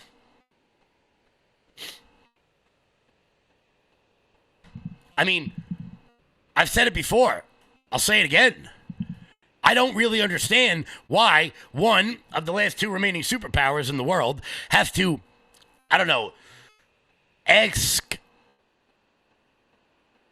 North Macedonia before we do things. I'm sure it's a lovely place. I just don't care what they have to say. I just don't care. I don't care about Slovakia or Slovenia or France or England. I don't care about any of them. You want our help, you're going to pay us for our help. That's the way it should be. But, of course, it's, it just isn't, unfortunately. Of course, this has led the German chancellor to try to stick his head back up Trump's ass so that he will keep those people in there, because it's really not about protection for these people. It's not. It has nothing to do with them being worried about Russia coming into Germany. It's got nothing to do with that. It has to do with the subsidies to the local economy. The billions and billions of dollars, and not even just in like the idea of foreign aid, but in the military men at these Air Force bases using their regular paychecks, going to local shops, doing all their local business in the area is what subsidizes many of these communities. So Chancellor Merz is he's trying to get back in Trump's good graces. And quote, "I'm not giving up on working with the transatlantic relationship, nor am I giving up on working with Donald Trump." Although last night, President Trump says that there could be an even larger withdrawal. Why is the U.S. removing troops from Germany? We're going to cut way down, and we're cutting a lot further than 5,000. Thank you very much.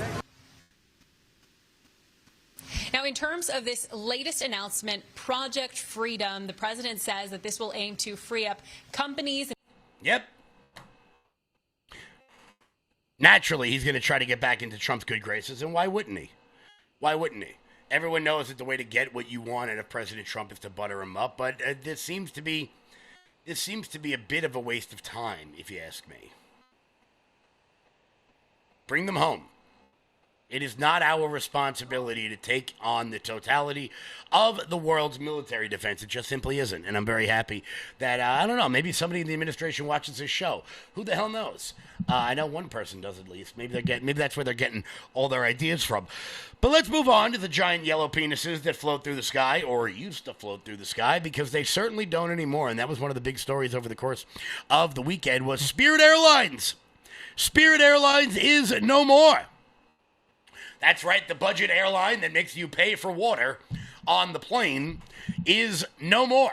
Now, look, do I want there to be more choices when it comes to things like airlines? Absolutely, because if you don't have that sort of thing, then it becomes a monopoly and they can jack up prices and do all of that. And Spirit Airlines actually, look, everyone knows the jokes about Spirit Airlines. You know, I got to, and if I'm being honest, as a content creator, I'm going to miss Spirit Airlines because, you know, where else are we going to get juicy stuff like this?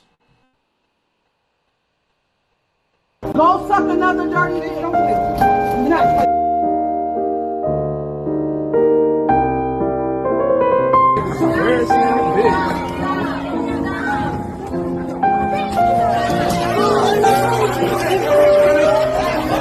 Fuck out of here, you dirty bitch. I'm not dirty. Yes, you are.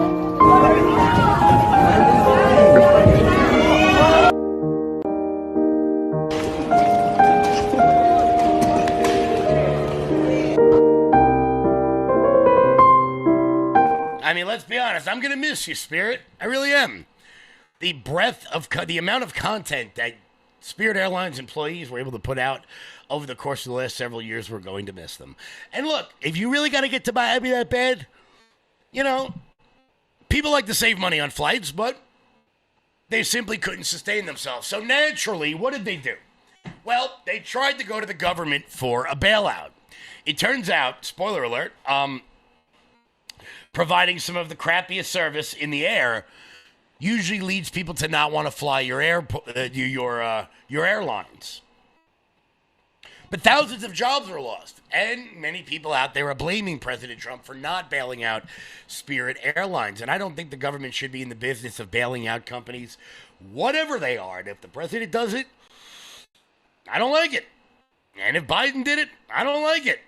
That's not capitalism, that's crony capitalism, and I don't think that the government ought to be picking winners and losers. However, with that being said, I also don't think that the government should be going out of their way to stop companies from merging when they're going to die, which is exactly what happened to Spirit Airlines last year, or 2 years ago, excuse me. So JetBlue, the other budget airline, which is a little bit better, at least they have TVs on the damn plane, and you don't have to pay for water, they were going to buy Spirit Airlines. And the Biden Justice Department stopped them from doing that. Now, why did they do that? Well, There used to be a thing called the Consumer Protection Bureau, started up by Chief Hiawatha, Senator Pocahontas, and it had some good features, but it gave government far too much control on what businesses were going to do. So Senator Pocahontas decided that she was going to force the Biden administration's DOJ to stop the merger. Now, the reason why the merger was going to happen in the first place is because Spirit Airlines knew that it was running into trouble. It knew it was running into trouble. As a matter of fact, it had filed bankruptcy twice already. But because the Biden DOJ stopped the merger, well, eventually, it was only a matter of time. I'm not saying it was already dead, but, you know.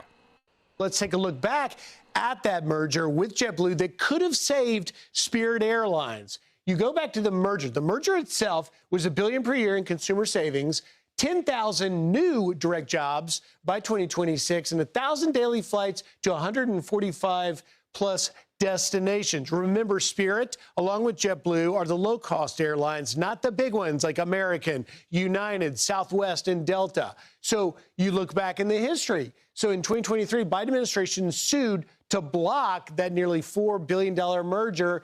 2024, the federal judge blocked it. The Biden administration brought that lawsuit. It caused Spirit not once, but twice to file for bankruptcy in 2024, in 2025.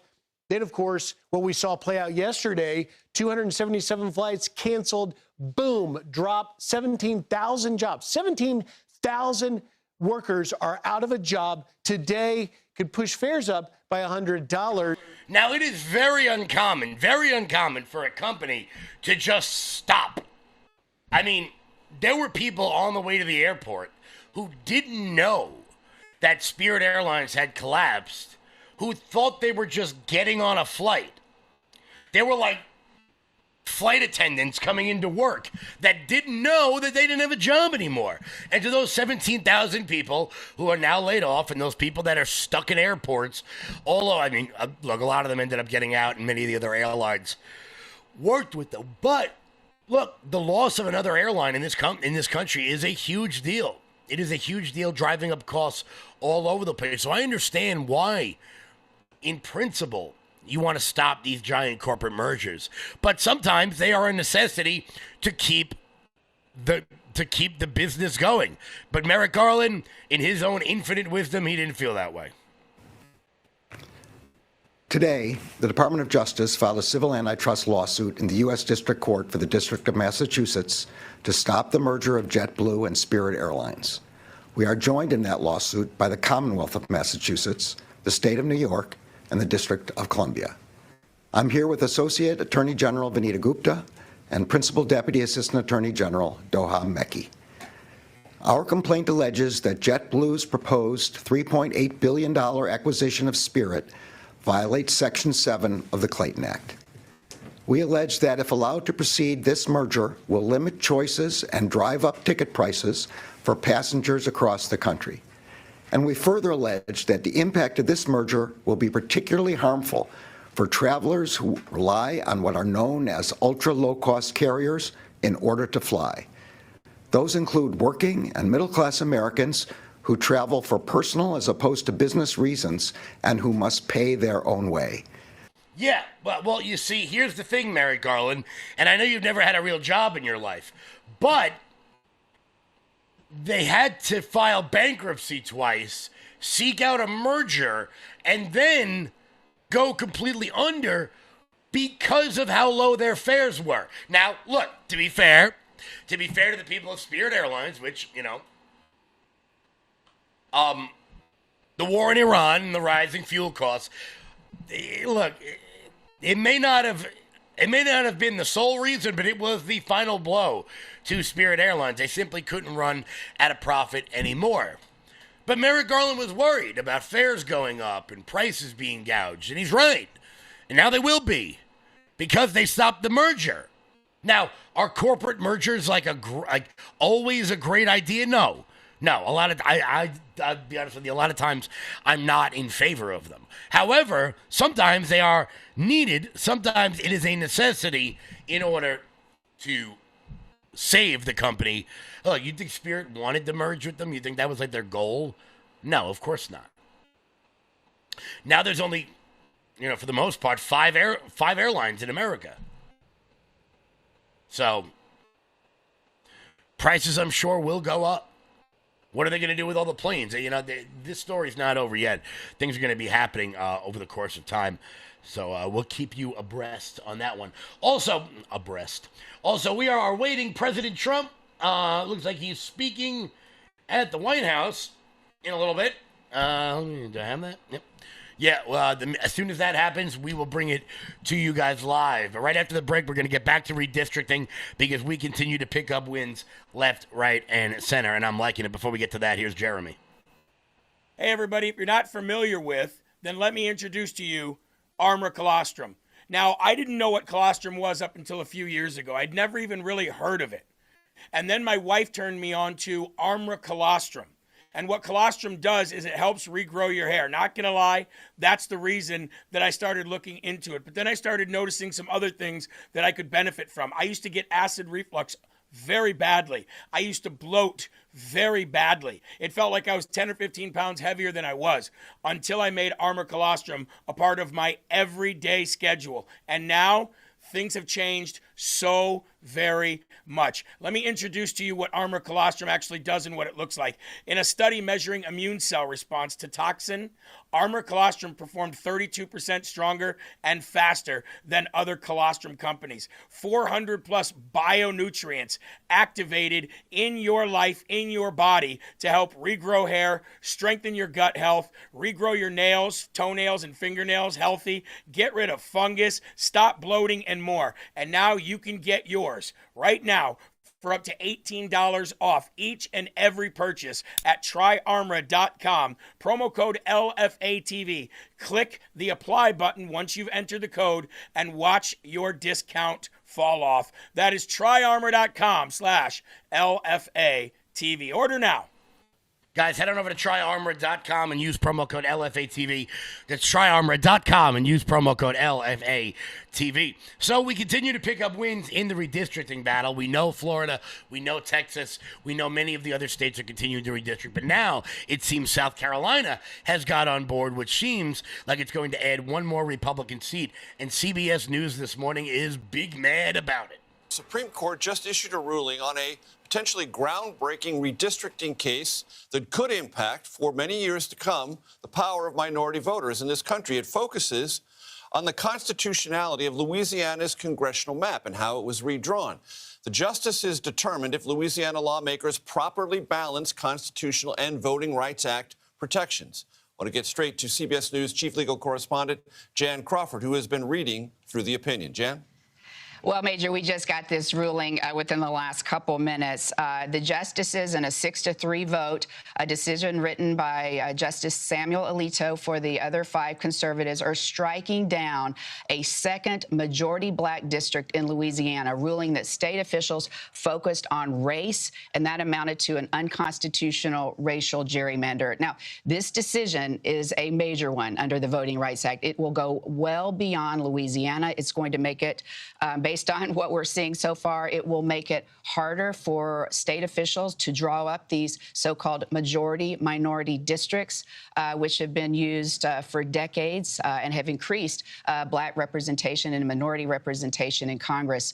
And it also, I think, will call into question about a dozen or so existing majority-minority districts, mostly in the South. Now, those districts, as you know, Major, have been a way for Democrats to pick up seats in some of those states, those red states in the South. So this ruling is a win, I think we can say, for Republicans. But legally, this is a Supreme Court that going back 20 years or more has been saying in case after case, a consistent line of cases, that the Constitution is colorblind. And that's why we've seen the Supreme Court do things like throw out affirmative action in college admissions. This line of cases very consistent with the court's ruling today. What about the midterms?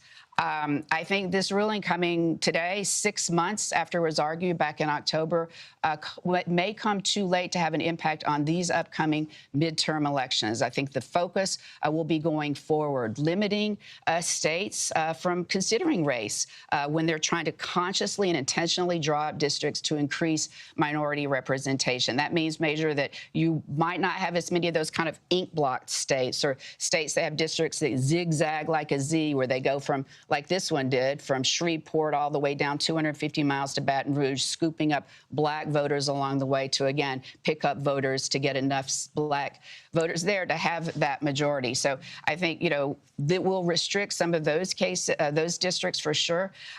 Looking at this decision, it's 37 pages long. I mean, if we look at this right here, here's the new press release from South Carolina saying that it's going to be fully read now. And thank God it is. Of course, that's not the only place where we're picking up major wins left, right, and center. Governor DeSantis just signed into law the new maps down in Florida. Has compact districts. It's done in a way that makes a lot of sense. And the reality is if you look at like California, they're doing all this dog and pony show there now, saying, oh, Texas, we've got to combat Texas. California is one of the worst gerrymandered maps there is. What they did, this is how they do. They're like, no, we're going to do an independent commission. So they do a commission. The problem is, it's like if you truly were independent, it's like you would be immune to any type of partisan pressures. But that commission is comprised of liberal Democrats, liberal independents, and very liberal Republicans. I think one of the Republicans is from Berkeley, like not exactly a hotbed of Reagan conservatism. It is what it is. So they hotwired that independent commission to produce a map that was very much gerrymandered and was not something that was fair to Republicans, even at that time.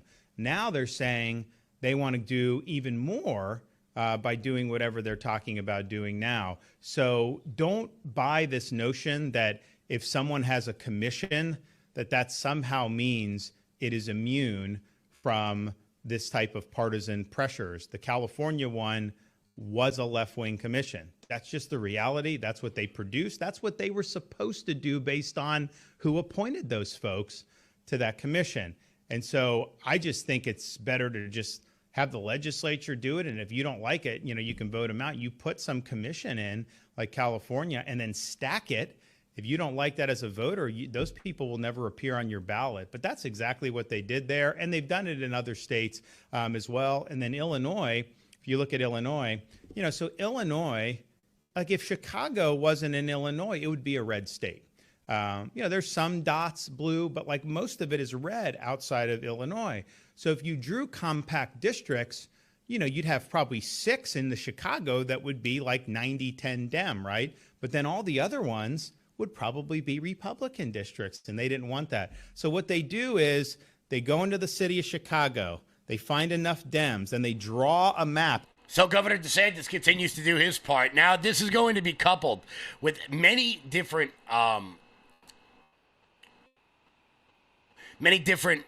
bits of many different circumstances, as we move into the next couple of years, particularly when reallocation happens in 2030. Now, we know that Democratic states are going to lose seats.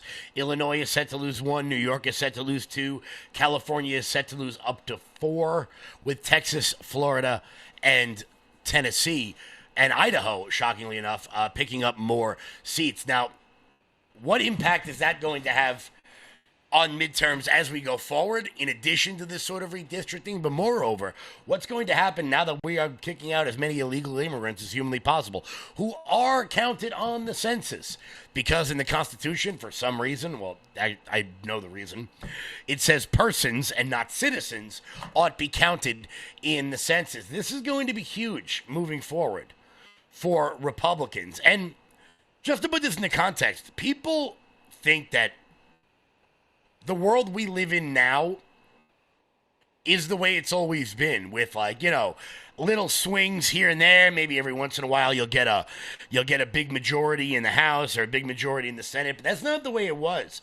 From World War II all the way up to when Newt Gingrich was Speaker of the House, Democrats held the entirety of the House of Representatives. Pretty much the entire time. I think it was the entire time. For like 40 years, they kept the House of Representatives. We could be in a historical position to live in a time where Democrats simply can't win the House anymore. Now, the Senate, of course, is given out proportionally, and that's the way it should be. But we will see what that comes up with, particularly with the shift in the electoral votes after 2030. You guys have heard me talk about it several times. The 2028 election will be the most important in our history, even more important than the last three, simply because after 2028, I don't think Democrats can physically win the Electoral College anymore. They can win Wisconsin, Michigan, Pennsylvania, and still lose. That blue wall is now just New York and New Jersey and the New England area. It's going to have devastating impacts for Democrats moving forward. And you know what? Good, because now we're finally starting to get some kind of fairness in the way we elect our presidents. Naturally, Democrats will say the only way to save democracy is to gerrymander it, and the only way to save democracy is to disenfranchise some people's votes in order to promote the votes of other people. That's not how democracy works. We also don't live in a democracy. But, you know, that's not really, you know, that's splitting hairs here. Here and there. In just a minute, we are going. I want to make sure I get to Animal House. I hope I can get to it. Because I'm sorry, Animal Farm, because I don't know what Hollywood's doing here. I hate when they do this. It is the death of culture. It bothers me to no end. We'll get to that in 1 second. Before we do that, Mike Lindell. I'm excited to announce that we're having our first ever mega sale on overstock clearance and brand new products. For example, save over 50% on this season's flannel sheets. Queen size only $59.98. Kings only $69.98. They sell out fast every year, so order now. Save 20% on our brand new My Crosses. They're designed in the likeness of the one I've worn every day for over 20 years. They come in men's and women's, and they're made right here in the USA. Get our 2025 six-piece My Towel sets for only $29.98. Our initial quantities are extremely low, so get them now before they go. And our best-selling standard My Pillows, just $14.98. So go to MyPillow.com or call the number on your screen. Use this promo code to take advantage of our first ever mega sale. But wait, remember that $75 free shipping rule? Well, that ship is sale, because right now, every order ships absolutely free. Guys, head on over to MyPillow.com and use promo code LOUD. That's MyPillow.com, promo code LOUD, for up to 80% off everything on the website. That's MyPillow.com, promo code LOUD. So let's talk about Animal Farm, because I love Animal Farm. I think it's probably up there, top 10, top 20 books of the 20th century. Of the 20th century. Orwell's Animal Farm, an incredible critique of communism, which is exactly what it is. Or what it was, I should say. Because Angel Studios, who, I gotta tell you, I don't really understand. They were supposed to be the anti-woke movie production studio. Came up with The Sound of Freedom, and I think they did a whole thing about Jesus. Well, they decided to put out Animal Farm, and it was an absolute disaster. An absolute disaster. Now, this should not come as a shock to anybody. This shouldn't come as a shock to anybody, because it turns out when you have almost all of the wokest people on planet Earth in a movie about communism, they are probably not going to portray it accurately. Of course, I'm talking about people like Seth Rogen, Jim Parsons, Laverne Cox, Woody Harrelson. I mean, do you get any more woke than that? I don't think so. Woody Harrelson is so damn left-wing, he's almost fallen off the spectrum. Not to mention, trans person, got to make sure we get in there. I think the reason why they did this is that I think Angel Studios wants to be part of the club. I think they want to be part of the big Hollywood club, and they want to change it from the inside. But that's not what this movie did. It destroyed it. First off, the villain of the movie is Elon Musk's mom, which, of course, that's not the villain of the movie. The villain of the book is Stalin. But, somehow they took a movie that was supposed to be critical of communism and found a way to be critical of capitalism in doing so.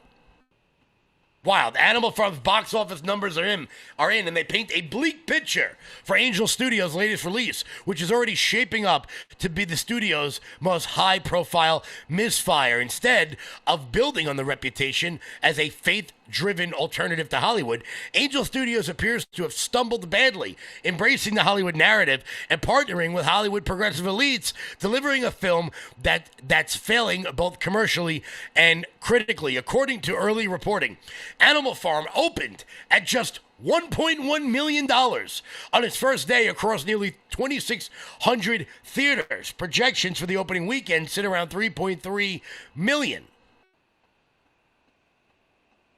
The critical response has been brutal. The film currently sits at 25% on Rotten Tomatoes, firmly in the rotten territory. It's because the message missed the mark. Part of the backlash stems from the fact that many viewers see as fundamentally misunderstanding or outright reversing Orwell's original work. Animal Farm has long been recognized as a sharp critique to authoritarianism and communist regimes. But this adaptation appears to have taken a different route, reframing elements of the story in a way that critics and audience alike have interpreted as skewing to being anti-capitalist. The situation becomes even more complicated when factoring in the studio's recent messaging. In the lead up to the release, Angel Studios pushed back against criticism by framing detractors as a loud minority. A line that echoes the same dismissive language often used by Hollywood studios when they're facing fan backlash. Yeah, that's sort of one of the things that annoys me the most about Hollywood now. And what the hell's her name? Brie Larson. She did it when she played Supergirl, where she said that the reason the movie didn't actually suck, it was just the fans didn't understand it. And it's like, no, we're not retarded. Your movie was just bad. And there's nothing that annoys me more. There's nothing that annoys me more than when Hollywood does shit like this, where they take classic intellectual property, something like Animal Farm. Everybody read it in school. Classic works. And they say, you know what, I can do it better. They do this all the time. They particularly do it with Shakespeare, where someone will take Romeo and Juliet and turn it into some feminist utopia. And it's like, no, actually, you're not as good as Shakespeare. You're not as good as George Orwell. Stick to the material that was successful. But of course, Hollywood elites can never, ever do that. It was a failure on every single front. Tim Robbie, writing for the Daily Telegraph, gave it 0 out of 5 stars, heavily criticizing the film, saying, quote, a Trump-era makeover for this classic is totally misjudged. From the terrible song to the toilet humor. Mark Kennedy rated it 0 out of 4 stars in the Associated Press, writing that screenwriter Nicholas Stoller awfully misguided Disneyfication of one of the greatest works of satire in the English language is a cinematic car crash. Holy shit. And I hate it. I hate when they do these things because I really think that young people today should read Animal Farm because it's a huge critique of the Soviet regime. Obviously, Orwell's work on authoritarianism, whether it's 1984, Animal Farm, or the many other works that he's put together over the course of an incredible career. More people should read it. And unfortunately, not enough are. Not enough are. Is President Trump coming out now? Let's see. Do we have, let's see. White House. Yes, it looks like President Trump's going to be coming out any minute, and we will throw it to that for sure. Sure, he'll get asked about, he's hosting a summit about small businesses, so we'll see what the president has to say on that matter. TPH says, I'm canceling my Angel subscription.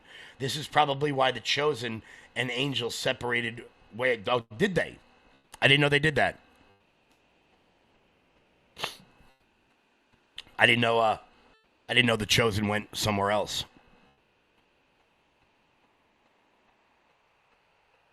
Oh, right, they're on Fox Nation now, right? I think. Yeah, I think The Chosen's on Fox Nation now. All right, guys, we are awaiting President Trump, but before we get to that, we got to get some local news in, for all my Long Islanders watching out there. We may live in a sanctuary state, and there may be a big ass sanctuary city right down the road, but here on Long Island, Nassau and Suffolk County are not sanctuary counties, and they actually do cooperate with ICE. But even with that, some illegal immigrant was still able to stab 2 people to death over the course of the weekend. Police are telling me that one of the victims was a 42-year-old woman who was a mother of 2 young children. And according to the owner of this Wendy's, she worked with the suspect for about a year. Roni Alvarenga Rivera is charged with 1 count of murder in the first degree and 2 counts of murder in the second degree. Investigators say the attacks happened hours apart at 2 different locations, but they followed a similar pattern. Both females were killed by multiple stab wounds to the neck and torso. By the time officers got to this Wendy's on Austin Boulevard in Island Park in the early morning hours of Friday, the 42-year-old victim was already dead. They observed a young lady laying on the ground with blood. As investigators were investigating that scene, they got a call about a man asking for police at a Lynbrook convenience store. And that individual said he had killed somebody that night. Homicide detectives responded to that scene. They observed an individual in the likeness of the photo that they had from the scene of the murder. A short conversation ensued, and an arrest was made. During that same time, information was received that this individual may be responsible for a second murder. Police say that led them to a second crime scene inside this Valley Stream home on West Mineola Avenue. Investigators confirmed the suspect lived in this house with multiple people. He was renting a room. They don't tell us what actually led up to the attack, but they do confirm on Thursday night the suspect became enraged and picked up a knife. I'll sum it up in one word: anger. Police say the 2 victims do not appear connected, other than both knowing the suspect. Investigators say Alvarenga Rivera is from El Salvador and is not a U.S. citizen. Yeah. Saw that coming. So he got mad and he decided to just go out randomly stabbing people. Yeah, real nice. Well done, everyone. Suicidal empathy. He rented a room in a house filled up with a whole bunch of people. Oh, really? Really? How many people lived in that house? How many people lived in it? 10, 20? Who knows? I'm sure that's not a strain on the school system or the public services. I'm sure that's not a strain on the town of Island Park.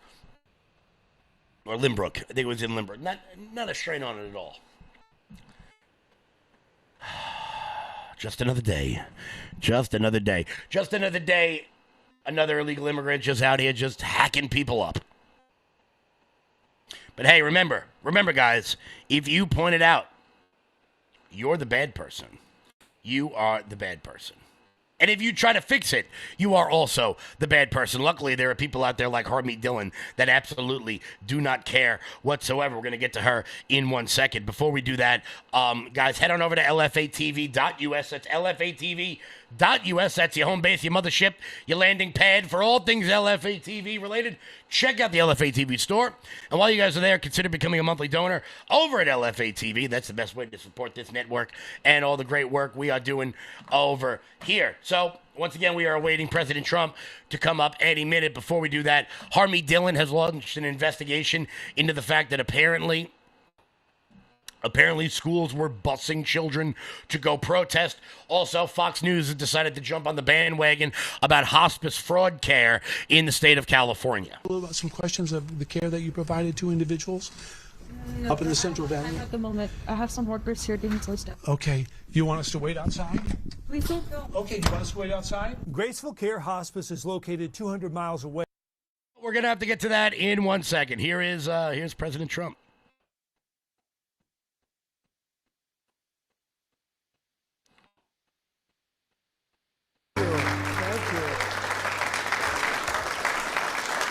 Well, we have a great group of people outside. I just looked at their wares, and it's beautiful stuff.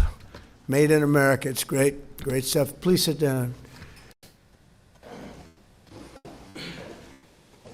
I'm thrilled to be with you and welcome you to the most fabulous place, the White House. There's nothing quite like it. People come from all over the world. The King and Queen were just here, and they looked and they said, this place is just amazing. When they came into the Oval Office, they said, this is something. And they've seen some very nice places. They've seen some great rooms, but it is a very special place as we celebrate National Small Business Week. So let me begin by saying congratulations to the small business people of the year from all 50 states. It's a big deal. It's a big deal, and you can be proud of yourself. Our country is made up of a lot of small businesses, and that ends up being a really big business. As small business owners and operators, the people in this room represent the 36 million small businesses who create 40% of all economic activity in the United States. Think of that. A group of people added together. You're essentially the most important factor business-wise in the whole country. And this country is leading the whole world. We are now. That I can tell you by a lot. You're the lifeblood of the American economy, and with your help, we're truly making America great again. We're doing record business. We have a stock market that hit even with this military operation, call it whatever you want. We can't let Iran have a nuclear weapon.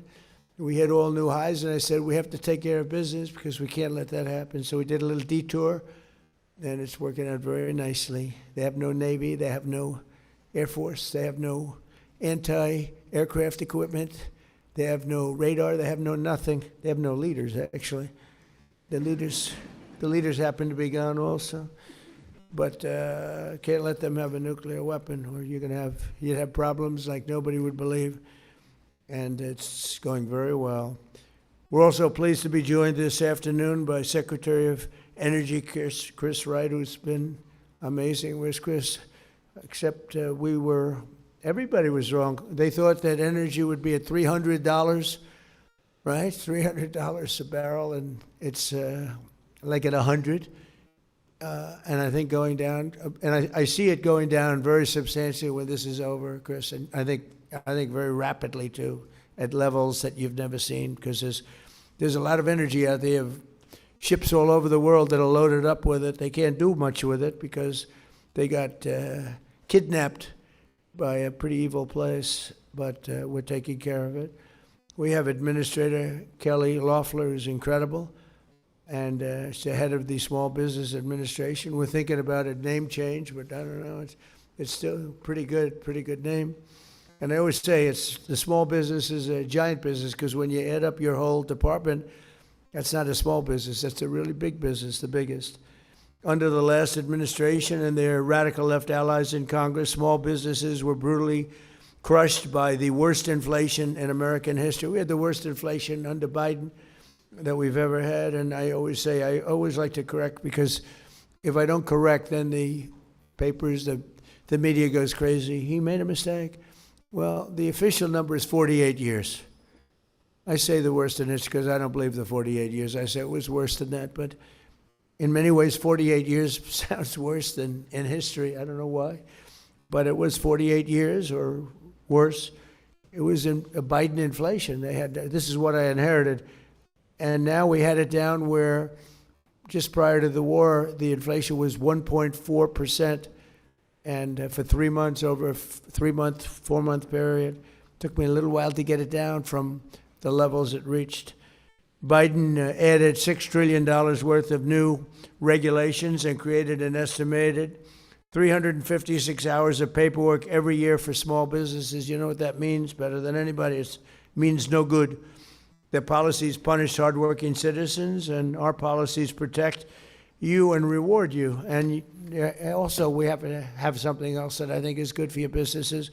We are respected all over the world now, again, as a country. We were laughed at. We were a joke. We were a total joke Right, Rick? I see Rick, my television star over here. He's been with us from the beginning, haven't you? Like maybe from the first speech. A long time, right? Thank you. Thank you very much. Well, I think we're doing good for you, Rick, right? And you're doing good with your shop? And I know you're doing good on the television camera, so that's maybe more. Ah, that's good. That's great. Thank you, Rick. Last summer, I proudly signed the great, big, beautiful bill, the largest tax cuts in the history of our country, and boosting millions of small businesses. Thank you.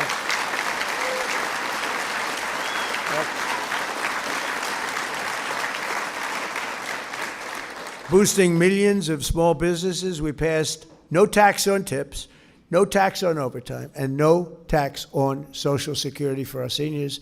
That's big stuff. And we add that to the package that we approved in my first term. We had the best financial years in the history of our country in my first term, and I think we're going to blow them away this term. You know, in this term, we have $18 trillion being invested in our country. And if you look at the last administration, they had less than $1 trillion for 4 years. We have $18 trillion during 11 months. The 12th month hasn't come in yet in terms of the numbers. But in 11 months, $18 trillion investments. We have auto plants being built all over the country, AI plants we're doing, and we're leading China in AI. And I'm going to go see President Xi in 2 weeks. I look forward to that, but I'll say I'm leading. We have very friendly competition, but it'll be a very important trip.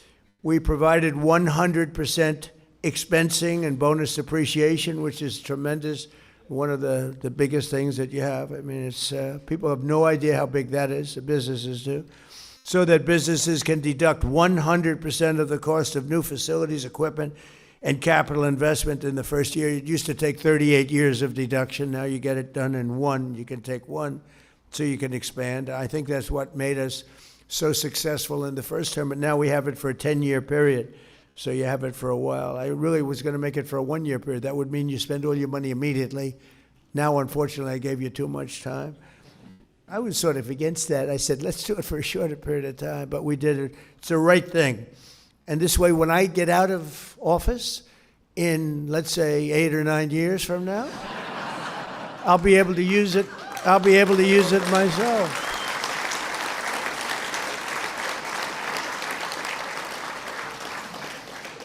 And to ensure that you and your family can keep your businesses in the family, we virtually eliminated the unfair estate tax or death tax for farmers and for small businesses. So, you know, oftentimes you build, I just met some incredible people. They have beautiful businesses, small businesses.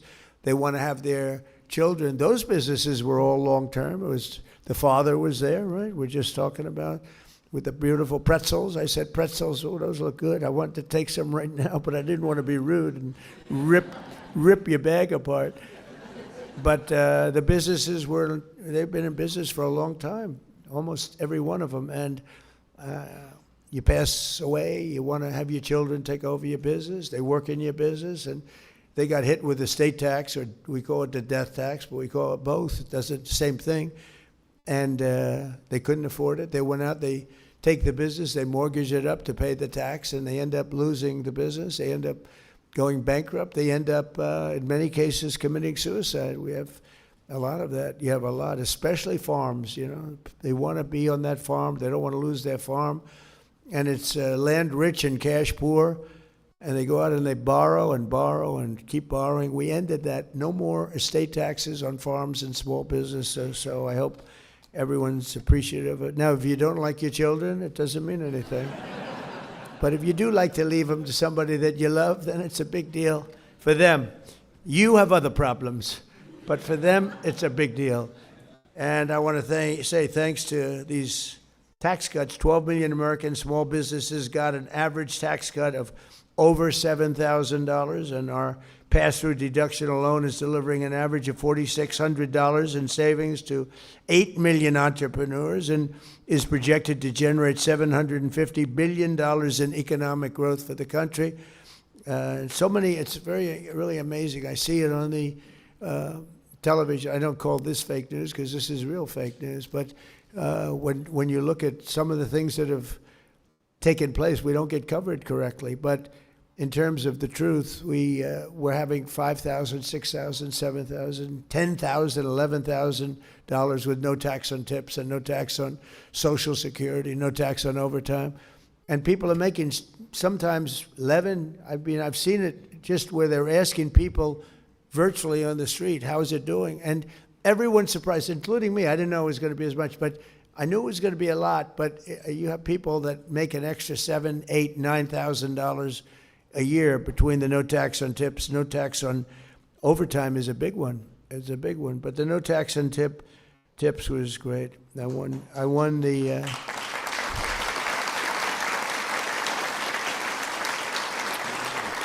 Typically, I don't know why. I can't imagine people voting for the other side with their policies on everything beyond this, long beyond this. But we won Nevada by a lot, and typically Democrats win that state. And no tax on tips.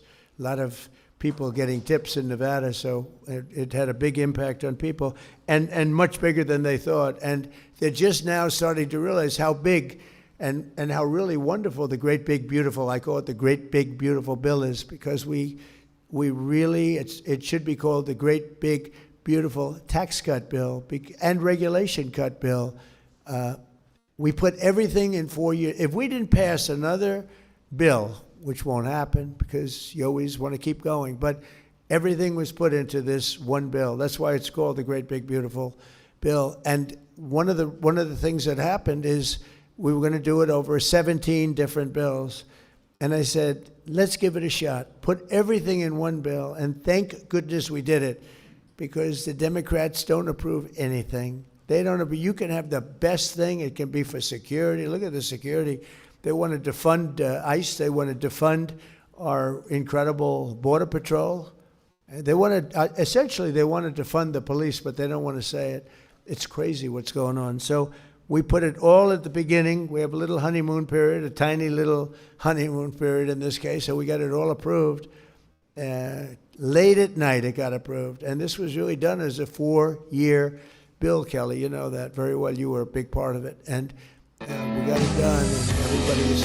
Alrighty, Welcome guys. to Flyover Conservative is coming up Podcast next with David and right Stacey here on Whited, where we break down LFA current TV. events and examine Let's see, are they culture loaded through up, the ready to lens go? of conservative Christian values. Yeah, I think they are loaded up, ready to go. Guys, I will catch you all back live tomorrow. Until then, everybody, stay loud. Yay, welcome! We are so excited to be with you tonight. Each beautiful conservative slogan is wake up, speak up, and show up. And I just want to remind y'all, you have to make sure you're waking up, speaking up, and showing up for your mama. Mother's Day is just around the corner. I didn't want you to forget. May the 10th is Mother's Day, a great time to celebrate your mom. And you may be thinking, what do I get my mom? You know, the flowers are really nice. Those are very special. But the thing about flowers is they die so fast. We have come across a company that we absolutely love. It's called Fern Valley Soap, and they actually make goat milk soap, and it is fabulous. You know, it's run by a great mom. It is a great mom. It's a mother-daughter business. She's a great grandma as well. But goat's milk is really nice because if you think about your skin, it's the biggest organ on your body. And you want to make sure that you're not putting chemicals on there. And they do such a great job with their products at fernvalleysoap.com. And they have some beautiful gifts. So if Colton will scroll down to the Mother's Day part, I wanted to highlight these beautiful boxes. And they have every price range. So, from, $20 up to $54, whatever you're wanting to spend for your mom. And the cool thing Whatever is, you think your mom is worth. there you go. The cool thing is when your mom gets it, it comes in this, it's wrapped up in this box and it smells really good. She opens it up, but they look beautiful. And so you can kind of see, have an idea. This one's a heart, it's really pretty. We have obviously this really pretty box right here, but I wanted to highlight some of my very favorites of the different soaps that they have. This Plumeria is their newest one, and it smells so good. It's really fresh. Now, poor David, it's pink. So I put this in our shower, and I was like, I'm so sorry, David, that I put a pink bar of soap in there. But it doesn't smell, it smells more fresh than it does flowery. So I kind of Still got my man card. Exactly. TMI for everybody, but yeah. Yeah, so this right here is a really great bar of soap. Again, it smells so good. I love cherries and this cherry bomb. Now, with this, you may want to eat it because It smells just like cherries. It is so, so good. And it has some charcoal in it. So this is a really, really cool one as well. These are all in the different gift sets. So as you're looking at them, I did a women's conference a few weeks ago. And at the women's conference, I gave away some bars of soap. And this one right here was the favorite for everyone, just so you know. It's watermelon and lavender. And this is a really, really great combination. So I love this as well. But the final one I wanted to highlight, which was really surprising to me, my favorite product at Fern Valley Soap is actually the Humboldt Hands, which everybody thinks that's hilarious because it's an exfoliant. And so let's say that you are painting outside or you're putting some mulch down. It actually helps because it has walnut shells in it. It helps to take off that paint or, the mulch that got onto your hands, the stain. But the problem with it can be, I actually put it in my shower and it can be kind of intense. Well, they came out with a new one that is actually made with apricot shells, and it's called Spring Apricot, and it's a lot milder exfoliant. But this right here, this is one of their newer ones as well, and I saw it's in a lot of the Mother's Day things. This is fabulous. So it's called Spring Apricot. I really, really love this one as well. Again, it's an exfoliant, but not quite as intense as the Humboldt Hands. I love the soap so much that I literally travel with the soap everywhere I go. Is that accurate? Every day. And this is an important thing because you went through, some health things where you wanted to eliminate scents and perfumes and anything that was like toxic to your body. You spent about a decade really cleaning that up to get your health on point. So this is something you don't just, haphazardly jump into. No, that is exactly right. So if you are thinking, okay, this is to be a great gift for my mom or for my wife or for my sister. Mother-in-laws. For your mother-in-law, Don't forget exactly. those guys. Again, it's fernvalleysoap.com. And then the promo code is flyover and they give you 20% off. And you are supporting a company that they love our country. They love Jesus. And again, it's a mother-daughter business. Great, great company. Mother's Day is a big deal, and in honor of Mother's Day, I've been working on, and Stacey's not heard this yet, but my list of top 10 mothers of all time. Oh, I can't wait to hear this. It's kind of tricky. I made the list, and then I refined it, and then you think about it, and you're like, oh, what about this one? You kind of refine it, and obviously there's a lot of them you don't know about, and you probably didn't hear about. But these are just 10. So let us know what you think in the comments below. If I'm missing one, if one of them is misplaced, she didn't belong there. Mother Teresa's not on the list. For those of you, you need more than just a title. Yes. Actual accomplishments as the role of mother. And mothers are important. The hand that rocks the cradle, controls the world. So let's start here. Number 10. Okay. Ready? You've not ready. heard these. Nope. And I've refined these a couple of times. We're starting out with number 1, Caroline Ingalls, the ma from Little House on the Prairie. Oh, she's awesome. So that's number 10. The pioneering frontier mother who raised her family on the American prairie with incredible resourcefulness, optimism, and unwavering moral strength. She also had that kind of like, she's an anti-Kardashian. Yeah, that true. kind of like just wholesome, beauty and strength of character. Agree. Love the rock candy. All right, number 9, we're kind of sticking with this is another fictional mom, but kind of represented mother to a generation of us, which is Olivia Walton from the Waltons. Oh, what the strong, a great prayerful mom. mother of 7 in the Depression era, rural Virginia. She was the heart of the Walton family who held everyone together with love, wisdom, and a quiet faith through hard times. I put her coming in at number 9. I have not seen that in years. What is it? Good Night. They go through the names. Good Night, John Boy. John Boy. Yeah. We grew up on that. Great show. All right, we're kind of moving more into real moms. Number 8 on the list, top 10 moms of all time. Mary Ball Washington, the mother of George Washington. She raised America's first president with strict discipline, faith, and frontier resilience. You look at the kind of things he was doing at 14, 15 years old, and the kind of character that you could have control of the army that gained our independence and then turn it back over and want freedom. True. That had to have had a good mom in there. I agree, 100%. That's a good one. He's my unquestionable number 1 greatest president of all time. But she was number 8, Mom? She was number 8 mom. Okay. She came in number 8 on the power ranking. Okay. Number 7 is Sarah, biblical Sarah.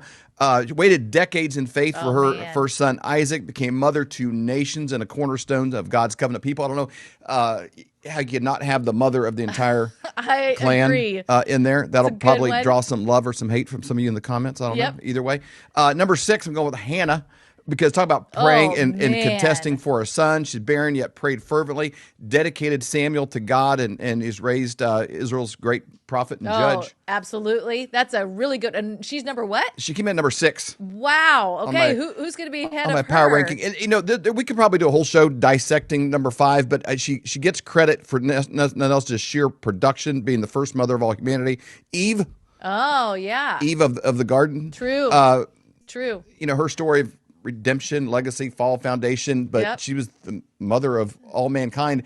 Everybody watching this show, you can trace your ancestry back to that one specific one. Although and so I that's still what want to we'll have ask in her when I common. get to heaven, why did you eat that fruit? Why didn't her husband step in and be a leader? That's a good question. That's another question too. All right, Yep. number 4 on the mother power rankings, Abigail Adams. Everything I hear about the Adams family is always impressive. I've loved the writings of John Adams, John Quincy Seen Adams. some movies on him, She was documentaries. the wife to a president, the mother of a president, and did a lot of work in letter writing and kind of negotiations, during our founding That's a era. good one. She comes in number 4 in the power ranking. Number 3 on my power ranking. How am I doing so far? You're doing great. These are all solid picks. Oh, very solid. Susanna Wesley, mother of Methodism. She raised 19 children. 19? Including John and Charles, with ironclad faith and discipline. And you look at these guys, too. Like, I kind of got a little rabbit trail on them as I was going. They were all fluent in Greek and Latin by the age of 9, her kids. So, like, this is a shout out to homeschool moms, because Yes. she was a homeschool mom. Her kids were speaking Greek and Latin by the age of 9. John Wesley, obviously the founder of the Methodist Church, Methodist movement back in its Yeah. heyday. Read something. If you haven't read much about them, read about them. It's very powerful. Charles Wesley composed over 6,000 hymns. my gosh. Samuel Wesley Jr., another sister named Hetty, who was a great poet. So just an incredible family that produced incredible fruit for years and years and years. Number 2, Okay. greatest mom of all time. Undisputed, had to go because she was first round draft pick by God to raise his own son, yeah. Mary. She's number 2. The mother of Jesus came in at number 2. I don't know how. Greatest moms of all time. Wow. Because when God chose her to raise his only son. Yeah. And also, I don't think Joseph gets enough credit either, because it's like he Obviously had the to be a father really plays great such dad. a big role, and he put him in that home, and the way he stood by, Mary 100% did the agree. right thing, against popular opinion, accusation, things like that. So number 1, you think who could number 1? I'm like, it's impossible. There's nobody that could beat her. And I put this down because also it gets personal. Number 1 is your mom. Whatever role that was, whether the birth mom, the mother that raised you, but basically she did the best she could with what she had to work with. So you can't blame everything on her. Any shortcomings you got, man, she, it's like you open the pantry. What do I got to work with? You were what she had to work with, and she did the very best she could at that time. Everybody needs to be thankful for their mom. That's so good. Because they've all sacrificed to the greatest extent they could for your existence and your well-being, and most of them laid their life down for you. Man, my nose made my nose burn. That is really powerful. Top 10 moms of all time. That is Power really ranking. good. Obviously, May 10th, we still have a few days. We just want to give you guys time to be thinking, what would be a great gift for my mom? So be thinking about your mom. Again, don't forget about Mother's Day on May the 10th.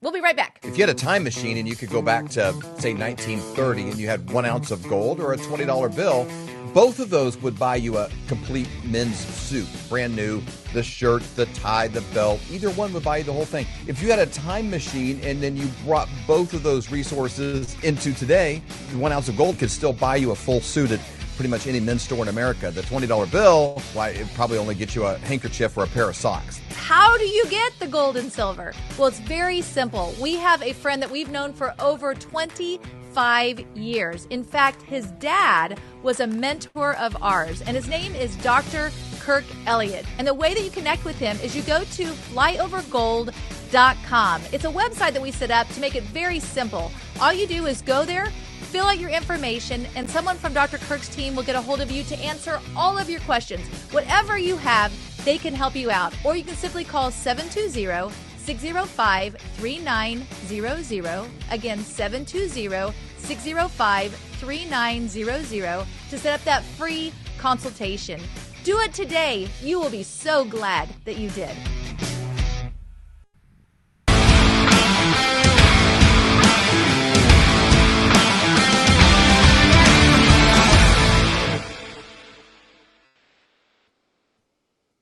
One of our favorite things is talk about America becoming great. Well, Yes. what made America great was personal responsibility, getting the driver's seat of your own car, not blaming others, taking personal responsibility. That's magnified when it comes to entrepreneurism more than anything else, whether you work for someone and you're an entrepreneur and you're just trying to dominate the space you're in, or you want to expand it and say, hey, I think I could do my own thing. That's an awakening, a great awakening in our countries. More people are starting their own small businesses more than ever before. Nobody knows how to take you from here to here when it comes to that than the one, the only, Mr. Clay Clark.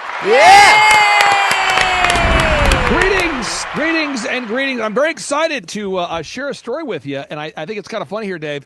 I have a success story today of a client that we've worked with pre-COVID, so this would have been a couple years before I met you guys, and he has a company in Hawaii, which you would think is like gorgeous. People travel there. I mean, it's a dream island kind of thing. And he offers diving tours for tourists. So if you're a tourist, if you fly out to Hawaii, you want to do a tour, do deep sea diving, he does that. And his goal, Dave, was to build his business to the point that he no longer ever had to go to the ocean. Wow. Think about that. That's the opposite of most people's job. Most people's dream. Yeah, no, it's a great story because, my whole thing would be like, man, it would be great to build a business, right? So that you could go to Hawaii. I mean, most people would say that sounds kind of fun. He's going, no, I live in Hawaii and I want to build a business so good that I can leave Hawaii whenever I want. And so I thought if we could just play like the first couple minutes of today's success story. I think it's a fascinating story. It's certainly memorable because his goal is to build a business so good, so successful that it will allow him to leave Hawaii whenever he wants.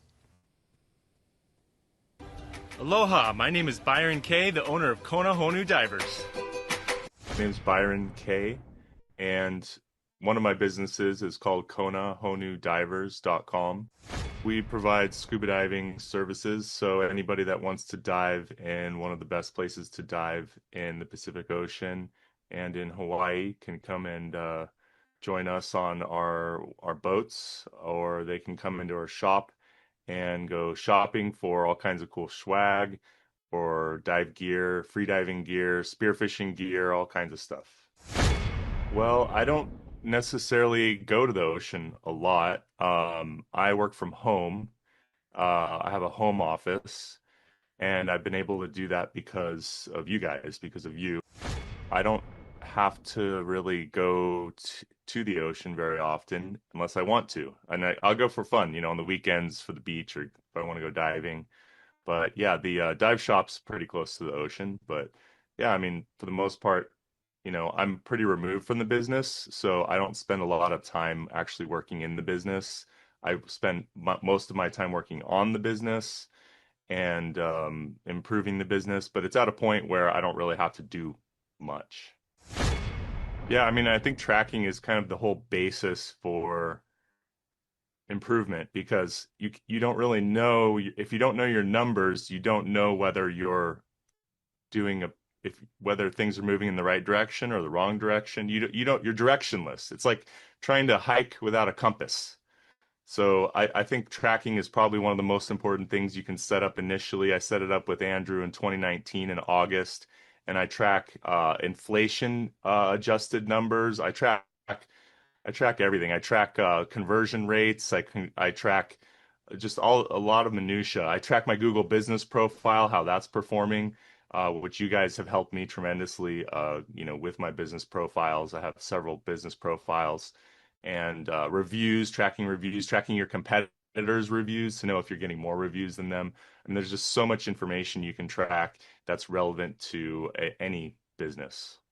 I think it's really honed my approach, because I think a lot of people, they think I'm going to post on social media and that's my marketing. But what I've learned is that that's pretty much useless.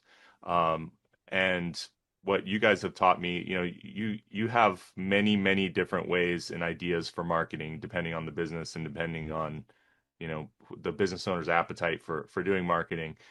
But I've found that you have a lot of creative ways to market, and they're very effective. The ones that you recommend are all very highly effective. And so when I've followed your advice and done those things, I've had great success because you guys know what works and what doesn't. And so I don't waste my time or my money doing ineffective marketing. I do really. So Dude, good. So good.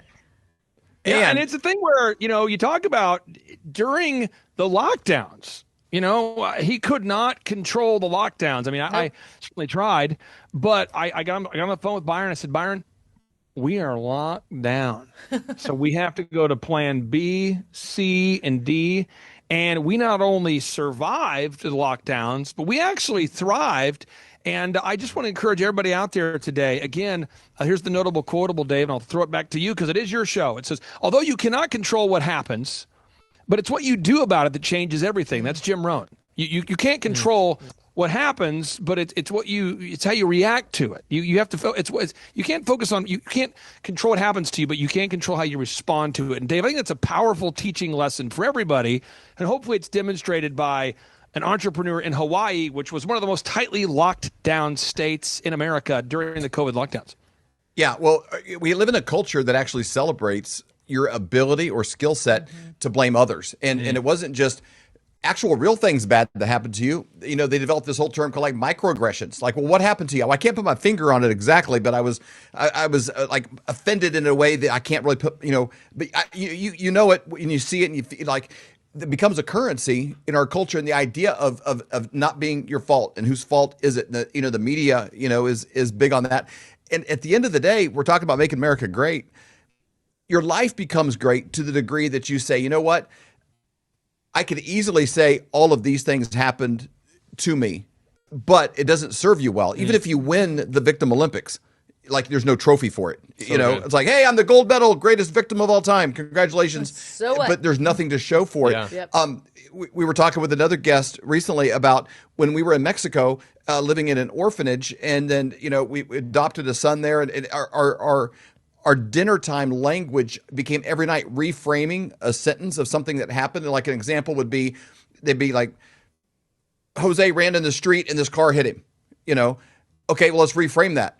Okay, he was chasing a ball. When he got to the edge of the street, he chose not to look, and he walked in front of a car and got hit. And it's just the same thing happens. But where was I in that place? And that's painful for a lot of people. But when you get to that place, it's very empowering. Because you know what? Now I'm not living in fear of what's going to happen to me tomorrow. Like, I can now make different choices. I can do new things. And that's what I love about your clients, because as he's talking, I can tell even when he says certain phrases, I'm like, I could meet that guy at the mall, and I know he was coached by your team because of the language he used. And like, he didn't say, I'm doing better because I turned all my stuff over to Clay and things magically got better, and Clay's tracking my numbers, and like, I'm tracking. You gave him a system to track, but I'm tracking. I'm doing, like, he's in a place of empowerment. And there's a lot of people watching today that are fearful, and they think that success is up to luck, or it's got something better needs to happen, or I need to win the lottery, or something needs to magically change. And things never magically change, but you can change. And that's what you help people do. One of my favorite things about you, Clay, is I've had the opportunity over the last week to talk to a few different business owners, and they think they own a business. In reality, they really own a job. In fact, one of them I was talking to this morning, she was saying her parents had this business, and eventually the siblings had to come together and tell them, you have to sell this business because you're working 80 hours a week. They were never able to systematize, create processes. And one of the lines he said in that video there was he was working on his business, not in his business. It's a Clay thing. And there's so many owners of businesses. There's kind of the famous joke of like, I love being a business owner. It allows me to pick which 120 hours a week I want to work. and a lot of business owners feel that. They go for, my favorite book, Cash Flow Quadrant, Robert Kiyosaki, he talks about the 4 different quadrants. A lot of people are like, man, they're in that top left, they're an employee, the E category, they're trading their time for the money, and they're like, oh man, if someday I want to own this whole thing. They mow lawns for a living for some, Joe's lawn mowing company. They're like, I want to be Joe, I want to be Joe, I want to be Joe. And eventually they're like, you know what? Today's the day, something broke the camel's back, they're upset, they're angry, Joe said something mean, so they become self-employed, but they don't know how to go from the S into that B category where they keep mowing lawns. They're like, I'm going to mow 100 lawns. And now they're working 120 hours a week, and the business only runs if I'm there. And one of my favorite things about getting to work with you personally, but then also watching you work with all these other clients as well, is learning how to go from that, 120 hours a week down to 12 to 20 hours a week and managing your business because you're working on it, not in it every single day. And you actually have a business that works for you, not you working for a business. It is possible to have success. I want to put some meat on the bone here with this guy. So, you said, well, what could he do during the lockdowns? Well, the first thing I wanted to point out, Tim, I'll pull this up on the screen here so your listeners can see it. Let me see here. Okay, here we go. So in 2015, Dave, in 2015, according to the Bureau of Labor and Statistics, there was, in America, 15 million self-employed people. Everybody follow me. There was 15 million self-employed people back in 2015. And this is real stuff, okay? Now in America today, there are 8.8 million self-employed people, which means we've lost roughly half of the self-employed people. When I graduated high school in 1999, we were sitting there around 18 million self-employed people. So we continue to go down. So I'm like, by default, worst case scenario, Mr. Client, you're going to lose everything. But we just start there. Worst case, if you do nothing, this is what's going to happen by default. By nothing, the train's going to hit you, or maybe back to your story that day, the car's going to hit you. So by default, if you just sit there and are paralyzed by fear, you're going to lose. So he's like, well, what do I do then? So what we're going to do is we're going to do all the things we didn't have time to do. Okay. So first thing, we're going to come up top in the world when people are looking anywhere in the world, for diving excursions, diving experiences in Hawaii, guided diving tours. We are going to come up top. No matter where in the world you're searching for, anybody who's looking for Hawaii diving tours, we're going to optimize your site. And you've always said you didn't have time to do it. Well, now if the lockdowns go on for 1 week or 2 weeks or 2 months or 2 years, we're going to get it all done now. So we just go into massive action. So step number one, we optimize the site. So now he's like, dude, I'm top and I'm getting calls from all over the world. I said, second, there is a group of people called entrepreneurs, of which I am one. We represent about 2.3% of the American population. And if I hear there's a lockdown, this is what I did. This is a true story. I told my wife I want to buy as many stocks as prudent in my mind. I want to buy stocks and cruise lines. And my wife said, what are you saying? I said, I'd like to buy $100,000 of cruise line stocks because the stock for Carnival and these different publicly traded cruise lines can't get lower. It got so low. I bet if we buy it, I bet you it'll go up back to what it was, and we can make a tenfold return on our investment. So I'm not kidding. I bought cruise ship stocks during the peak of COVID, and I 10x'd my return on that. That was something I did. I just saw that, and I said, so I told Byron, I said, hey, I believe that there's a certain percentage of the population, probably 2.3% of the population, that will want to book from you. They'll want to pay in advance if they can get a discount during the lockdown. So we're going to do a lockdown discount. So when we open, these people, and he goes, are you serious? I go, yeah. So answer the phone. Thank you for calling Konahonu Divers. How you doing? Yeah, it's the lockdown. Unfortunately, the state hasn't allowed us to be open yet. But once they do, we have a lockdown special. So you can lock in your lockdown special. You can lock it down, the lockdown special. That is so good. You got people to prepay more, like all these tours in advance. So now he had the most cash he'd ever sat on, and he was topping Google. At the peak, at the bottom of the lockdown, he locked in the most revenue he'd ever locked in. I mean, I really want to get this idea. It's the mindset, and he's going, well, now what do I do? I'm like, now we need to make a pro forma or a projection of future financial performance based upon known variables of the past. And we're going to make sure that when we open up, our pricing is going to be adjusted per inflation and all the things. So we're actually going to have a profitable business, because before we were so busy, we didn't have time. When I took him on as a client, he was so busy already before he became a client. It's like I didn't have time to look at the numbers, but now he had time. So once the economy opened up, and it was a really stupid way they opened it. It was something like a maximum of 6 people could be in the ocean at a time, or some number. Now he's opening up with a waiting list. He's busy. And again, I go back to this, and for anybody, maybe your producer can pull it up. If we go to timetofreeamerica.com, I believe one of the biggest blessings in my life ever was meeting you guys. Was meeting you guys. Was meeting General Flynn. Was meeting you guys. Now, I would not have met you if I would not have said, well, Tulsa, Oklahoma is locked down. So I called Aaron Antis. This is how I called him. Boop, boop, boop, boop, boop. That's how it sounds when I call. Boop, boop, boop, boop, boop. I said, Aaron Antis, hey, there's a lockdown in Tulsa. You're aware of it. I'm aware of it. What if we had Sean Foyt come in? This is before Sean got big, before Sean Foyt was a known thing. Let's have Sean come to Tulsa and do praise and worship in our building because all the churches are locked down. And I'm not exaggerating. We look up one day and there was almost 1,000 people doing praise and worship in our office building. Wow. And I said, Aaron, I don't know how it all works out, but let's have James, the attorney, James D. Cristofaro, let's you and I and Dr. Zellner and Dr. Meehan, let's sue the mayor of Tulsa and to keep the city open, file an injunction. We're not seeking financial damages. We're seeking to stay open. And by doing that, that's how we met Eric Trump. That's how I met General Flynn. It wasn't my plan. I didn't say, Colton, step one, we'll sue the mayor of Tulsa. That's step one. Two, Eric Trump will call us. That's the move. That was not the move. But, you know, the authors of the best-selling book in the history of the world, The Chicken Soup for the Soul, they called me and said, hey, you're not locking down? Awesome. Way to go, man. So all of a sudden, we reached a lot of people. But, Dave, we couldn't control the lockdowns. And I want to get Stacey's insight on this. I could not control the lockdowns. I couldn't control when we did the tour. Our final event, the Reawaken Reunions, June 19th and 20th in Tulsa, June 19th and 20th.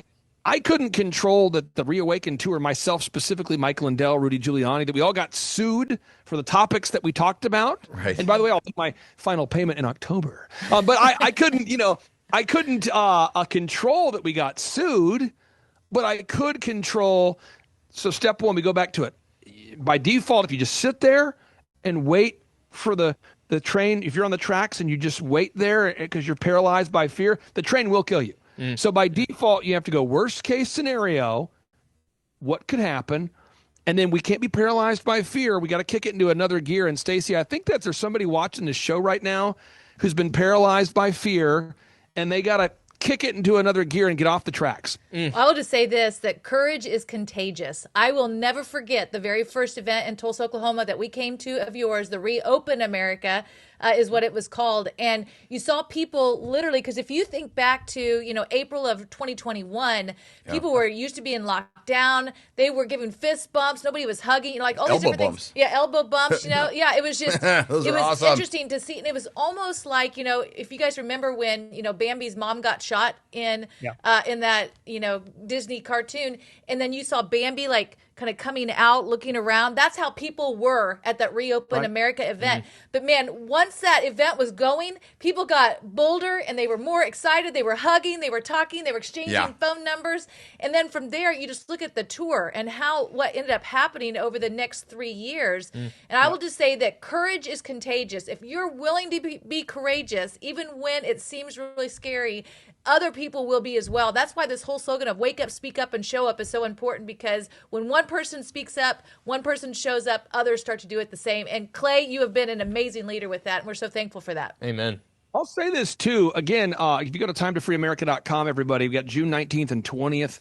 I got about 500 tickets remaining for that. I just confirmed with Julie Green today. She'll be there. I just confirmed with Del Bigtree yesterday. He'll be there. Oh, man. General Flynn. It's going to be a great event.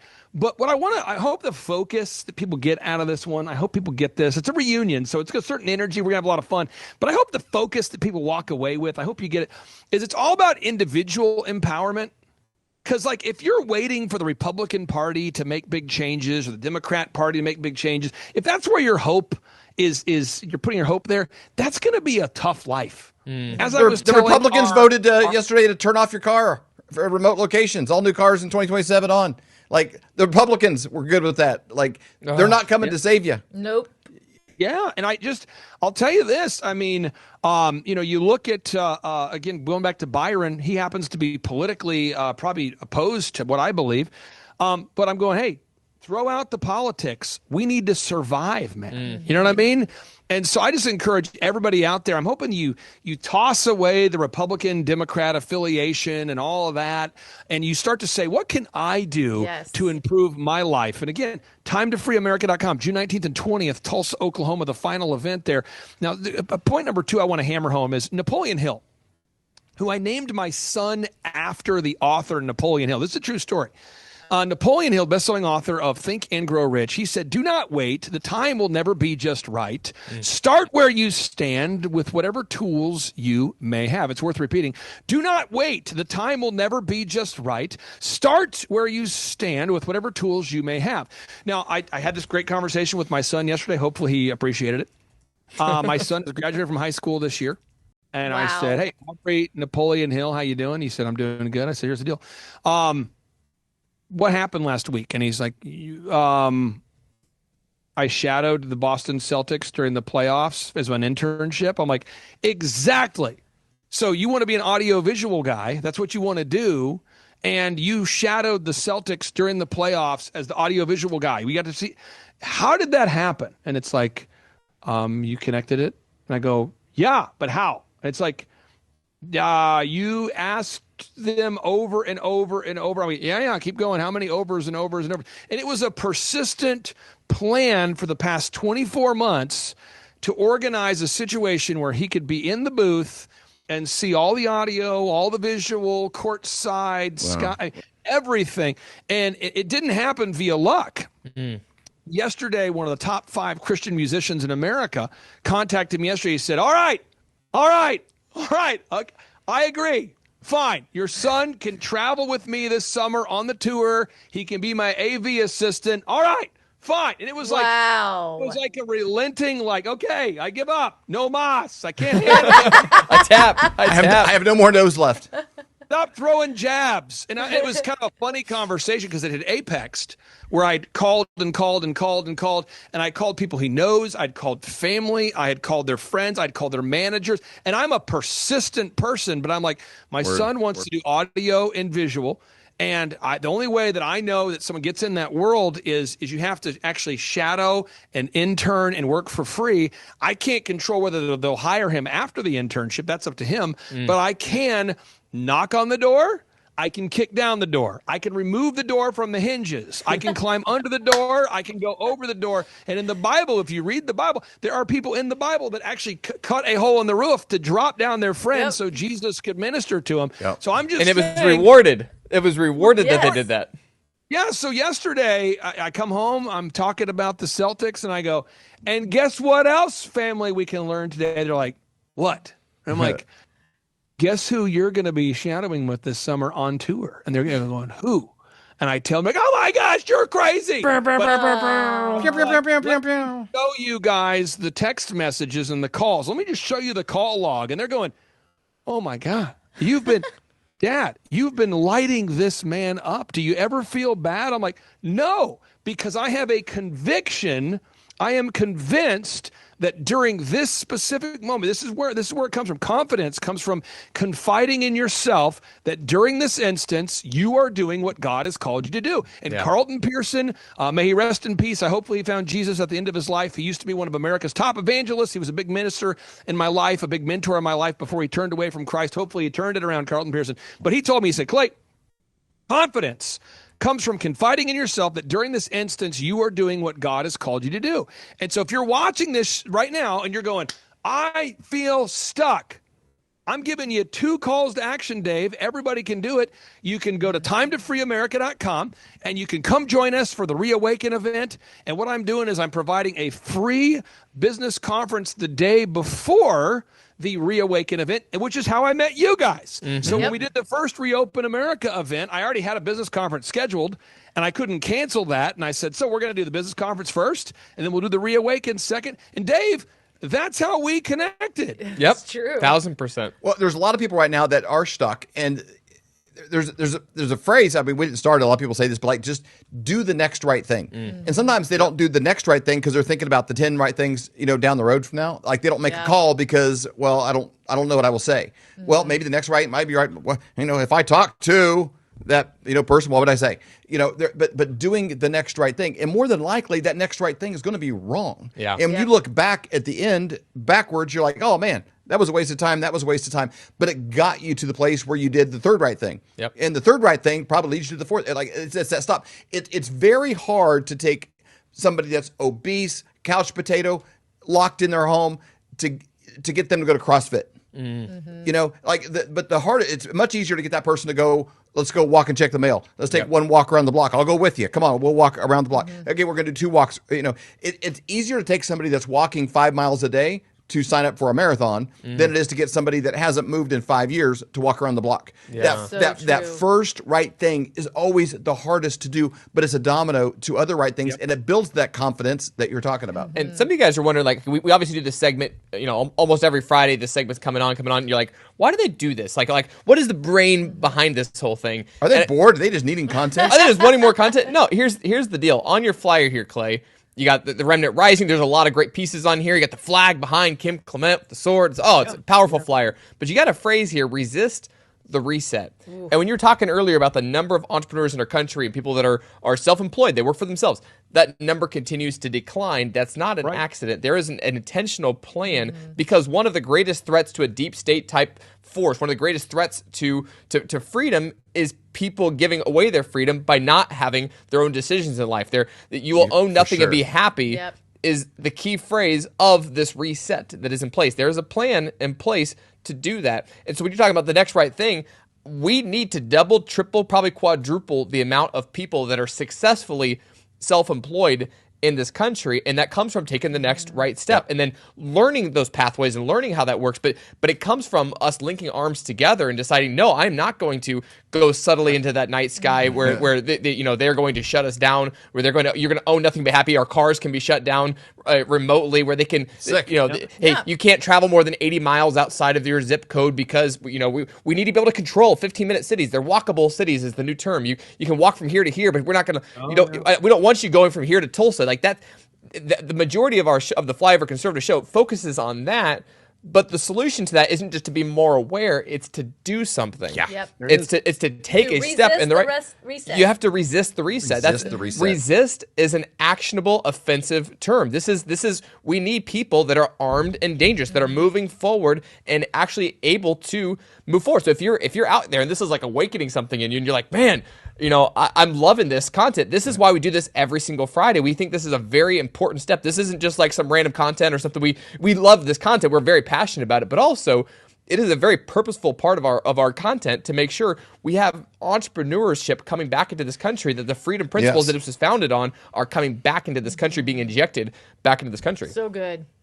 I will say this too, by the way, Colton, you said that Klaus Schwab's phrase, or the World Economic Forum's phrase, was "you'll own nothing and be happy." The only correction I want to add here, because I want to make sure we capture the lifelessness and the hopelessness of that statement by Klaus Schwab. If you're going to sound like Klaus Schwab, Colton, I'm just going to walk you through it. The first step you want to do is you want to sound like you have a computer from like 99, like a Gateway computer. So this is like before you were born or something around that time. I don't know. Yep. There's a Gateway computer. Dave, you remember this. And it didn't have enough RAM to process what you wanted to do. Oh, yeah. So Klaus Schwab's brain is like that, okay? So Klaus Schwab verbalizes the lack of RAM in his mind. So he says, "Ah." And so you want to get that, and then I have too much energy in my eyes. There you go. You have too much energy. You kind of want to seem like you're kind of like you had a lot of Dayquil, and you're sort of just you're kind of waiting for the day to go by. So, and then what you do is you say, "The difference." Because you kind of fumble for basic words because you're the most intelligent person. So Klaus says, you own nothing. You will own nothing. People think you're going to choke out or die. You own nothing. And be happy. And when you find the end of your statement, you find happiness because you're quoting yourself. So you'll own nothing and be happy. And that's Klaus Schwab. That's really good. I just want to make sure you really harness Schwabism. It's very important when you're out to dinner, you're trying to explain to people that. Because if you were to explain, the way you said it sounded too hopeful there, Colton. You said, "Oh, nothing, you'll be happy." You gotta look at the person with you at dinner and go, yeah. Well, nothing. Be happy. You gotta really sell it to them. And if you're listening to this, look at the world. I mean, we talk a lot about music. You guys used to own music. You bought albums, you bought the CDs, you were able to play whatever song you want. Now we have Spotify. I don't actually own any music. I just kind of have a subscription. It's an ongoing payment. It's a budget line item for me, and I pay it every month, and then I have access to all these movies. I have 18 different subscriptions to watch every different kind of movie, and I don't really own the movies. I just kind of watch them when I will. I'm told, cars in Korea, BMW specifically is now, you buy the car, but you buy the base version of the car. And then if you want things like cruise control, that's a subscription service. If you want heated seats, that's a subscription service. If you want, like, all those things are added on to subscriptions because you don't really own the car. You already kind of lease the car, but they don't want you to have the full features. You rent them, and these concepts, you're like, oh. And in the 90s, if I would have explained, like, I don't really own any music, I just pay a thing, and then you'd be like, what do you mean you don't own the music? I'm like, I don't own music. I listen to it. I pay a subscription. Like, I don't really own my music anymore. And I'm happy. I don't really own my movies, and I'm happy. And they just kind of eventually kind of corner you into this thing where you don't really actually own it. You don't own your home. You kind of rent your home. You don't really own this. You kind of rent this. You don't own your car. You kind of rent the features inside your car. And eventually, they kind of cornered you to where you don't really own anything. This has already been happening for decades. This has been in place. And our town, they're building like 10,000 apartment complexes that are really nice, and people pay what they could be paying for a mortgage to get an apartment. Yeah. But it has granite. It has a walk-in, one-bedroom apartment with a walk-in closet. Dude. And but it's got a pool and there's a gym. You kind of get, and so it's like it's idea like, well, I kind of get all these features and not have like that mindset has definitely crept in and in the past, in the Revolutionary War, this was taught through churches. Then there was the pamphleteers. It was sharing this idea. Today, the revolutionaries, the resistors are entrepreneurs. To whatever level you can participate in that process. And for a lot of you, it might be just while you're working at your job. You just become so good that they need you more than you need them, and then you do it on your own. But it's becoming great. It's the opposite of the victim stuff we talked about earlier. It's like, hey, you know what? We sold less cars this month. It's my fault. You're the newest guy. So that's okay. I take responsibility. We didn't sell enough cars here, and I'm gonna whatever the thing is, it's your fault. And if everything's your fault, the world becomes a lot more manageable, and you become a part of the resistance. Join us in the resistance. The resistance is ownership of your day, ownership of your thoughts, ownership of the words you say, ownership of every process, and eventually owning a business is an extension of that. Not in addition to victimness. And that's why I love this weekend you're putting together. You're kind of putting together this like Kalamazoo big, holy cow, this is a crescendo because you got the business conference where if this is awakening something in you, you're getting fired up because I'm telling you, I'm getting fired up by listening to this. I'm like, oh, this is so good. This is the injected into my veins. I'm loving this stuff. June 18th is a business conference where you're going to be going through tactical business, even if you don't own a business and you're like, I want to bring that kind of energy to my workforce. This is the kind of energy that it starts at 7 and by 8 a.m. you're like, holy cow, that was a full What am day. I doing by Wait until 3 p.m. man. You're going to be vibrating, glory coming off of your hands. It's going to be so awesome. Then the 19th and 20th is going to be this resist the awakening. That is a heck of a weekend in place here. 18, 19, 20 for 3 days. It could change the rest of your life. These 3 days could actually change your life dramatically, and you'll probably come there wanting an idea, wanting a concept, but you might walk away like a different person. You come for the information, you come away with transformation. And meeting amazing people there. Every event that we've ever been at, we meet the best people at these events. Yeah. I want to tell you a true story. This past weekend, I'll be very vague about this, but there was one person who came to an event. General Flynn invited me to go to an event. So I'm at this event on Saturday, and one of the attendees was there, and she had traveled, I think, 12 hours via car to come to the event. And he was like, how did you get here? And she said, well, I traveled and drove here. And what do you do for a living? And she's like, well, actually, I went to one of the Reawaken things, and I discovered I didn't like my career. So I went to the business conference, and I started my own business, and now I'm independently wealthy, and I was able to be here because I no longer have to exchange my hours for money. Wow. And so I was able to be here. And General Flynn was like, what now? I mean, so again, these are changes that can happen. Yep. You come to a conference and literally 12 months later have an entirely different paradigm and way you live. Final teaching point I wanted to hammer home today was Napoleon Hill. He said, action is the real measure of intelligence. And when I think about our diver friend, I think about Byron. I think about a guy who's going, you know what? Action is the real measure of intelligence. You know what? I'm going to call you, and even though it doesn't make a lot of sense that I'm in Hawaii and I want to escape the ball and chain of constantly having to work in the ocean in Hawaii, it doesn't make a lot of sense. You know what I mean? For the average person, they might go, you want to escape Hawaii is your goal. He wanted to build a business that was so good that he could leave Hawaii whenever he wanted to. So it's like you want to escape the tropical prison, essentially. And so that was what he wanted to do. And he's going, even though you are in Oklahoma and you might not know a ton about diving, I know that you know about diving into my business and building a scalable company that allows me to create time and financial freedom. And so he took the challenge. He took the first step because action is the real measure of intelligence. And I say this all the time. I'll say it again for anybody who hasn't heard it before. And if you have heard it again, I'll say it again because repetition is a powerful thing. And if you read the book of Revelation, it says, let them that hath ears to hear over and over and over again. There's a certain urgency to it, okay? But in the Bible, we talk about God repeats things that matter over and over. That creates kind of a theme, kind of a pattern. Jesus says the phrase verily all the time. Verily means with urgency, verily do this, verily do that. I'm telling you this, inspiration is the reward. Inaction is the giant. Inaction is the sword. Let me try that again. Inspiration is the reward. Inaction is the giant. Action is the sword. What am I saying? Wow. I'm saying inspiration is the reward you get. All right. And when you achieve something, when you do something, but inaction, not taking action, inaction is the giant facing you, and action is the sword. And so when you see Byron, this guy's having phenomenal success. But if you go to thrivetimeshow.com, I challenge everyone to do this, and you click on the testimonials, you will see doctors and dentists and lawyers and so many people that because of the jackassery of the Great Reset, they were forced to leave the medical. One of our great clients, he was forced to leave his practice working at a major hospital. He worked at a major hospital. He had to leave his role as an employee to start his own medical practice. He's now thriving.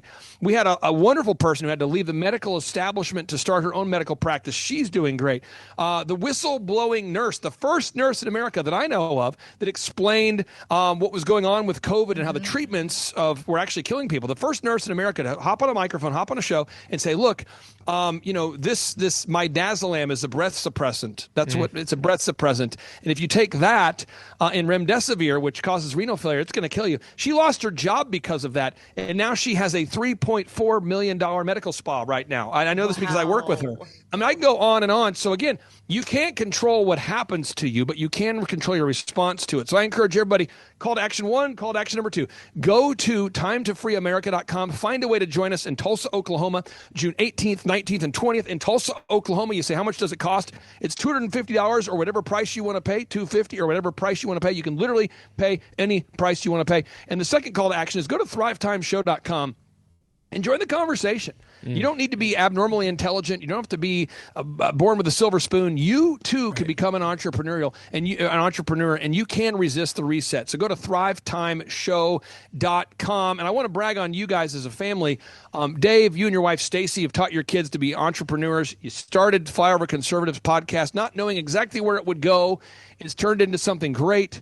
God's using it in a powerful way. And again, you didn't know exactly how it was going to happen, and then they deleted YouTube. You didn't know exactly how it was going to happen, and then you got kicked off of Facebook. You don't know exactly what was going to happen, but you kept going. You kept putting it out. People are like, and now it's become a thing. And then it became a movement, and now it's become a very successful broadcast and podcast, one that the who's who and the political zoo, they want to hop on your show. The world's thought leaders now want to be on your show, but you didn't know exactly where you were going, but you knew there was a lamppost in the fog, and you stepped through that fog. You got to the first lamppost, Dave, then the second. You led your family through this. You said, family, we're going to do it. You did it, and now look at what the Flyover Conservatives broadcast has created and continues to create. So big shout out to you, Dave, Stacy, Colton, and then to my favorite person, Avery. Yeah, she's the best among us for sure. She is the best. She is. Clay, I got a quick question for you as we wrap up. It's going to be a shift the subject real quick. I'll put you on the spot because one of your most successful businesses you started from zero and built from zero to hero was the DJ business, DJ Connection. And, people probably don't believe that now. They see you in a suit and tie and you look, whiter. Nothing like a Wu-Tang Clan. You look whiter than most people on the inside and out probably. And so it's like, well, what does he know about beats per minute? All these kind of things. I pulled up here and I was curious what you think. Spotify playlists, wedding DJs on the dance floor. Of all the there's the top 250 playlists out there. What is the number one wedding dance song of all these playlists? Number one, multiple all-time wedding dance floor compilations. What's the number one dance mix or what song? Are you asking what I would this song appeared on the most number of wedding playlists. What do you think has been the number one? I don't know. And again, I'll tell you this, Dave. This kind of sounds terrible. I think most wedding DJs are wrong. So I don't know what they would play. I don't know. I'll just say this, and I don't know. I will say, when you're a DJ, the main goal is to get the crowd into the groove, because you want people to find a groove they can stick in, and then they can stay in for hours. And your job as a DJ is to beat match those songs together and to inspire people to come out there. So if you're able to get, if you're able to get Billie Jean in there first. Billie Jean's kind of safe because it says, hey, it's Michael Jackson. Almost everyone knows it. Yep. And the beats per minute are slow enough that people kind of get into it. And then you can Without go from pulling a there hammy. to Kiss by Prince. And then that kind of, you can adjust it so they fit. And then Rapper's Delight, hip, hop, hibby. If you go into that, then people will go on, okay, that's 3 songs in a row. And you go from there, and then it's kind of weird, but the song Hot Stepper by Aini Kamosi, that'll get people kind of going. And That's even Stacey's Dave favorite. Matthews She loves likes their that Christmas song. album. Stacey loves their Christmas album. And then from right there, like Usher, Yeah, and Ice Ice Baby, those are songs that kind of, and what you're trying to do is trying to start kind of older, and you're moving into newer, and you crescendo into the newer. And by the time you get into like, songs that are more popular now, maybe something like Justin Bieber or something, at that point, the older crowd has been satiated and the younger crowd has been brought in. And the key is to beat match it and to constantly go. As far as this number one song, it's probably something like the Cha-Cha Slide or the Electric Slide, or one of those slides is what would be my guess, Dave. Every song you said is all over it, and doing it the way you did would probably better than what these guys did. The number one most common song that appears in every playlist is I Want to Dance with Somebody by Whitney Houston. Interesting. Number two being Dancing Queen by ABBA. Really? See, and that, again, I mean, I'm not going to throw shade at ABBA or Whitney Houston, but I can tell you, if you're a DJ, you want to be a DJ, what you got to do is you got to get everybody on the dance floor to start. Okay, Yeah. so you get on the mic and you say, folks, how many of you here know the bride? And people are like, woo! How many know the groom? Woo! All right, what we're going to do now is I need everyone on the dance floor real quick here. I'm not going to isolate anybody. No isolation. No isolation moves. This is a zone defense. Everybody come with me. Zone. We're zoning. And you start to get people, and the white people are going, oh, no, Daryl, what is this? I don't know. Oh, no, Daryl. It's me. There's one, Michael, what is that? I don't know, Stacy. I don't know what this is, Amanda. I don't know. And you get, if you have too many Caucasians, you start to you worry about America. You're as a DJ, you're praying for more diversity. You want people from other countries moving here illegally because you want that diversity on the floor. And then you scan the room, and once you get the white people going, they got to kind of find that beat, where it's like a pocket. Hip, hibby, Little- hibby little- to the little- hip, hip. bite Not the the lip. safe move. And Trump kind of perfected. Trump kind of, and you get the Trump dance, and enough people start doing that, and then you're in a safe zone. And now you got to, because if you change the beats up at all, the white people go, oh no, they changed the beat. What do we do? So you don't want to change the beat. You got to just slowly progress from Billie Jean, kind of cross dissolve them into each without other. them knowing that you beat match. That's the key. That's so Fire good. family, So we will good. see you in Tulsa. We're going to be there. This event would be worth going to for any one of those people. You just went to go see Joseph Z. It'd be worth it. You just went to see Del Bigtree. It'd be worth it. Everyone, Julie just, Green. like, pick one person. Like, it'd be worth it for that. And then everyone else is a free bonus fry. And we would love to see you there. Clay, thanks for your time. Again, you guys can text him anytime at 918-851-0102. 918-851-0102. If you don't think it's really his number, just text him something ludicrous. Text him a picture of your bad toe and just see if he replies. See what happens. Send him a How about text. this? If you text me a picture of your bad toe, I'll text you a picture of my bad ankle when I hurt my ankle years ago. My foot swelled up the size of like an elephant, and I took a photo of it's nasty. So I'll send that. I'll send you. Can practice me get off. You text me, I'll text you the elephant. I'll foot. send you a picture of my Quasimodo. and we'll see you in Tulsa. Thanks, Clay. I'm Linda Bamber Olson, the inventor of the Wave Watch, the world's first frequency therapy watch. It features over 1,100 targeted frequencies. These sounds are acoustical and they move through your body. You don't necessarily have to hear it. So that's why we have so many testimonies for ADD and ADHD, emotions, headaches, joints, and so many more.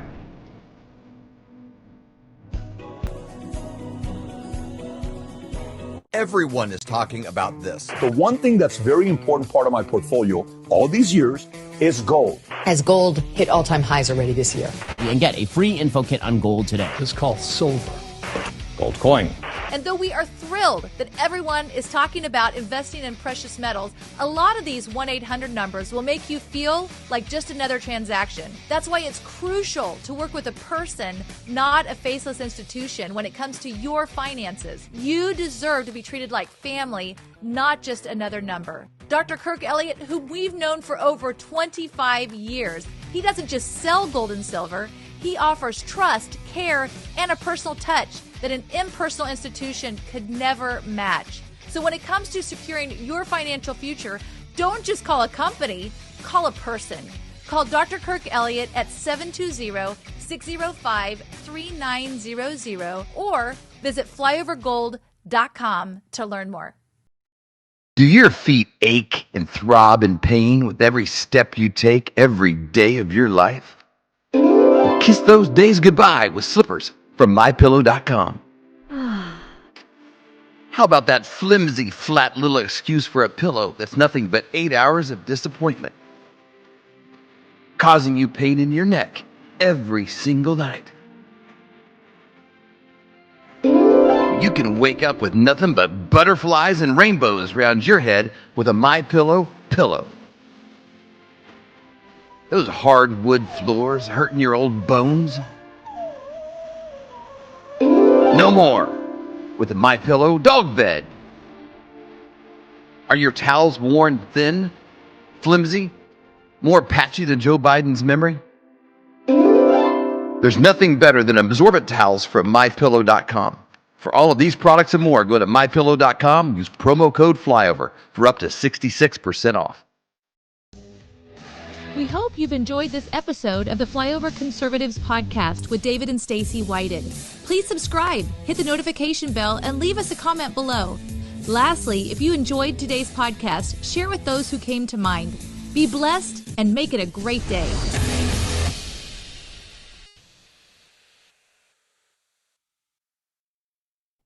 Remember when you were younger and you used to hear stories, whether it be in Greek mythology or whatever, about the fountain of youth, people constantly looking for something out there that would help them live forever or live longer? Well, kind of got something like that with Fatty 15, and it's not mythological. No, Fatty 15, this is an empty jar right here, but that's your size that you get. That's a 1 month supply. You get a 3 month supply on this deal. Fatty 15 contains something called C15. If you don't know what that is, it's an essential fatty acid that is necessary for your body's cellular generation, meaning that if you have any damaged cells, it will repair them. It'll also change the way your cells age and you will live longer. C15 does exactly that. Again, if you don't know what C15 is, definitely do some research, but it's Fatty 15, and in each and every one of these capsules that you get in Fatty 15, you're going to elevate your cells, you are going to repair your cells,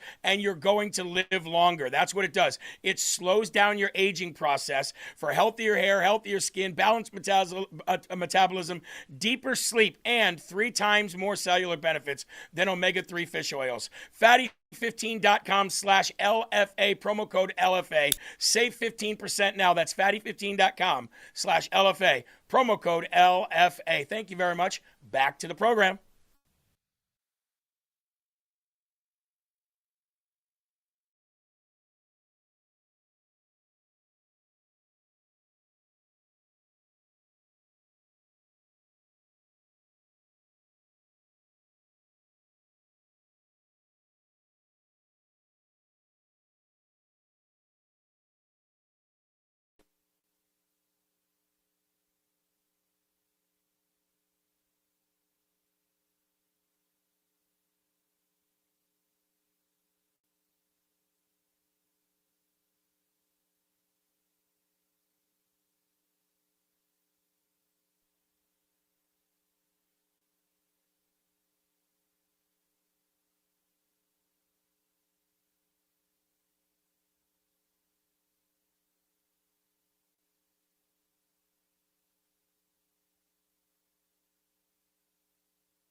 Welcome to the show, everybody. Happy Monday. Thanks so much for being with us. This is the Paul Herrell program. So, is it disaster relief or is it white supremacy? So, it's only been a couple of weeks since the Trump DOJ and Todd Blanche, the Attorney General, indicted the Southern Poverty Law Center for funding the very radicals that they're supposed to stop and call out, basically creating for themselves their own work product to then go and fundraise off of, essentially false flagging the entire country for decades. And there's even some ties, as we covered on the program when this story broke. I mean, even people are going back and looking at the SPLC mentions in the documents surrounding the Oklahoma City bombing.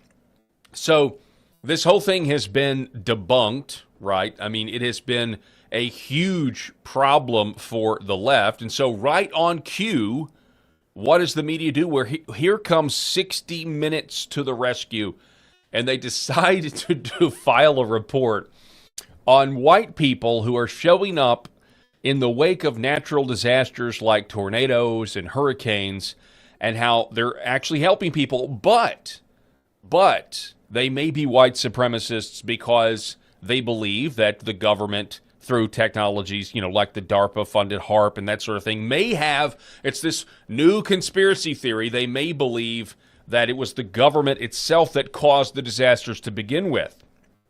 Do you see what 60 Minutes is doing here? You have the Southern Poverty Law Center exposed as a bunch of racial hoaxsters, and that's being generous. That's being actually pretty polite to them. And so right on cue, here's 60 Minutes reminding all of us that, oh, no, this may be white supremacy. When these groups that are not connected with the government, many of these groups, by the way, are former military, former soldiers who are trying to help out, they're showing up, and they're, in the case of what happened with the hurricane in North Carolina and FEMA under Joe Biden, there was so much money that was being spent. FEMA was out of money. Do you remember this? And now here comes 60 Minutes stoking the fears of white supremacy again, making sure you know that it is still, regardless of what you may hear about the Southern Poverty Law Center and their false flags and them funding the Charlottesville, Unite the Right rally, they're here to remind us, no, it is still a danger, and they're there to reinforce the lies. And so we're going to talk about that today. Also going to talk about the Agriculture Secretary, Brooke Rollins, coming out and calling out the meat packing monopoly. I thought this was really good, especially somebody like myself who constantly reminds everybody out there, anybody who's willing to listen, that brisket prices are just too high. We're going to talk about that as well. Happy Monday. Hope everybody had a great weekend, and the show starts right now.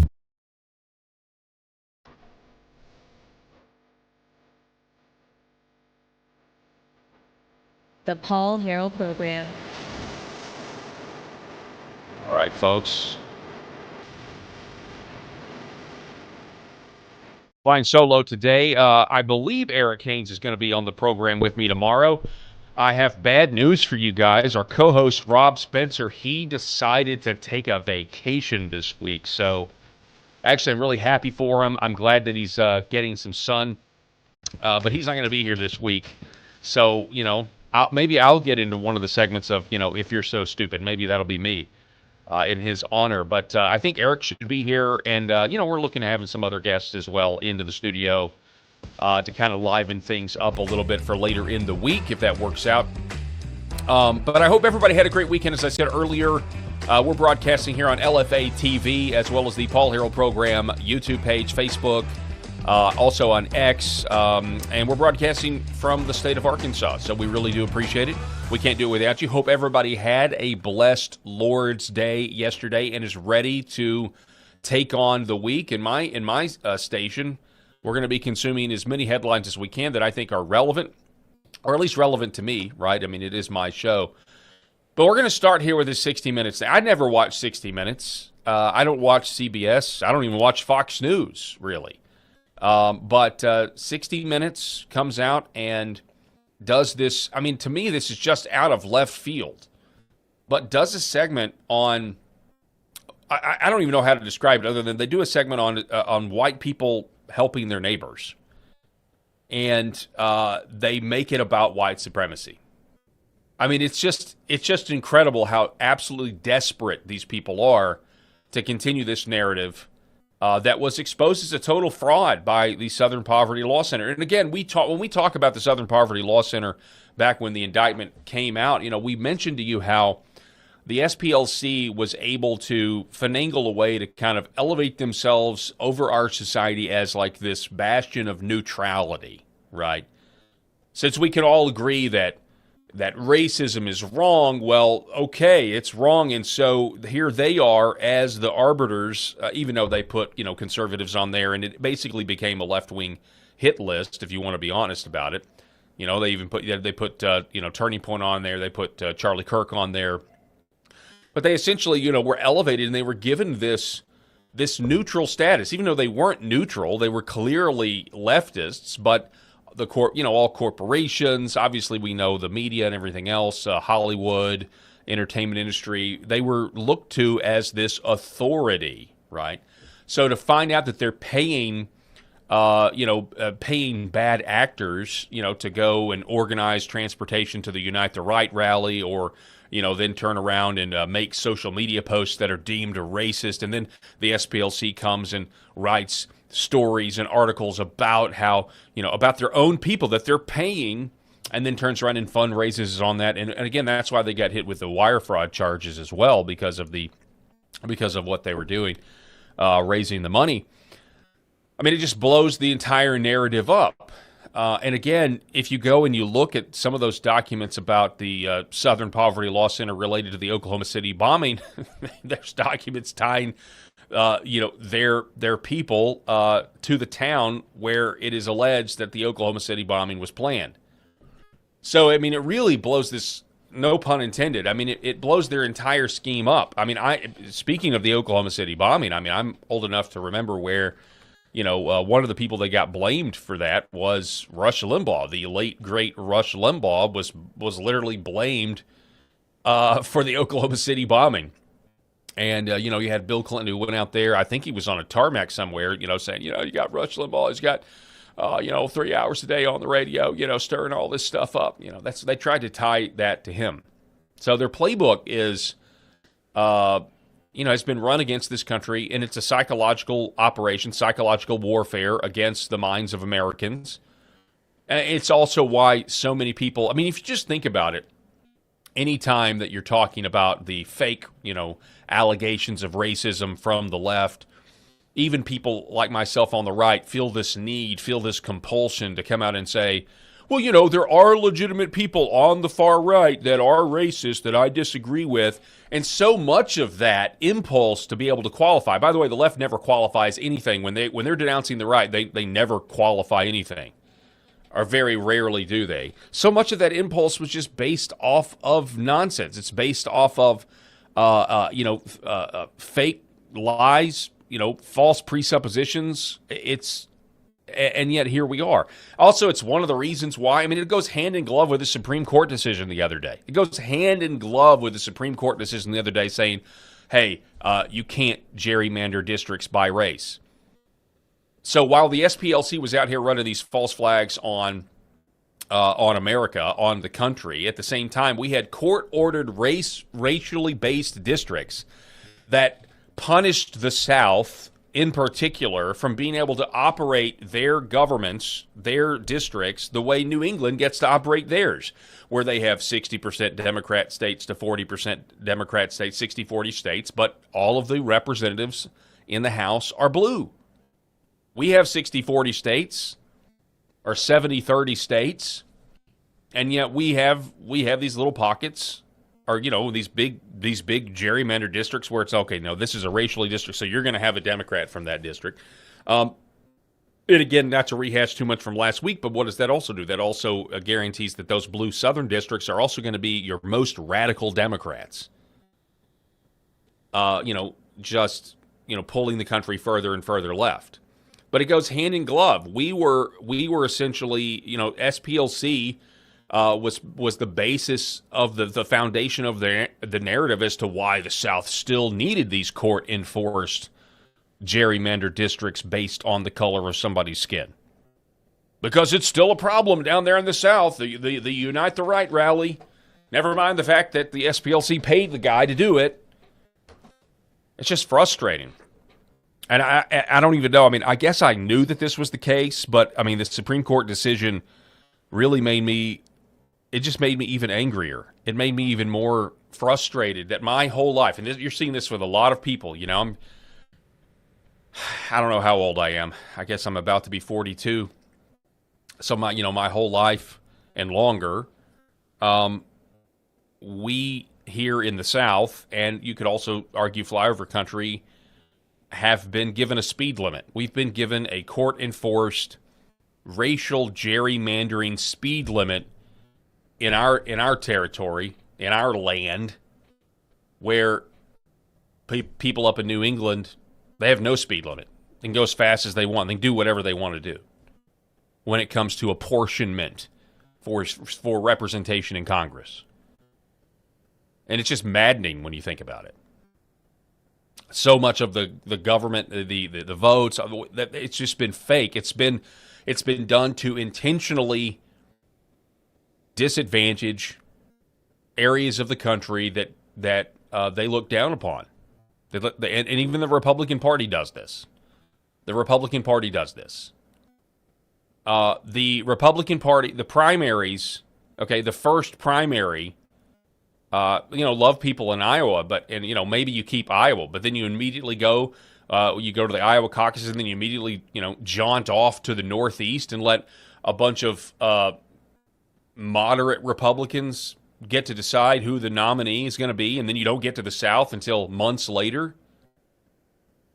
I think you can make a strong case that the primaries, the Republican primaries, when it comes to who's going to be our presidential nominee, the first primary state should be Alabama, or my state of Arkansas, or let us all vote in a block, because I know a lot of those Southeastern Conference schools, I think, on presidential years vote the same day anyway. But why is it that the Northeast votes before we get to vote when we are the base of the party? And it's because the donors to the Republican Party don't want people like me to have a say, people like you to have a say at first. They want a chance to run their psychological operations in the media. They want a chance for, dirt and opposition research to come out so that they can weed candidates out they don't like. And this gives them the ability to be architects and to, just like both parties tend to do when it comes to who the end result is, it doesn't matter who you really vote for, nothing's going to really change in the big party structure. This is this is what they try to do. But when it comes to who's going to be the nominee of the Republicans, that's how you get a Mitt Romney as your nominee, right?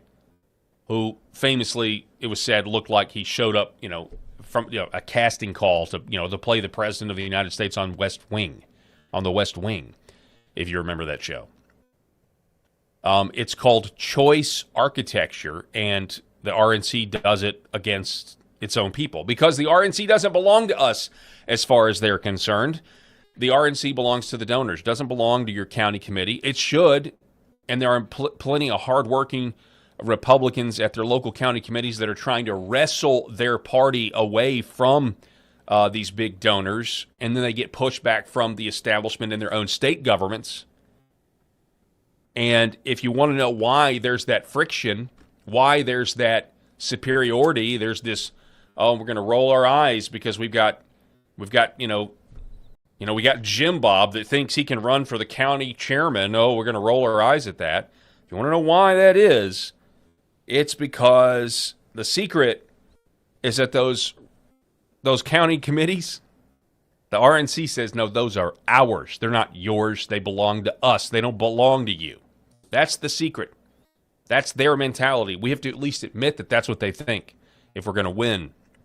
And if we're going to, use the Republican Party or any party for that matter as a vehicle instead of allowing it to use and manipulate us. Been around a while, been around long enough to remember what happened in 2009, 2010 with the Tea Party and everything else. We don't have to rehash all that, but maybe we should someday. CBS has to save the white supremacy narrative. I don't think they're going to, but this is what they were trying to do. Here it is, Leslie Stahl, and this is the tweet. It's a 13-minute segment. After natural disasters, white nationalists, militias, and conspiracists often arrive, offering help, but they also want to recruit and improve their image. Hey, wait, what? What even is that? What is that? They arrive to help, but they're there to improve their image. This is just incredible to me. All right, so let's listen in just to a little bit of this 60 minutes. So, a couple of things. First off, CBS News has no idea about the average American. There's no need to convince people to not trust their own government. There's no need to sow distrust in our own government right now. I mean, somebody like Leslie Stahl or any of these people at 60 Minutes or CBS, I mean, they have no idea. Because they're not normal. They're not normal people. I mean, you take a poll anywhere right now, nonpartisan or it doesn't matter. How many of you people trust what the government says? How many of you people think the government's telling you the truth? How many of you people think the government's going to be there for you when you need them? There's no mistrust that needs to be sown. There's no lie that needs to be told to convince them of this. This is people's general default position right now. This status quo is that a majority of this country does not trust what is going on. Okay? I mean, we can get into specifics, but I mean, that's just baseline. Never mind the fact that this is essentially a segment about the dangers of white people, because this is directed at white nationalists. This is a segment that is just about white people are doing things.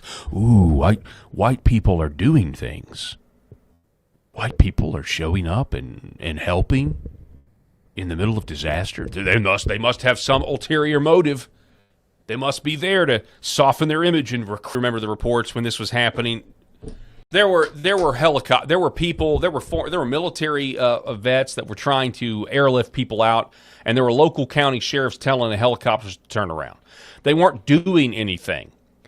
I mean, this is the reporting that we were getting. I'll back to it. I'm going to say they weren't doing anything, but there was people begging for help, and the help was not getting there fast enough. And there were helicopters, people were sacrificing their private money, their private helicopters. They were paying for the fuel to go in there and help people. Okay. Shocker, I don't know, the local law enforcement there wasn't a fan of it. And again, but this was a huge problem. And I'll tell you something else that was going on. There were plenty of people that were motivated to go and help to try to get North Carolina's voting systems back online. Because as soon as this happened, I immediately thought, okay, North Carolina's in play, because will these people be able to go and vote for President Trump in 2024? How convenient. And if there is a way for them to go vote, there's going to be forces, at work to try to, the Biden administration, FEMA and their lack of I won't say lack of resources, but their unwillingness to do what they're supposed to do. There was plenty of people like myself and others that were believing, hey, if they have a chance to screw this up, they're gonna make sure to do it. If the state of South Carolina or North Carolina is in play here, they're going to do everything they can to try to use this disaster and disenfranchise the entire western part of the state.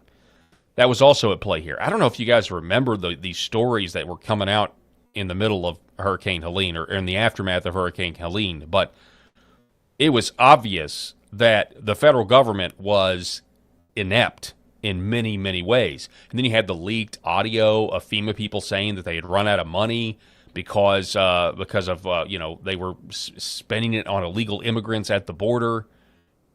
Then you had the FEMA disaster loans that was just basically chump change, and then the requirement to pay it back and everything else. It was just all these strenuous requirements. It was insane what went on during Hurricane Helene, and it was a massive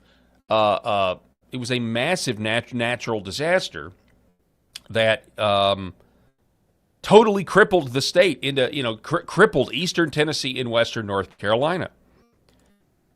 Here's this other segment here where they talk about weather models. Same statement that the militias were coming to hunt them.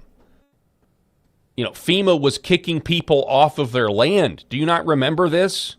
FEMA was telling people, no, you can't stay here. No, you can't rebuild. No, you've got to come with us. And there were people that didn't want to go. That's what was going on here. I mean, what they're talking about really, what they're really talking about is like a mini, remember the Bundy ranch standoff where the feds were trying to, take their land and, take their cattle and everything. And then you had that big standoff there, which almost went kinetic.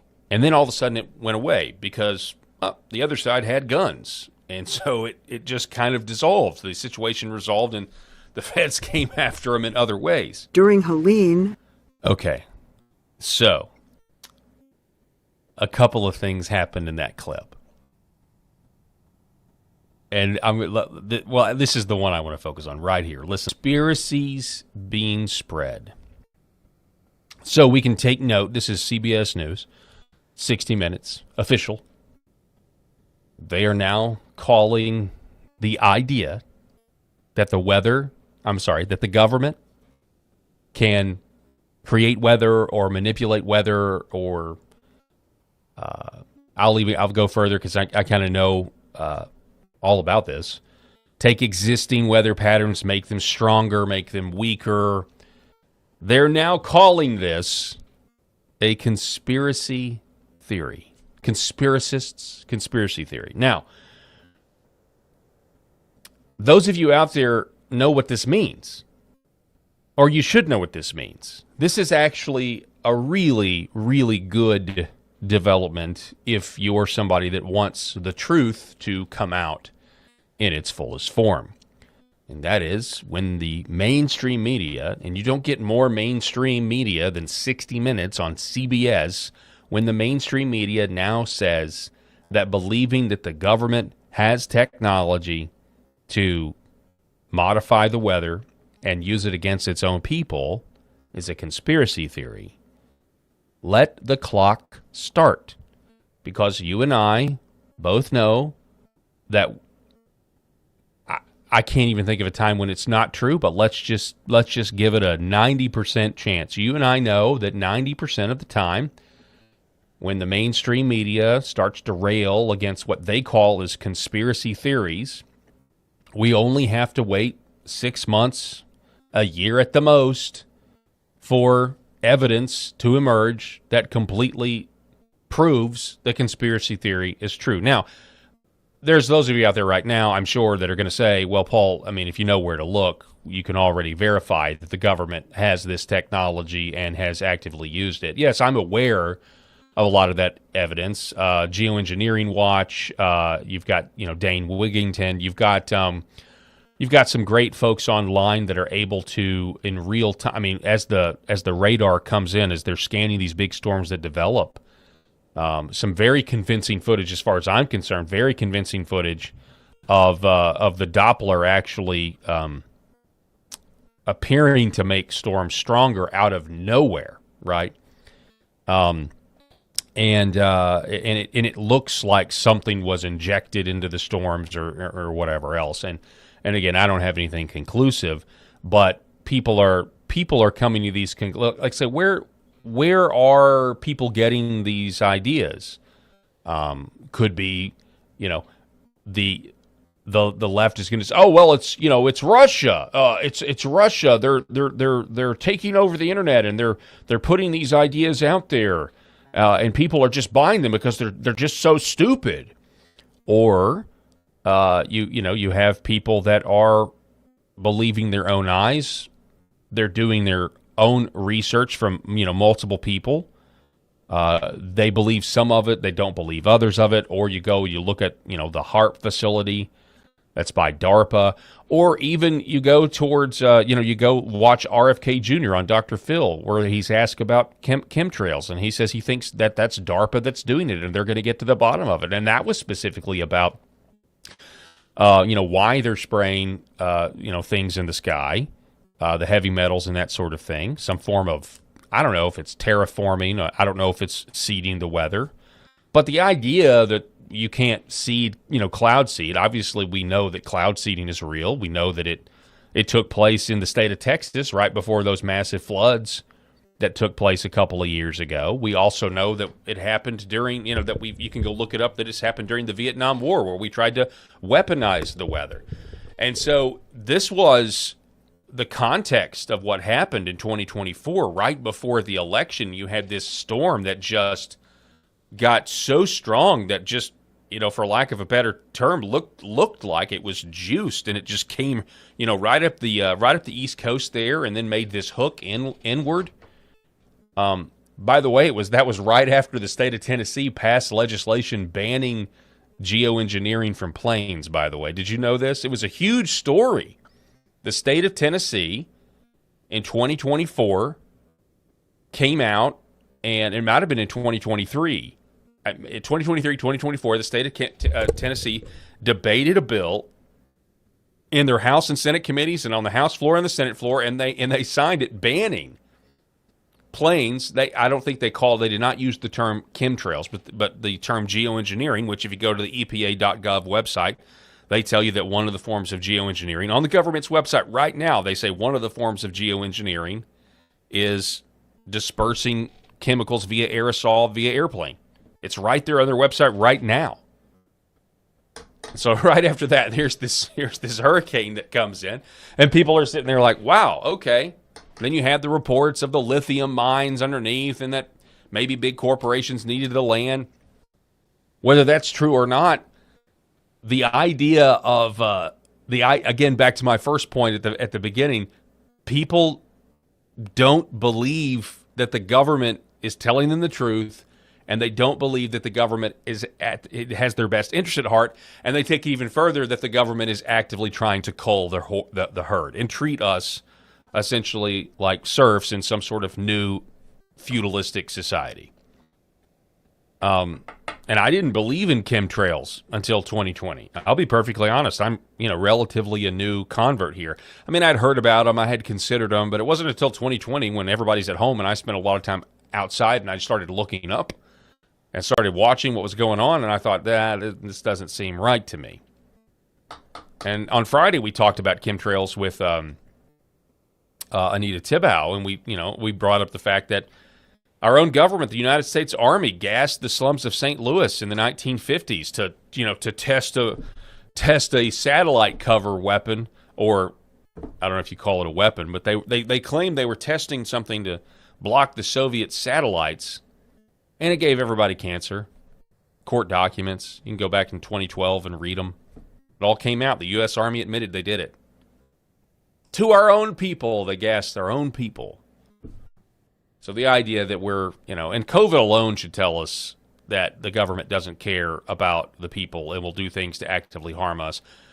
Whether in COVID it was, lying to us all and trying to get around Freedom of Information Act laws, or whether it was Anthony Fauci funding the, EcoHealth Alliance, and then Ralph Barrick at the University of North Carolina, Chapel Hill. Everyone thinks that the virus was created in China. No. It was mass-produced over there, in my opinion. I think it was originally in our own against our own laws. It was originally right here, and to his credit, Senator Rand Paul actually, he's written about Ralph Barrick and has questions about him, and the University of North Carolina. So this is all really interesting to me, but I feel like you guys can take it with a grain of salt.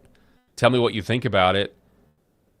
They're trying to make people that show up to do the job the government won't do, white supremacists. Oh, and by the way, these guys showing up with their chainsaws, helping people, bringing in their own helicopters, rescuing people, then being detained, by the way. There was one story where a guy had to leave his son on a mountain because he was detained because he wasn't supposed to use his helicopter because these law enforcement guys, I don't know, I guess they felt emasculated.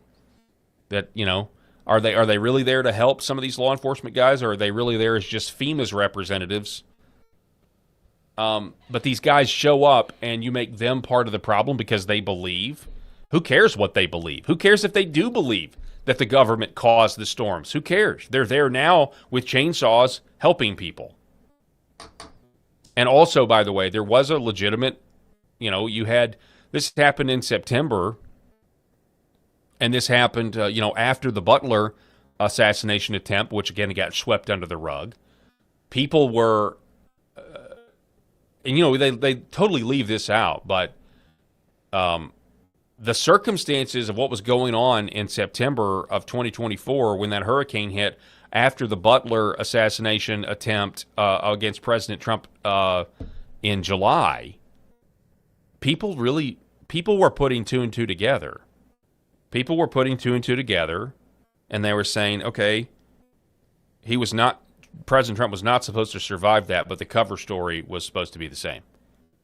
The cover story was going to be the same.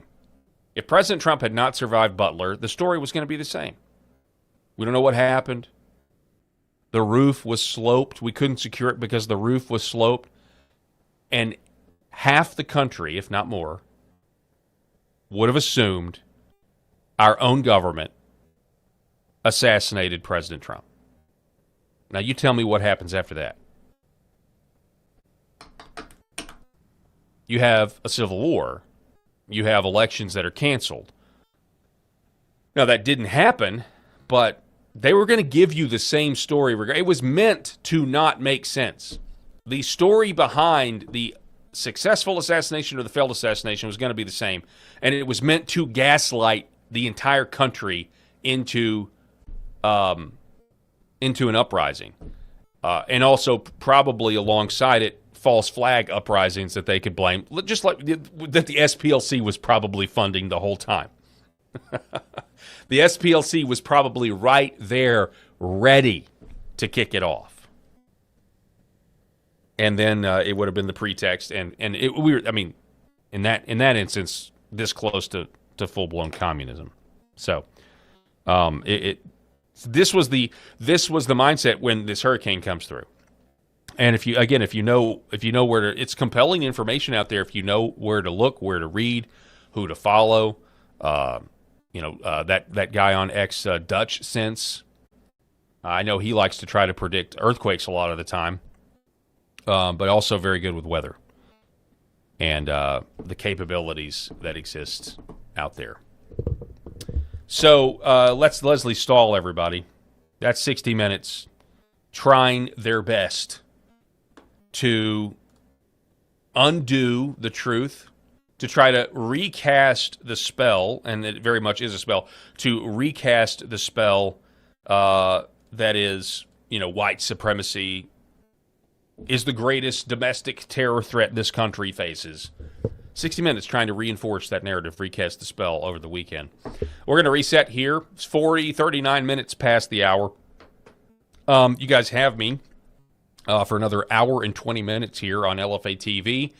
Don't go anywhere. We're going to be back here in just a moment. Going to talk a little bit about the meat packing monopolies. Don't go anywhere.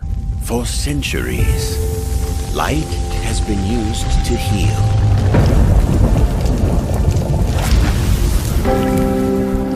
Awaken the body with Red 5.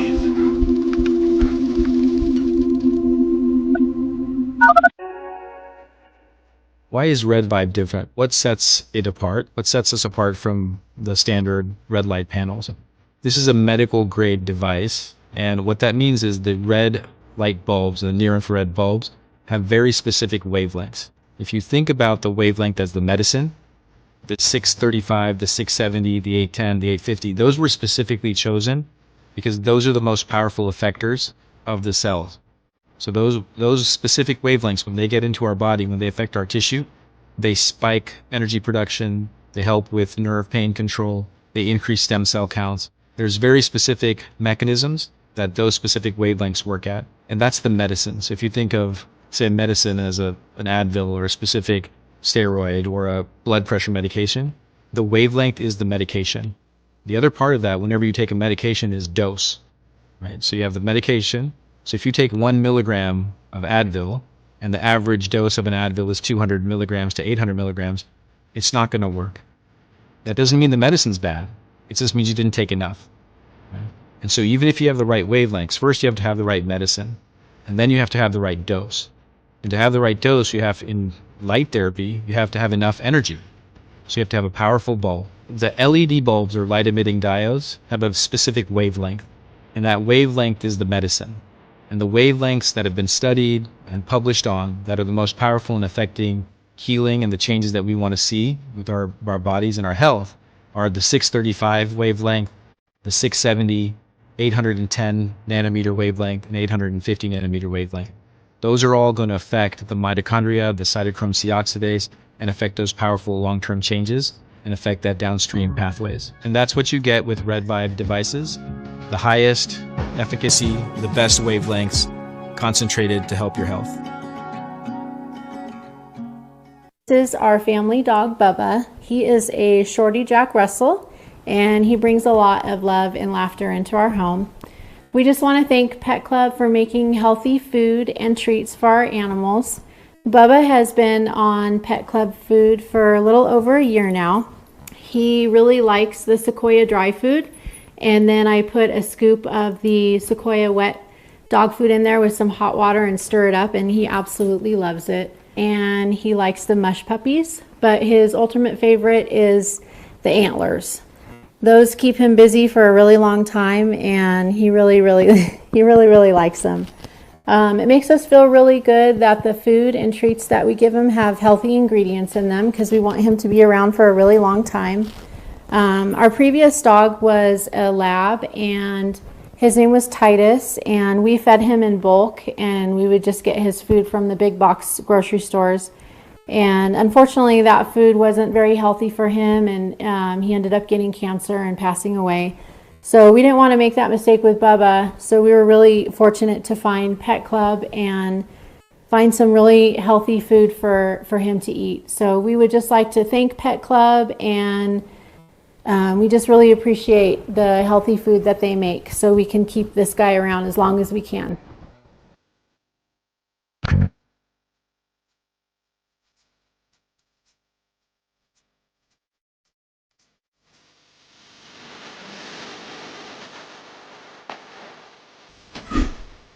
The Paul Herrell Program.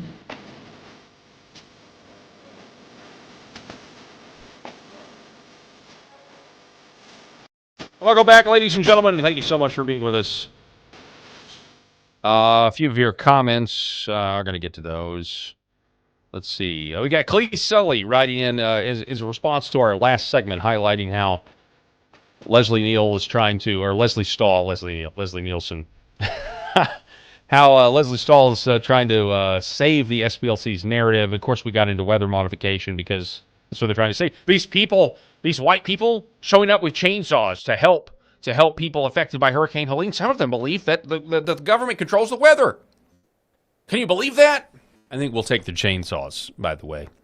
I think we'll take their help, but no. You got to get this, I'm sorry, if you're a law enforcement officer and you're going to go and do CBS News with Leslie Stahl in 60 Minutes about this topic, I'm sorry, you're working for the enemy, and so make your own assumptions at that point. But anyway, let's see. Clee Sully writes, they are trying to make us all sick, dependent on big pharma to cover the deadly symptoms of our ailments. We talked about this a little bit last week, how all of this stuff, the toxicity of our food. Have you seen the stories about the tick population right now? Allegedly, and I think maybe we have a slide of this pulled somewhere for today. Allegedly, people are finding boxes of ticks that have been placed in the woods or on people's properties, teeming with ticks. And, we now have documents that have come out about Lyme's disease and where it came from. And many people believe, based on the evidence available, that Lyme disease was actually manufactured, put into ticks to create this autoimmune crisis that many people have. But now you have people like Bill Gates who, have invested in this lab-grown meat they want us to all eat, like Snowpiercer style. Well, it won't start out Snowpiercer style. If you've ever seen the movie Snowpiercer with Chris Evans, where they're eating this gelatin, like these Jello bricks, like the size of gold bars, but it's just like insects. It's like insect goo made into gelatin, and that's what they feed the poor people on the train. We're not quite there yet, but it's certainly a step in the right direction, or the wrong direction, but in that direction, I think, this lab-grown meat. So they're trying to make lab-grown meat a thing, while at the same time beef and cattle prices are going through the roof. And they're trying to do all this, and at the same time, just coincidentally, there's now a new tick disease that gives people a disease called alpha-gal syndrome. And alpha-gal syndrome makes you allergic to red meat. What a coincidence! The lab-grown meat was already here, ready for us to consume, and who knows? I just didn't know I needed all those nanoparticles that are in the lab-grown meat, or whatever else is in there. I had no idea that I needed them, but I do. Thank goodness the lab-grown meat was launched and being worked on before the alpha-gal tick started making everybody sick and allergic to meat. And I'll just be real here. Like, if the deep state or the I don't know, whatever you want to call them, like if they wanted to ruin my life, me having a meat allergy would be one of the worst things. I would become a scientist to figure out how to cure myself. I would literally just I don't know about you, I don't really hunt for sport, okay? One of the main reasons I hunt deer, the main reason, is for food. They're delicious, okay? They're delicious. And I got questions about the chronic wasting disease and what that's all about, too. Aside from a giant cash grab, I think that, it makes available a giant cash grab from government agencies for the your local game and fish commissions. Did I say cartel? I'm sorry. Should have said that. But the was starving. We needed the meat. Anyway, yeah. So we shouldn't be afraid to poach the sheriff's deer. I'm just joking. I don't agree. I'm not saying go out and poach. All I'm saying is the whole prion thing with the chronic wasting disease. I don't know. That has real similar tick, Lyme disease, tick, alpha-gal, tick. It just feels the same to me, and I could be totally wrong on that. But it's just a coincidence, right? Just a coincidence that everybody's getting a meat allergy when you've got Bill Gates and others that are like, oh, we're going to make lab-grown meat. We're going to make 3D printed meat. No thanks. I think I'll pass on that. What about you guys? Let's see. We've got R5 Trucker saying Bill Gates was in court in the Netherlands. Haven't heard anything lately. I'll have to look into that. The Tick was a funny cartoon. Bad mood. The Tick. Yes, I remember The Tick. That was a cartoon. I remember that. I don't know, maybe the humor, I was too young and the humor just kind of went over my head. Yeah, exactly. No lab meat. We don't want any of this nonsense, but we also don't want to be made allergic. You talk about Big Pharma driving you, or your toxicity, your food toxicity driving you to the arms of Big Pharma, also into big food, right? We have the cure. You can still eat meat, but it's just lab grown because you can't eat the real thing. What in the world? What kind of manufactured virus is this? I mean, that's just a mad scientist, James Bond level. We're going to make the whole world allergic to meat.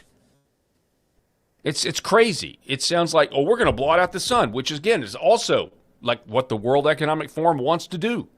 I saw people saying that in the comments, blotting out the sun. Literally, World Economic Forum has mentioned something about that.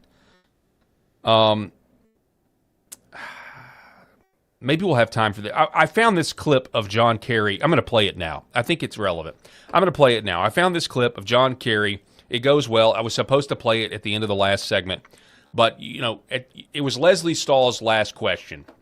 So when Leslie Stahl is like, what do we do with all of these, these conspiracy theorists? Is this the new norm? Is this the new norm? And again, this coming from the dinosaur mainstream media, CBS 60 Minutes. Leslie Stahl, who, she's not young, okay? She's not young. But here's John Kerry at the World Economic Forum. It's actually a perfect segue. Talking about how the First Amendment really limits how we can get control of the narrative again. And I think the dislike of and anguish over social media is just growing and growing and growing. And it's part of our problem, particularly in democracies, in terms of building consensus around any issue. It's really hard to govern today. You can't, the referees we used to have to determine what's a fact and what isn't a fact are kind of, been eviscerated to a certain degree. Yeah, I mean, the referees were being paid by the CIA, and now there's less referees. There's still plenty of referees being paid by the CIA, but there's less of them now because, one of the big criticisms that Rob and I got when we started the show, we posted our stuff on TikTok or Instagram, and you get some left is like, there should be a license to own podcasting equipment. They don't like it. And people go and people self-select where they go for their news or for their information. And then you just get into a vicious cycle. So it's really, really hard, much harder to build consensus today than at any time in the 45, 50 years I've been involved in this. And there's a lot of discussion now about how you curb those entities in order to guarantee that you're going to have, some accountability on facts, et cetera.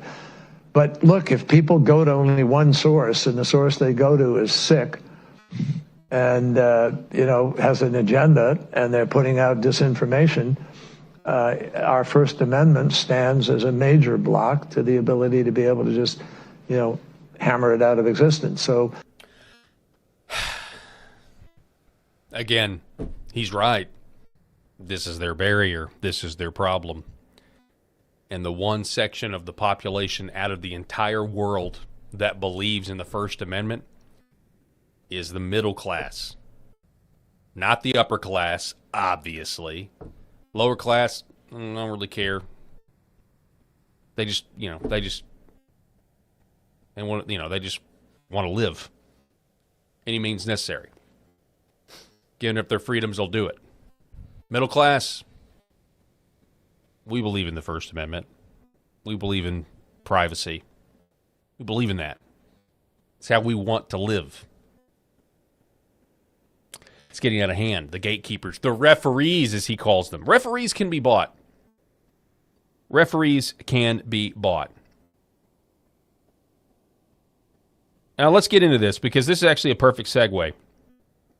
Oh, by the way, it was Aaron McIntyre. I want to give credit here. It was Aaron McIntyre that made me the title of this show was from his connection.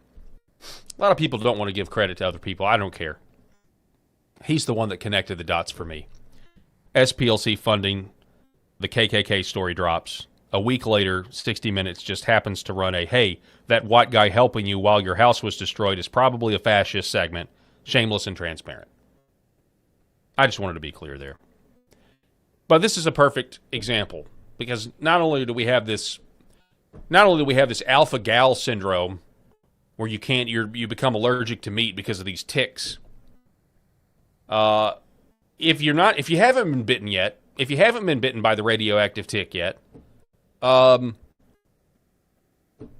can barely afford it. If you want to go eat meat, you can barely afford it these days because there's antitrust laws that are just being ignored. There's politicians that are basically there. They're compromised and they've allowed this situation to get to where it is. They specifically target your agricultural congressmen and senators. The meat packing plants do. It's not just about cattle farmers or even row crop farmers. I mean, you realize 70% of farmers right now are not able to really utilize every bit of the land that they would like to grow our food. So Secretary Brooke Rollins went out today, and she said this. Let's take a listen. However, and this is the second part of what I want to talk about today, the consolidation in U.S. meatpacking has led to just 4 meat packers: JBS, a Brazilian-owned company, Cargill, Tyson Foods, and National Beef, another Brazilian company. Those 4 companies monopolize about 85% of the U.S. processing market today. But it hasn't always been that way. The rate of this 4-firm control has accelerated since the 1970s. According to USDA data, concentration for cattle slaughter of these 4 was only 25% in 1977 and jumped to 71% by 1992. As mentioned today, it is an astounding 85%. Notably, these 4 firms now own together more than 70 subsidiary companies today. They don't own them together, but in total, there are 70 subsidiary companies that are owned by these 4. This has led to a frightening landscape for cattle ranchers. Industry consolidation reduces options for our ranchers looking to sell their cattle. It weakens their negotiating power, and it risks reliance upon a single buyer. Today, the concentration of larger plants opens the door to tighter coordination by the Big Four with producers, and perhaps the exertion of control over them as well, given they have limited options to sell their cattle. Yeah, perhaps. Yeah, no, whatever. No, it is. It's a captured industry, and they've taken your cattle farmers, and they've got them. They're holding them hostage as well. I'll never forget. There's a state senator here in Arkansas who passed away recently. His name is State Senator Gary Stubblefield. There was a contentious special election to replace him. And I'll never forget. I mean, I used to work with him on when I was in radio on trying to get good pieces of legislation. He was a great man, great conservative.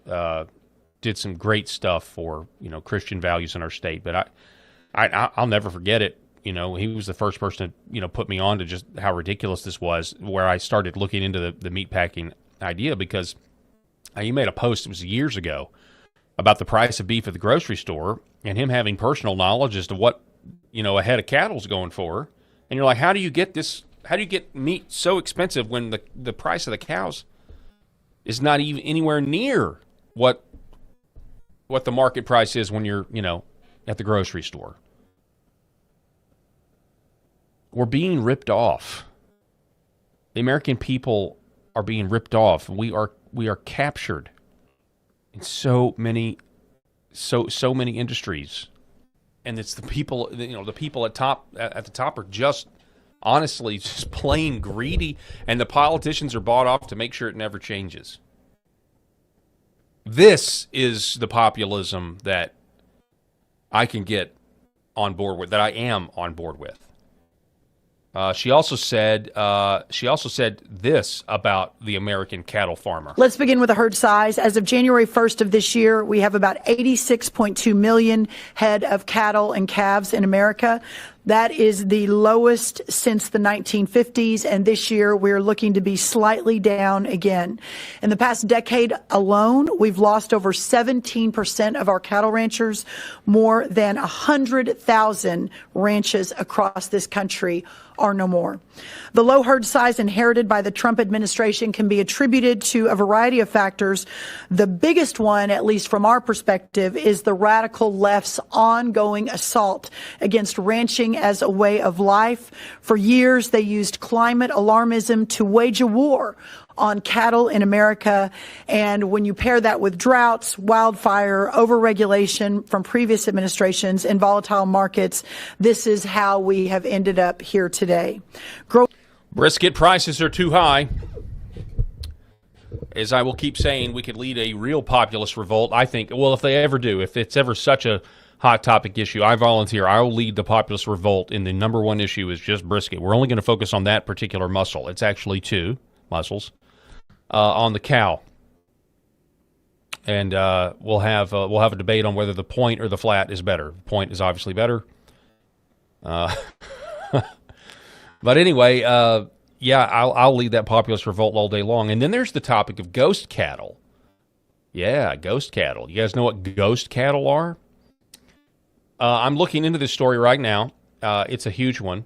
And there's a guy out of Kentucky by the name of John Griggs, private investigator, who has he's been on a couple of podcasts already. And he has uncovered an immense amount of fraud in the multiple billions of dollars. And it's just crazy. I was telling somebody about it the other day, and they're like, what is going on with this country? Whether it's the Somali fraud, billions of dollars. The H-1B Indian fraud, billions of dollars. The Medi-Cal fraud. Our whole country, we wouldn't have... The fraud is out of control. I was listening to this story about ghost cattle, which is essentially, the idea is... And I have a very basic understanding so far. I'm going to get better at it. We're hopefully going to have Mr. Griggs on this program soon to talk about this, maybe even this week. I don't know yet. I'm waiting to hear back. But essentially, you have one cow, that gets bought and sold so many times, anywhere between 10 to 20 times or something like that. And it's just one cow, but it registers as being multiple cows when it's only one, and it is from what I can tell, a really interesting way to launder money. And there's banks involved, and it's a fascinating story. And so you want to talk about why are our meat prices so high? Well, this probably contributes to it in some respects as well, in a big way as well. So. Hats off to the Trump administration and Brooke Rollins for being willing to call out the meat packing monopoly. Now we just need something to be done about it. We need something to be done about it. Is this the same clip? Hang on one second. Company, Cargill, Tyson Foods, and National Beef, another Brazilian percent. Notably, these four firms now, and it risks reliance upon a single buyer. Today, the concentration of larger plants opens the door to tighter coordination by the Big Four with producers, and perhaps the exertion of control over them as well, given they have limited options to sell their cattle. As ranchers face fewer options for selling their animals, the Big Four grow stronger and stronger. These companies now have an unprecedented ability to wield market power and influence prices paid for cattle, definitely more so than if we had greater competition. On top of that, half of these meatpacking giants, including the largest meat packer in the world, are either foreign-owned or have significant foreign ownership and control. And, then when you think about how captured our Congress is, if you've got our meat packing facilities, our meat packing companies that are owned by foreigners, well, now we have our Congress through the lobby taking money from foreigners to make sure that, well, the end result is that you are going to pay a higher price than you have to at the grocery store for some steak. And then at the same time, the left in this country that thinks that cow flatulence is creating climate change, they want you to eat less meat. And then at the same time, we have a new tick-borne illness that's causing people to become allergic to red meat. Now, 10 years ago, 15 years, this is to Leslie Stahl's point. Well, these people are becoming more dissatisfied with the government, when these groups get here. It's like people are already dissatisfied with the government. And 10, 15 years ago, you could lay those data points out, and you would have a significant portion of people that would say, it's just a coincidence. The number of Americans that look at those data points, beef is so high, the meatpacking plants are captured, and the left wants us to eat less meat for climate change. There's now Bill Gates' lab-grown meat that he's invested in, and there's now a tick that has a virus that makes people allergic to red meat. Now people look at those data points and they assume that there is a conspiracy and that they don't want us to eat meat.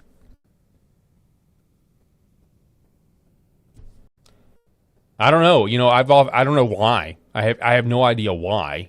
I know that ketogenic diets, for example, can be very healthy, very beneficial for certain times. You're basically hijacking your body. You're giving your body actually a hormone therapy, a natural hormones that come from maybe it. I mean, it does make people very healthy in a lot of ways. Blood work comes back better. This is not medical advice. There's just different studies out there that show it. And so maybe that a meat only diet or a low carb diet, high in protein, high in fats, maybe somehow that allows you to kind of rise above the rest of the toxins in the environment. I don't know. I've tried to rack my brain as to exactly why, but we could always take it back to, hey, we want to shrink the middle class. We want soft communism, microwave communism, then full communism, and then the neo-feudalism is here, and we own nothing, and we're happy about it, and we're plugged into virtual reality video games like the World Economic Forum says, where, we don't know what to do with them. They don't have jobs anymore. The robots and AI have taken over all the jobs. What do we do with the rest of the people? We don't need the workers anymore. And by the way, this is coming from a population of elites that are obsessed with keeping the population. They think, at least, I actually think they know this is a lie, that overpopulation is a really big problem for the world, and the reality is that we don't have enough people. That this is a very big realm, planet Earth is, and these guys are just you know what? The late Andrew Breitbart said it. I heard it in person at a conference in Minneapolis years and years ago. The left are totalitarian freaks, he called them. Totalitarian freaks. And I would agree with that. I had this clip of Todd Blanche because he also, I want to make sure that we get this. Hang on a second, because I don't have it. Because he had something on this as well about this cattle. I mean, I'm pretty sure he was at that press conference with Brooke Rollins, and I had it up, but I don't see it. But I want to make sure that we get to it. Let's see what he said here.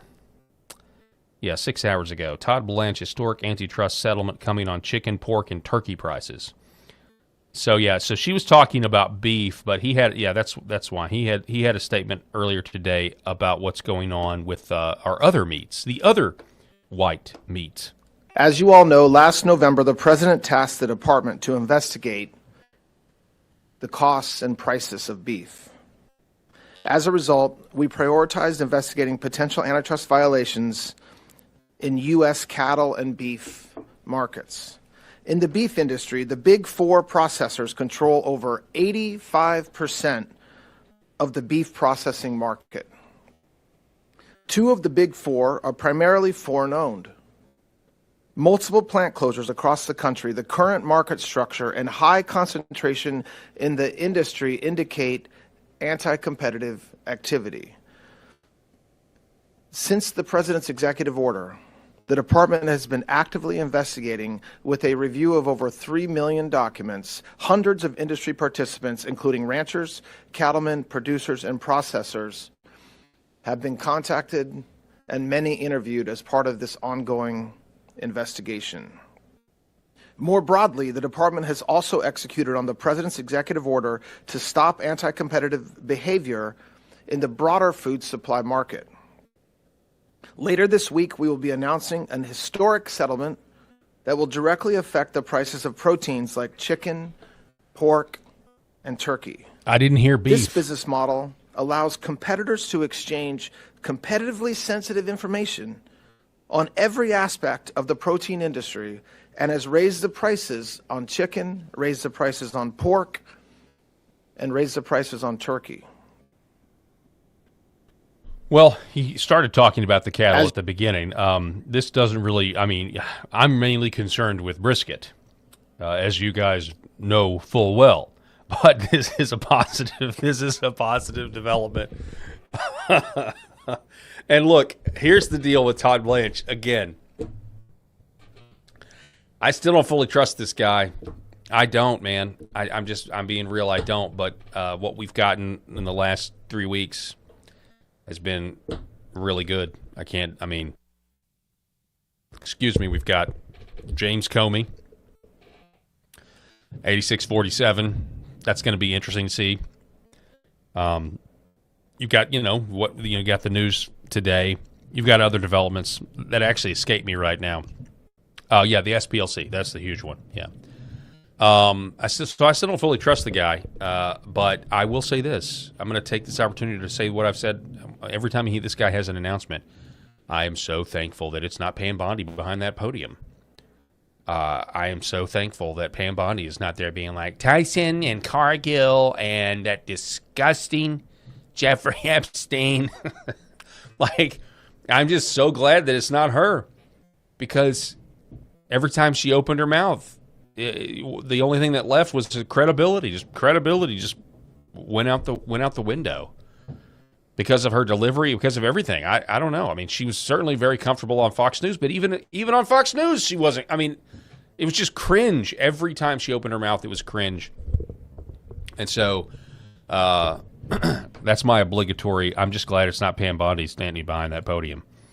And we got some redistricting news we're going to get into, kind of piggybacking off of the Supreme Court decision that essentially, I don't know what is going on in the office above me, but somebody's having some sort of a race with office chairs. Can you guys hear that? It probably just sounds like thunder to you. Anyway, so the redistricting update for 2026, it's looking like we got Texas going to increase 5, Florida 4. Ron DeSantis signed the new map into law today. Ohio +1, North Carolina +1, California comes in with +5. We've got Missouri is on appeal. That'll be a +1. Utah and Virginia, that's going to be +5 between the two of them. And then we got special sessions that are going to be called in Louisiana, Alabama, Tennessee. Tennessee is going to get the 1. They're going to get rid of Memphis, this seat that centers around Memphis. And then you got Alabama, that's going to get 1 to 2. It could be 2. For sure going to be 1. It just kind of depends on how they draw the lines. There could be, the way they draw the lines, there still could be a chance for a Democrat to win. Louisiana the same way. The way they draw the lines, with New Orleans, still could be a blue district in Louisiana, but for sure they're going to get 1 out of it, but maybe 2. So that's the update right there. Total appeal maps passes, you're looking at R +5 to 7. Appeal maps get struck down, you're looking at R +9 to 11. New seats. So it's last week we were talking about, why does President Trump not seem concerned about the midterms? Not as much as you would think, especially with unpopular, there's the Iran war, obviously, is a big one, right? Unpopular, in my opinion. Certainly with me. I'm not the emperor, but, not a fan of that. Here is, let's see, Spicer went on Bannon. So Georgia, on Friday we told you that Alabama had come around. They're going to do a special session, try to get this done. We also told you on Friday that South Carolina was going to try to do it, but it looks like there's some sort of pesky virtue signaling state senator who doesn't want to do it. So there's rhino Republicans in South Carolina literally protecting Democrat seats, racially gerrymandered seats in South Carolina, which is, it just shows you that they are totally clueless as to what time it is. It shows you that they're totally clueless as to just how,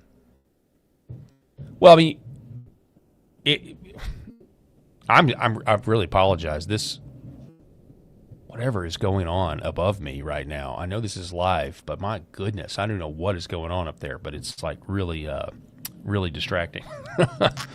They don't care about the people. They're literally like, we need the Republicans to understand the threat that a Democrat takeover of Congress and what it would actually mean to their own voters.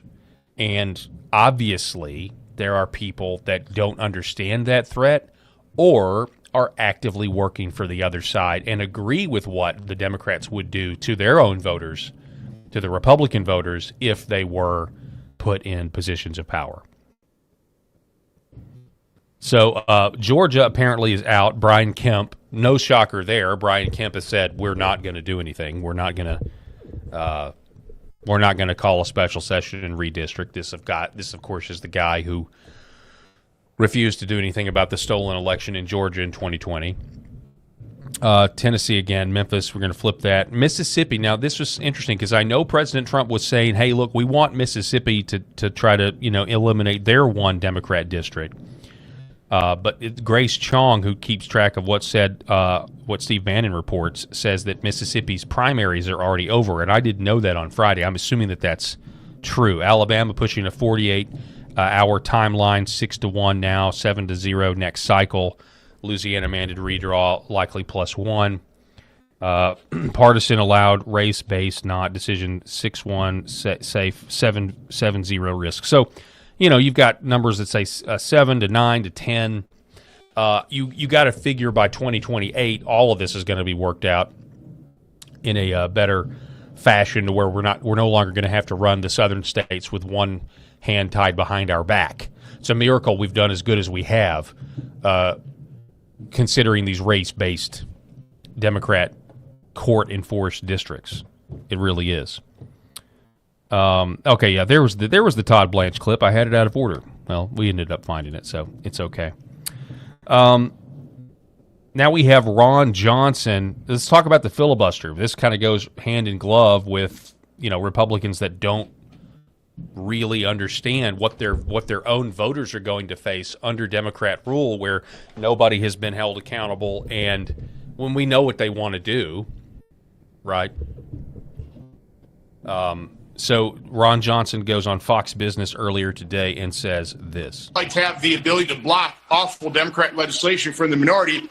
The problem is when the Democrats have the chance, they will end the filibuster. They want to turn America into a one-party nation. They'll pack the Supreme Court. They'll turn D.C., Puerto Rico into states. They will nationalize our elections, automatic registration, mail-in balloting. So we need to stop them. And the only way we can stop them is end the filibuster now, pass election integrity reforms so that only American citizens can vote and you have basic controls over the election. So again, I'm just being practical. They're going to do it. We ought to do it before that for the benefit of the American people, to secure our borders, to secure our elections, not turn America into one-party nation is what the Democrats would do with it. So, he's exactly right. That's exactly what's going to happen. We all know this.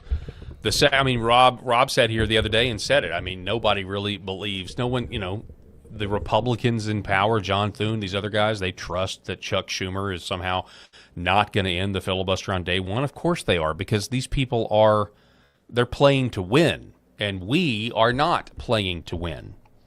We are not playing to win, and it really goes to show you the amount of contempt that they have for their own voters. They are willing to do nothing and basically subject the rest of the country, their own voters, to the anti-Christian policies that they all have planned. And honestly, if you're a Trump administration official as well, if you know about the reports about the communists that are still in the FBI and DOJ that are keeping tabs, keeping records of everything, waiting for the Dems to get back in power, so they're going to go after all of them. You would think they would be putting pressure on Congress to actually winnow the Democratic Party and make current iterations of the Democrat Party just functionally illegal. But they're not doing that. Now, here was an interesting clip that happened the other day over the weekend. where John Thune allegedly is saying he's going to bring the Save America Act to the floor without the 60-vote zombie filibuster, which, if that's the case, would be really good. We get a lot of these Republicans on the record. Here is Tim Burchett and Anna Paulina Luna talking about this. Again, this was posted last night. Representative Luna and myself are not willing to allow that. So based on your discussion, it sounds like you're moving towards. Yes, based on our discussion right now, we're moving towards it. Also, we got assurances on the standing filibuster, which is incredibly important. I don't know if you guys remember when I was talking about inherent contempt. A lot of people didn't know what that is. The standing filibuster is an old school parliamentary procedure, but it's a way to break through what we consider traditional norms to get voter ID passed. I think that it's brilliant that they came up with it, but exactly that's why we kind of have these discussions, and we're very happy about the outcome. So there should be a vote. There should be a standing filibuster announced soon, and I would actually reach out to Senator Thun's office to ask him about that because they have different rules in the Senate. So that'll get you to yes tomorrow on the rule. Yeah, as of right now, we feel very comfortable where we're at based on what we are discussing. Can I get your reaction to the Clintons agreeing to testify before the Oversight Committee? So the SAVE Act is obviously integral, especially with the Supreme Court decision. I mean, you talk about a really big win here with the Supreme Court decision ending the race-based gerrymandering districts in the South and flyover country, but specifically on the South. And then you get voter ID. It could be a really big game changer. Now, with the caveat that because of electronic voting machines, you can still steal an election after you show somebody your ID and vote.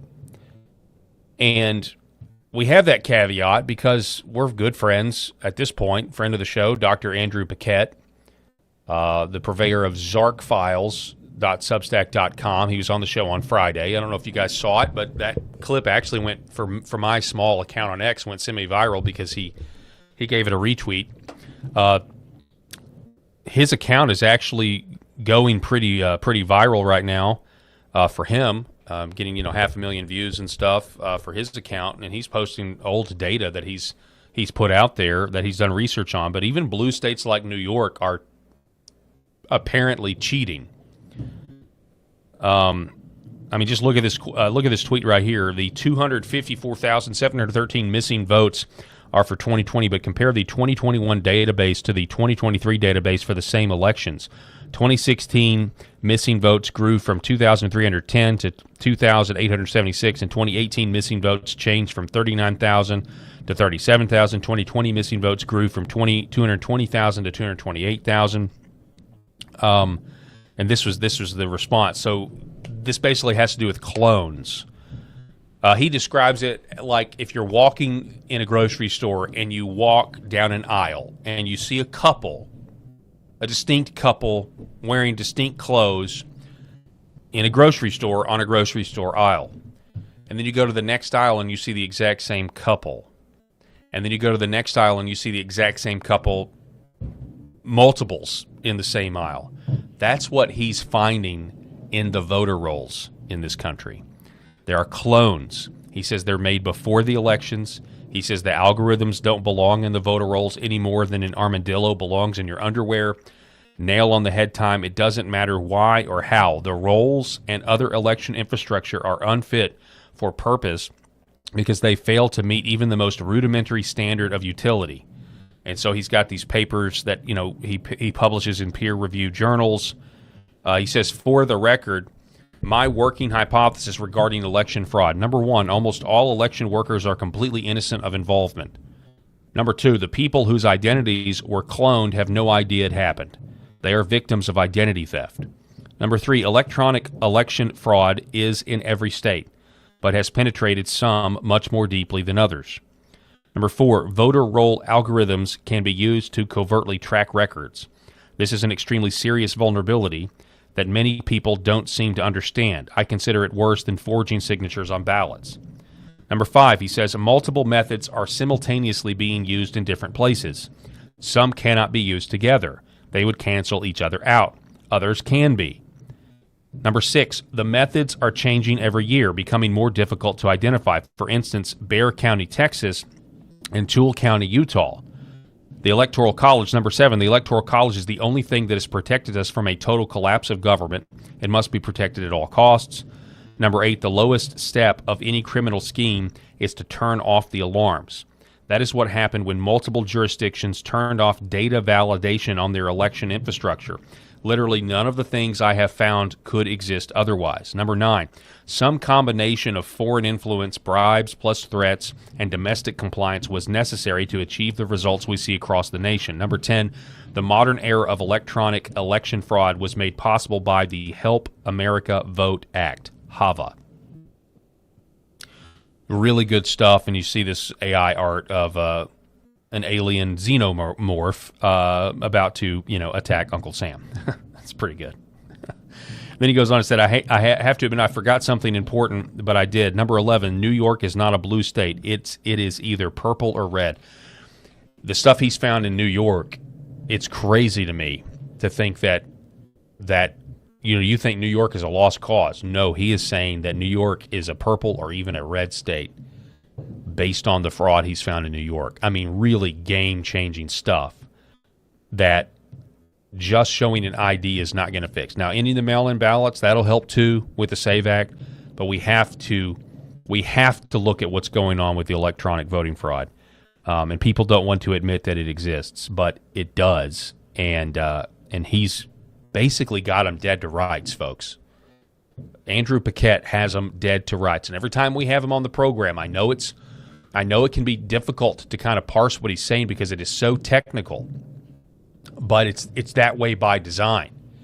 But I've talked to him off the air, and one of the fixes with, if you wanted to continue with electronic voting machines, which I don't think we should, but do you realize, and I don't know the exact terminology, so I'm going to butcher this, but many of these electronic voting machines are operating well outside of just standard cybersecurity laws and practices. Like what goes on when you go to vote, talking to Andrew, what goes on when we go to vote, the protocols, just the convention, the whole thing would never be allowed to stand in a private company. A private company, if they were running something similar, would never be okay with all of the vulnerabilities. We're not actually, like, there are laws on the books that you can look to say, okay, these are the standards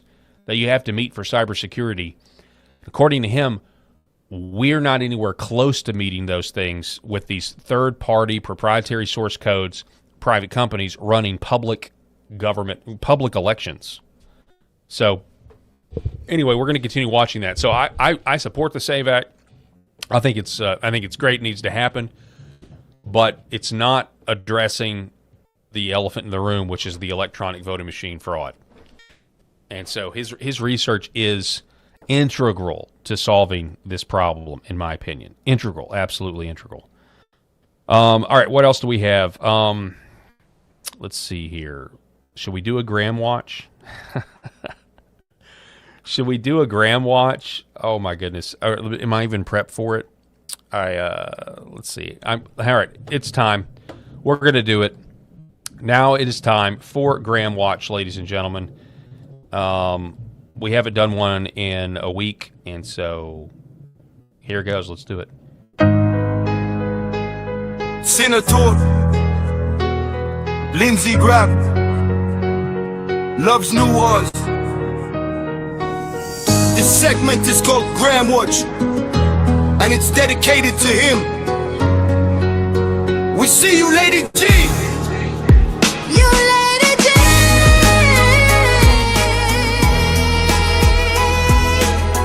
Yeah, Lady G.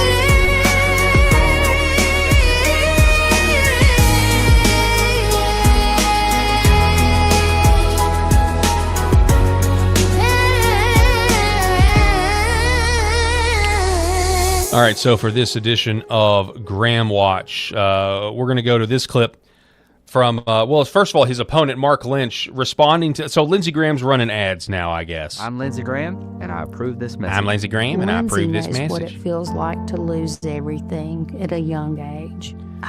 So Lindsey Graham is out there trying to pull at your emotional heartstrings now, talking about how he lost his parents too soon. And Mark Lynch isn't having any of it. Maybe we should call this a Mark Lynch segment. I'm not even going to play the ad because it's just too ridiculous. He's trying to tug at emotional heartstrings. Vote for me and feel sorry for me because I had a tough childhood. But Mark Lynch, I think, responds to this perfectly. South Carolina's taxes are climbing, services are dwindling, and gas, food, and everything else, beef, brisket, is more expensive thanks to you sending billions to Ukraine and the Middle East. I'm not sure where your heart is, but it definitely isn't. It definitely isn't with South Carolina. So look for this more. Lindsey Graham, if he's going to have a shot at this, he's got to humanize himself. That's what he's trying to do here. Because right now, I mean, the guy, he just seems like a callous politician that only cares about South Carolina every 5.5 years. You know what I mean? Every 5.5 years, every 5 to 5.5 years, you're in South Carolina, you'll hear from Lady Lindsey. He'll come down at, I need to ask your vote. You wonder if that House of Cards show was based off of Lindsey Graham. That Kevin Spacey guy was Kevin Spacey was the congressman from South Carolina.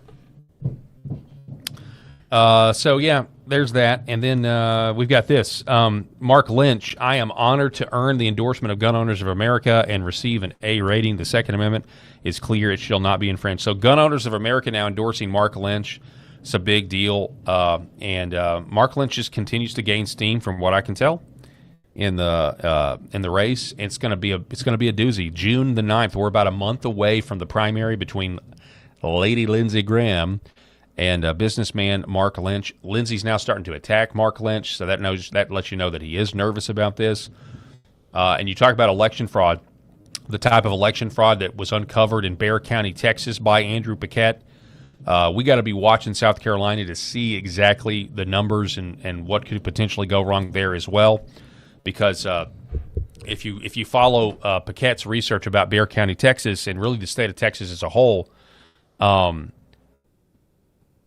well, he conservatively says that Ken Paxton. He conservatively says that that the real winner of the Republican primary in Texas between Cornyn and Paxton is unknowable. But I think I'm convinced that I think Ken Paxton would have won, maybe even outright, but certainly would have come out on top of John Cornyn. But then that didn't happen. Cornyn barely eked him out, and I think it's because you had fraud like in Bexar County, Texas, all over the state. So, yeah, that concludes this edition of Graham Watch. Senator Lindsey Graham loves new wars. This segment is called Graham Watch, and it's dedicated to him. We see you, Lady G. All right, we're going to take a quick break here. Going to reset. Don't go anywhere, folks. This is the Paul Herrell Program. Just know we can't do the program without you. And I want you to consider red light therapy, red light panels from redvivehealth.org/Paul. It'd be a great way for you to not only beat the medical industrial complex and then trying to drive you into the arms of Big Pharma, but it is also a great way to support the show. And so you can call 844-REDVIVE or go to redvivehealth.org/Paul or use my promo code Paul. Save 35% off of these red light panels, folks. It's incredible, and you need to go do your own research. Like, go to the website and look at their scientific studies about why their panels are better than competitors. Red light, near infrared light. Red light's great for the collagen. Near infrared light, great to penetrate into your deep tissues, bones, muscles, organs, stimulating the mitochondria of the cells. Called biophotomodulation. Look it up. It is real. The science is real. I'm told orthopedic surgeons are not huge fans of this technology because it keeps people from going under the knife. Also, regrowing hair, sleep schedule, just little aches and pains, inflammation in general. I want you to go try it. redvivehealth.org/Paul. We're going to take a break. Going to be back here in just a moment. Don't go anywhere. For centuries, light has been used to heal.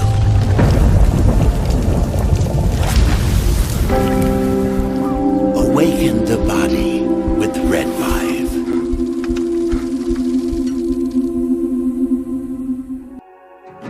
The other things that we're seeing, more and more use for is even vascular issues.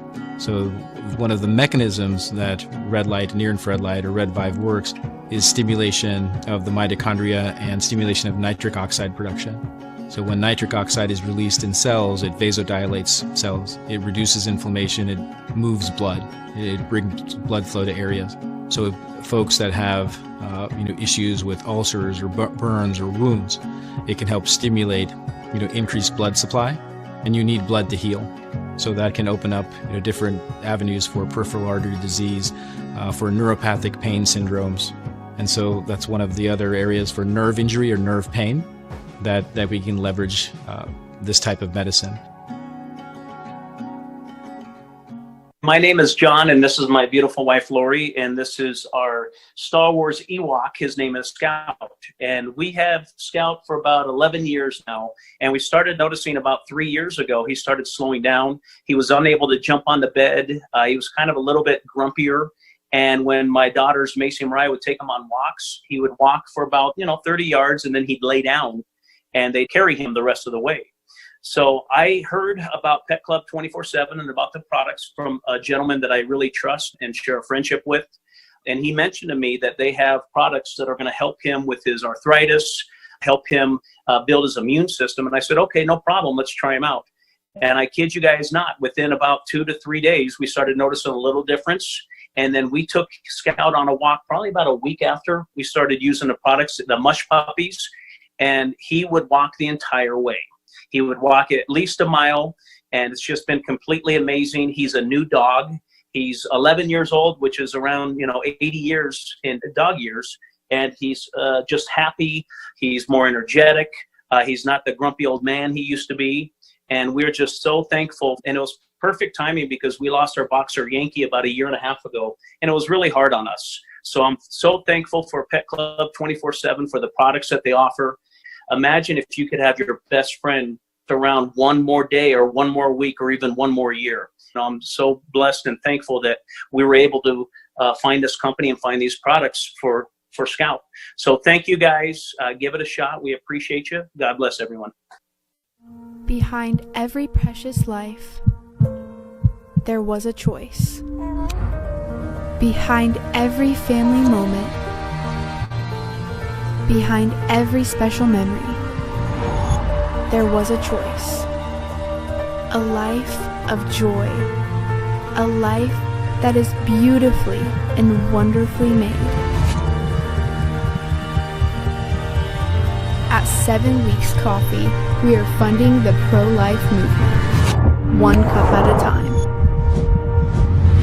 Will you let your coffee serve a greater purpose?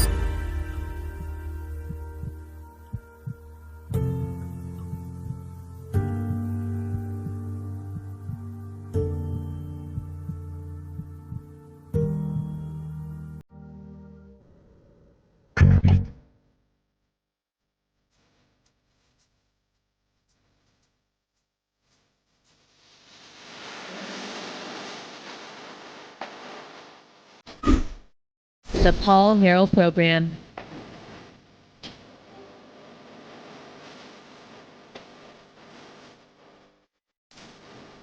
All right, folks, welcome to the show. Welcome back.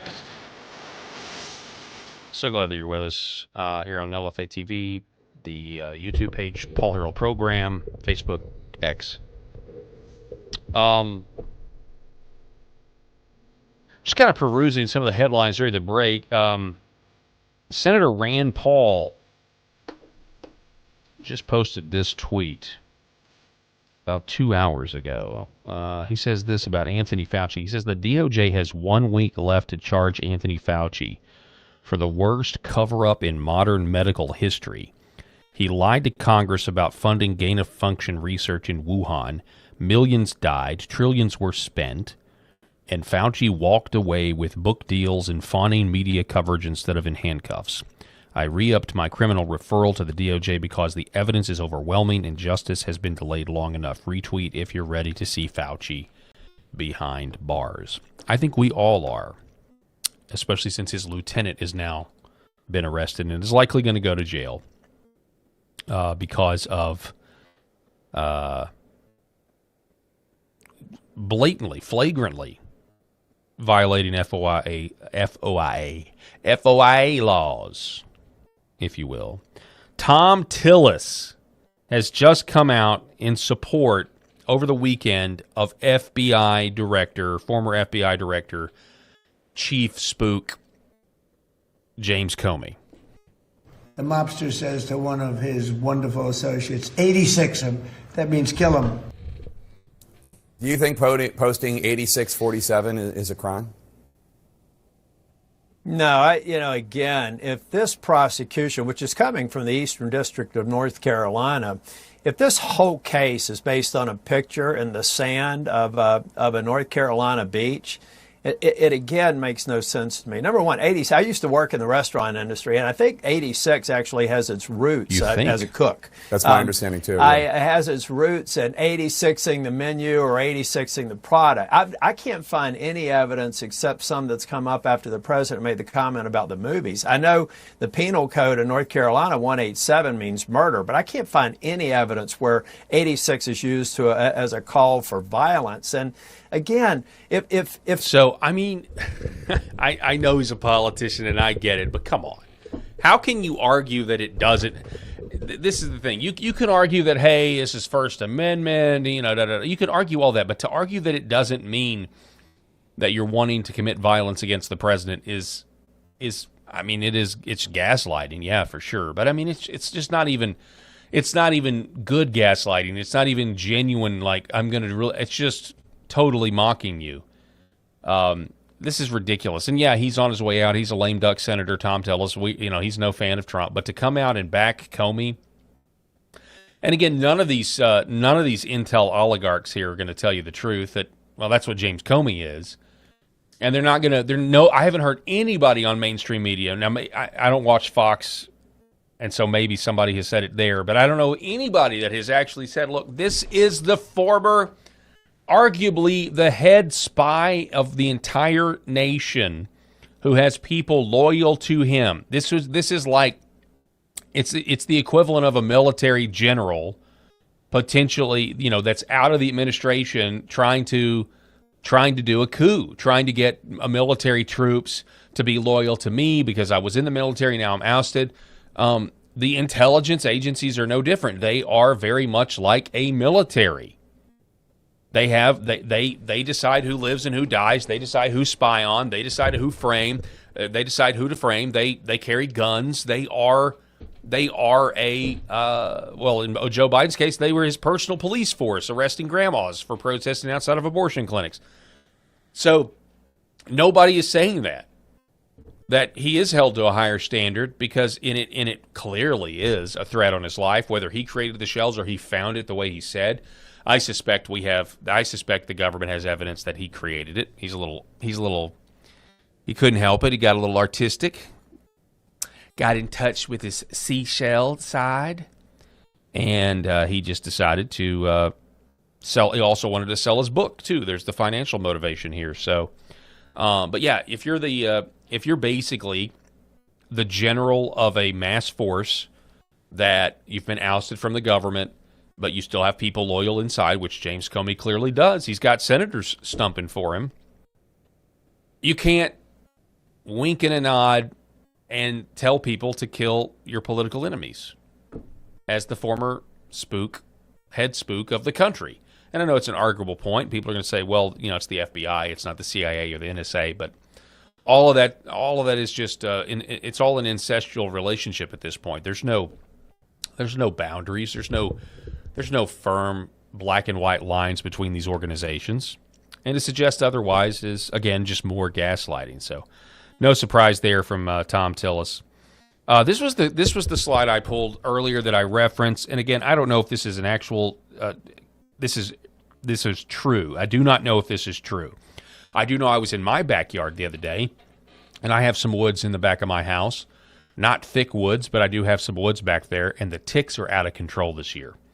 Literally just go back and just look down on the ground and you see them crawling around. Anyway, normally, you get them because you brush up against a leaf or something, like the branch of a tree. But people are putting these data points together that there's now a tick-borne illness that makes you allergic to meat, as Bill Gates is funding research into genetically engineered cattle. And you know you got these lab-grown meats. But so this is just a video that's going around on TikTok. I'm out here mushroom hunting, and I found, there it is right there, the tick box.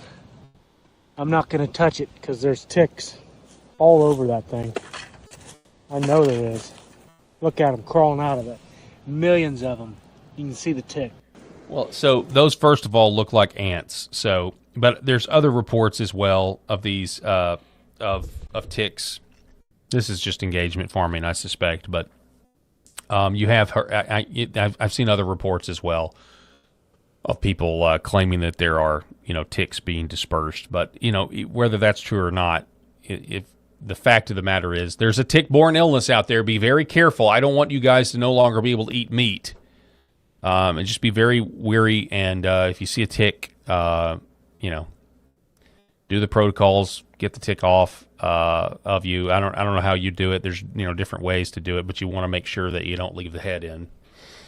Yeah, all this is not happening by accident, in my opinion. And then you've got this. It's kind of wild that our ancestors, R.N. McIntyre writes, went to war over taxes on paint. But both the GOP and the Democrats are effortlessly pushing through legislation to ensure the government can kill your car anytime and anywhere. And, it's now going to happen. It's now in the 2027 legislation, and there's now patents for it. As we told you last week, has these patents where they want to scan your biometric data when you get in the car. It'll upload directly to a criminal database. And it's all moving towards this. It's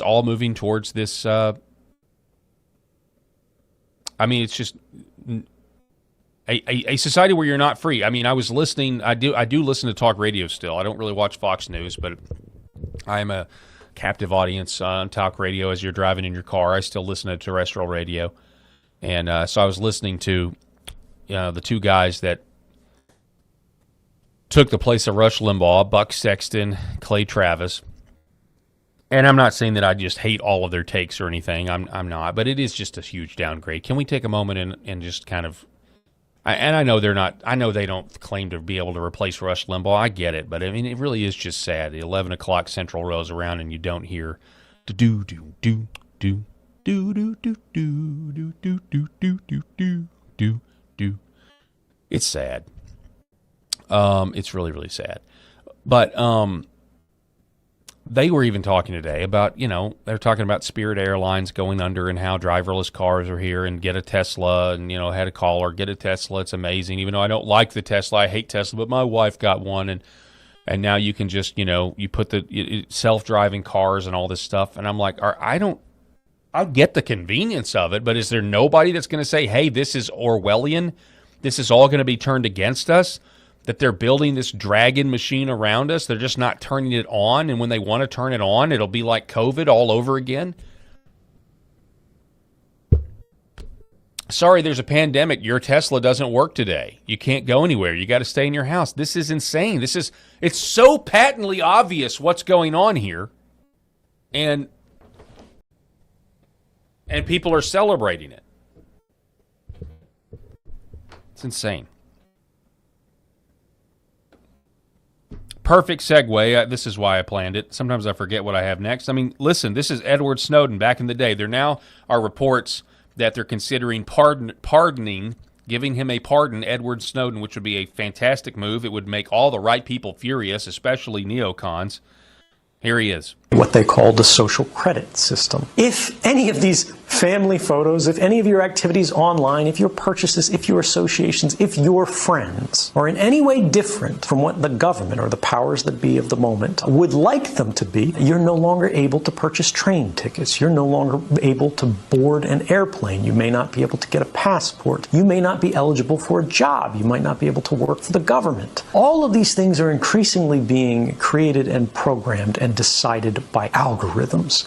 And those algorithms are fueled by precisely the innocent data that our devices are creating all of the time, constantly, invisibly, quietly, right now. Our devices are casting all of these records that we do not see being created, that in aggregate seem very innocent. You were at Starbucks at this time. You went to the hospital afterwards. You spent a long time at the hospital. After you left the hospital, you made a phone call. You made a phone call to your mother. You talked to her until the middle of the night. The hospital was an oncology clinic. Even if you can't see the content of these communications, the activity records, what the government calls metadata, which they argue they do not need a warrant to collect, tells the whole story. And these activity records are being created and shared and collected and intercepted constantly by companies and governments. And ultimately it means as they sell these, as they trade these, as they make their businesses on the backs of these records, what they are selling is not information. What they're selling is us. They're selling our future. They're selling our past. They are selling our history, our identity,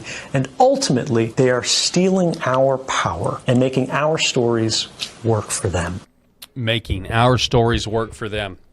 Yeah, just sitting here thinking, like, you know, if you were right now, you know, if you were at the NSA or whatever, one of these places where, you know, they have this technology, you know, you know very well you could go and you could just ask right now, because you feed all this aggregate information into some AI, you could say, I want to know the exact number of Christians in America today based on regular church attendance. Done. I want to know, and then you could say, I want to know, how many of them go to churches that are more orthodox, you know, not evangelifish, but more fundamentalist. How many of them go to churches that are tied to denominations that are more, we really mean it? How many of them how many of them go to churches that never closed during COVID? How many of them go to churches that opened after the 2-week shutdown versus the 4-month shutdown? Okay, so who are those people? Okay. How many of those types of Christians do we have right now? They know the exact number. They know where you are. Turnkey. They know where you are. Now, this is where my mind goes. I don't see how any person with a mindset of self-preservation wouldn't go here. If you know the nature of man, which, by the way, many of those Christian churches do know the nature of man. Isn't that interesting? The nature of man to try to squash good things. People that believe that there's a power greater than the government, that there's a power greater than the AI. It's pretty crazy, right? But that's the nature of man, right? I heard a sermon yesterday on this very thing, which was pretty fascinating. When there was a lot to the text of it. There's a lot to the text. Acts chapter 5, and this is when the Sanhedrin brings Peter and the apostles before their group, right? You know, they're trying to figure out what to do with them, and it's so funny because it was said in the sermon, and I just thought it was so profound that why did the apostles get brought before the Sanhedrin? Well, yeah, they were preaching Christ crucified. They were preaching his resurrection. They were preaching that, but then they were also healing people, and the text says that, you know, people were even just wanting Peter's shadow to be cast over them. But, you know, basically you had the lame walking, you had the sick being healed. Okay, and really good stuff, right? Like, we can, if you ever doubt the depravity of man apart from God, this is just like a textbook example. You know, because we like to think, well, no, I mean, that's a good thing, you know, and anybody would agree that somebody being healed is good, and we want more of that. No, depends on the context. In the context of the Sanhedrin, they literally did not want more people to be healed and walk and no longer be sick. They saw that as a bad thing. Now, I mean, on paper, we give human beings way too much credit. I mean, we want people to see that. We want people to see something that's genuinely good for others and say, oh yeah, of course they would be for that. Of course, you know. We would love to cast those aspersions on maybe the left or the atheist left. But, well, of course they can agree that that's good, right? You know, they may not agree with that there is a God or that Jesus is the only way to heaven, but, you know, they would see like the positive results of a functioning society and an intact family and, you know, productive citizens. No. Because we literally have a biblical account of the apostles preaching and also healing people, physically making them better. They couldn't walk. They were very sick, and they were no longer sick, and now they could walk. And the Sanhedrin comes along and says, that's a bad thing, actually. People getting healthy is a bad thing, actually, and we're going to try to stop it because the whole thing was a threat to their power structure. And so what did they do? They put him in prison. And guess what? The angel says, I'm going to unlock the prison. And so they go right back to the temple, preaching and healing. They bring him before the Sanhedrin. And then this one guy, Gamaliel, is like, well, you don't want to oppose God. This could be a movement of God. And I'm paraphrasing. But it'll probably die out. If it's not a movement of God, it'll die out. If it is a movement of God, you don't want to oppose God, and it's gonna continue growing. And so they just beat him up. And then they sent them on their way. And it says the apostles left the Sanhedrin full of joy that they were counted worthy to suffer for the name of Christ. And so that's where going back to what Edward Snowden was talking about documenting everything. I mean, and I was just talking about it from a Christian standpoint. Like if somebody wants to, like, give me where are the true believers? Not just cultural Christians. Where are the true believers? Show them to me right now on a computer screen. They've got all of that data. Especially, you know, if you take your cell phone to church, even if you don't take your cell phone to church, if you talk about church, they got it all. They're recording everything we say. And so the technology to enslave exists. It is turnkey. It is being built under us. It's already being built. And so you know, we've got to do something about it. The intelligence oligarchy has to be brought to heel. I mean, it is a tool. You can say, well, it's a tool and it can be used. And that's the thing. It is a tool. It could be used for good. But if you've got people at the top running things like Anthony Fauci, then you most assuredly know it will be used for evil. Most assuredly, you know it'll be used for evil, 100%. It's just crazy. It just struck me yesterday in service. I was like, wow, yeah. I mean, I know total depravity is a thing, but to really look at it, they wanted a world where people remained crippled and sick. It's disgusting, but that's what we're capable of, apart from Christ. All right, that's let's see, that's about all the time. Oh man, we still did not get to this story. Man, this was great. Rob's not going to be. I got to save this story for when Eric is here, just so I have somebody to talk to about this. Where you have this Indian guy who files this lawsuit against this J.P. Morgan executive and basically claims that she made him her sex slave, and then everybody found out a picture of the guy, and everybody's like, okay, this guy made this whole story up. And now we're finding out that this guy lied and said that his dad was dead so he could get bereavement pay. Like, is this the Indian George Costanza? Am I looking at the Indian version of George Costanza here? I think I am. Matter of fact, if they were making Seinfeld in modern times, this would be a plot where George tries to frame his attractive boss. He would say it that way, boss. I'm going to try to frame my boss and claim that she made me her butler. She made me her sex slave. Oh, folks, we have too much fun here. All right, we're going to hand it off to Secret America. Thank you guys so much for being with us. We can't do the show without you. I want to give a shout-out to our sponsors, Red Vive Health, New Horizon Real Estate, Gateway Sight and Sound, 7 Weeks Coffee, also Pet Club 24/7, and Shared Chiropractic. We will see you tomorrow. God bless.